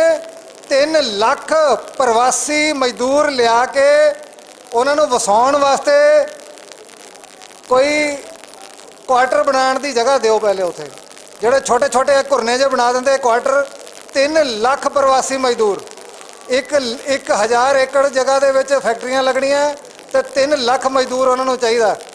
ਉਹਦੇ ਵਾਸਤੇ ਉਹ ਵੱਖਰੀ ਜਗ੍ਹਾ ਮੰਗ ਰਹੇ ਸੀ ਕਿ ਸਾਨੂੰ ਕੁਆਟਰ ਬਣਾਉਣ ਵਾਸਤੇ ਜਗ੍ਹਾ ਚਾਹੀਦੀ ਹੈ, ਉਹ ਸਾਨੂੰ ਦਿਓ। ਤੇ ਉੱਥੇ ਉਹ ਜਿਹੜੇ ਮਜ਼ਦੂਰ ਬਾਹਰੋਂ ਲਿਆ ਕੇ ਅਸੀਂ ਉਹਨਾਂ ਨੂੰ ਬਿਠਾਵਾਂਗੇ, ਉਹ ਸਾਡਾ ਕੰਮ ਕਰਿਆ ਕਰਨਗੇ। ਹੁਣ ਉਹਨਾਂ ਪਿੰਡਾਂ ਦੀ ਆਬਾਦੀ ਤਾਂ ਕਿਸੇ ਦੀ 400, ਕਿਸੇ ਦੀ 500, ਕਿਸੇ ਦੀ 1000। ਜੇ ਉਹਨਾਂ ਪਿੰਡਾਂ ਵਿੱਚ 3 ਲੱਖ ਪ੍ਰਵਾਸੀ ਬੰਦਾ ਲਿਆ ਕੇ ਅਸੀਂ ਬਿਠਾ ਦਿਆਂਗੇ ਤਾਂ ਕੀ ਉਹ ਪਿੰਡਾਂ ਦੇ ਲੋਕ ਜਿਹੜੇ ਹੈ ਉਹ ਬਚ ਜਾਣਗੇ? ਉੱਥੇ ਉਹ ਪਿੰਡ ਬਚ ਜਾਊਗਾ ਪਹਿਲਾਂ, ਜਿੱਥੇ 3 ਲੱਖ ਬੰਦਾ ਬਾਹਰੋਂ ਆ ਜਾਊਗਾ ਯੂਪੀ ਬਿਹਾਰ ਤੋਂ। ਦੂਸਰੀ ਗੱਲ, ਕੀ ਉਹ ਜੰਗਲ ਬਚ ਜਾਊਗਾ? ਮੱਤੇਵਾੜੇ ਦਾ ਜੰਗਲ ਨੇ ਬਚਣਾ ਸੀਗਾ ਜੇ ਉੱਥੇ 3 ਲੱਖ ਬੰਦਾ ਬਾਹਰੋਂ ਆ ਕੇ ਬੈਠ ਜਾਂਦਾ। ਉੱਥੇ ਜਿੰਨੇ ਤਰ੍ਹਾਂ ਦਾ ਜਾਨਵਰ, ਜਿੰਨੇ ਤਰ੍ਹਾਂ ਦਾ ਪੇੜ, ਕੋਈ ਦਰਖਤ, ਸਾਰਾ ਜਿਹੜਾ ਉੱਥੇ ਨੁਕਸਾਨ ਹੈ ਜਿਹੜਾ ਹੈ ਉਹ ਚੋਰੀ ਚਕਾਰੀ ਉਹਨਾਂ ਨੇ ਤਾਂ ਵੱਢ ਕੇ ਖਾ ਜਾਣੇ ਸੀ ਸਾਰੇ। ਸੋ ਇਹ ਇੱਕ ਰੁਜ਼ਗਾਰ ਬਾਰੇ ਮੈਂ ਤੁਹਾਨੂੰ ਛੋਟੀ ਜਿਹੀ ਗੱਲ ਦੱਸੀ ਹੈ ਕਿ ਉੱਥੇ ਕਿੱਦਾਂ ਦੀ ਮੰਗ ਜਿਹੜੀ ਹੈ ਉਠਾਈ ਗਈ ਸੀ ਕਿ ਲੁਧਿਆਣੇ ਦੇ ਵਿੱਚ ਜੇ 1000 ਏਕੜ ਦੇ ਵਿੱਚ ਇੱਕ ਪਾਰਕ ਲੱਗਦਾ ਹੈ ਤੇ ਉਹਨਾਂ ਨੂੰ 3 ਲੱਖ ਵਰਕਰ ਜਿਹੜਾ ਹੈ ਉਹਨੂੰ ਬਾਹਰੋਂ ਲਿਆ ਕੇ ਵਸਾਉਣ ਵਾਸਤੇ ਜਗ੍ਹਾ ਦੀ ਮੰਗ ਜਿਹੜੀ ਉਹਨਾਂ ਨੇ ਕੀਤੀ ਸੀ। ਸੋ ਇਸ ਤਰ੍ਹਾਂ ਦਾ ਰੁਜ਼ਗਾਰ ਭਰਾਵੋ ਜਿਹੜਾ ਮਿਲਦਾ ਹੈ ਪੰਜਾਬੀ ਬੰਦੇ ਵਾਸਤੇ ਬਹੁਤ ਘੱਟ ਰੁਜ਼ਗਾਰ ਹੈ, ਕਿਉਂਕਿ ਉਹਨੇ ਅੰਦਰ ਜਿਹੜਾ ਕੋਈ ਗਲਤ ਕੰਮ ਹੋ ਰਿਹਾ ਹੈ, ਜੀਰਾ ਸ਼ਰਾਬ ਫੈਕਟਰੀ ਦੇ ਵਿੱਚ ਜੇ ਅੰਦਰ ਕੋਈ ਗਲਤ ਕੰਮ ਹੋ ਰਿਹਾ ਸੀਗਾ, ਉਹਦੇ ਬਾਰੇ ਪੰਜਾਬੀ ਬੰਦੇ ਸੀ ਜਿਹੜੇ ਸਾਨੂੰ ਦੱਸਦੇ ਸੀ ਕਿ ਅੰਦਰ ਇਹ ਕਿਵੇਂ ਧਰਤੀ ਹੇਠਾਂ ਪਾਣੀ ਜਿਹੜਾ ਪਾ ਰਹੇ ਆਪਣਾ ਗੰਦਾ। ਜਿਹੜਾ ਬਾਹਰੋਂ ਪ੍ਰਵਾਸੀ ਆਇਆ ਉਹਨੇ ਕਦੀ ਨਹੀਂ ਦੱਸਣਾ। ਇਸੇ ਕਰਕੇ ਫੈਕਟਰੀਆਂ ਵਾਲਿਆਂ ਨੂੰ ਹੁੰਦਾ ਕਿ ਤਰਜੀਹ ਉਹਨੂੰ ਦਿੱਤੀ ਜਾਵੇ ਜਿਹੜਾ ਬਾਹਰੋਂ ਆਇਆ। ਲੋਕਲ ਬੰਦੇ ਨੂੰ ਇਹ ਕੋਈ ਰੱਖਣਾ ਨਹੀਂ ਚਾਹੁੰਦੇ। ਇਹ ਤਾਂ ਮਜਬੂਰੀ ਦੇ ਵਿੱਚ ਜੇ 2-4 ਰੱਖਣੇ ਪੈ ਜਾਣ ਤੇ ਉਹਨਾਂ ਕੁ ਜਿਹੜਾ ਹੈ ਇਹ ਰੁਜ਼ਗਾਰ ਦਾ ਜਿਹੜਾ ਹੈ ਮਾਹੌਲ, ਇਸ ਪੱਧਰ ਦਾ ਮਾਹੌਲ ਹੈ ਇੱਥੇ ਰੁਜ਼ਗਾਰ ਦਾ। ਬਾਕੀ ਗੱਲਾਂ ਜਿੰਨੀਆਂ ਮਰਜ਼ੀ ਕਰਾ ਲਓ ਰੁਜ਼ਗਾਰ ਦੀਆਂ। ਆਪਣੇ ਵਿੱਚ ਲੱਖਾ ਸਿੰਘ ਸਿਧਾਣਾ ਪਹੁੰਚ ਚੁੱਕੇ ਨੇ। ਮੇਰਾ ਖਿਆਲ ਹੈ ਸਮਾਂ ਵੀ ਕਾਫੀ ਹੋ ਗਿਆ, ਆਪਾਂ ਹੋਰ ਸਮਾਂ ਗਵਾਏ ਬਿਨਾ ਲੱਖਾ ਸਿੰਘ ਸਿਧਾਣਾ ਜੀ ਨੂੰ ਬੁਲਾ ਕੇ ਉਹਨਾਂ ਦੇ ਵਿਚਾਰ ਸੁਣੀਏ, ਕਿਉਂਕਿ ਉਹਨਾਂ ਦਾ ਐਕਸਪੀਰੀਅੰਸ ਜਿਹੜਾ ਹੈ ਇਹੋ ਜਿਹੇ ਮਸਲਿਆਂ ਦੇ ਉੱਤੇ ਬਹੁਤ ਵੱਡੇ ਪੱਧਰ ਤੇ ਹੈਗਾ। ਬਹੁਤ ਦੂਰ ਦੂਰ ਤੱਕ ਉਹਨਾਂ ਨੇ ਘੁੰਮ ਕੇ ਇਹਦੇ ਬਾਰੇ ਬਹੁਤ ਗੱਲਾਂ ਕੀਤੀਆਂ ਨੇ, ਸੁਣੀਆਂ ਨੇ, ਦੇਖਿਆ ਸਾਰੇ ਪੰਜਾਬ ਦੇ ਵਿੱਚ ਕਿਸ ਤਰ੍ਹਾਂ ਦਾ ਮਾਹੌਲ ਹੈ। ਤੇ ਮੈਂ ਬੇਨਤੀ ਕਰੂੰਗਾ ਸਰਦਾਰ ਲੱਖਾ ਸਿੰਘ ਜੀ ਸਿਧਾਣਾ ਉਹ ਇੱਥੇ ਆਉਣ ਤੇ ਆ ਕੇ ਸੰਗਤਾਂ ਨੂੰ ਆਪਣੇ ਵਿਚਾਰ ਫੈਕਟਰੀਆਂ ਬਾਰੇ, ਇੰਡਸਟਰੀਆਂ ਬਾਰੇ, ਜ਼ਮੀਨਾਂ ਬਾਰੇ, ਵਾਤਾਵਰਣ ਬਾਰੇ, ਪਾਣੀਆਂ ਬਾਰੇ ਸਾਰੀ ਗੱਲਬਾਤ ਆਪਣੀ ਰੱਖਣ ਦੀ। ਆਓ ਜੀ।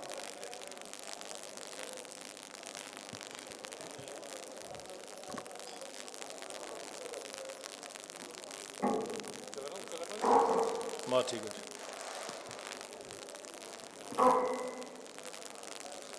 ਗੱਜ ਵੱਜ ਕੇ ਫਤਿਹ ਦੀ ਸਾਂਝ ਪਾਈਏ। ਵਾਹਿਗੁਰੂ ਜੀ ਕਾ ਖਾਲਸਾ, ਵਾਹਿਗੁਰੂ ਜੀ ਕੀ ਫਤਿਹ। ਇਹ ਹਾਲਾਤ ਪੰਜਾਬ ਦੇ ਕਿਉਂ ਬਣ ਗਏ? ਜ਼ਿੰਮੇਵਾਰ ਕੌਣ ਆ? ਆਪਾਂ ਹਰ ਵਾਰੀ ਦੋਸ਼ੀ ਠਹਿਰਾ ਦਿੰਦੇ ਆ ਵੀ ਸਰਕਾਰਾਂ ਧੱਕਾ ਕਰਦੀਆਂ ਨੇ। ਕੱਲ ਖਾੜੇ ਪਿੰਡ ਦੇ ਵਿੱਚ ਟਕਰਾਅ ਹੋਇਆ ਲੋਕਾਂ ਦਾ ਪੁਲਿਸ ਦੇ ਨਾਲ, ਉੱਥੇ ਵੀ ਆਈ ਇੱਕ ਫੈਕਟਰੀ ਲੱਗ ਰਹੀ ਹੈ। ਅਸੀਂ ਰਪਾਣੇ ਜ਼ਿਲ੍ਹਾ ਮੁਕਤਸਰ ਦੇ ਵਿੱਚ ਗਏ, ਰਹੂੜਿਆਂ ਵਾਲੀ ਪਿੰਡ, ਰਪਾਣੇ ਦੀ ਫੈਕਟਰੀ ਉੱਥੇ ਆਲੇ ਦਾਲੇ ਘੱਟੋ ਘੱਟ 15-20 ਪਿੰਡਾਂ ਨੂੰ ਪ੍ਰਭਾਵਿਤ ਕਰਦੀ ਹੈ। ਅਸੀਂ ਉਸ ਪਿੰਡ 'ਚ ਗਏ, ਵੱਡਾ ਪਿੰਡ ਹੈ। ਫੈਕਟਰੀ ਦੇ ਵਿਰੋਧ ਦੇ ਵਿੱਚ ਸਾਡੇ ਨਾਲ ਖੜੇ ਆ ਕੇ 50 ਬੰਦੇ ਤੇ 80 ਬੰਦੇ ਸਾਡੇ ਵਿਰੋਧ 'ਚ ਖੜ ਕੇ ਆ ਕੇ ਆ ਤੁਹਾਡੇ 30 ਤਰੀਕ ਨੂੰ ਇੱਥੇ ਲੋਕਾਂ ਨੂੰ ਪੁੱਛਣ ਆਉਣਗੇ, ਜਿਹਨੂੰ ਪਬਲਿਕ ਹੀਅਰਿੰਗ ਕਹਿੰਦੇ ਆ, ਵੀ ਲੋਕਾਂ ਨੂੰ ਪੁੱਛਿਆ ਜਾਵੇ ਫੈਕਟਰੀ ਲੱਗਣੀ ਚਾਹੀਦੀ ਹੈ ਕਿ ਨਹੀਂ ਲੱਗਣੀ ਚਾਹੀਦੀ। ਤੁਸੀਂ ਦੇਖ ਲਿਓ ਬਹੁਤੇ ਲੋਕ ਉਹਨਾਂ ਦੇ ਹੱਕ 'ਚ ਭੁਗਤਣਗੇ ਆ ਕੇ। ਜ਼ਮੀਨਾਂ ਕਿਹਨੇ ਦਿੱਤੀਆਂ? ਚਲੋ ਇਹ ਤਾਂ ਜਿਹੜੀ ਸੋਡੇ ਵਾਲੀ ਫੈਕਟਰੀ ਆ, ਇਹ ਤਾਂ ਪੰਚਾਇਤੀ ਜ਼ਮੀਨ ਸੀ, ਸ਼ਾਮਲਾਟੀ ਜ਼ਮੀਨ ਸੀਗੀ। ਆ ਪਿਛਲੀ ਸਰਕਾਰ ਨੇ ਬੰਝ ਕੱਢਿਆ, ਕਾਂਗਰਸੀਆਂ ਨੇ, ਉਹਨਾਂ ਨੇ ਇਹ ਜ਼ਮੀਨ ਦੇ ਉੱਤੇ ਲਿਆ ਕੇ ਫੈਕਟਰੀ ਦੇ ਮਾਲਕਾਂ ਨੂੰ ਇਹ ਜ਼ਮੀਨ ਅਕਵਾਇਰ ਕਰਕੇ ਜਾਂ ਜ਼ਮੀਨ ਕਿਸੇ ਵੀ ਤਰੀਕੇ ਨਾਲ ਲੀਜ਼ ਤੇ ਦੇਤੀ। ਪਰ ਜਿਹੜੀਆਂ ਹੋਰ ਥਾਵਾਂ ਤੇ ਆਪਾਂ ਥਾਂ ਦੇਖ ਰਹੇ ਹਾਂ ਪੰਜਾਬ ਦੇ ਵਿੱਚ ਕਾਰਖਾਨੇ ਲੱਗ ਰਹੇ ਆ, ਉਹਨਾਂ ਲਈ ਜ਼ਮੀਨ ਕੌਣ ਦੇ ਰਿਹਾ? ਜ਼ਿੰਮੇਵਾਰ ਕੌਣ ਆ? ਆ ਜਿੱਥੇ ਅੱਜ ਆਪਾਂ ਖੜੇ ਆ, ਇਤਿਹਾਸਕ ਧਰਤੀ ਆ ਤੇ ਨਾਲ ਨੀਲੋਂ ਵਾਲੀ ਨਹਿਰ ਜਾਂਦੀ ਆ। ਇਹੀ ਨਹਿਰ ਸਾਡੇ ਬਠਿੰਡੇ ਵੀ ਜਾਂਦੀ ਆ, ਦਰਾਹੇ ਤੋਂ ਅੱਗੇ ਜਿਹੜੀਆਂ 3 ਹੋ ਜਾਂਦੀਆਂ ਨੇ। ਇਹ ਨਹਿਰ ਦੇ ਉੱਤੇ ਫੈਕਟਰੀ ਲੱਗਣ ਦਾ ਕਾਰਨ ਹੈ ਵੀ ਸਾਰਾ ਪੰਜਾਬ ਪ੍ਰਭਾਵਿਤ ਹੋਣਾ ਹੈ ਕਿ ਅੱਗੇ ਜਿਹੜੀਆਂ 3 ਨਹਿਰਾਂ ਦਰਾਹੇ ਤੋਂ ਪਾੜਦੀਆਂ ਨੇ, ਨਿਕਲਦੀਆਂ ਨੇ, ਉਹ ਸਾਰੇ ਪੰਜਾਬ ਜਾਂਦੀਆਂ, ਬਠਿੰਡਾ, ਮਾਨਸਾ, ਪਟਿਆਲਾ, ਸੰਗਰੂਰ, ਅੱਗੇ ਉਹ ਮੁਕਤਸਰ ਤੱਕ ਚਲੀਆਂ ਜਾਂਦੀਆਂ ਨੇ। ਇੱਥੇ ਆਪਾਂ ਬੋਲਿਆ, ਤੁਸੀਂ ਵੀ ਇੱਥੇ ਰੌਲਾ ਪਾਇਆ, ਹੋਕੇ ਦਿੱਤੇ, ਪ੍ਰਚਾਰ ਕੀਤਾ ਵੀ ਭਾਈ ਆ ਜਾਓ, ਆਪਾਂ ਫੈਕਟਰੀ ਦੇ ਖਿਲਾਫ ਇਕੱਠੇ ਹੋਣਾ। ਕਿੰਨੇ ਕੁ ਬੰਦੇ ਆਏ ਆ ਬਈ? 30 ਤਰੀਕ ਨੂੰ ਕਿੰਨੇ ਕੁ ਬੰਦੇ ਆਉਣਗੇ? ਅਸੀਂ 3 ਦਸੰਬਰ ਨੂੰ ਲੁਧਿਆਣੇ ਇਕੱਠ ਰੱਖਿਆ ਸੀਗਾ ਵੀ ਬੁੱਢੇ ਦਰਿਆ 'ਚ ਪੈਂਦਾ ਜਿਹੜਾ ਕਾਲਾ ਪਾਣੀ ਹੈ, ਜਿਹੜਾ ਜ਼ਹਿਰ ਹੈ, ਉਹ ਬੰਦ ਕਰਨਾ ਹੈ। ਆਓ ਪੰਜਾਬ ਦੇ ਲੋਕ ਉੱਠ ਕੇ 6 ਮਹੀਨੇ ਸਾਡੀ ਟੀਮ ਜੈਸਲਮੇਰ, ਗੰਗਾਨਗਰ, ਬੀਕਾਨੇਰ, ਹਬੋਰ, ਫਾਜ਼ਿਲਕਾ, ਫਰੀਦਕੋਟ, ਮੁਕਤਸਰ, ਫਿਰੋਜ਼ਪੁਰ, ਮੋਗੇ ਦੇ ਪਿੰਡਾਂ 'ਚ ਗਏ। ਅਸੀਂ ਲੋਕ ਤਰਾ ਕਰਦੇ ਆ ਵੀ ਸਾਡੇ ਪਿੰਡ 80% ਕਾਲਾ ਪੀਲੀਆ ਲੋਕਾਂ ਨੂੰ, ਸਾਡੇ ਲੋਕ ਕੈਂਸਰ ਨਾਲ ਮਰ ਚੱਲੇ, ਸਾਡੇ ਜਵਾਕ ਮਰ ਚੱਲੇ। ਬਠਿੰਡੇ ਸ਼ਹਿਰ ਦੇ ਵਿੱਚ ਘੱਟੋ ਘੱਟ 4000-5000 ਹਸਪਤਾਲ ਹੈ ਤੇ ਹਰ ਇੱਕ ਹਸਪਤਾਲ ਭਰਿਆ ਪਿਆ ਨੱਕੋ ਨੱਕ। ਬਿਮਾਰੀਆਂ, ਲੋਕ ਮਰ ਰਹੇ ਆ, ਜਵਾਕ ਸਾਡੇ ਪੈਦਾ ਹੋਣੋਂ ਹਟ ਗਏ, ਲੂਲੇ, ਲੰਗੜੇ, ਅੰਨੇ, ਕਾਣੇ, ਪਾਹਾ ਜਵਾਕ ਪੈਦਾ ਹੋਣ ਲੱਗ ਗਏ, ਪਰ ਲੋਕ ਉੱਠ ਕੇ ਨਹੀਂ ਆਏ। 3 ਤਰੀਕ ਨੂੰ 3000-2000 ਬੰਦਾ ਮਸਾਂ ਪਹੁੰਚਿਆ, ਜਦੋਂ ਕਿ ਉਸ ਜ਼ਹਿਰਾਂ ਨਾਲ 3 ਕਰੋੜ ਲੋਕ ਪੀੜਤ ਹੈ ਪੰਜਾਬ ਤੇ ਰਾਜਸਥਾਨ ਦੇ। ਇੱਥੇ ਵੀ ਦੇਖ ਲਓ ਹਾਲਾਤ, ਇੱਥੇ ਵੀ ਇਹੀ ਹੋਣੇ ਆ। ਆਪਾਂ ਅੱਡੋ ਅੱਡੀ ਲੜ ਰਹੇ ਆ। ਖਾੜੇ ਪਿੰਡ ਵਾਲੇ ਆਪਣਾ ਮੋਰਚਾ ਖੋਲੀ ਬੈਠੇ ਆ, ਇਧਰ ਮੁਸ਼ਕਾਬਾਦ ਤੁਹਾਡੇ ਕੋਲ ਹੀ ਹੈ, ਉਹ ਵੀ ਮੋਰਚਾ ਖੋਲੀ ਬੈਠੇ ਆ ਫੈਕਟਰੀ ਦੇ ਖਿਲਾਫ। ਹੋਰ ਕਈ ਥਾਵਾਂ ਤੇ ਮੋਰਚੇ ਖੁੱਲੇ ਹੋਏ ਆ, ਪਰ ਸਾਰੇ ਲੋਕ ਆਪੋ ਆਪਣੇ ਥਾਵਾਂ ਤੇ ਲੜ ਰਹੇ ਆ, ਆਪਾਂ ਇਕੱਠੇ ਨਹੀਂ ਹੋ ਰਹੇ। ਮੈਂ ਤਾਂ ਸਭ ਤੋਂ ਵੱਡਾ ਦੁਖਾਂਤ ਭਰਾਵੋ ਇਹੀ ਸਮਝਦਾ ਵੀ ਜਿੰਨਾ ਚਿਰ ਸਾਡੇ ਲੋਕ ਨਹੀਂ ਇਕੱਠੇ ਹੋਣਗੇ, ਸਾਡੇ ਲੋਕ ਨਹੀਂ ਜਾਗਣਗੇ, ਸਾਡੇ ਲੋਕ ਨਹੀਂ ਤੁਰਨਗੇ, ਜਿੰਨਾ ਚਿਰ ਜ਼ਿੰਮੇਵਾਰੀ ਅਸੀਂ ਆਪਣੇ ਮੋਢਿਆਂ ਤੇ ਨਹੀਂ ਪਾਉਂਦੇ ਵੀ ਇਹ ਜ਼ਿੰਮੇਵਾਰੀ ਸਾਡੀ ਹੈ, ਕੰਮ ਸਾਡਾ, ਉਨਾ ਚਿਰ ਇਹ ਮਸਲੇ ਹੱਲ ਨਹੀਂ ਹੋਣੇ।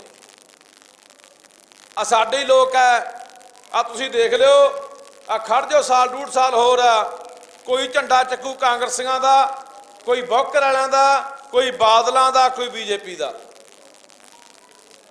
ਸਾਨੂੰ ਕਿਸੇ ਪਾਣੀ ਨਾਲ ਕੋਈ ਲੈਣਾ ਦੇਣਾ ਨਹੀਂ। ਜ਼ਹਿਰਾਂ ਪਾ ਦਿਓ, ਕੈਮੀਕਲ ਪਾ ਦਿਓ, ਜੋ ਮਰਜ਼ੀ ਕਰੀ ਜਾਓ, ਚਾਹੇ ਖੋ ਕੇ ਲੈ ਜਾਓ, ਹੋਰ ਸੂਬਿਆਂ ਨੂੰ ਦੇ ਦਿਓ, ਚਾਹੇ ਸਾਡਾ ਪਾਣੀ ਮੁੱਕ ਵੀ ਚੱਲਿਆ ਧਰਤੀ ਹੇਠੋਂ, ਵੀ 10-15 ਸਾਲ ਦਾ ਰਹਿ ਗਿਆ, ਸਾਨੂੰ ਕੋਈ ਲੈਣਾ ਦੇਣਾ ਨਹੀਂ। ਚਾਹੇ ਸਾਡੀ ਬੋਲੀ ਮਾਰ ਦਿਓ, ਚਾਹੇ ਸਾਡੀ ਧਰਤੀ ਦੱਬ ਲਓ, ਤਬਾਹ ਕਰ ਦਿਓ, ਚਾਹੇ ਸਾਡਾ ਇਤਿਹਾਸ ਦਾ ਮੱਲੀਆ ਮੇੜ ਕਰ ਦਿਓ, ਸਾਨੂੰ ਕੋਈ ਲੈਣਾ ਦੇਣਾ ਹੈਗਾ।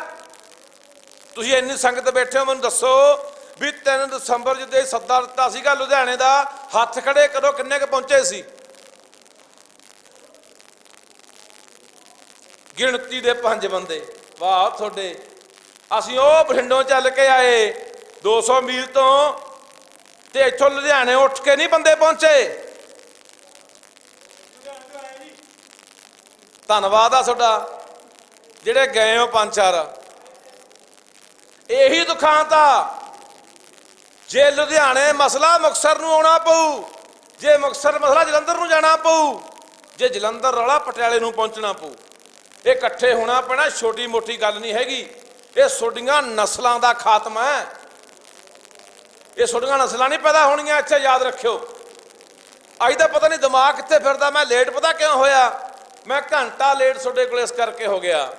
ਅਸੀਂ ਰਾਤ ਜਦੋਂ ਬਰਨਾਲੇ ਕੋਲੇ ਆਉਂਦੇ ਸੀ ਨਾ, ਮੁੰਡਾ ਇੱਕ ਉਧਰੋਂ ਸਾਹਮਣੇ ਆਉਂਦਾ ਸੀਗਾ, ਤੁਰਿਆ ਆਉਂਦਾ ਹੀ ਮੁੰਡਾ, ਖੰਭੇ 'ਚ ਵੱਜਿਆ ਮੋਟਰਸਾਈਕਲ, ਪੱਟ ਟੁੱਟ ਗਿਆ ਵਿਚਾਰੇ ਦਾ, ਜੜਾਕਾ ਪਿਆ, ਪੱਟ ਦਾ ਟੁੱਟ ਗਿਆ। ਜਾ ਕੇ ਗੱਡੀ ਰੋਕ ਕੇ ਚੱਕਿਆ, ਅਸੀਂ ਚੱਕ ਕੇ ਹਸਪਤਾਲ ਦਾਖਲ ਕਰਾਇਆ। ਅਸੀਂ ਉਹਨੂੰ ਪੁੱਛਿਆ ਵੀ ਯਾਰ ਨਾ ਤੇਰੇ 'ਚ ਕੁਛ ਵੱਜਿਆ, ਕਾਰਨ ਕੀ ਬਣਿਆ, ਤੂੰ ਕਿਵੇਂ ਵੱਜ ਗਿਆ? ਕਹਿੰਦਾ ਬਾਈ ਡਿਪਰੈਸ਼ਨ, ਦਿਮਾਗ ਤੇ ਬੋਝ ਹੀ ਇੰਨਾ। ਸਾਡਾ ਸਰੀਰ ਕਿਤੇ ਤੁਰਿਆ ਫਿਰਦਾ, ਦਿਮਾਗ ਕਿਤੇ ਤੁਰਿਆ ਫਿਰਦਾ। ਮੈਨੂੰ ਐਂ ਲੱਗਦਾ ਵੀ ਬਾਹਲਾ ਟਾਈਮ ਨਹੀਂ ਪੈਂਦਾ, 5-4 ਸਾਲਾਂ 'ਚ ਅਸੀਂ ਡਿਪਰੈਸ਼ਨ ਨਾਲ ਹੀ ਕਮਲੇ ਹੋ ਕੇ ਮਰਨ ਲੱਗ ਜਾਾਂਗੇ। ਕਾਰਨ ਕੀ ਹੈ? ਇੰਨੀ ਭੱਜ ਦੌੜ, ਇੰਨਾ ਬੰਦਾ ਭੱਜ ਰਿਹਾ, ਕਿੱਥੇ ਜਾਣਾ ਹੈ? ਕੋਈ ਬੱਸ ਖੋਜਦੀ ਆ, ਕੋਈ ਰੇਲ ਗੱਡੀ ਫੜਨੀ ਆ, ਜਾ ਕੇ ਕੋਈ ਜਹਾਜ਼ ਫੜਨਾ। ਲੈ ਤੇਰੇ ਜਦਰੀ ਭੱਜੀ ਫਿਰਦੇ, ਸਬਰ ਹੀ ਹੈ ਨਹੀਂ। ਜੇ ਬਚਣਾ ਚਾਹੁੰਦੇ ਆ, ਜੇ ਵਾਕਈ ਆਪਣੀਆਂ ਨਸਲਾਂ, ਫਸਲਾਂ, ਆਪਣੀ ਧਰਤੀ, ਆਪਣੀ ਜ਼ਮੀਨ, ਆਪਣੇ ਖਿੱਤੇ, ਆਪਣੀ ਸੱਭਿਅਤਾ ਨੂੰ ਬਚਾਉਣਾ ਚਾਹੁੰਦੇ, ਉਹਨਾਂ ਆਪਣੀਆਂ ਬੋਲੀਆਂ, ਇਤਿਹਾਸ ਨੂੰ ਬਚਾਉਣਾ ਚਾਹੁੰਦੇ ਆ, ਤਾਂ ਸਾਨੂੰ ਆਪਣੀਆਂ ਜੜ੍ਹਾਂ ਵੱਲ ਮੁੜਨਾ ਪੈਣਾ, ਜੁੜਨਾ ਪੈਣਾ। ਇਹ ਸਮਝਣਾ ਪੈਣਾ ਪਾਣੀ ਮੇਰੇ ਆ, ਬੋਲੀ ਮੇਰੀ ਆ, ਧਰਤੀ ਮੇਰੀ ਹੈ। ਅੱਜ ਪੰਜਾਬੀਆਂ ਦੇ ਅੰਦਰ ਉਹ ਮੋਹ, ਮੁਹੱਬਤ, ਉਹ ਪਿਆਰ ਆਪਣੀ ਧਰਤੀ ਲਈ, ਆਪਣੇ ਲੋਕਾਂ ਲਈ, ਆਪਣੇ ਪਾਣੀਆਂ ਲਈ, ਆਪਣੀਆਂ ਹਵਾਵਾਂ ਲਈ ਨਹੀਂ ਰਿਹਾ। ਇਹ ਮੰਨਣਾ ਪੈਣਾ। ਟਾਈਮ ਟਪਾ ਰਹੇ ਆ ਜੀ। ਆ ਸੋਡੇ ਦੇ ਨੌਬਤ ਆਈ, ਤੁਸੀਂ ਖੜੇ ਹੋ ਗਏ, ਕਿਤੇ ਹੋਰ ਆਈ ਉਹ ਖੜੇ ਹੋ ਜਾਣਗੇ। ਉਦੋਂ ਹੀ ਉੱਠਾਂਗੇ ਜਦੋਂ ਅੱਗ ਲੱਗਦੀ, ਆ ਕੇ ਸੇਕ ਲੱਗਦਾ ਆ ਕੇ ਪੁੜਿਆਂ ਨੂੰ ਵੀ ਹੁਣ ਤੱਕ ਘਰੇ ਆ ਕੇ ਵੜ ਗਈ, ਉੱਠ ਖੜੋ, ਉਦੋਂ ਉੱਠਦੇ ਆ। ਤੇ ਅਸੀਂ ਕਲਪਦੇ ਫਿਰਦੇ ਆ ਕਈ ਸਾਲਾਂ ਦੇ, ਪੂਰੇ ਪੰਜਾਬ 'ਚ ਵੀ ਪੰਜਾਬੀਓ ਆਪਾਂ ਮਰ ਚੱਲੇ। ਸਾਡੀਆਂ ਨਸਲਾਂ, ਫਸਲਾਂ, ਕੱਖ ਨਹੀਂ ਇੱਥੇ ਰਹਿਣਾ। ਨਾ ਪਾਣੀ ਬਚਣੇ ਆ, ਨਾ ਸਾਡਾ ਕੁਛ ਆਉਣ ਵਾਲੇ ਸਮੇਂ 'ਚ ਇੱਥੇ ਜਵਾਕ ਕਿੱਥੋਂ ਪੈਦਾ ਹੋਣਗੇ? ਆ ਯਾਰਾਂ ਪੀ ਕੇ ਜਵਾਕ ਪੈਦਾ ਹੋਣਗੇ। ਸੈਂਟਰਾਂ ਟੀਕਿਆਂ ਨਾਲ ਦਾ ਹੀ ਜਵਾਕ ਲੈਣ ਲੱਗ ਗਏ। ਕੋਈ ਬੰਦਾ ਆ ਤੁਹਾਡੇ ਇੱਥੇ ਹਾਲਾਤ ਦੇਖੋ। ਮੈਂ ਵੀਡੀਓ ਪਾ ਕੇ ਗਿਆ ਸੀਗਾ, ਇੱਥੋਂ ਲੈ ਕੇ ਰੋਪੜ ਤੋਂ ਤੇ ਦੁਰਾਹੇ ਤੱਕ ਤੁਹਾਡੇ ਸਾਰੇ ਨੀਲੋਂ ਵਾਲੀ ਨਹਿਰ ਦੇ ਠੇਕੇ ਕਿੰਨੇ ਆ? ਹੈਗੇ ਕਿ ਨਹੀਂ ਹੈਗੇ? ਤੁਸੀਂ ਵਿਰੋਧ ਕੀਤਾ ਕਦੇ? ਉੱਠੇ ਬੋਲੇ? ਨਾਲੇ ਕੋਈ ਕਾਨੂੰਨੀ ਨਹੀਂ ਹੈਗੇ, ਇਹ ਗੈਰ ਕਾਨੂੰਨੀ ਰੱਖੇ ਹੋਏ ਠੇਕੇ ਆ। ਡੀਐਫਓ ਨਾਲ ਮੇਰੀ ਗੱਲ ਹੋਈ ਤਾਂ ਮੈਂ ਪਿੱਛੇ ਵੀਡੀਓ ਪਾ ਕੇ ਗਿਆ। ਅੱਜ ਵੀ ਮੈਂ ਆਉਂਦਾ ਹੋਇਆ ਗੱਲ ਕਰਕੇ ਆਇਆ ਡੀਐਫਓ ਨਾਲ, ਲੁਧਿਆਣੇ ਨਾਲ। ਮੈਂ ਠੇਕਿਆਂ ਦਾ ਕੀ ਬਣਿਆ? ਕਹਿੰਦਾ ਭਾਈ ਅਸੀਂ ਤਾਂ ਪੁਲਿਸ ਮਦਦ ਲਈ ਵੀ ਲਿਖਿਆ, ਅਸੀਂ ਚਿੱਠੀਆਂ ਵੀ ਕੱਢਤੀਆਂ, ਸਰਕਾਰ ਨੂੰ ਵੀ ਕਹਿਤਾ, ਪਰ ਠੇਕੇ ਨਹੀਂ ਚੱਕੇ ਗਏ। ਆਪਾਂ ਵੀ ਉੱਥੇ ਹੀ ਲੰਘਦੇ ਆ ਕੋਲ ਦੀ, ਬਾਲਿਆਂ ਤਾਂ ਵੀ ਵਧੀਆ ਮੌਜ ਜੀ ਲੱਗੀ ਆ, ਠੰਡੇ ਥਾਂ ਤੇ ਠੇਕਾ ਲੈ ਕੇ ਪੀ ਲੈਂਦੇ ਆ, ਉੱਥੇ ਬਹਿ ਕੇ ਨਹਿਰ ਦੇ ਉੱਤੇ। ਸੋ ਅਸੀਂ ਇਹ ਪੰਜਾਬ ਨੂੰ ਭਰਾਵੋ ਬੇਦਾਵਾ ਲੈ ਕੇ ਦੇਈ ਬੈਠੇ ਆ, ਭੱਜ ਰਹੇ ਆ ਆਪਣੀ ਲੜਾਈ ਤੋਂ, ਆਪਣੇ ਸੰਘਰਸ਼ ਤੋਂ। ਸੋ ਅਸੀਂ ਤਾਂ ਸਮਾਂ ਬਹੁਤ ਹੋ ਗਿਆ, ਮੈਂ ਬਹੁਤੀਆਂ ਗੱਲਾਂ ਨਹੀਂ ਕਰਨੀਆਂ। ਤੁਹਾਨੂੰ ਇੰਨਾ ਹੀ ਕਹਿਣ ਆਏ ਆ ਵੀ ਅਸੀਂ ਹਰ ਪੱਖ ਤੋਂ, ਸਾਡੀ ਸਮੁੱਚੀ ਟੀਮ ਕਾਲੇ ਪਾਣੀਆਂ ਦਾ ਮੋਰਚਾ ਅਸੀਂ ਰੋਪੜ ਤੋਂ ਵਹਿਣ ਸ਼ੁਰੂ ਕੀਤਾ ਸੀ, ਫਿਰ ਪੰਜਾਬ ਚੱਲੇ ਵੀ ਸ਼ਾਇਦ ਪੰਜਾਬ ਦੇ ਲੋਕ ਮਾੜਾ ਮੋਟਾ ਉੱਠਣ, ਪਰ ਸਾਨੂੰ ਇੱਕੋ ਹੀ ਗੱਲ ਤੇ ਆ ਕੇ ਖੜਨਾ ਪੈਣਾ ਕਿ ਅਸੀਂ ਸਾਰਾ ਪੰਜਾਬ ਇਸ ਮਸਲੇ ਨੂੰ ਲੈ ਕੇ ਇਕੱਠੇ ਹੋ ਜਾਈਏ। ਤੇ ਨਹੀਂ ਫਿਰ ਹਾਲਾਤ ਇਹੋ ਜਿਹੇ ਆ ਵੀ ਇਹ ਹੁਣ ਅਖਾੜੇ ਦੇ ਵਿੱਚ, ਜਿਹੜਾ ਅਖਾੜੇ ਰੌਲਾ ਪਿਆ ਹੋਇਆ ਜਗਰਾਉਂ ਕੋਲੇ, ਉੱਥੇ ਸਰਕਾਰ ਨੂੰ ਹਾਈ ਕੋਰਟ ਵੱਲੋਂ ਨੋਟਿਸ ਹੋਇਆ ਵੀ 30 ਅਪ੍ਰੈਲ ਤੱਕ ਕਿਸੇ ਵੀ ਤਰੀਕੇ ਦੇ ਨਾਲ ਇਹ ਫੈਕਟਰੀ ਚਾਲੂ ਕਰਾਓ, ਜਿਵੇਂ ਜੀਰੇ ਹੋਇਆ ਸੀ। ਪਰ ਜੀਰੇ ਪੂਰਾ ਪੰਜਾਬ ਖੜ ਗਿਆ ਤਾਂ ਸਰਕਾਰ ਪਿੱਛੇ ਹਟ ਗਈ। ਇਹ ਬਹੁਤ ਵੱਡੀਆਂ ਸਾਜ਼ਿਸ਼ਾਂ ਨੇ, ਇਹ ਆਮ ਵਰਤਾਰੇ ਨਹੀਂ ਹੈਗੇ। ਤੁਹਾਡੀ ਧਰਤੀ ਨੂੰ ਤਬਾਹ ਕਰਨਾ, ਤੁਹਾਡੇ ਕੁਦਰਤੀ ਵਸੀਲਿਆਂ ਨੂੰ ਤਬਾਹ ਕਰਨਾ, ਤੁਹਾਡੇ ਪਾਣੀਆਂ ਜ਼ਹਿਰਾਂ ਪਾਉਣੀਆਂ, ਤੁਹਾਡੀ ਜਵਾਨੀ ਨੂੰ ਚਿੱਟੇ ਨਾਲ ਲਾ ਕੇ ਮਾਰਨਾ, ਤੁਹਾਡੀ ਨੌਜਵਾਨੀ ਦਾ ਪ੍ਰਵਾਸ ਕਰਾ ਕੇ ਪੰਜਾਬ ਤੋਂ ਗੈਰ ਪੰਜਾਬੀਆਂ ਦੇ ਕਬਜ਼ੇ ਪੰਜਾਬ 'ਤੇ ਕਰਾਉਣੇ, ਉਹਦੇ ਜ਼ਿੰਮੇਵਾਰ ਵੀ ਅਸੀਂ ਲੋਕ ਆ। ਮੈਂ ਮੰਨਦਾ ਆ ਕਿੰਨੇ ਬੰਦੇ ਲੁਧਿਆਣੇ ਦੇ, ਅਸੀਂ ਕਿੰਨੇ ਵਾਰੀ ਇੱਥੇ ਆਏ ਆ ਲੁਧਿਆਣੇ ਦੇ ਵਿੱਚ, ਮੋਹਾਲੀ ਦੇ ਵਿੱਚ, ਕਿੰਨੇ ਬੰਦਿਆਂ ਨੇ ਆਪਣੇ ਘਰਾਂ ਦੇ ਵਿੱਚ ਕਮਰੇ ਪਾ ਕੇ ਕਿਰਾਏ ਦਿੱਤੇ ਹੋਏ ਆ। ਕਿੰਨੇ ਪਿੰਡਾਂ ਦੇ ਸਰਪੰਚ ਮੋਹਤਬਰ ਬੰਦੇ ਜਿਹੜੇ ਐਨਓਸੀਆਂ ਲਿਖ ਕੇ ਦਿੰਦੇ ਇਹਨਾਂ ਨੂੰ, ਮਤੇ ਪਾ ਕੇ ਦਿੰਦੀਆਂ ਨੇ ਪੰਚਾਇਤਾਂ, ਆਪਦੇ ਵੱਲੋਂ ਕੋਈ ਫੈਕਟਰੀ ਲੱਗਣੀ ਹੈ, ਉਹਨੂੰ ਕਿੰਨੇ ਵੇ ਕੌਣ ਜ਼ਿੰਮੇਵਾਰ, ਕੌਣ ਲੈਂਦਾ ਜ਼ਿੰਮੇਵਾਰੀ ਉਹਦੀ, ਕੌਣ ਲਿਖ ਕੇ ਦਿੰਦਾ, ਕੌਣ ਮਨਜ਼ੂਰੀ ਦਿੰਦਾ? ਪੰਚਾਇਤਾਂ ਦਿੰਦੀਆਂ ਨੇ, ਆ ਸਰਪੰਚ ਦਿੰਦੇ ਆ ਮਾੜੇ ਮੋਟੇ ਲਾਲਚਾਂ ਦੇ ਪਿੱਛੇ। ਆ ਮੁੰਡਾ ਹੁਣੀ ਦੱਸ ਰਿਹਾ ਸੀ ਮੈਨੂੰ, ਆ ਖੜਾ ਕਹਿੰਦਾ ਬਾਈ ਫੈਕਟਰੀ ਵਾਲਿਆਂ ਨੇ ਸ਼ਰਾਬ ਸ਼ੁਰੂ ਕਰਤੀ ਪਿੰਡਾਂ 'ਚ, ਬਣ ਰਹੇ ਹੈ, ਤੇ ਫੈਕਟਰੀ ਹੈ ਕਿਹਦੀ? ਬੀਜੇਪੀ ਦਾ ਕਹਿੰਦੇ ਖਾਸ ਬੰਦਾ ਤੇ ਹਿਮਾਚਲ ਦੀ ਇੰਡਸਟਰੀ ਦਾ ਕਾਰਖਾਨਾ ਦਾ ਪ੍ਰਧਾਨ ਹੈ ਉਹ ਰਾਣਾ ਗੁਰਜੀਤ, ਜਿਹੜਾ ਰੌਲਾ ਪਾਉਂਦਾ ਮੈਂ ਮੱਕੀ ਤੇ MSP ਦੇ ਦੂੰਗਾ, ਉਹ ਵੀ ਕਹਿੰਦੇ ਕਈ ਵਾਰੀ ਇੱਥੇ ਗੇੜਾ ਮਾਰ ਚੁੱਕਿਆ ਆ ਤੁਹਾਡੀ ਜਗ੍ਹਾ ਦੇ ਵਿੱਚ, ਉਹ ਫੈਕਟਰੀ ਦੇ ਮਾਲਕ ਨਾਲ ਆ ਕੇ। ਪਰ ਤੁਹਾਡੇ ਜੋ ਸਾਰੇ ਜਿੰਨੇ ਬੈਠੀ ਹੈ ਖਲਕਤ ਸੰਗਤ ਬੈਠੀ ਹੈ, ਇਹ ਕੋਈ ਕਾਂਗਰਸੀ ਹੈ, ਕੋਈ ਅਕਾਲੀਆਂ ਨਾਲ ਹੈ, ਕੋਈ ਬੋਕਰ ਨਾਲ ਹੈ, ਕੋਈ ਫੁੱਲ ਨਾਲ ਹੈ, ਕੋਈ ਪੰਜਾਬ ਨਾਲ ਵੀ ਹੈਗਾ, ਕੋਈ ਆਪਣੇ ਪਾਣੀਆਂ ਨਾਲ ਵੀ ਹੈਗਾ, ਕੋਈ ਬੋਲੀ ਨਾਲ ਵੀ ਖੜ ਜਾਓ ਕਦੇ। ਇਹ ਤੁਹਾਡੇ ਹਾਲਾਤ, ਮੈਂ ਕੱਲ ਵੀ ਇੱਕ ਵੀਡੀਓ ਪਾਈ ਸੀ ਵੀ ਛਿੱਤਰ ਹਲੇ ਫਿਰੂਗਾ, ਹਲੇ ਹਾਲਾਤ ਦੇਖੋ ਕੀ ਬਣਦੇ ਆ ਤੁਹਾਡੇ, ਇਹਦਾ ਕੁਝ ਵੀ ਨਹੀਂ ਹਲੇ। ਸਮਾਂ ਦੇਖੋ ਕਿੰਨਾ ਮਾੜਾ ਹਲੇ ਆਉਂਦਾ। ਜਿਹੜੇ ਬੰਦੇ ਭੁਲੇਖਾ ਪਾਲੀ ਬੈਠੇ ਆ ਵੀ ਅਸੀਂ ਫਲਾਨੀ ਸਰਕਾਰ ਨਾਲ ਹੈ, ਅਸੀਂ ਫਲਾਨੇ ਲੀਡਰ ਨਾਲ ਹੈ, ਸਭ ਤੋਂ ਪਹਿਲਾਂ ਛਿੱਤਰ ਉਹਨਾਂ ਨੇ ਫਿਰਨਾ, ਸਭ ਤੋਂ ਪਹਿਲਾਂ ਉਹ ਮਰਨੇ ਆ। ਅਸੀਂ ਆਪਣੇ ਵੱਲੋਂ ਹਰ ਪੱਖ ਤੋਂ ਤੁਹਾਡੇ ਨਾਲ ਖੜੇ ਆ, ਪਰ ਪਿੰਡੋ ਪਿੰਡੀ ਜਾ ਕੇ ਲਾਮਬੰਦੀ ਕਰੋ। ਇਹ ਪੂਰੇ ਪੰਜਾਬ ਦਾ ਮਸਲਾ ਹੈ, ਇਹ ਇਕੱਲੇ ਚਮਕੌਰ ਸਾਹਿਬ ਹਲਕੇ ਦਾ ਮਸਲਾ ਨਹੀਂ ਆ, ਤੁਹਾਡੇ ਇਲਾਕੇ ਦਾ ਮਸਲਾ ਨਹੀਂ ਹੈਗਾ ਇਹ। ਉਹ ਚੰਨੀ ਨੂੰ ਵੀ ਫੜੋ ਜਾ ਕੇ, ਹੁਣ ਚੰਨੀ ਐਸੇ ਇਲਾਕੇ ਦਾ ਹੀ ਹੈ, ਆਹੀ ਇੱਥੋਂ ਚੋਣ ਲੜਦਾ।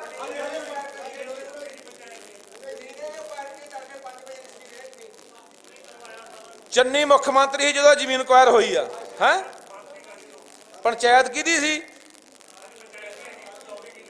ਤੇ ਪੰਚਾਇਤ ਵਾਲਾ ਸਰਪੰਚ ਕਿੱਥੇ ਆ? ਨਹੀਂ ਹੁਣ ਕਿੱਥੇ ਆ? ਅੱਜ ਆਇਆ ਨਹੀਂ? ਤੁਹਾਨੂੰ ਮੈਂ ਪਹਿਲੇ ਦੱਸਿਆ ਵੀ ਇਹ ਕੰਡੇ ਤੁਹਾਡੇ ਸਰਪੰਚਾਂ ਦੇ ਬੀਜੇ ਆ, ਇਹਨਾਂ ਦਲਾਲਾਂ ਦੇ ਕੰਡੇ ਬੀਜੇ ਆ। ਇਹ ਹੱਦ ਹੋ ਗਈ ਯਾਰ। ਚੰਦ ਛਿਲਣਾ ਪਿੱਛੇ, ਕਿਸੇ ਲਾਲਚਾਂ ਪਿੱਛੇ, ਮਾੜੇ ਮੋਟੇ ਉਹਦੇ ਪਿੱਛੇ, ਕੋਈ ਲੀਡਰ ਫੋਨ ਚੱਕ ਕੇ ਮਾੜਾ ਮੋਟਾ ਕੰਮ ਕਰ ਦਿੰਦੇ ਆ, ਇਹਦੇ ਪਿੱਛੇ ਤੁਸੀਂ ਆਪਣੇ ਲੋਕਾਂ ਨਾਲ ਕਿੱਡਾ ਵੱਡਾ ਧੋਖਾ ਕਮਾ ਰਹੇ ਹੋ, ਕਿੱਡੀ ਵੱਡੀ ਦਗਾ ਕਮਾ ਰਹੇ ਹੋ, ਆਪਣੇ ਲੋਕਾਂ ਨਾਲ ਗਦਾਰੀ ਕਰ ਰਹੇ ਹੋ।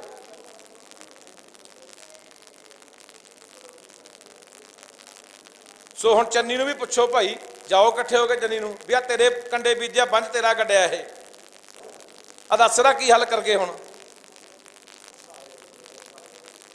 ਲੈ ਇੱਥੇ ਮੈਂ ਸ਼ਰਤ ਕਰਦਾ, ਕੱਲ ਨੂੰ ਚੰਨੀ ਆ ਜਾਏ ਗੇੜਾ ਫੇੜਾ ਲਾਉਣਾ, ਆ ਤੁਹਾਡੇ ਪਿੰਡ ਵਾਲੇ ਕੋਈ ਦਰੀਆਂ ਵਿਛਾਉਂਦਾ ਫਿਰੂ, ਕੋਈ ਸਪੀਕਰ ਸੈੱਟ ਕਰਦਾ ਫਿਰੂ, ਕੋਈ ਪਾਣੀ ਪਿਆਉਂਦਾ ਫਿਰੂ, ਕੋਈ ਹਾਰ ਚੱਕੀ ਫਿਰੂ, ਕੋਈ ਬਿਸਕੁਟ ਖਵਾਉਂਦਾ ਫਿਰੂ, ਕੋਈ ਚਾਹ ਚੱਕੀ ਫਿਰੂ।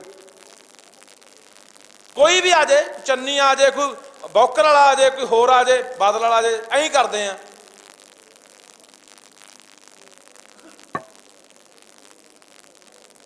ਤਕੜੇ ਹੋ ਕੇ ਲੜੋ ਬਈ, ਨਹੀਂ ਤਾਂ ਫਿਰ ਭਰਾਵੋ ਮੈਂ ਤਾਂ ਐਂ ਕਹਿਣਾ ਹੁੰਦਾ ਵੀ ਦੇਖੋ ਜਵਾਕ ਤੁਹਾਡੇ ਬੱਚਾ ਮੋਢੇ ਚੱਕਿਆ ਹੋਊਗਾ ਤੁਹਾਡਾ ਤੇ ਬਿਲਕਦੇ ਫਿਰਦੇ ਹੋਵੋਗੇ ਹਸਪਤਾਲ, ਸਾਡੇ ਜਵਾਕ ਨੂੰ ਬਚਾ ਲਓ। ਆ ਮੇਰੇ ਕੋਲ ਆਉਂਦੇ ਆ ਵਿਚਾਰੇ ਬਹੁਤ ਪਰਿਵਾਰ ਇਹੋ ਜਿਹੇ ਵੀ ਬਾਈ ਸਾਡੇ ਜਵਾਕ ਦੇ 20 ਕਰੋੜ ਦਾ ਟੀਕਾ ਲੱਗਣਾ ਹੈ, 15 ਕਰੋੜ ਦਾ ਟੀਕਾ ਲੱਗਣਾ ਹੈ, ਵੀਡੀਓ ਪਾ ਦੇ ਸਾਡਾ ਜਵਾਕ ਮਰ ਚੱਲਿਆ। ਪੁੱਛਦਾ ਵੀ ਕਾਰਨ ਕਿਉਂ? ਕਹਿੰਦੇ ਪਾਣੀ ਕਰਕੇ ਹੋ ਗਿਆ, ਪਾਣੀ ਦੇ ਕੈਮੀਕਲ ਜ਼ਹਿਰਾਂ ਕਰਕੇ ਹੋ ਗਿਆ। ਪਰ 15 20 ਕਰੋੜ ਦੇ ਟੀਕੇ ਕਿੱਥੋਂ ਲਵਾ ਲਓਗੇ ਯਾਰ? ਨਾਲੇ ਮਸਲਾ ਕੋਈ ਇਕੱਲੇ ਪਿੰਡਾਂ ਵਾਲਿਆਂ ਦਾ, ਸ਼ਹਿਰੀ, ਪੇਂਡੂ, ਅਮੀਰ, ਗਰੀਬ, ਹਿੰਦੂ, ਸਿੱਖ, ਮੁਸਲਮਾਨ ਸਭ ਪਾਣੀ ਪੀਂਦੇ ਆ ਯਾਰ। ਪਾਣੀ ਲੋੜ ਕਿਹਨੂੰ ਨਹੀਂ? ਰੋਜ਼ ਆਪਾਂ ਇੱਥੇ ਗੁਰੂ ਘਰ ਆਉਂਦੇ ਆ, ਮੱਥਾ ਟੇਕਦੇ ਆ, ਪਵਨ ਗੁਰੂ ਪਾਣੀ ਪਿਤਾ ਮਾਤਾ ਧਰਤ ਮਹੱਤ ਪਹਿਲਾ ਪਾਣੀ ਜੀਓ ਹੈ ਜਦ ਤਰਿਆ ਸੁਕੋਏ। ਰੋਜ਼ ਗੁਰਬਾਣੀ ਆਪਾਂ ਪੜ੍ਹਦੇ ਆ, ਸੁਣਦੇ ਆ, ਪਰ ਅਮਲ ਕਿੱਥੇ ਹੈ? ਕਿੰਨੇ ਬੰਦੇ ਜਿਹੜੇ ਆਪਣੇ ਘਰਾਂ 'ਚ ਬੋਰ ਕਰਕੇ ਥੱਲੇ ਧਰਤੀ ਹੇਠਾਂ ਪਾਣੀ ਪਾਉਂਦੇ ਹੋਣਗੇ ਘਰਾਂ ਦਾ ਪਾਣੀ ਪਾਉਂਦੇ ਹੀ ਹੋ ਕਿਤੇ ਤਾਂ।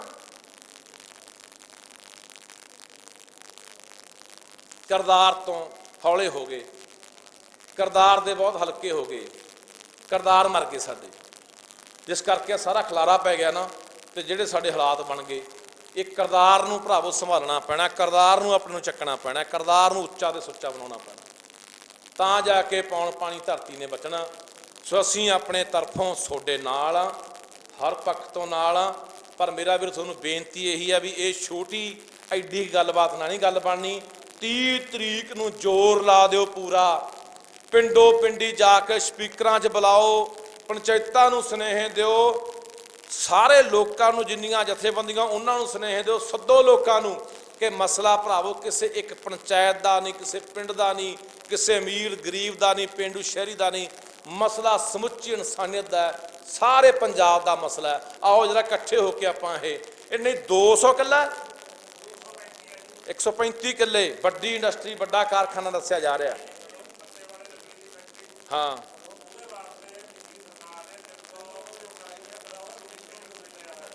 ਅੱਛਾ, ਮੱਤੇ ਵਾਲਾ ਇੱਥੇ ਚੱਕ ਲੈ। ਐਸੋ ਬੁੱਢਾ ਦਰਿਆ ਕਿੱਡੀ ਕੁ ਦੂਰ ਜਾਂਦਾ?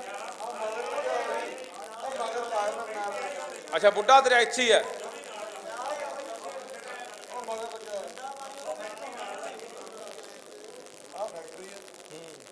ਕਿਹੜਾ ਫੈਕਟਰੀ ਹੈ? ਆਹ ਫੈਕਟਰੀ ਹੈ। ਹਾਂ, ਆਹ ਜ਼ਮੀਨ ਬੁੱਢੇ ਨਾਲ ਲਾਦੀ ਹੈ। ਅੱਛਾ, ਆਹ ਸਰਹੰਦ ਨਹਿਰ, ਆਹ ਸਾਰੇ ਗੁਰਦੁਆਰਾ ਸਾਹਿਬ। ਅੱਛਾ, ਉਹੀ ਗੱਲ ਆ ਗਈ ਨਾ, ਸਾਰੀ ਇਤਿਹਾਸਕ ਧਰਤੀ ਹੈ। ਜਿੱਥੇ ਇੱਥੇ ਨਾਲ ਨਾਲ ਹੈ ਨਹੀਂ, ਮਤਿਆਂ ਨਾਲ ਨਹੀਂ ਗੱਲ ਬਣਨੀ। 30 ਤਰੀਕ ਨੂੰ ਇਕੱਠ ਵੱਡਾ ਹੋਵੇ ਇੱਥੇ, ਤੁਸੀਂ ਉਹ ਤੇ ਜ਼ੋਰ ਲਾਓ, ਪਿੰਡੋ ਪਿੰਡੀ ਜਾ ਕੇ ਲੋਕਾਂ ਨੂੰ ਅਪੀਲ ਕਰੋ ਵੀ ਭਾਈ ਇੱਥੇ 10-15 ਹਜ਼ਾਰ ਬੰਦਾ ਇਕੱਠਾ ਹੋਵੇ ਉਹਦੇ, ਫੇਰ ਸਰਕਾਰ ਪਿੱਛੇ ਹਟੂ। ਜੇ ਤੁਸੀਂ ਸੋਚੋਗੇ ਵੀ 200-400 ਬੰਦਾ ਇਕੱਠਾ ਕਰਕੇ ਨਹੀਂ ਗੱਲ ਬਣਨੀ, ਉਹਦਾ ਉਨਾ ਹੀ ਆਪਣਾ ਬਲ ਝੋਕ ਦੇਣਗੇ, ਉਨੀ ਪੁਲਿਸ ਫੋਰਸ ਲਾ ਕੇ ਲੋਕਾਂ ਨੂੰ ਪਿੱਛੇ ਧੱਕ ਦੇਣਗੇ।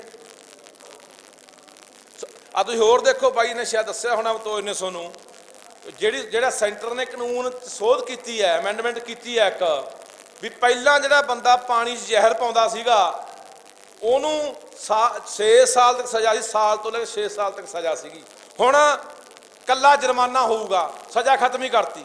ਉਹੀ ਇਹਨਾਂ ਨੇ ਇੱਥੇ ਲਾਗੂ ਕਰਤਾ, ਭਾਂਸੋ ਨੇ ਪੰਜਾਬ 'ਚ ਲਾਗੂ ਕਰਤਾ। ਕੀ ਜਿਹੜੀਆਂ ਆਉਣ ਵਾਲੀਆਂ ਵੋਟਾਂ ਨੇ 27 ਦੀਆਂ, ਤੁਸੀਂ ਆਪਣੇ ਪਾਣੀਆਂ ਨੂੰ ਲੈ ਕੇ ਵੋਟ ਪਾਓਗੇ? ਪੁੱਛੋਗੇ ਗੱਲ ਵੀ ਪਾਣੀਆਂ ਦਾ ਮੁੱਦਾ ਹੈਗਾ ਕਿਤੇ? ਜੇ ਡੋਮਿਸਾਈਲ ਦੀ ਅਸੀਂ ਗੱਲ ਕਰਦੇ ਆ ਵੀ ਪੰਜਾਬ ਦੇ ਅੰਦਰ ਬਾਹਰਲਾ ਬੰਦਾ ਜ਼ਮੀਨ ਨਾ ਲੈ ਸਕੇ, ਕਾਨੂੰਨ ਬਣਨਾ ਚਾਹੀਦਾ, ਕਿਤੇ ਇਹਦੇ ਬੋਲੋਗੇ? ਕੋਈ ਬਾਹਰਲਾ ਬੰਦਾ ਨੌਕਰੀਆਂ ਲੈ ਸਕੇ ਆ ਕੇ, ਜਿਵੇਂ ਦੂਜੇ ਸੂਬਿਆਂ ਦੇ ਕਾਨੂੰਨ ਹੈ, ਇਹਦੇ ਕਿਤੇ ਵੋਟ ਪਾਓਗੇ ਖੜ ਕੇ? ਸਾਡੀ ਡੈਮੋਗ੍ਰਾਫੀ ਬਦਲ ਚੁੱਕੀ ਹੈ, ਬਦਲੀ ਨਹੀਂ ਜਾ ਰਹੀ, ਬਦਲੀ ਚੁੱਕੀ ਆ। ਅਸੀਂ ਘੱਟ ਗਿਣਤੀ 'ਚ ਹੋ ਜਾਣਾ, ਤੁਹਾਡੇ ਪੱਲੇ ਕੀ ਰਹਿ ਜਾਣਾ ਫਿਰ ਆਪਣੇ?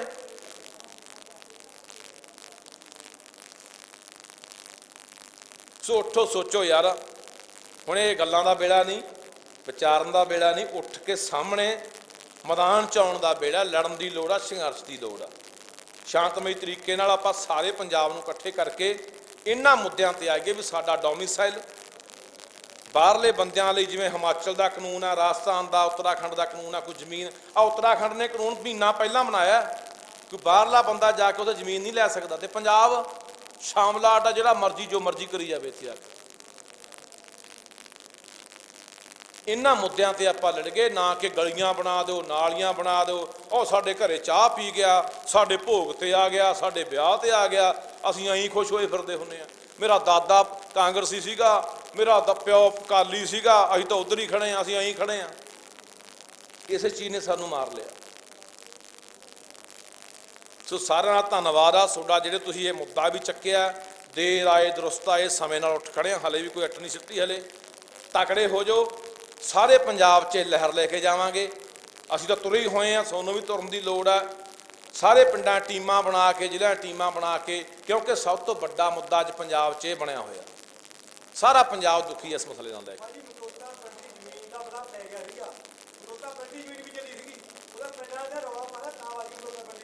ਉਹ ਵੀ ਇੱਥੇ ਹੀ ਪਈ ਹੈ।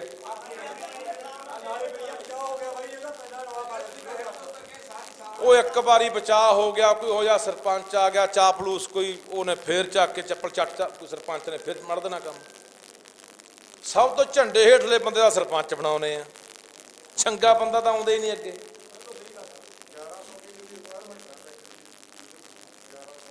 1100 ਕਿੱਲਾ ਰੋਕਣਾ, 3500 ਕਰੋੜ ਦਾ ਪ੍ਰੋਜੈਕਟ। ਫਿਰ ਤਾਂ ਹੌਲੀ ਹੌਲੀ ਇੱਥੇ ਅਸੀਂ ਜਦੋਂ ਗਏ ਨਾ, ਉੱਥੇ ਆਪਣੇ ਮੱਤੇਵਾੜੇ ਕੋਲੇ ਕਿਹੜਾ ਪਿੰਡ ਸੀ ਬਾਈ ਜਸਕੀਰ ਤੋਂ ਜਿੱਥੇ ਬੁੜੀ ਸਰਪੰਚ ਸੀਗੀ, ਉਹ ਜਿਹਨੇ ਰਾਤ ਨੂੰ ਡੀਸੀ ਨੂੰ ਲਿਖ ਕੇ ਦਿੱਤਾ ਸੀਗਾ, ਸੇਖੋਵਾਲ ਸ਼ਾਇਦ, ਇਹੋ ਜਿਹੇ ਸਰਪੰਚ ਆ ਰਾਤ ਨੂੰ ਲਿਖ ਕੇ ਦੇ ਆਈ।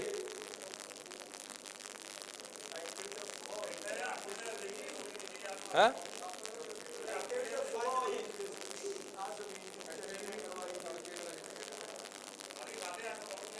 ਕੀ ਇਹ ਜੇ ਸਰਪੰਚਾਂ ਦਾ ਬਾਈਕਾਟ ਹੋਊਗਾ, ਪਿੰਡਾਂ 'ਚੋਂ ਭਾਂਡਾ ਤਿਆਗਿਆ ਜਾਊਗਾ?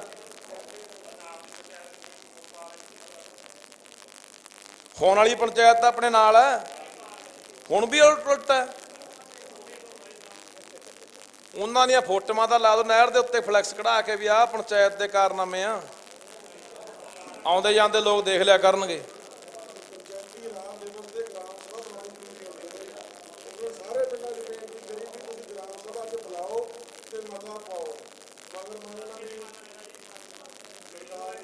ਉਹ ਨਹੀਂ ਕਿਹੜੇ ਯਾਰ ਸਰ, ਸਭ ਚਾਪਲੂਸ ਬੰਦੇ ਇਕੱਠੇ ਹੋਏ ਨੇ।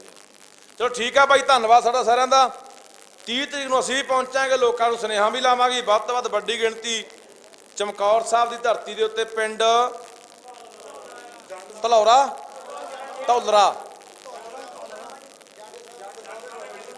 ਜੰਡ ਸਾਹਿਬ, ਧੌਲਰਾ ਪਿੰਡ ਧੌਲਰਾ ਜੰਡ ਸਾਹਿਬ ਗੁਰੂ ਘਰ, ਇਤਿਹਾਸਕ ਗੁਰੂ ਘਰ ਆ।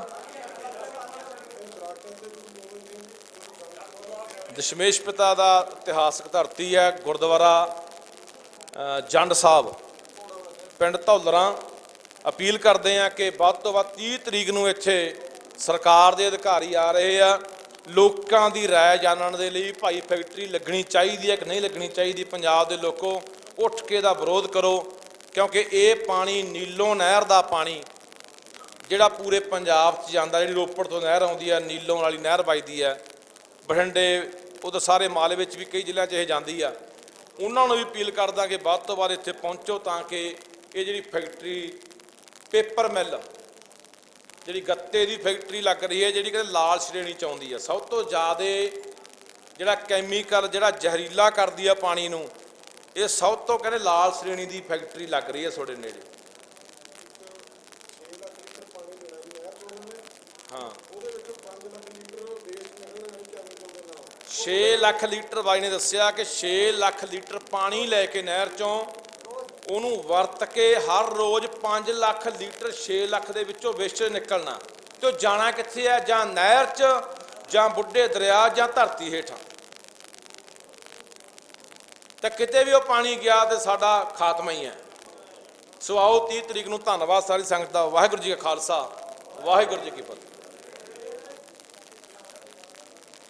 ਬਹੁਤ ਧੰਨਵਾਦ ਸਾਡੇ ਵੀਰ ਲੱਖਾ ਸਧਾਣਾ ਜੀ, ਜਿਨ੍ਹਾਂ ਨੇ ਬਹੁਤ ਦੂਰੋਂ ਆ ਕੇ ਸੰਗਤਾਂ ਨੂੰ ਸਾਰੀ ਗੱਲਬਾਤ, ਆਪਣੇ ਵਿਚਾਰ ਜਿਹੜੇ ਸਾਂਝੇ ਕੀਤੇ ਹੈ।